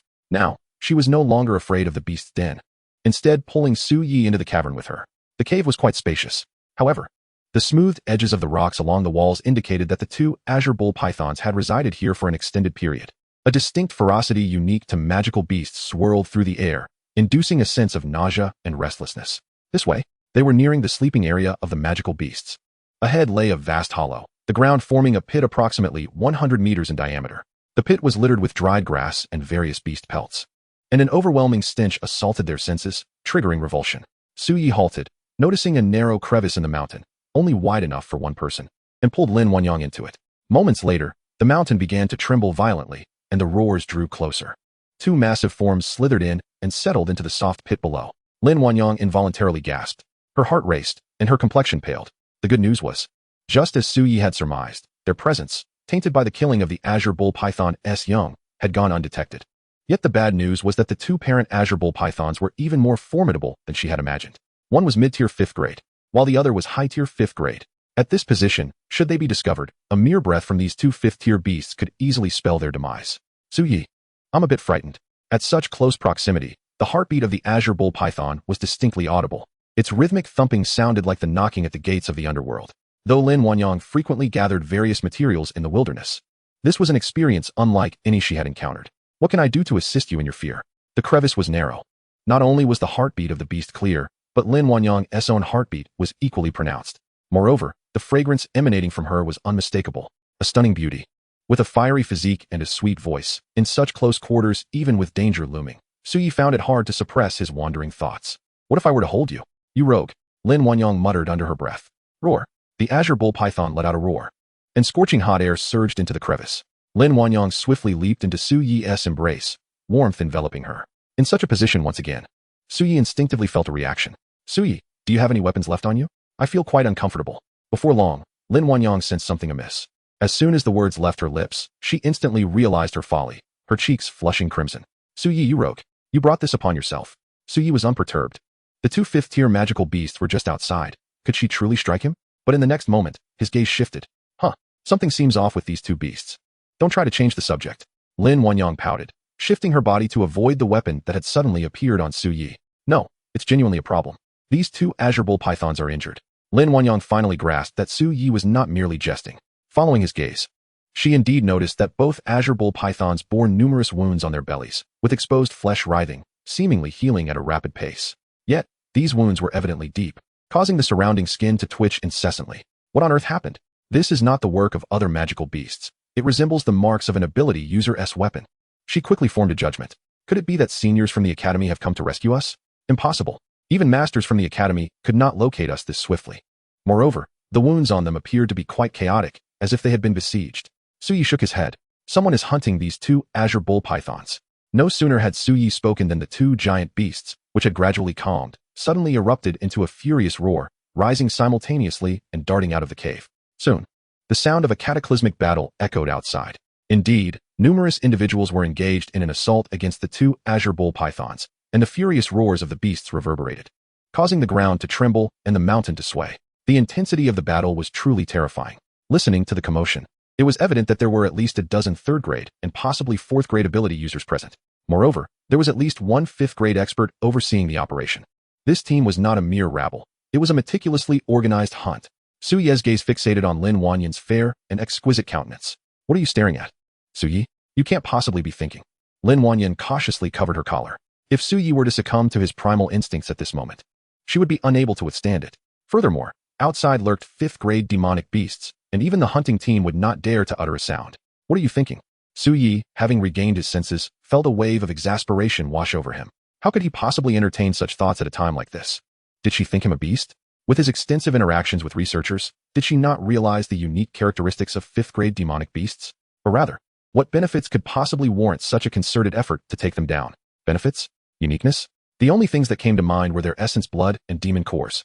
Of course, it was also possible that 5th grade demonic beasts naturally birthed runes within them, though the probability was low. Lin Wanyang understood the implication of Suyi's words. The 5th grade demonic beasts theoretically represented the pinnacle of the entire 0-26 wilderness zone. Their existence was what formed this gathering area of demonic creatures. However, the purpose of the 0-26 wilderness zone was to facilitate the training and empowerment of lower-grade ability users. If the peak demonic beasts were slain, it would signify the degradation of this wilderness area. The materials obtained from killing a few 5th-grade demonic beasts, even with the presence of runes, could never compensate for the losses incurred from the degradation of the wilderness zone. Chapter 57. The Vitality Spring. What are we waiting for? Let us seize it. Thus, under normal circumstances, the nation would not take action against the 5th-grade demonic beasts in this wilderness. Moreover, regulations dictate that the highest ability level of the hunting teams entering here cannot exceed the 4th grade. The identities of these individuals were indeed suspect. Suye's analysis left Lin Wanyan utterly astonished.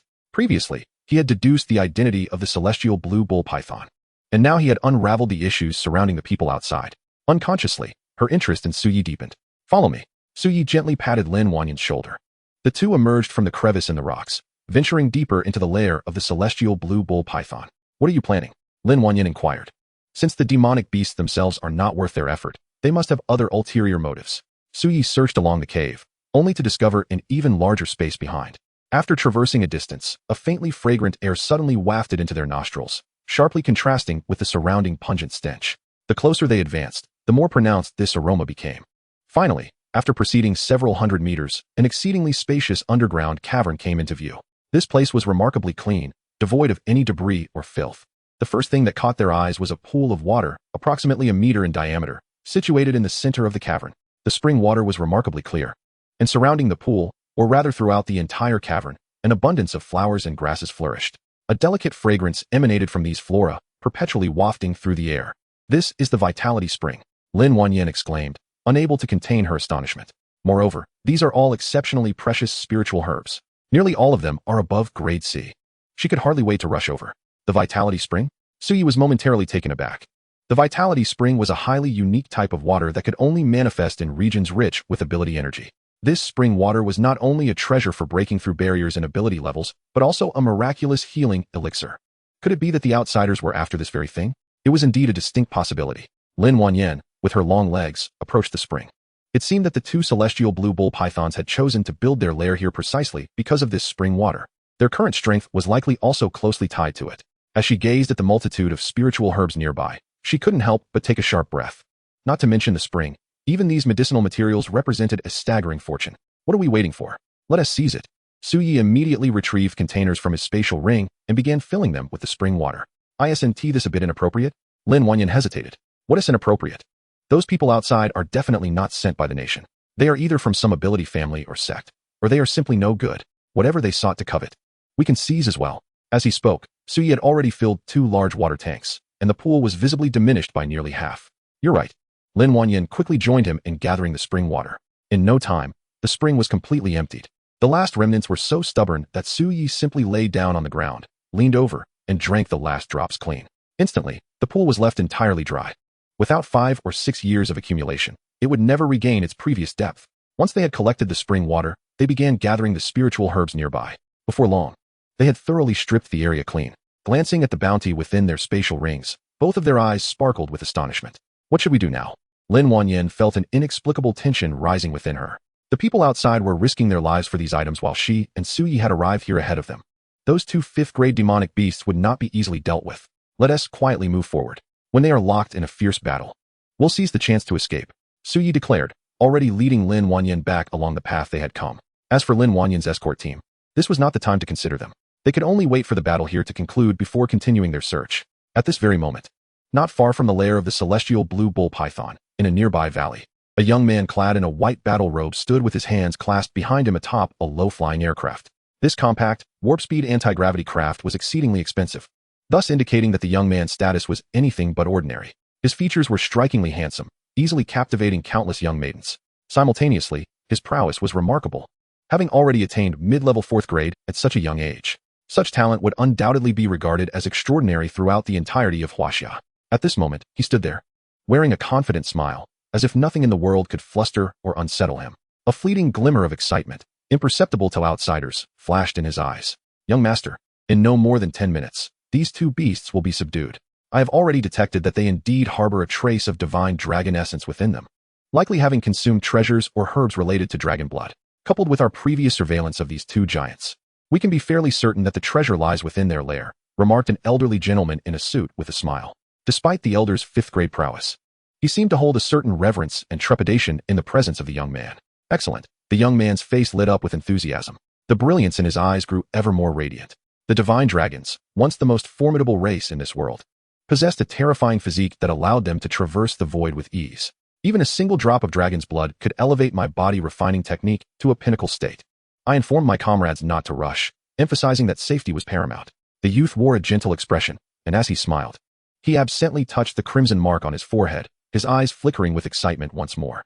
Outsiders believed it to be merely a mole, yet in truth, it was a fragment of dragon scale. He was a rare dual S-grade gifted individual, with one of his powers being the extraordinary bloodline ability, the true dragon physique. Within his lineage flowed a trace of authentic dragon essence, coalescing at his brow into the form of a dragon scale. Regrettably, the enhancement of the true dragon physique was exceedingly demanding, requiring dragon blood as a catalyst. Alas, the divine dragons had long since vanished from this world, leaving no trace behind. By happenstance, during his trials in this very locale, he encountered a heavenly blue bull python, which caused the dragon scale on his brow to resonate. Consequently, he harbored suspicions about this beast. After dispatching individuals to investigate repeatedly, they indeed discovered the potential existence of dragon blood. With this dragon blood, I, Zhao Gang, shall undoubtedly rise to prominence. As time elapsed, the roars of the two heavenly blue bull pythons grew increasingly mournful, nearing exhaustion. This group was adept at executing combined assault formations. After several rounds of attrition, the two colossal beasts were left with nothing but a desperate struggle for survival. Zhao Gang maintained a smile, his excitement becoming more palpable. At last, amidst the despairing screams, the two titanic creatures collapsed with a thunderous crash. Without further contemplation, Zhao Gang and his companions hastily surged forward, heading straight for the lair of the heavenly blue bull pythons. Upon arriving at the cave entrance and stepping inside, Zhao Gang felt his heart race at the thought of the impending treasure. He paid no mind to the absence of the two juvenile beasts mentioned in the original intel. Here, only that drop of dragon blood was his singular focus. He moved with great swiftness, quickly reaching the cavern's interior.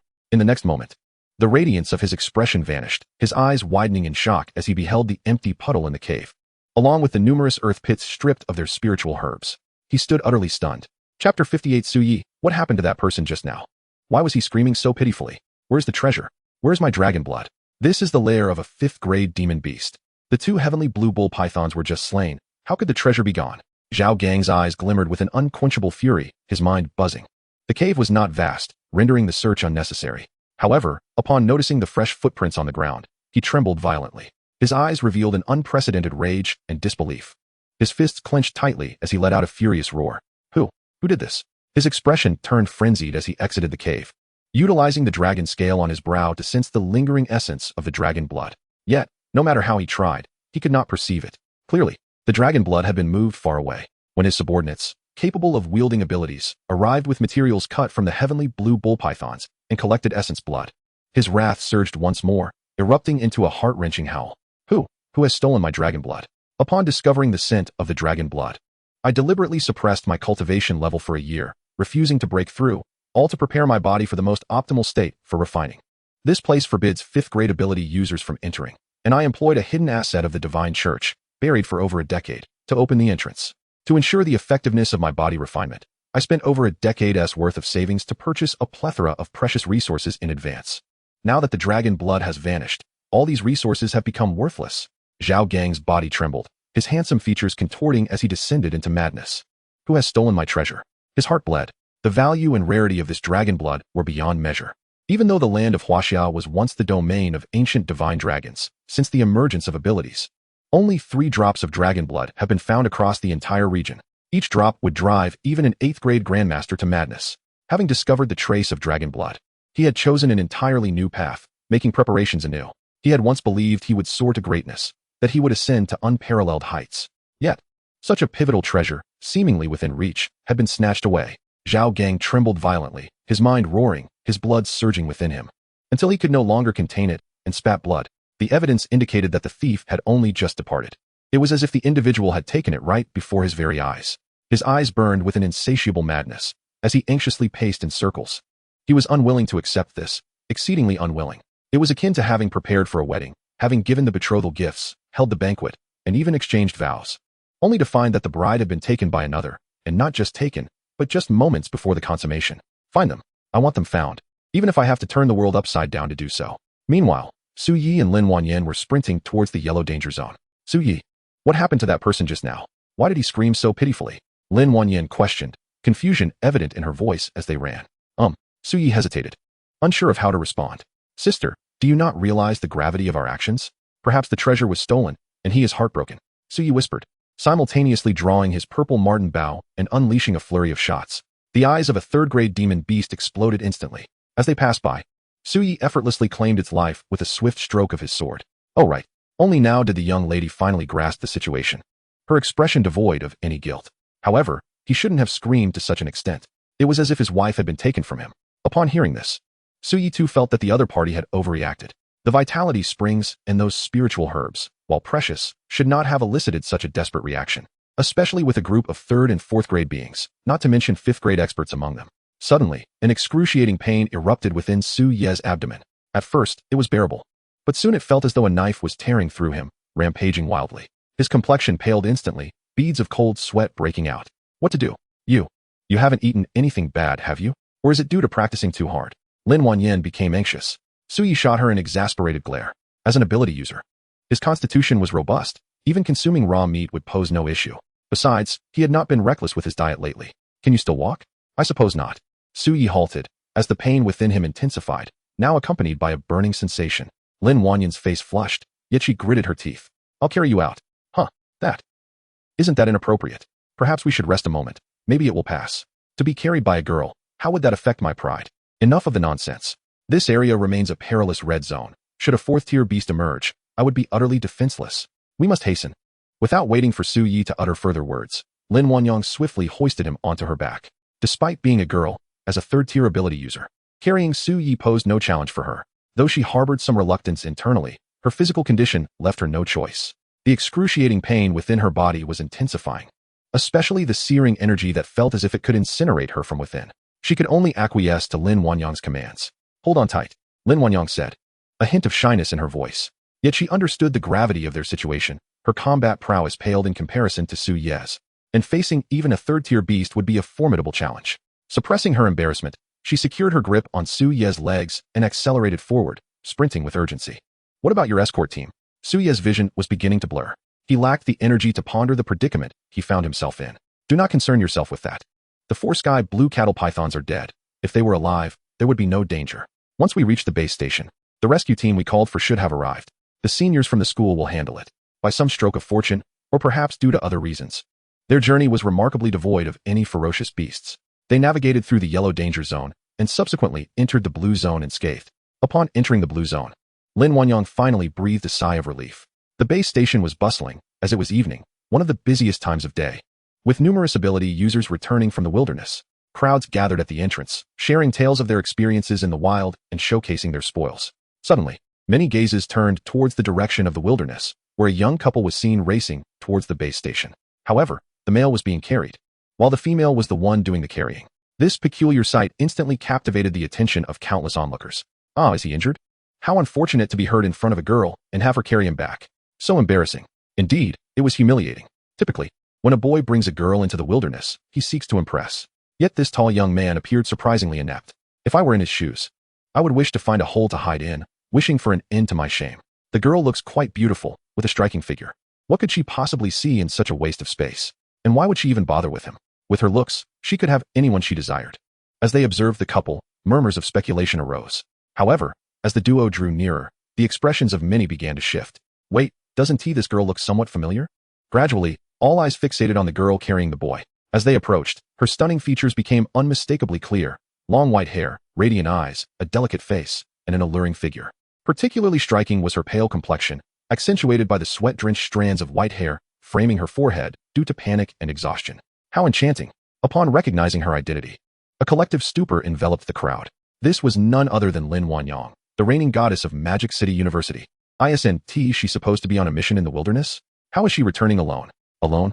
Did they not see she was carrying someone? My goodness. Who was that lucky fellow? It was astonishing enough that Lin Wanyang was even seen carrying someone. She had never even been spotted holding hands with anyone. Heaven help us. Lin Wanyang is bringing back a man.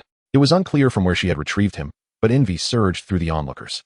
If only I were the one she was carrying, I would gladly sacrifice 10 years of my life for just 100 meters of her embrace.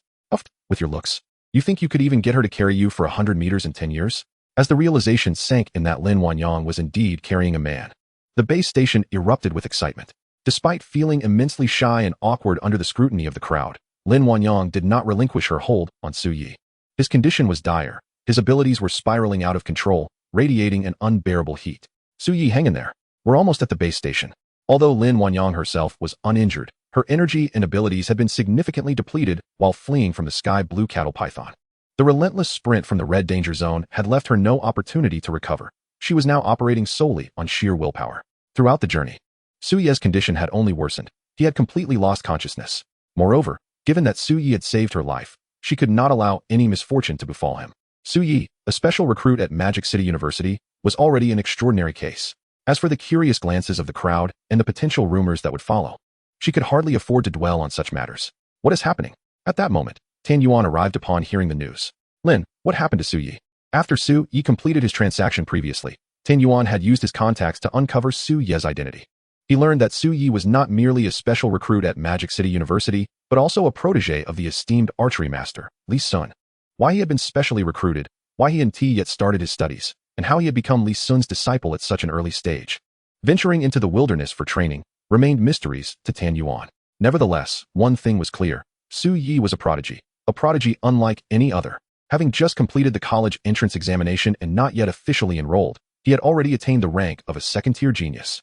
To enter the wilderness for the first time and outshine countless third-tier and even fourth-tier ability users was a feat that spoke volumes of his talent. Such a genius was destined for greatness. Has the rescue team from Magic City University arrived yet? Lin Wanyang could not afford to discuss anything else with Tan Yuan. Su Yi's condition was critical, and immediate medical attention was imperative. I just received word that the aircraft should arrive in about 10 minutes. Tan Yuan's anxiety heightened instantly. He noticed that Su Yi had already succumbed to unconsciousness, and Lin Wanyang appeared to be in poor condition as well. Moreover, not a single member of Lin Wanyang's escort team had returned. Was there some significant event in the wilderness zone? Upon arrival, bring them to see me immediately. Lin Wanyang uttered these words before carrying Su Yi into the base station. Without pausing to ponder, she hurried him into her training room. Outside, countless brawny men stood frozen in shock, their eyes wide with disbelief. Did I not see correctly? The goddess Lin is carrying a man into the training room. This is news, big news. Could this gentleman possibly be Lin Wanyang's boyfriend? Regardless of their relationship status, it is undoubtedly something extraordinary. Otherwise, how could she have brought him back from the wilderness zone? It's over, our goddess is lost. A fine cabbage has been ravaged by a pig. It seems the cabbage did not merely succumb to the pig, but rather, the cabbage has taken charge of the pig. 3 days later, in the student accommodation area of Magic City University, when Su Yi beheld his dormitory, he was utterly astounded. This was no mere dormitory. It was, quite evidently, a luxurious villa. You needn't be astonished. Students at Magic City University are, at the very least, third-tier ability users. Hence, each dormitory is equipped with a fully functional training room, while the living quarters are comparatively smaller. Li Sun handed Su Yi a wristband. This is your smart identity wristband. From now on, all your academic and daily activities at Magic City University can be managed through this device. The dormitory door is also bound to this wristband. The chip will record your biometric information, so losing it is not a concern. Outsiders cannot access it. After donning the wristband, Su Yi swiped it on the door, which immediately unlocked. Upon entering the room, he was once again taken aback. The opulence of the residence was overwhelming. With the basement included, it spanned 3 levels, totaling approximately 1,000 square meters. The basement housed the training room. The first floor was the living area, and the bedrooms were located upstairs, with a balcony on the top floor. This villa was a duplex, and the neighboring unit was yet to be occupied. I shall refrain from elaborating on the school's regulations. You can comprehend them gradually. Li Sun casually raised his hand, and a barrier of air materialized before the two. The dormitory was equipped with the most advanced smart projection system, which activated automatically upon detecting the wristband. The wristband could connect to the school's intelligent network, granting access to all resources within your permissions. For instance, you could order manuals on techniques, skills, runes, and other equipment through the wristband, which would then be delivered by intelligent robots or designated staff. As Li Sun spoke, he accessed the school's database. This is astonishing, and this is merely the beginning. Once your permissions expand, you will gain access to even more sophisticated artificial intelligence, making things far more convenient. With that, Li Sun produced a small jade box from his spatial ring and handed it to Su Yi. The hospital has yet to determine the cause of your condition. However, the situation was indeed quite dire. Had it not been for Lin Wanyang administering a heart protection pill to you, you might not have survived. The memory of rushing to the base station and finding Su Yi nearly scorched lingers in his mind, still haunting him. Chapter 60. Having ascended in rank, yet still struggling to adapt. Senior sister? Is she alright? Su Yi still could not comprehend the events that had transpired. Even now, It felt as though a fire dragon resided within him. She is fine. It was simply that when I carried you out of the wilderness zone, she exerted herself too much and became somewhat fatigued. At this juncture, Li Sun's expression grew serious. Suyi, you must be vigilant moving forward. Always act within your limits. While saving others is commendable, you must first ensure your own safety. Upon returning, he had inquired about Lin Wanyan. They had encountered a 5th-tier monster. Had it not been for the poachers in Wilderness Zone 026, they likely would not have returned. I understand, teacher. Suyi was eager to ascertain what was amiss with his body. Very well, take the time to rest. Until your health is restored. Refrain from venturing into the Wilderness Zone. Use this period to contemplate how to strengthen your ability foundation. The ability foundation? Isn't that something only 3rd-tier ability users need to consider? Suyi exclaimed in surprise. Indeed, it pertains to 3rd-tier ability users. However, you are already at the pinnacle of 2nd tier, are you not? Li Sun replied, somewhat exasperated. His disciple was astonishingly formidable. It had been no more than a short while since the college entrance examination, and here he was, already at the peak of 2nd tier. At this rate, reaching 3rd tier by the start of school was entirely plausible. Oh, my apologies, I hadn't realized. Suyi finally comprehended. Having a system indeed made a difference. With his rank elevated, he was still struggling to adjust. He had just assumed he was an awakened one. As for this rather pretentious revelation, Li Sun found himself at a loss for words. Never mind. As your teacher, I must ensure you progress, even if it means dragging you along. Regarding the ability foundation technique, my experience is not extensive. Your enrollment procedures have been completed, and the school's ability database contains a wealth of relevant information for you to explore. If you find yourself unable to make a decision, come seek me out. Aware of Su Ye's current predicament, Li Sun did not linger and, after a few more words, departed from Su Ye's dormitory. Once Li Sun had taken his leave, Su Ye promptly descended to the basement. Amidst a flurry of ability manifestations, he retrieved a multitude of items from his spatial ring, forming a small mountain. These were materials from the monsters he had obtained in the wilderness zone. Having been brought back while unconscious, he had yet to process them. However, this was of little concern. They could be sold at the Magic City University Ability Center, where they would fetch a higher price. He paid no heed to these materials, instead meticulously examining the spiritual herbs he had acquired from the Azure Bull Python's lair. His foremost suspicion now was whether any of these herbs were toxic. With his enrollment procedures finalized, Suyi accessed the school's database through his smart wristband, cross-referencing each of the spiritual herbs. None were toxic, and all were indeed quite rare varieties. The school's database was vast, and Suyi swiftly completed the herb comparisons. This outcome was as anticipated. If any of them were truly poisonous, the ability hospital would certainly have detected it. Seated in a meditative posture, Suyi meticulously reflected on his entire experience in the wilderness zone. Finally, he recalled the only moment that might have been hazardous, when he and Lin Wanyan attempted to collect the last remnants of the vitality spring within the Azure Bull Python's nest. They had inadvertently consumed a mouthful. In his excitement, he remembered feeling something lodged in his throat. Could it be that the vitality spring was tainted? Perhaps with a parasite? Suyi shook his head in disbelief. After an ability user awakens, ordinary parasites cannot survive within their bodies. They are merely digested as small bits of meat. The only types that can exist within an ability user are parasitic monsters or goo worms. However, if it concerns insect-like demon beasts, the ability enhancement hospital would also be unable to detect them. Thus, the most plausible possibility is that it is indeed a goo worm. Whether or not it is a goo worm can be determined through experimentation. He retrieved the transfer card previously used to purchase demon beast materials at the base station and pressed it against his wristwatch. An ethereal screen for transferring funds immediately materialized. After inputting the transfer card's password, all the funds were transferred into his student account. Suyi promptly placed an order for 2 pills at the school's Ability Enhancement Center. Within 10 minutes, the doorbell rang. An intelligent robot delivered the pills Suyi had ordered. These 2 pills were meticulously chosen by Suyi, being the most effective in attracting goo worms. If indeed there were goo worms within him, even if he could not expel them, he could at least provoke some movement. Once seated in a meditative posture, Suyi decisively consumed one of the pills. At the moment he closed his eyes, his body erupted with a thunderous roar. As the pill dissolved, it transformed into a violent surge of bloodthirsty energy, instantly engulfing Suyi. This particular pill was primarily composed of the essence blood of demon beasts, so such an aura was hardly surprising. After some time, Suyi opened his eyes.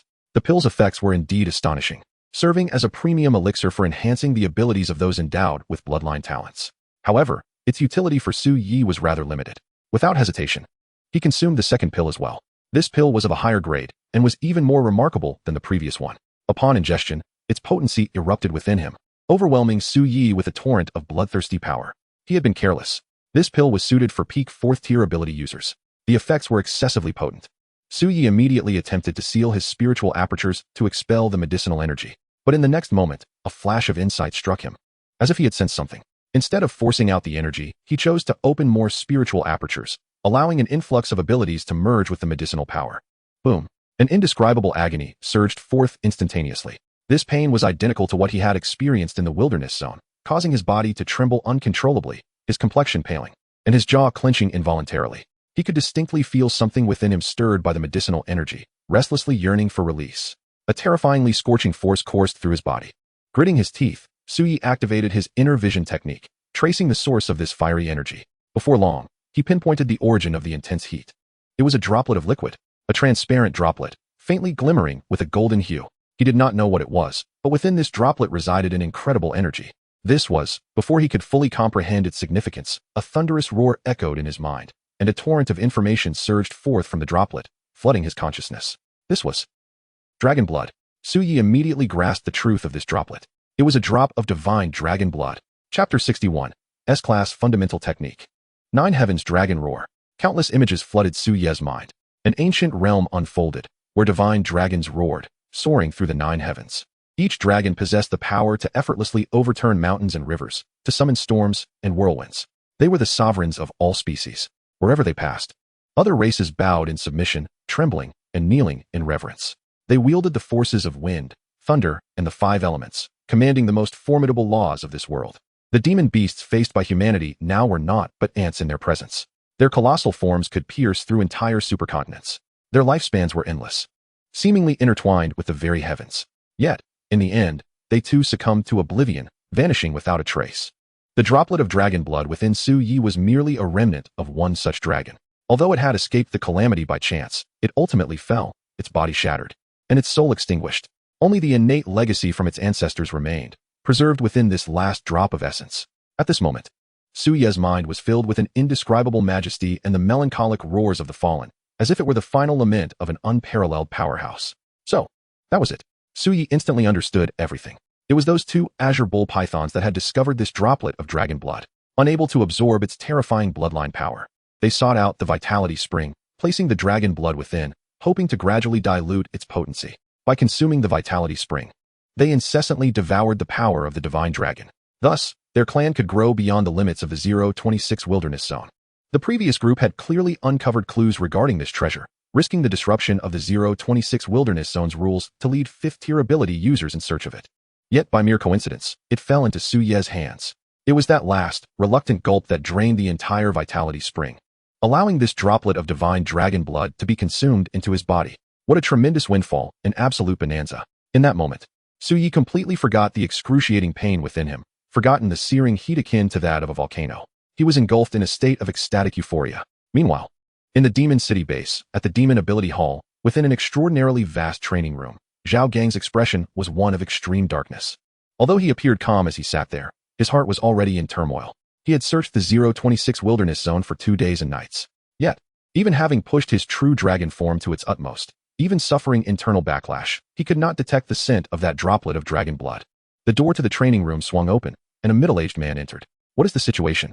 This man was a peak 4th-tier ability user, reporting to the young master.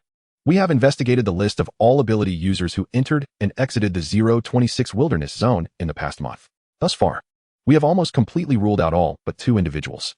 The middle-aged man spoke in a deep voice. Which 2? Zhao Gang's expression darkened further, a glint of murderous intent flashing briefly. Both individuals are students from Demon City University. One is the rune prodigy Lin Wanyang. The other is the newly recruited student Suyi. The former has been confirmed to have had contact with a young azure bull python. The latter possesses considerable strength. Although it was his first time entering the wilderness zone, he managed to harvest a substantial amount of demon beast materials. Moreover, according to witnesses at the base station, the 2 left the wilderness zone together. At that time, Suyi was gravely injured and was carried out by Lin Wanyang, who was also utterly exhausted. These 2 are the most suspicious. Most suspicious? Zhao Gang furrowed his brow, his expression revealing impatience. You know Lin Wanyang's strength better than I do.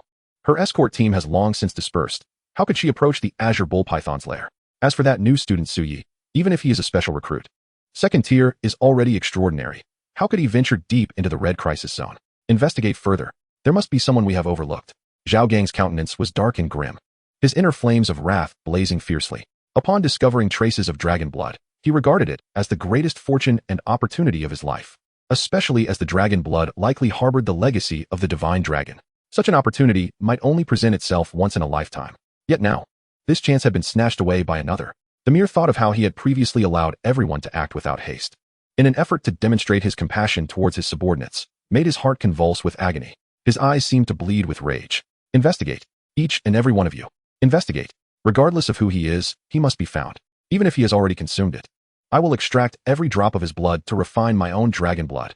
Zhao Gang's voice echoed, his heart swelling with an indescribable fury. Simultaneously, Su Yi was enveloped in a terrifying heat, experiencing a sensation akin to melting. Yet at that moment, his mind was remarkably clear. At the location of his heart meridian, a cool aura continuously swirled, preventing him from fainting. This was the heart-protecting pill that Lin Wanyang had given him, as mentioned by Li Sun. No, the energy within this drop of dragon blood was far too potent. It also contained a terrifying bloodline power. Even with the heart-protecting pill's protection, he would still be susceptible to melting or even exploding. The only way to counteract this was to absorb it. At this moment, Su Yi felt a surge of terror. He regretted his impulsive nature in tempting fate with the pill. But now, it was too late. There was no other option. However, my supernatural ability is not a bloodline talent. To absorb the bloodline power and energy of this dragon blood, there is but one method: body tempering. This entails forging the foundation of my supernatural ability. Yet, the foundation is typically attempted only by third-grade supernatural beings. Currently, my cultivation level may not sustain this. After much deliberation, Su Yi gritted his teeth, resolute in his decision. With the heart-protecting pill aiding him, even if he failed, he should not perish. Fortune favors the bold. He was willing to gamble. The consequences of failure would indeed be grave, but if successful, the rewards were unimaginable. Enduring the excruciating pain, Su Yi accessed the database of the Supernatural Ability Center at Magic City University, searching for foundational techniques. 9 Heavens Dragon Roar. He had no time to meticulously examine the intricacies of this foundational technique. The reason for his immediate selection was its supreme grade, SS grade foundational technique. He placed an order without hesitation. 10 minutes later, a robotic assistant delivered the complete version of the foundational technique. Su Yi did not even wait to return to the underground training room. He commenced his practice right in the living room. After comprehending the technique, he immediately set it into motion. In an instant, his entire body became taut, every cell seemingly sprouting mouths, voraciously devouring the bloodline power of the dragon blood within him. Then, through the refining process of the foundational technique, it was melded into Su Ye's own bloodline. Thus, the bloodline power of the dragon blood would begin to transform Su Ye's body, sculpting a more formidable physique. Boom. As the technique operated, crimson flames erupted from Su Ye's entire being. The temperature in the training room began to rise dramatically. The intelligent air conditioning system activated automatically. Nearby furniture started to scorch. However, at that moment, Su Yi paid no heed to these occurrences. With the cultivation of the foundational technique, he had fully activated the power within that drop of dragon blood. He could not afford to interrupt now. Otherwise, he would not be forging a foundation, but rather destroying it. Su Yi suppressed the agony coursing through his body, harnessing his supernatural ability, wrapping around the divine dragon power within the dragon blood, allowing it to circulate throughout his being. Every single cell in his body was now digesting this force. His blood vessels, muscles, meridians, and bones were all undergoing relentless tempering and transformation, as though countless tiny hammers were pounding and refining them. Of course, this process was far more excruciating than the earlier eruption of divine dragon power within him. Yet amidst the suffering, Su Yi could distinctly feel his body gradually becoming stronger. Thankfully, the protection of the heart-protecting pill alleviated his concerns about his heart meridian being scorched. Grinding his teeth, he persisted in his cultivation. Time passed incrementally. An hour, 2 hours, a day, 2 days. Soon, 3 days had elapsed. During this time, Su Yi remained in the villa to train. However, he managed to relocate to the training room halfway through to avoid the destruction of the furniture. During this period, Li Sun came to seek him out, but he returned empty-handed. Not only Li Sun, but Lin Wanyang also visited him, and not just once. Finally, on the afternoon of the 4th day, a resounding roar erupted from the training room, and Su Ye's flames extinguished, the heat within the training room suddenly retracting as he absorbed it into his body. Su Yi slowly rose to his feet, gazing into the mirror, his eyes flickering with intensity. At that moment, he felt an inexhaustible power coursing through him. A sensation as if the very structure of his being, from blood to flesh, from skin to bone, had been elevated. Although his physique appeared unchanged, lacking the bulk of a muscle-bound figure, this body had been refined by the divine dragon power, ready to unleash formidable and ferocious strength at any moment. Was this the foundation forged by the divine dragon power? No wonder supernatural beings value foundational techniques so highly. I now feel as though my very essence has been elevated. Closing his eyes to sense, he realized that the drop of dragon blood had vanished. Yet, it had not truly disappeared. Rather, it had transformed into countless fragments, merging into every cell of his being. With the continuous cultivation of the foundational technique, this bloodline power would continually refine his physique. Only at this moment did Su Yi find the time to reassess the foundational technique he had practiced. 9 Heavens Dragon Roar. 9 Heavens Dragon Roar. The pinnacle of foundational techniques at Magic City University enhances one's foundation by consuming the bloodline power of formidable beasts, ultimately achieving a terrifying physique akin to that of a divine dragon. Although the technique's name contains the word dragon, it does not necessitate the blood of a true divine dragon. Instead, it requires the essence of the most powerful beasts possible. Yet this drop of dragon blood had undeniably provided Su Yi with the most perfect beginning. Dragon blood. How could such a thing exist in this world? Su Yi perused the school's database for records regarding divine dragons, most of which were vague. Nevertheless, dragon blood was not entirely an extinct treasure. Throughout the history of supernatural cultivation in China, there had been several instances of its discovery. Even now, the National Supernatural Bureau of China preserved 3 drops of dragon blood. It turned out that it was not only true divine dragons that could yield dragon blood. After the demise of certain descendants of divine dragons, other bloodlines within them would gradually fade due to the passage of time, yet the inherited bloodline from the divine dragon would become concentrated and refined, allowing it to persist. While he had not uncovered much information related to divine dragons, Su Yi had made another intriguing discovery. It is indeed the spiritual herb he previously harvested, likely imbued with a trace of divine dragon power due to its growth beside the diluted dragon blood spring. Such a precious item must not be wasted in the slightest. It would be ideal to devise a means to exchange the spiritual herb and spring water from Lin Wanyan's possession. Su Yi also recalled the azure bull python from before. Whether it was the 3rd or 4th rank, or the 2 5th rank ones, their prolonged consumption of the divine dragon spring would undoubtedly have infused their flesh and blood with divine dragon strength. Unfortunately, the opportunity to collect their blood and flesh for refinement has now passed. Should I inform my teacher that I have successfully cultivated the foundational technique? Su Yi suddenly pondered. After all, foundational techniques are typically mastered only by abilities of 3rd rank and above, while those of 2nd rank who succeed are exceedingly rare. Perhaps it is best to keep this to myself for now and surprise him later. Su Yi made his way to the bathroom. Having mastered the foundational technique, he prepared to tidy himself up before heading to the school's ability center to test the extent of his current prowess. Although Su Yi's name has already gained renown at Manhwaudiobook University, his face remains relatively unfamiliar. Walking through the campus, no one recognized him. While there are no formal final exams at the Ability University, the summer break is typically when students converge into the wilderness for trials. Thus, the Ability Center is bustling with activity. Besides the concerns regarding next year's benefits, many gather to test their results, and others seek to form teams. Classmate, are you going to the Wild Zone this summer? We could form a team.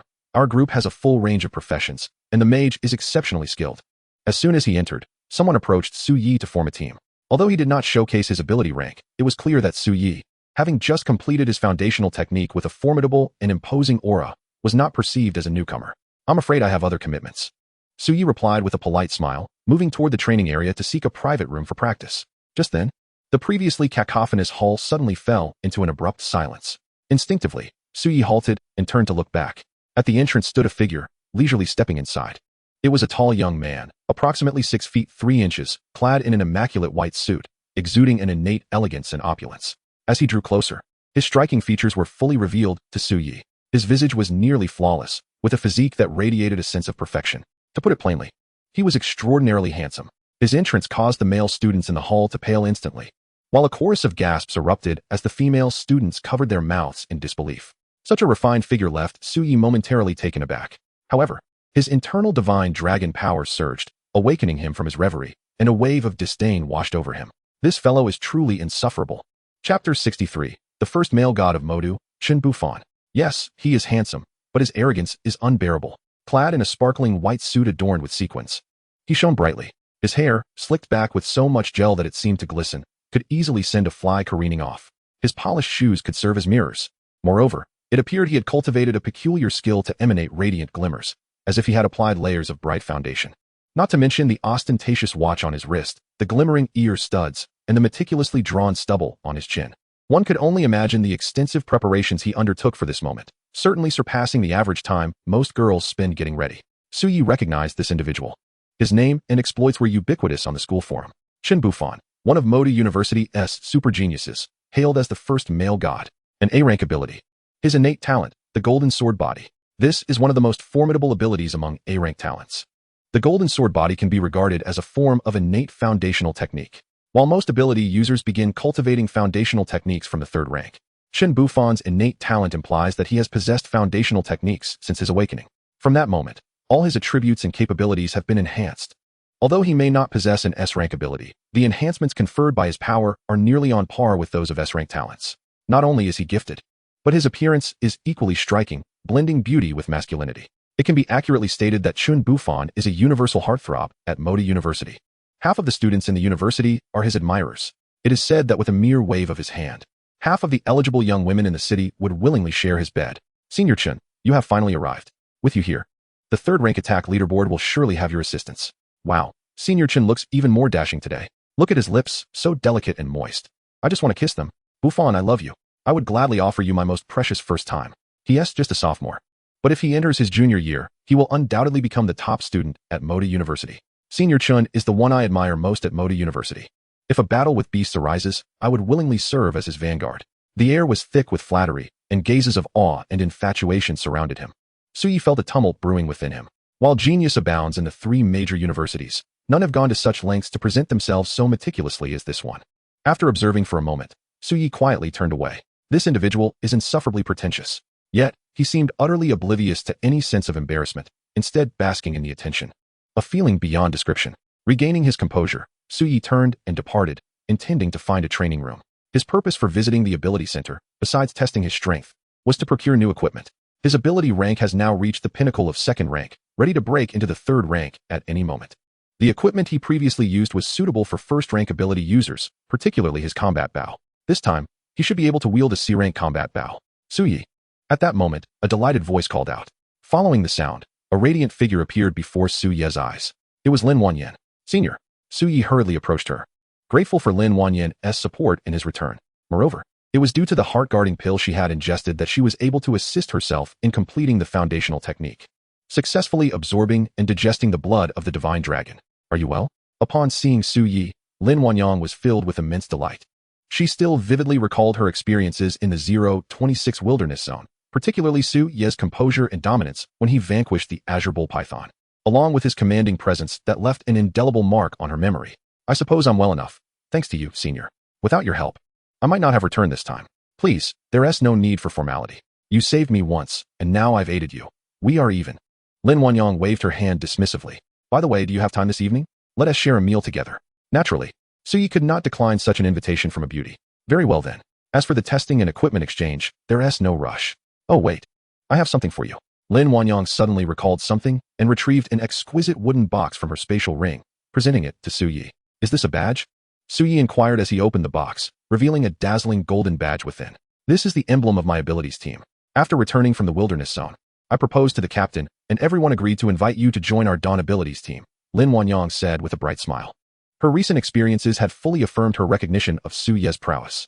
Joining the team would undoubtedly elevate their collective strength significantly. Suyi hesitated, unsure of how to respond. He was not yet prepared to join an abilities team, especially since his current circumstances favored solitary combat, accumulating skill points, and rapidly enhancing his capabilities.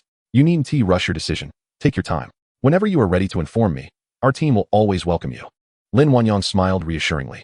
She was well aware that Suyi had not officially begun his studies yet. Discussing such matters at this point was indeed premature. All right, I'll take my time. Suyi finally breathed a sigh of relief. However, just as he was about to stow the box away in his spatial ring, he suddenly froze.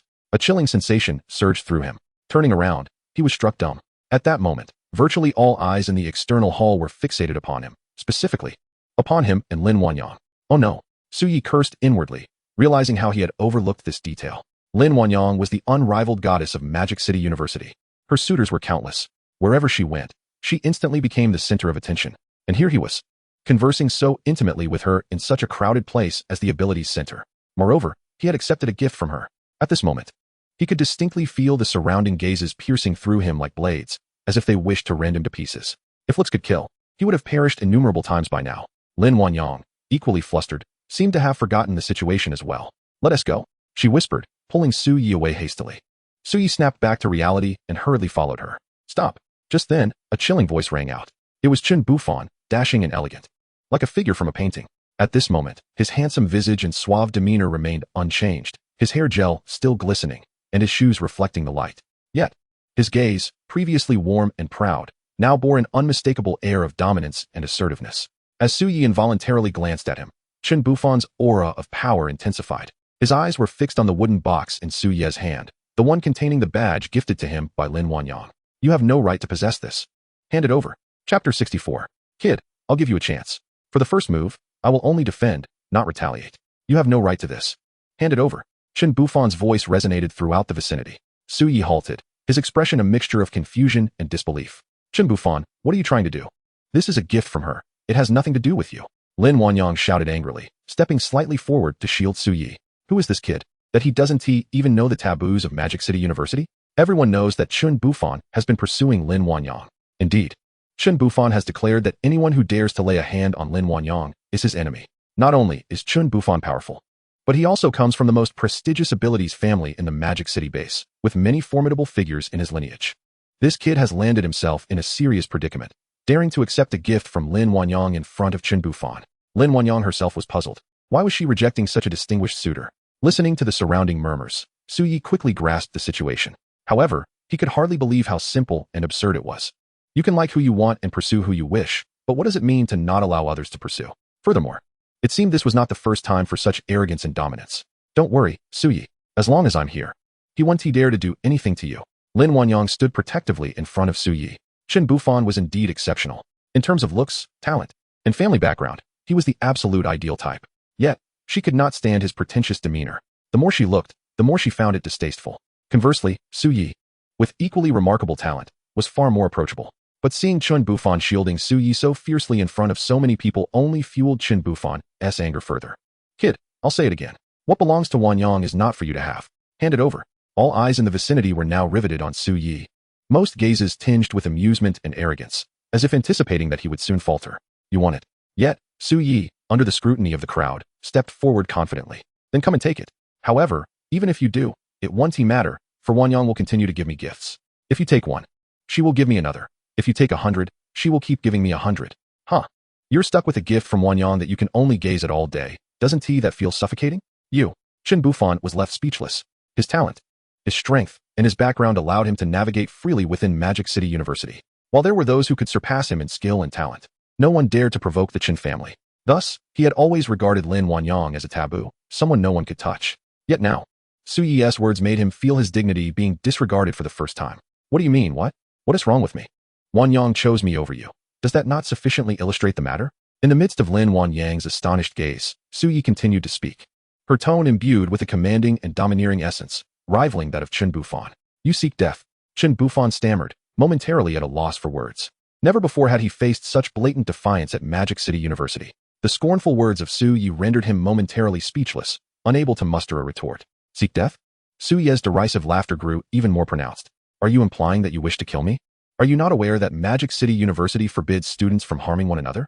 Or have you been here for so long and still failed to learn the school rules? With such poor memory, did you perhaps tamper with something when you awakened your extraordinary abilities? In 2 lifetimes, Su Yi was unafraid of anyone when it came to verbal sparring. Lin Wanyang, is this what you mean? You would rather choose a nameless individual than let me. Chen Bufan, save face? Unable to match Su Yi's repartee, Chen Bufan sought a breakthrough through Lin Wanyang. What of a nameless individual? I see no reason he is inferior to you. Although Lin Wanyang was perplexed by Su Yi's sudden assertiveness, her statement held undeniable truth.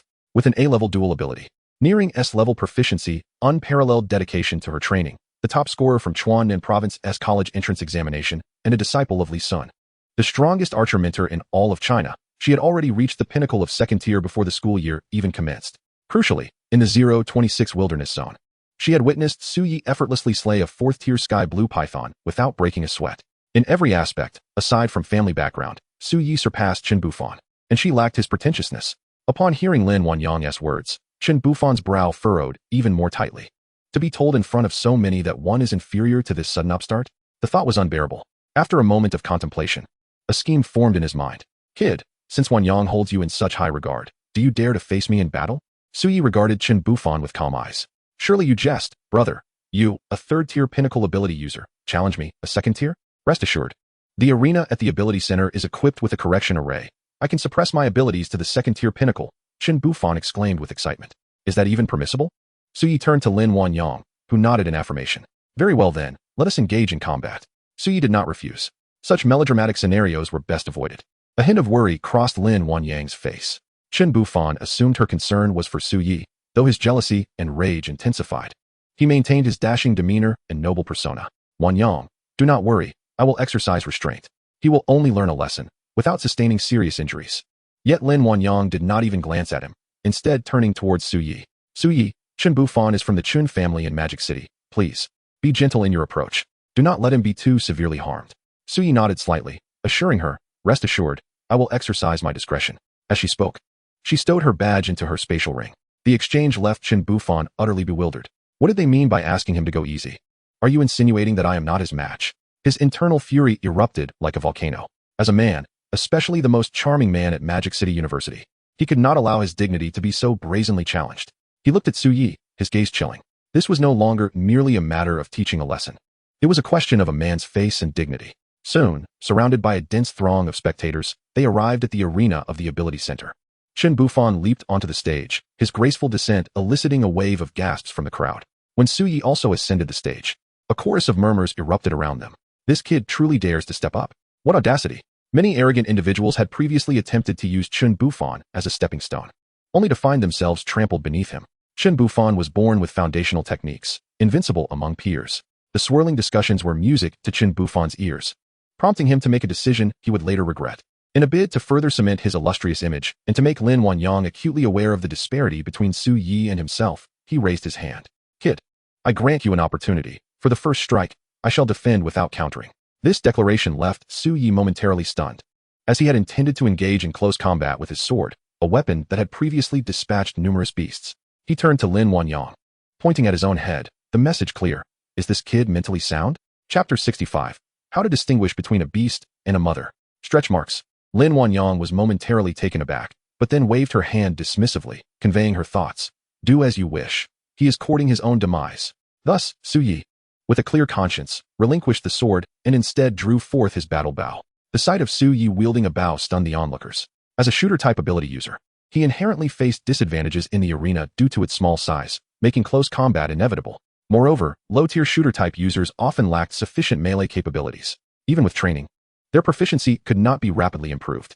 Chun Bufan was momentarily taken aback, but soon felt reassured. What of being a shooter? While their attacks were indeed potent, with his innate foundational techniques cultivated since the Awakening period, coupled with his C-grade armor and defensive cultivation methods, Su Yi could not breach his defenses. He merely had to wait for Su Ye's arrow to be released before closing the distance and dispatching him swiftly. The visual spectacle would only enhance his image further. Shall I commence? Su Yi hesitated, feeling a twinge of reluctance. No worries. Unleash your utmost attack. I assure you, you cannot harm me. Chun Bufan proclaimed proudly. Below, Lin Wanyang had already raised her hands to shield her eyes, peeking through a narrow gap.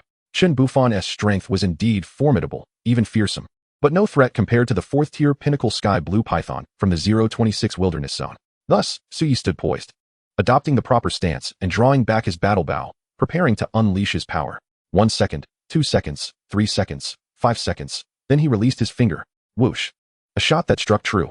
At the moment the bowstring twanged, Chun Bufan's previously mocking smile froze in place as a tremendous force slammed into his chest.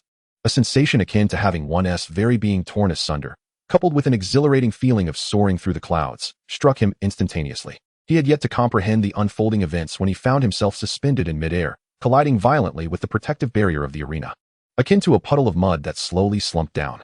Oh, the agony! His bones were shattered in untold numbers. His body felt as though it had disintegrated. Waves of excruciating pain surged within him, rendering him voiceless. Breathing was an unbearable ordeal. In that fleeting moment, the spectators surrounding the arena were taken aback, their expressions morphing into incredulity as a cacophony of murmurs erupted. Only the instigator of the chaos, at that moment, languidly stowed away his battle bow. Ah, my apologies. Senior Chun, I got a bit overzealous just now and miscalibrated my strength. Are you all right? While he uttered these words, Su Yi had no intention of checking on him. He swaggered down from the stage, while Lin Wanyao, who was clutching her abdomen with one hand and shielding her forehead with the other, desperately suppressing her laughter that was already causing her pain, hastily departed. What on earth just transpired? One arrow obliterated Chun Bufan's protective foundational technique, shattered his C-grade armor, and dismantled his innate golden essence sword body foundational skill. That was an instant kill. The might of that arrow was terrifying, boasting at least 40,000 calories of destructive power. Wait a moment. I recall that the goddess Lin just called that lad by name. It seems to be Su Yi? Su Yi? That name rings a bell. Goodness, he is indeed Su Yi, the specially recruited freshman from Magic City University. He recently clinched the top spot on the university's attack leaderboard. And to this day, no one has managed to break his record. He is the prodigy of the 2029 cohort, a disciple of Professor Lee Sun. Let me check the leaderboard. 27, 104 calories of attack power. At that time, he was still at the first tier. Now he is at the second tier. And that attack power. Gasps of astonishment echoed among the crowd. Countless gazes, filled with pity and trepidation, once again turned towards Chen Bufan. Everyone struggled to fathom what Chen Bufan had endured in that brief instant. Ha! Young man, I offer you an opportunity for the first strike. I shall only defend and not retaliate. Meanwhile, stepping out of the ability center, Lin Wanyao could no longer contain herself. Bursting into laughter, she mimicked Chen Bufan's tone, completely shedding her goddess persona. Outside a quaint hot pot restaurant near Magic City Ability University, Su Yi and Lin Wanyao were indulging in a meal together. Following the incident with Chen Bufan, their camaraderie had deepened significantly, allowing them to converse more freely. You ought to be more cautious in the future. The Chun family wields considerable influence in the Magic City base. After you dealt him such a crushing blow today, he will undoubtedly seek revenge. Speaking of Chen Bufan made Lin Wanyao struggle to suppress her mirth. The scene had been utterly ludicrous. I am aware of my limits, Su Yi nodded. That arrow that rendered Chen Bufan dazed was indeed quite exhilarating. Yet now, I find myself somewhat regretting it. Magic City is, after all, the territory of the Chen family. As the saying goes, a thief may thrive for 1,000 days, but a homeowner cannot be vigilant for 1,000 days. If Chen Bufan truly seeks to retaliate, it may be quite difficult to guard against. My mentor is Li's son. Even the Chun family wouldn't dare to go too far. That is true, Lin Wanyao agreed. But suddenly recalled something. By the way, there is something I have long wanted to ask you. On that day in the wilderness zone, how did you determine that the 4th-tier pinnacle azure bull python you killed was a sister and not a mother? Su Yi spat out a mouthful of Wangleji in surprise. I thought you were going to ask something profound. You've been pondering this instead? With so many events in the wilderness zone, this was what you focused on? I just know. Su Yi was at a loss for words. When you've slain numerous beasts in the wilderness zone, you naturally gain experience. There is a distinct difference between beasts that have given birth and those that haven't. Hurry up and tell me, why was it a sister and not a mother? It was easy to differentiate between male and female beasts, but distinguishing between a sister and a mother? Su Yi brushed it off, but to Lin Wanyao, it was a matter of significance, because that female beast lacked pregnancy markings. Pregnancy markings? Lin Wanyao questioned, naive to the concept. Pregnancy markings are. Su Yi sighed in exasperation. How could I, a grown man, explain this to you? Regardless, I know it was a sister. Su Yi could no longer continue the conversation. Why don't you ask your biology teacher? Chapter 66. How can he, a marksman, also set a record for spell attacks? At the Magic City University Ability Center. As the holiday approached, the school's leaderboard was about to be temporarily sealed. Consequently, many were keenly observing the rankings. However, the higher the ranking, the less frequent the changes. These individuals were either the university's gifted students or upperclassmen who had been grappling with their current tier for an extended period. Most focused their attention on the rankings beyond the top 10. Upon opening the second-tier attack leaderboard, the top position was held by a warrior-type ability user named Zhou Yuan, boasting a score of 45,287 calories. The highest record for this leaderboard was 51,247 calories. The top scorer in the first-tier leaderboard received 100 credits each semester, while the top scorer in the second tier received 200 credits. Many who found themselves in favorable positions on the leaderboard were immediately elated, as this meant they would accrue additional credits next semester. Yet, there were also those who left in disappointment. Just then, a sudden outcry erupted. The entire leaderboard had abruptly surged. Such changes were common over time, but for all ranks to shift simultaneously was a rare occurrence. Soon, everyone pinpointed the reason for the simultaneous alteration of the leaderboard. The first position on the second-tier attack leaderboard had changed. First place, Su Yi, 53, for 178 calories. The faces of the crowd instantly reflected astonishment and shock. This was not merely a matter of ranking first. It had also set a new record for the second-tier attack leaderboard. Su Yi. That name seemed unfamiliar. It had likely never appeared on the leaderboard before. Indeed, it felt somewhat strange. Could it be the newly promoted second-tier ability user? To achieve such strength upon recent promotion? Although the name is unfamiliar, I feel like I've heard it somewhere before. Soon enough, someone discerned the significance of this name. It was almost unnecessary to discover. For not far from the second-tier attack leaderboard was the first-tier attack leaderboard. At this very moment, the same name hung atop the leaderboard in first place. First place, Su Yi, 27, 140 calories. The first position on the first-tier attack leaderboard belonged to Su Yi. At this moment, the illustrious first position on the second-grade attack rankings has once again been claimed by Su Yi. Just then, the electronic broadcasting system reverberated throughout the entire ability center. Congratulations to the class of 2029 student Su Yi for breaking the attack power record for second-grade ability users at Magic Capital University, achieving a remarkable score of 53,478 cards. As the announcement echoed, an oppressive silence enveloped the external hall. Finally, The audience recalled the storm that had recently swept through Magic Capital University. Among the 2029 freshmen, there existed a prodigy, the top scorer of the college entrance examination in Chuanin Province, with a staggering score exceeding 10,000. An archer-type ability user, previously an E-grade, who awakened a second ability prior to the exams, suspected to possess a dual A-grade aptitude bordering on S-grade. His initial skills had reached a mastery level of expertise, achieving the realm of unity between man and weapon. Fresh from completing the college entrance examination and before even the start of the academic year, he had already ascended to the pinnacle of the first-grade ability users' attack rankings, shattering a record that had stood for over a decade. Remarkably, this record-breaking achievement occurred only a short while ago. How long has it been? Has this individual already advanced to the second grade? Furthermore, he has once again topped the second-grade attack rankings, once more breaking the record. What manner of monster is this? Magic Capital University boasts S-grade gifted ability users among its ranks. For instance, there is a third-year student currently holding an S-grade talent, who also dominated the rankings from 1st to 5th grade, yet had never shattered a record. But the audience's astonishment had only just begun to unfold. The electronic broadcasting system resonated once more. Congratulations to class of 2029 student Su Yi for breaking the spell attack record for second-grade ability users at Magic Capital University, achieving a score of 62 for 178 cards. At this proclamation, the crowd erupted in astonishment. Wasn't he an archer? How could he possibly claim the record for spell attacks? 62, 478 cards. It seemed to surpass the highest historical record by a full 300 cards.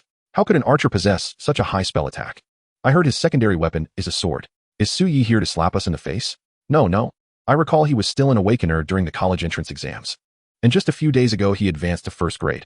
How could it be that he has reached second grade in such a short span? He must be a monster. And this is before classes have even commenced. He has already begun to compete with us for resources. What will happen once the semester starts? Soon. News of Su Ye's record-breaking feats spread throughout the entire campus of Magic Capital University. Everyone learned that Su Yi had now ascended to second grade, dominating both the physical and spell attack rankings for second-grade ability users, while also smashing the highest historical records.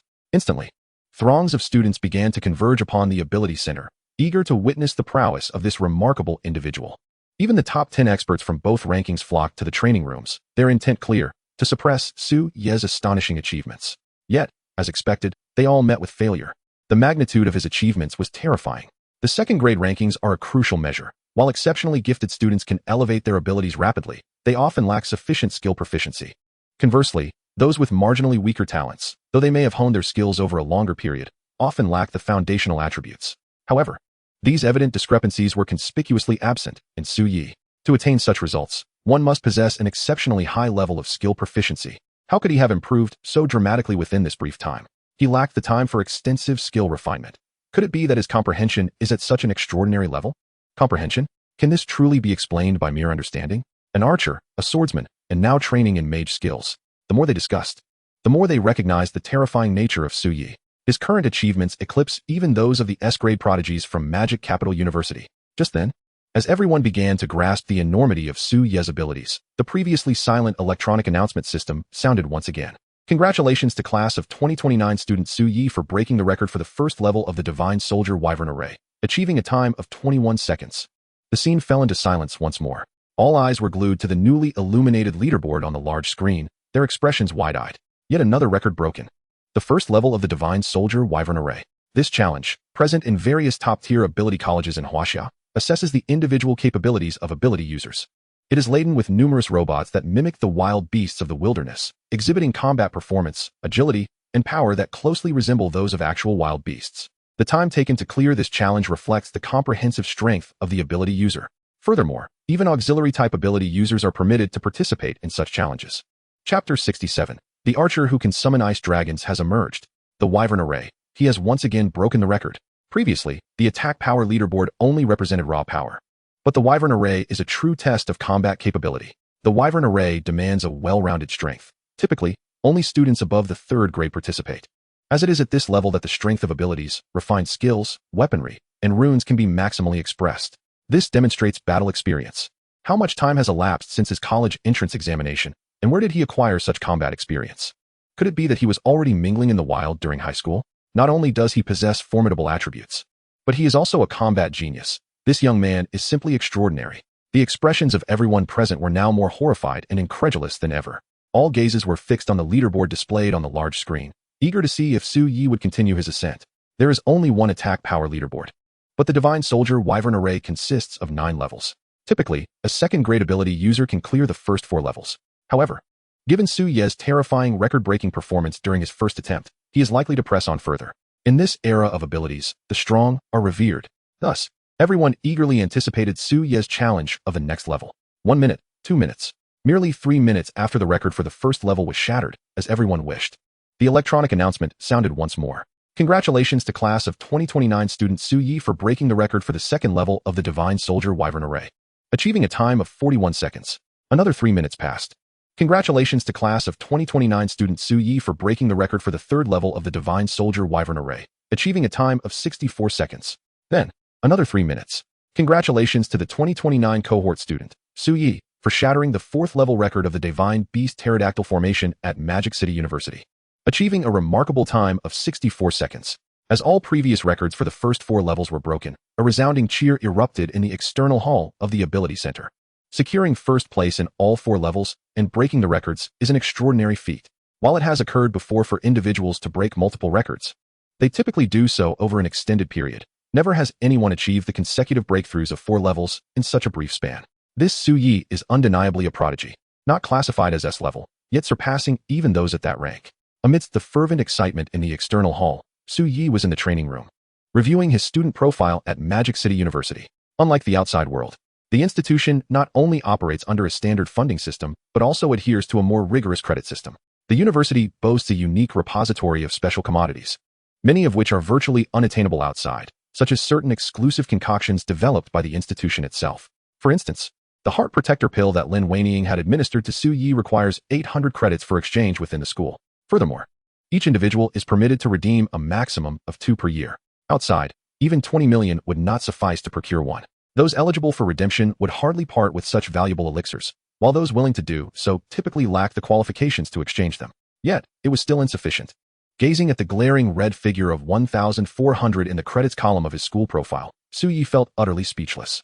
At Magic City University, every student receives a fixed allocation of 100 credits per semester, with additional 100 credits for specially admitted students, and a one-time reward of 300 credits for the top scorer in the college entrance examination, along with an exclusive mentor reward of 100 credits.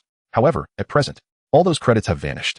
Previously, Su Ye, troubled by the blood of the divine dragon, hastily decided to advance his foundational techniques by opting for the university's highest-rated 9 Heavens Dragon Chant, an SS-level foundational technique. In his haste, he neglected to scrutinize the details.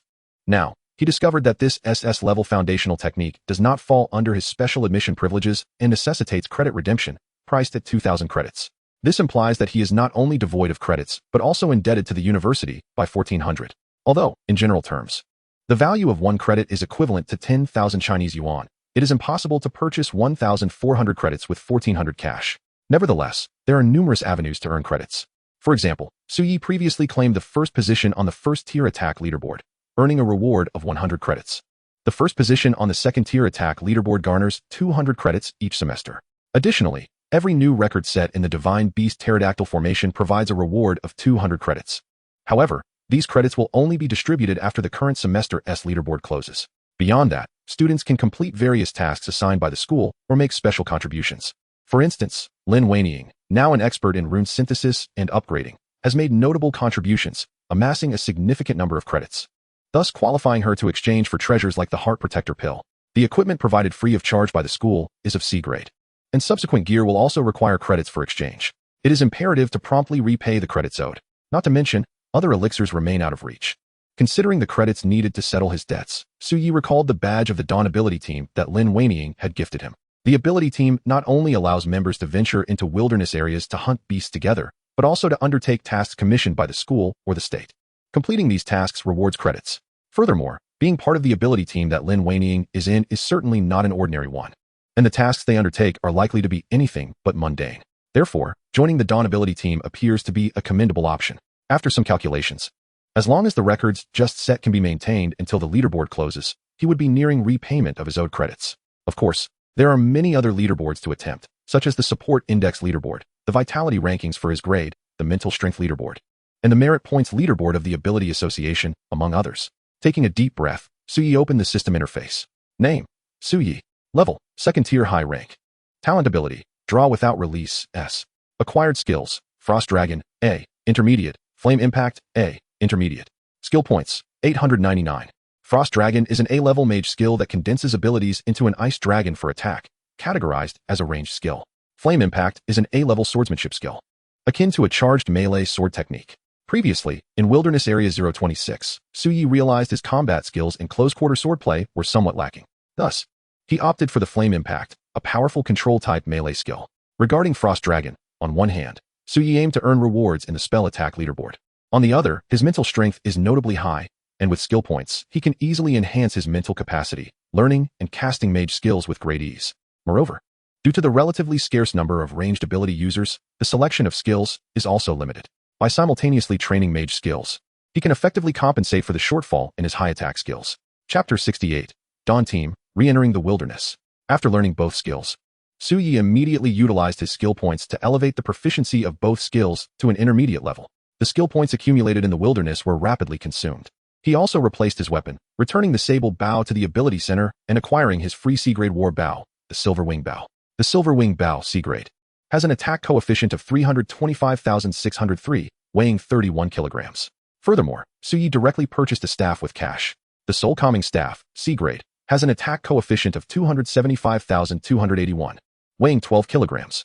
Although this staff costs Suyi 20 million in cash, it is expected to yield 200 ability points if all goes well.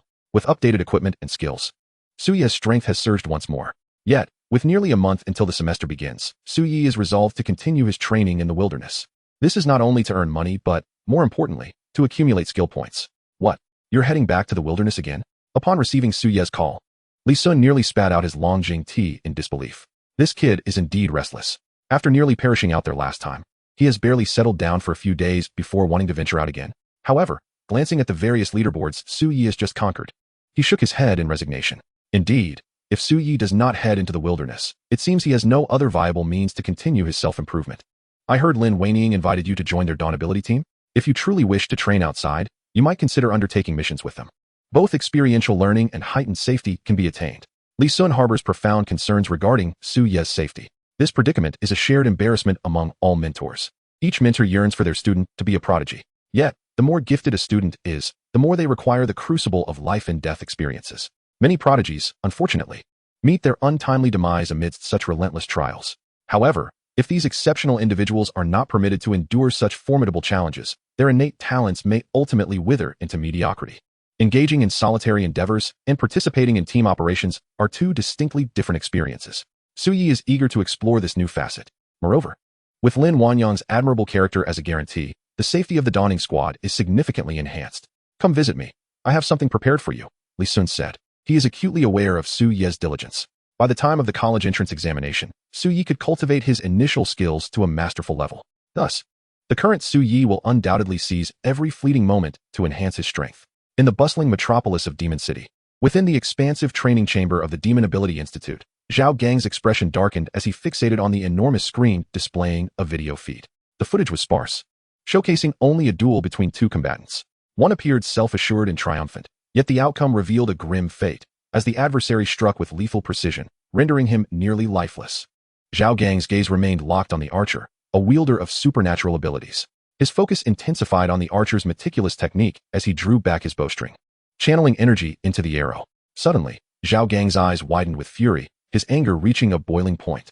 Indeed, signs of the dragon's power were manifesting. In a low, ominous voice, Zhao Gang declared. The surrounding air grew frigid, causing those present in the training room to tremble in fear. Just moments ago, he dismissed this individual's potential as too low to pose a threat. Who could have guessed the depths of his concealment? Fortunately, I had a contingency plan. While uncertain, acquiring the dragon's power is imperative for me. Even if there exists a mere sliver of possibility, I must pursue it relentlessly. Suyi, I sincerely hope this endeavor does not fall upon you, for if it does, I shall flay your skin and extract every ounce of the dragon's power from your very flesh. Exhaling deeply, he gestured lightly. Among the assembled individuals, one stepped forward. Young master, please give your orders. I do not care what methods you employ. You must lure this individual out from Demon City University. From this moment forth, I demand to be informed of his every movement. Remember to act with utmost caution. This individual is not to be trifled with, and do not leave any incriminating evidence. I have no desire to clean up after you. Zhao Gang scoffed, waving his hand dismissively as the others respectfully withdrew. at Lin Wanyang's dormitory in Demon City University. She introduced, Su Yi, this is another new member of our squad, Senior Feng Luan. He is currently a sophomore and will be entering his junior year next semester. Senior Feng Luan, this is the Su Yi I mentioned to you. Lin Wanyang continued enthusiastically. Su Ye's name resonates throughout Demon City University. He is known far and wide. Adorned in azure battle armor, Feng Luan smiled. Yet Su Yi sensed an undercurrent of formidable killing intent emanating from him. Su Yi, an archer-type ability user, ranked high 2nd tier. I appreciate your assistance, Senior Feng Luan. Feng Luan, a mid-tier 4th tier ability user, possessed a significantly higher rank than Su Yi, indicating his exceptional talent. Do not be so modest, Su Yi. I have heard from Wanyang that you single-handedly battled a peak 4th tier Tianqing bull python in the 026 wilderness zone. I can hardly claim to match such a feat. Feng Luan appeared exceedingly courteous. However, Su Yi was taken aback. He had previously told Lin Wanyang to keep the events in the 026 wilderness zone discreet. Yet, this new member of their squad seemed unervingly well-informed. He could not help but glance at Lin Wanyang. Rest assured, Senior Feng Luan is one of us. He will keep your secret. Lin Wanyang reassured him. Furthermore, I need to present your accomplishments to the Dawning Squad for their endorsement, right? She added with a hint of embarrassment. This rationale was indeed reasonable, and Su Yi decided not to dwell on it further. Su Yi, Captain Hu and the others have received an urgent special mission to enter the 459 wilderness zone and search for a detoxifying herb. Due to the time constraints, they are proceeding from a different location, so we must meet them in the wilderness. The 459 wilderness zone? Su Yi's mind stirred. The wilderness areas in Huaxia are numerous, but those numbered 0 to 3 are artificial, strictly regulated to facilitate training for lower-tier ability users.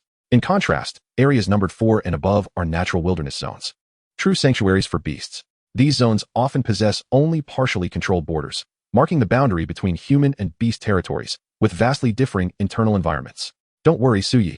Just stick close to us, and you will be safe. Lin Wanyang began to assure him. Before she could finish, Feng Luan confidently interjected, thumping his chest. However, neither Su Yi nor Lin Wanyang noticed the fleeting glint of coldness that passed through Feng Luan's eyes. Chapter 69, Bloodthirsty Mad Mouse. Lin Wanyang is still a mage. The 459 wilderness zone, located near the coastline, boasts breathtaking landscapes. Towering peaks resemble swords, mountain ranges undulate like dragons, and mighty rivers roar through the land. Su Yi mused that, were it not for the rampant beasts, this would be a realm of indescribable grandeur. Sister Lin, why has this mission come about so unexpectedly? He inquired. Previously, Lin Wanyang mentioned that the Dawning Squad had just completed a major task and was in a period of rest. Yet, a sudden change had occurred, particularly with the addition of another member. Lin Wanyang might not have noticed, but as a fellow new member of the Dawning Squad, Su Yi keenly perceived that Feng Luan seemed overly familiar with the squad's dynamics. It was as if he was not a newcomer at all. To put it diplomatically, he was exceptionally knowledgeable about the squad's affairs. To put it less charitably, it was as if he had conducted a thorough investigation of the Dawning Squad. This raised Su Yi's suspicions regarding Feng Luan's true identity. Wanyang, Su Yi, this mission involves locating a herb called the nethergrass in the 459 wilderness. The coordinates where this herb appears are classified as high-risk, red zones. Typically, the area contains primarily 4th-tier beasts, with the highest being 5th tier. On the high-speed train, Feng Luan was quite talkative, exhibiting a congenial demeanor. Yet, Su Yi astutely noted that most of his conversation centered around the squad members and the specifics of the mission, with little mention of other topics, heightening Su Yi's vigilance. It appears that this individual has undertaken extensive preparations specifically for this mission. The task at hand entails a certain degree of peril. However, with a modicum of caution, we should encounter no significant issues. Of course, the most formidable challenge lies in locating this herb, which necessitates a considerable element of luck. It is possible that we may find it immediately upon our arrival. Yet it may also require us to linger for a time. Lin Wanyao is exceedingly pleased with Feng Luan's enthusiasm. Many of the arrangements have been entrusted directly to him. Since Area 459 is a natural wilderness zone, the base station has been constructed at a distance. The journey from the base station to the wilderness zone still requires considerable time. Wanyao, Shuedi, we have agreed to rendezvous with the captain at the KK-25 coordinate zone. Given that the hour is still early and our supplies are ample, why not forego the base station altogether and proceed directly to the wilderness zone? After disembarking from the high-speed train, Feng Luan spoke softly, glancing at Lin Wanyao and Su Yi. Perhaps we should rest for the night first, Su Yi suggested. If we set out now, we may arrive at the wilderness zone only to find it dark. The beasts of Area 459 become increasingly active at night. Su Yi was not particularly in favor of this plan. His reluctance stemmed not from a fear of encountering formidable beasts, but rather from an instinctive feeling that the arrangement was somewhat ill-advised. Shuedi, there is no need for such caution. KK-25 is classified as a yellow danger zone, harboring no more than 4th-tier beasts. The three of us should be perfectly fine, Lin Wanyao asserted confidently. Both Feng Luan and Su Yi were capable of contending with fourth-tier beasts, and with her array to assist them, there should be no further complications. Then let us proceed without delay. A flicker of disdain flashed in Feng Luan's eyes. Although he continued to smile at Su Yi, he made no further inquiries. Su Yi, feeling somewhat helpless, chose not to voice any additional concerns, but he remained acutely vigilant as he followed closely behind the two. Before long, night descended. Since Area 459 is situated by the sea, Su Yi sensed their proximity to the wilderness zone as the salty sea breeze began to waft through the air. The surrounding trees were predominantly coastal flora, accompanied by various flying creatures. Yet, these could only be classified as animals, not beasts. Thus, both Lin Wanyao and Feng Luan paid them no mind. As the presence of beasts grew denser, the night fully enveloped them. Su Yi continued to lag behind, with Lin Wanyao in the center and Feng Luan leading the way. Can we move a bit faster? Su Yi increasingly sensed something amiss. Shuedi, there's no need for concern. We have Feng Luan with us. Lin Wanyao reassured him with a smile. She did not interpret Su Ye's demeanor as anxiety or fear. Rather, she viewed him as a newcomer yet to experience the nuances of teamwork. Previously, Su Yi had always acted independently, so she advised caution. Yet, before she could finish her thought, a powerful gust of wind erupted from behind, transforming into a blue streak of light that shot forth. It was an arrow. The arrow swept across the ground, sending up clouds of dust while striking down numerous shadows. Light array. Without a moment's hesitation, Lin Wanyao swiftly gestured, summoning a radiant light array that illuminated the surrounding area for hundreds of meters, akin to a colossal street lamp. Upon clarifying their surroundings, her expression changed dramatically. Countless rodent-like beasts had mysteriously appeared around them. Each of these rat demons measured half a meter in length, their bodies of vivid red, with long tails that tapered to a flattened end. These rat demons, with their crimson eyes, were glaring hungrily at the trio. These are bloodthirsty mad rats. Be cautious. Though their rank is low, their numbers are overwhelming, and they carry significant toxins. A mere scratch could lead to necrosis, confusion, and extreme lethargy. Numerous ability users in Area 459 have tragically succumbed after being overwhelmed by these swarms. Lin Wanyao warned anxiously. Girls often harbor a heightened fear of such beasts. They are not too many. We can fight our way through. Feng Luan's expression shifted as he produced a short sword, his body swaying forward as he charged into the horde. Wanyao's eyes narrowed, and with a swift motion, she summoned a firewall before her, forming a blazing shield. Simultaneously, she brandished a staff, launching a fireball. Her second weapon is a staff? Su Yi momentarily paused, sheathing his bow and drawing his sword instead, quickly joining the fray. With a swift motion, he unleashed a sword strike, cleaving through the rat demons, leaving behind a trail of dismembered remains. The true terror of the rat demons lay in their sheer numbers. Once, a lesser rank of rat demons had formed a tide that exhausted several 7th-tier ability users to death. Fortunately, this group of rat demons was limited in number. Together, the three swiftly carved out a path. Shuedi, your vigilance is commendable. Lin Wanyao turned to Su Yi, her eyes sparkling. Let us hasten. These rat demons could very well be stragglers from a larger swarm. We must depart quickly. Su Yi had indeed conducted considerable research in preparation for this venture into the wilderness zone. Agreed. Feng Luan replied readily, and upon breaking through the rat swarm, their pace quickened significantly. However, unbeknownst to both Su Yi and Lin Wanyao, Feng Luan, while advancing, was discreetly using his smartwatch to send out the footage of their battle with the rat swarm that he had just recorded. Chapter 70. Something feels off. In the Demon City, at the Demon Ability Institute, Zhao Gang meticulously replayed the video he had just received frame by frame. Beside him, an elderly man with white hair fixed his gaze intently on the expansive screen. Particularly, they repeatedly replayed the moments when Su Yi made his move. What are your thoughts, teacher? Zhao Gang asked, his anger and anguish palpable, his chest rising and falling as he struggled to suppress his fury. Initially, I had my suspicions regarding that video, but now I am utterly convinced it is indeed him. Moreover, I have gathered through special channels that not long ago, he practiced the strongest foundational technique at Manhwaedit University, the Nine Heavens Dragon Cry. This foundational technique requires the powerful bloodline energy of beasts to enhance one's physique and meridians, aligning perfectly with his acquisition of dragon blood. Additionally, the timeline fits the possibility of him having stolen the dragon blood. As for his recent actions, I have confirmed that the changes in his physical prowess are a manifestation of the dragon's power. Such a transformation cannot be entirely concealed, given his relatively low ability rank. It is even less likely that he could suppress the aura and changes completely, the elderly man said, narrowing his eyes and speaking in a grave tone. Then it is settled. It is this scoundrel. Zhao Gang ground his teeth in rage. All my efforts to locate the dragon blood, and he has seized it first, regardless of who he is, what talents he possesses, or the connections and backgrounds he may have. Anyone who dares to seize that which belongs to Zhao Gang shall undoubtedly come to regret their very existence. Zhao Gang's countenance twisted in fury, his nostrils flaring as he breathed heavily, his eyes glinting with malevolence. Spread the word, commence the operation. Remember, it must be executed flawlessly, without leaving a trace of evidence. Furthermore, that Suyi must not be allowed to perish. I intend to extract every last drop of divine dragon power from him. As for that so-called Dawn Squad, to prevent any unforeseen complications, they must be eradicated without hesitation.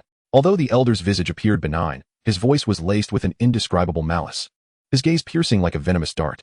Master, I wish to take part personally. Zhao Gang gritted his teeth. His nature was inherently ruthless, often bullying others.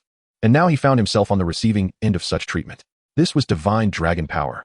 Suyi had stolen the dragon's blood, thereby robbing him of his chance to ascend to divinity. He was naturally driven to madness. Additionally, to avoid further delays, I shall also procure the unicorn blood.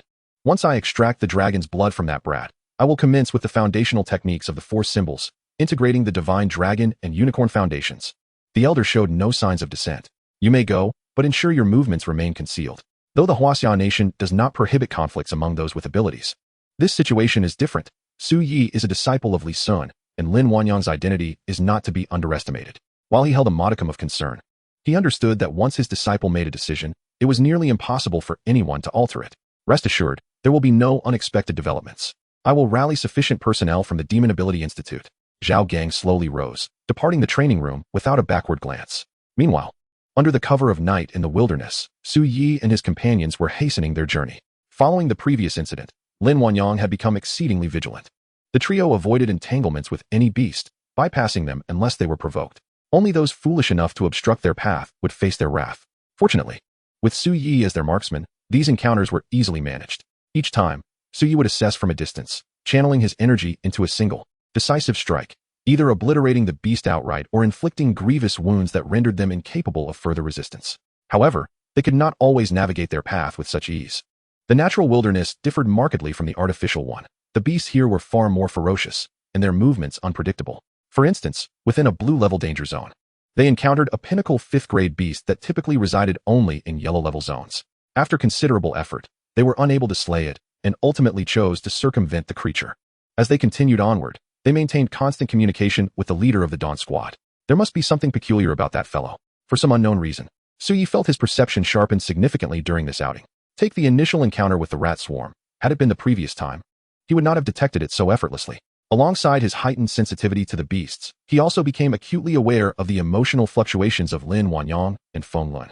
He sensed that Feng Lun's attention was rather excessive, and nearly every time, he could perceive a flicker of malice hidden within Feng Lun's gaze.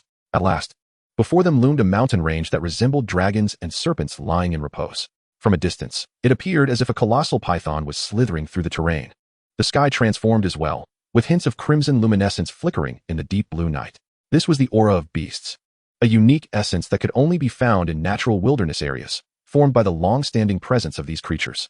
This signified that they had delved deep into the yellow danger zone of the 459 wilderness area, a territory that was essentially forbidden to those below the 3rd grade. Yet, Su Yi was different. His prowess, as perceived by Lin Wanyang, was sufficient to rival that of an early 4th grade ability user within the wilderness. Let us pause for a moment. I need to ascertain the position of our squad leader. Lin Wanyang spoke slowly, her brow furrowing slightly. In the yellow danger zone, the interference from the beastly aura had rendered the communication device's signal unstable. Her previous attempts to contact the Dawn Squad had been unsuccessful. What is the matter?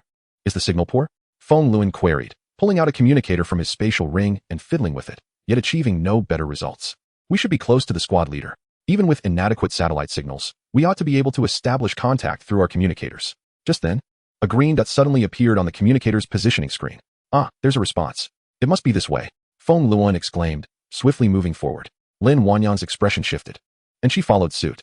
Only Su Yi remained momentarily stunned. The sudden appearance of the green dot on Feng Lun's communicator was rather unexpected, especially since Lin Wanyang's device should have been better positioned to receive signals.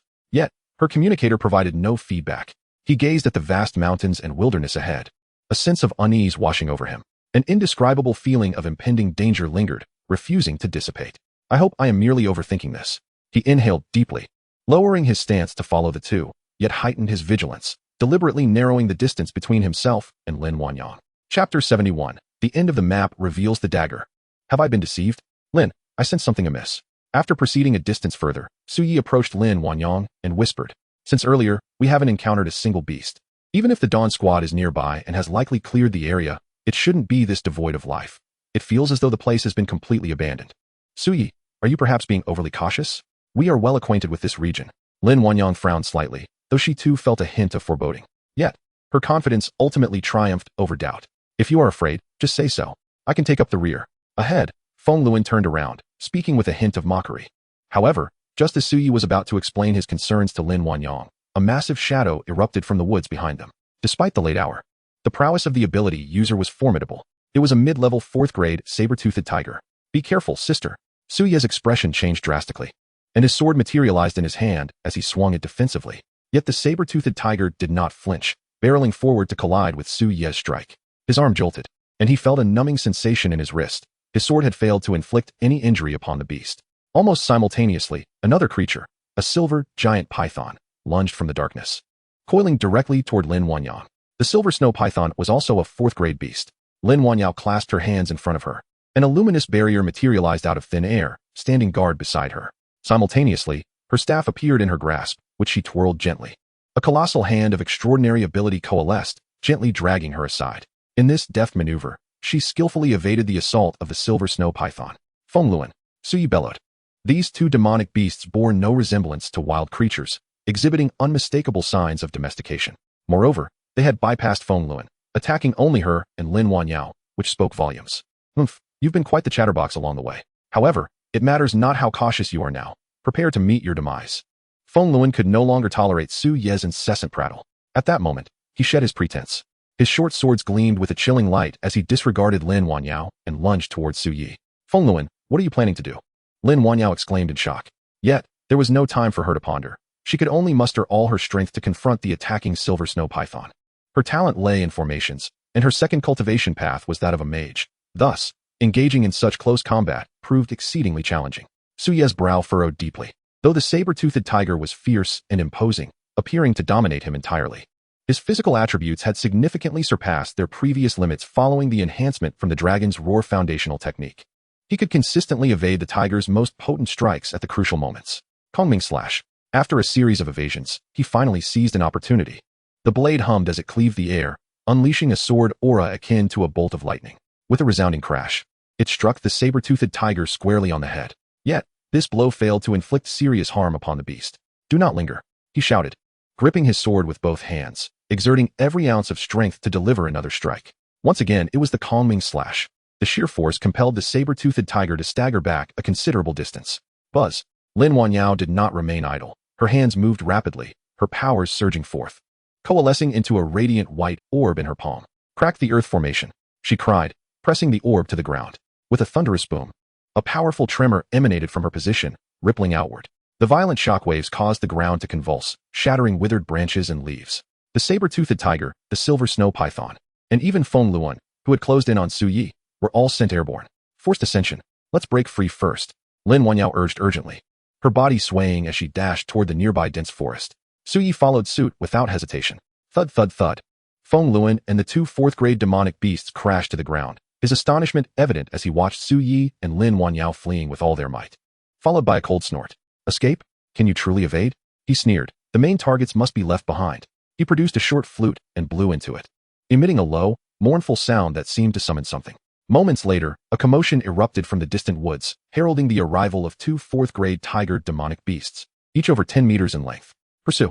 Feng Luan leapt onto the back of one of the tigers, gesturing, and the 4 demonic beasts, as if comprehending his command, immediately roared and charged after Su Yi and Lin Wanyao's fleeing forms. Senior sister, who exactly is this Feng Luan? Ahead, Su Yi and Lin Wanyao were sprinting desperately. In front of Lin Wanyao, 6 blades of wind formed a protective barrier akin to an umbrella, shredding branches and underbrush to carve a path for the two.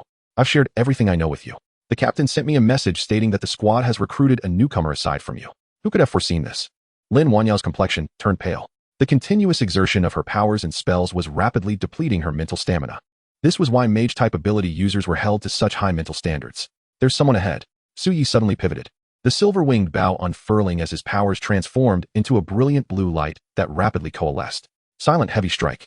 Just as he was about to release the arrow, Lin Wanyao cried out in alarm and dashed toward that direction. Soon, a figure emerged, an utterly bloodied young man. He appeared exceedingly weak, with a gaping wound piercing through half of his shoulder, a horrifying sight indeed. Captain, Lin Wanyao exclaimed. It was at that moment Suyi noticed the emblem of the Dawn ability team prominently displayed on the young man's tattered clothing. Hurry, we've fallen into an ambush. The young man gasped weakly. Just as his words left his lips, he collapsed into unconsciousness. Lin Wanyao swiftly supported him, continuing to move forward while stuffing a pill into his mouth. Observing this, Suyi too discarded any hesitation, retrieving a syringe from his spatial ring and injecting the healing liquid near the young man's wound. Instantly, it seemed as though a surge of energy was forcibly infused into him. The young man's previously dim eyes flickered with renewed brightness, and vitality surged throughout his body. Do not concern yourselves with me. We've been set up. This mission is a trap. They are very likely members of the witch god sect. The young man stammered, struggling to maintain his balance as he pressed onward alongside Lin Wanyao. However, the distant roars grew ever nearer, accompanied by Feng Luan's arrogant threats. No, we must first shake this guy off our tails. Suyi gritted his teeth, but upon glancing at the two beside him, one grievously injured, the other not skilled in combat and already severely drained, he realized the gravity of the situation. You two go ahead. I'll hold him off for a moment and catch up. Do not head outside. Retreat deeper instead. If we do not deal with Feng Luan, we will be relentlessly pursued. Clearly, he was the only one capable of shouldering this task. With no time for further contemplation, Suyi turned around and charged back into the fray.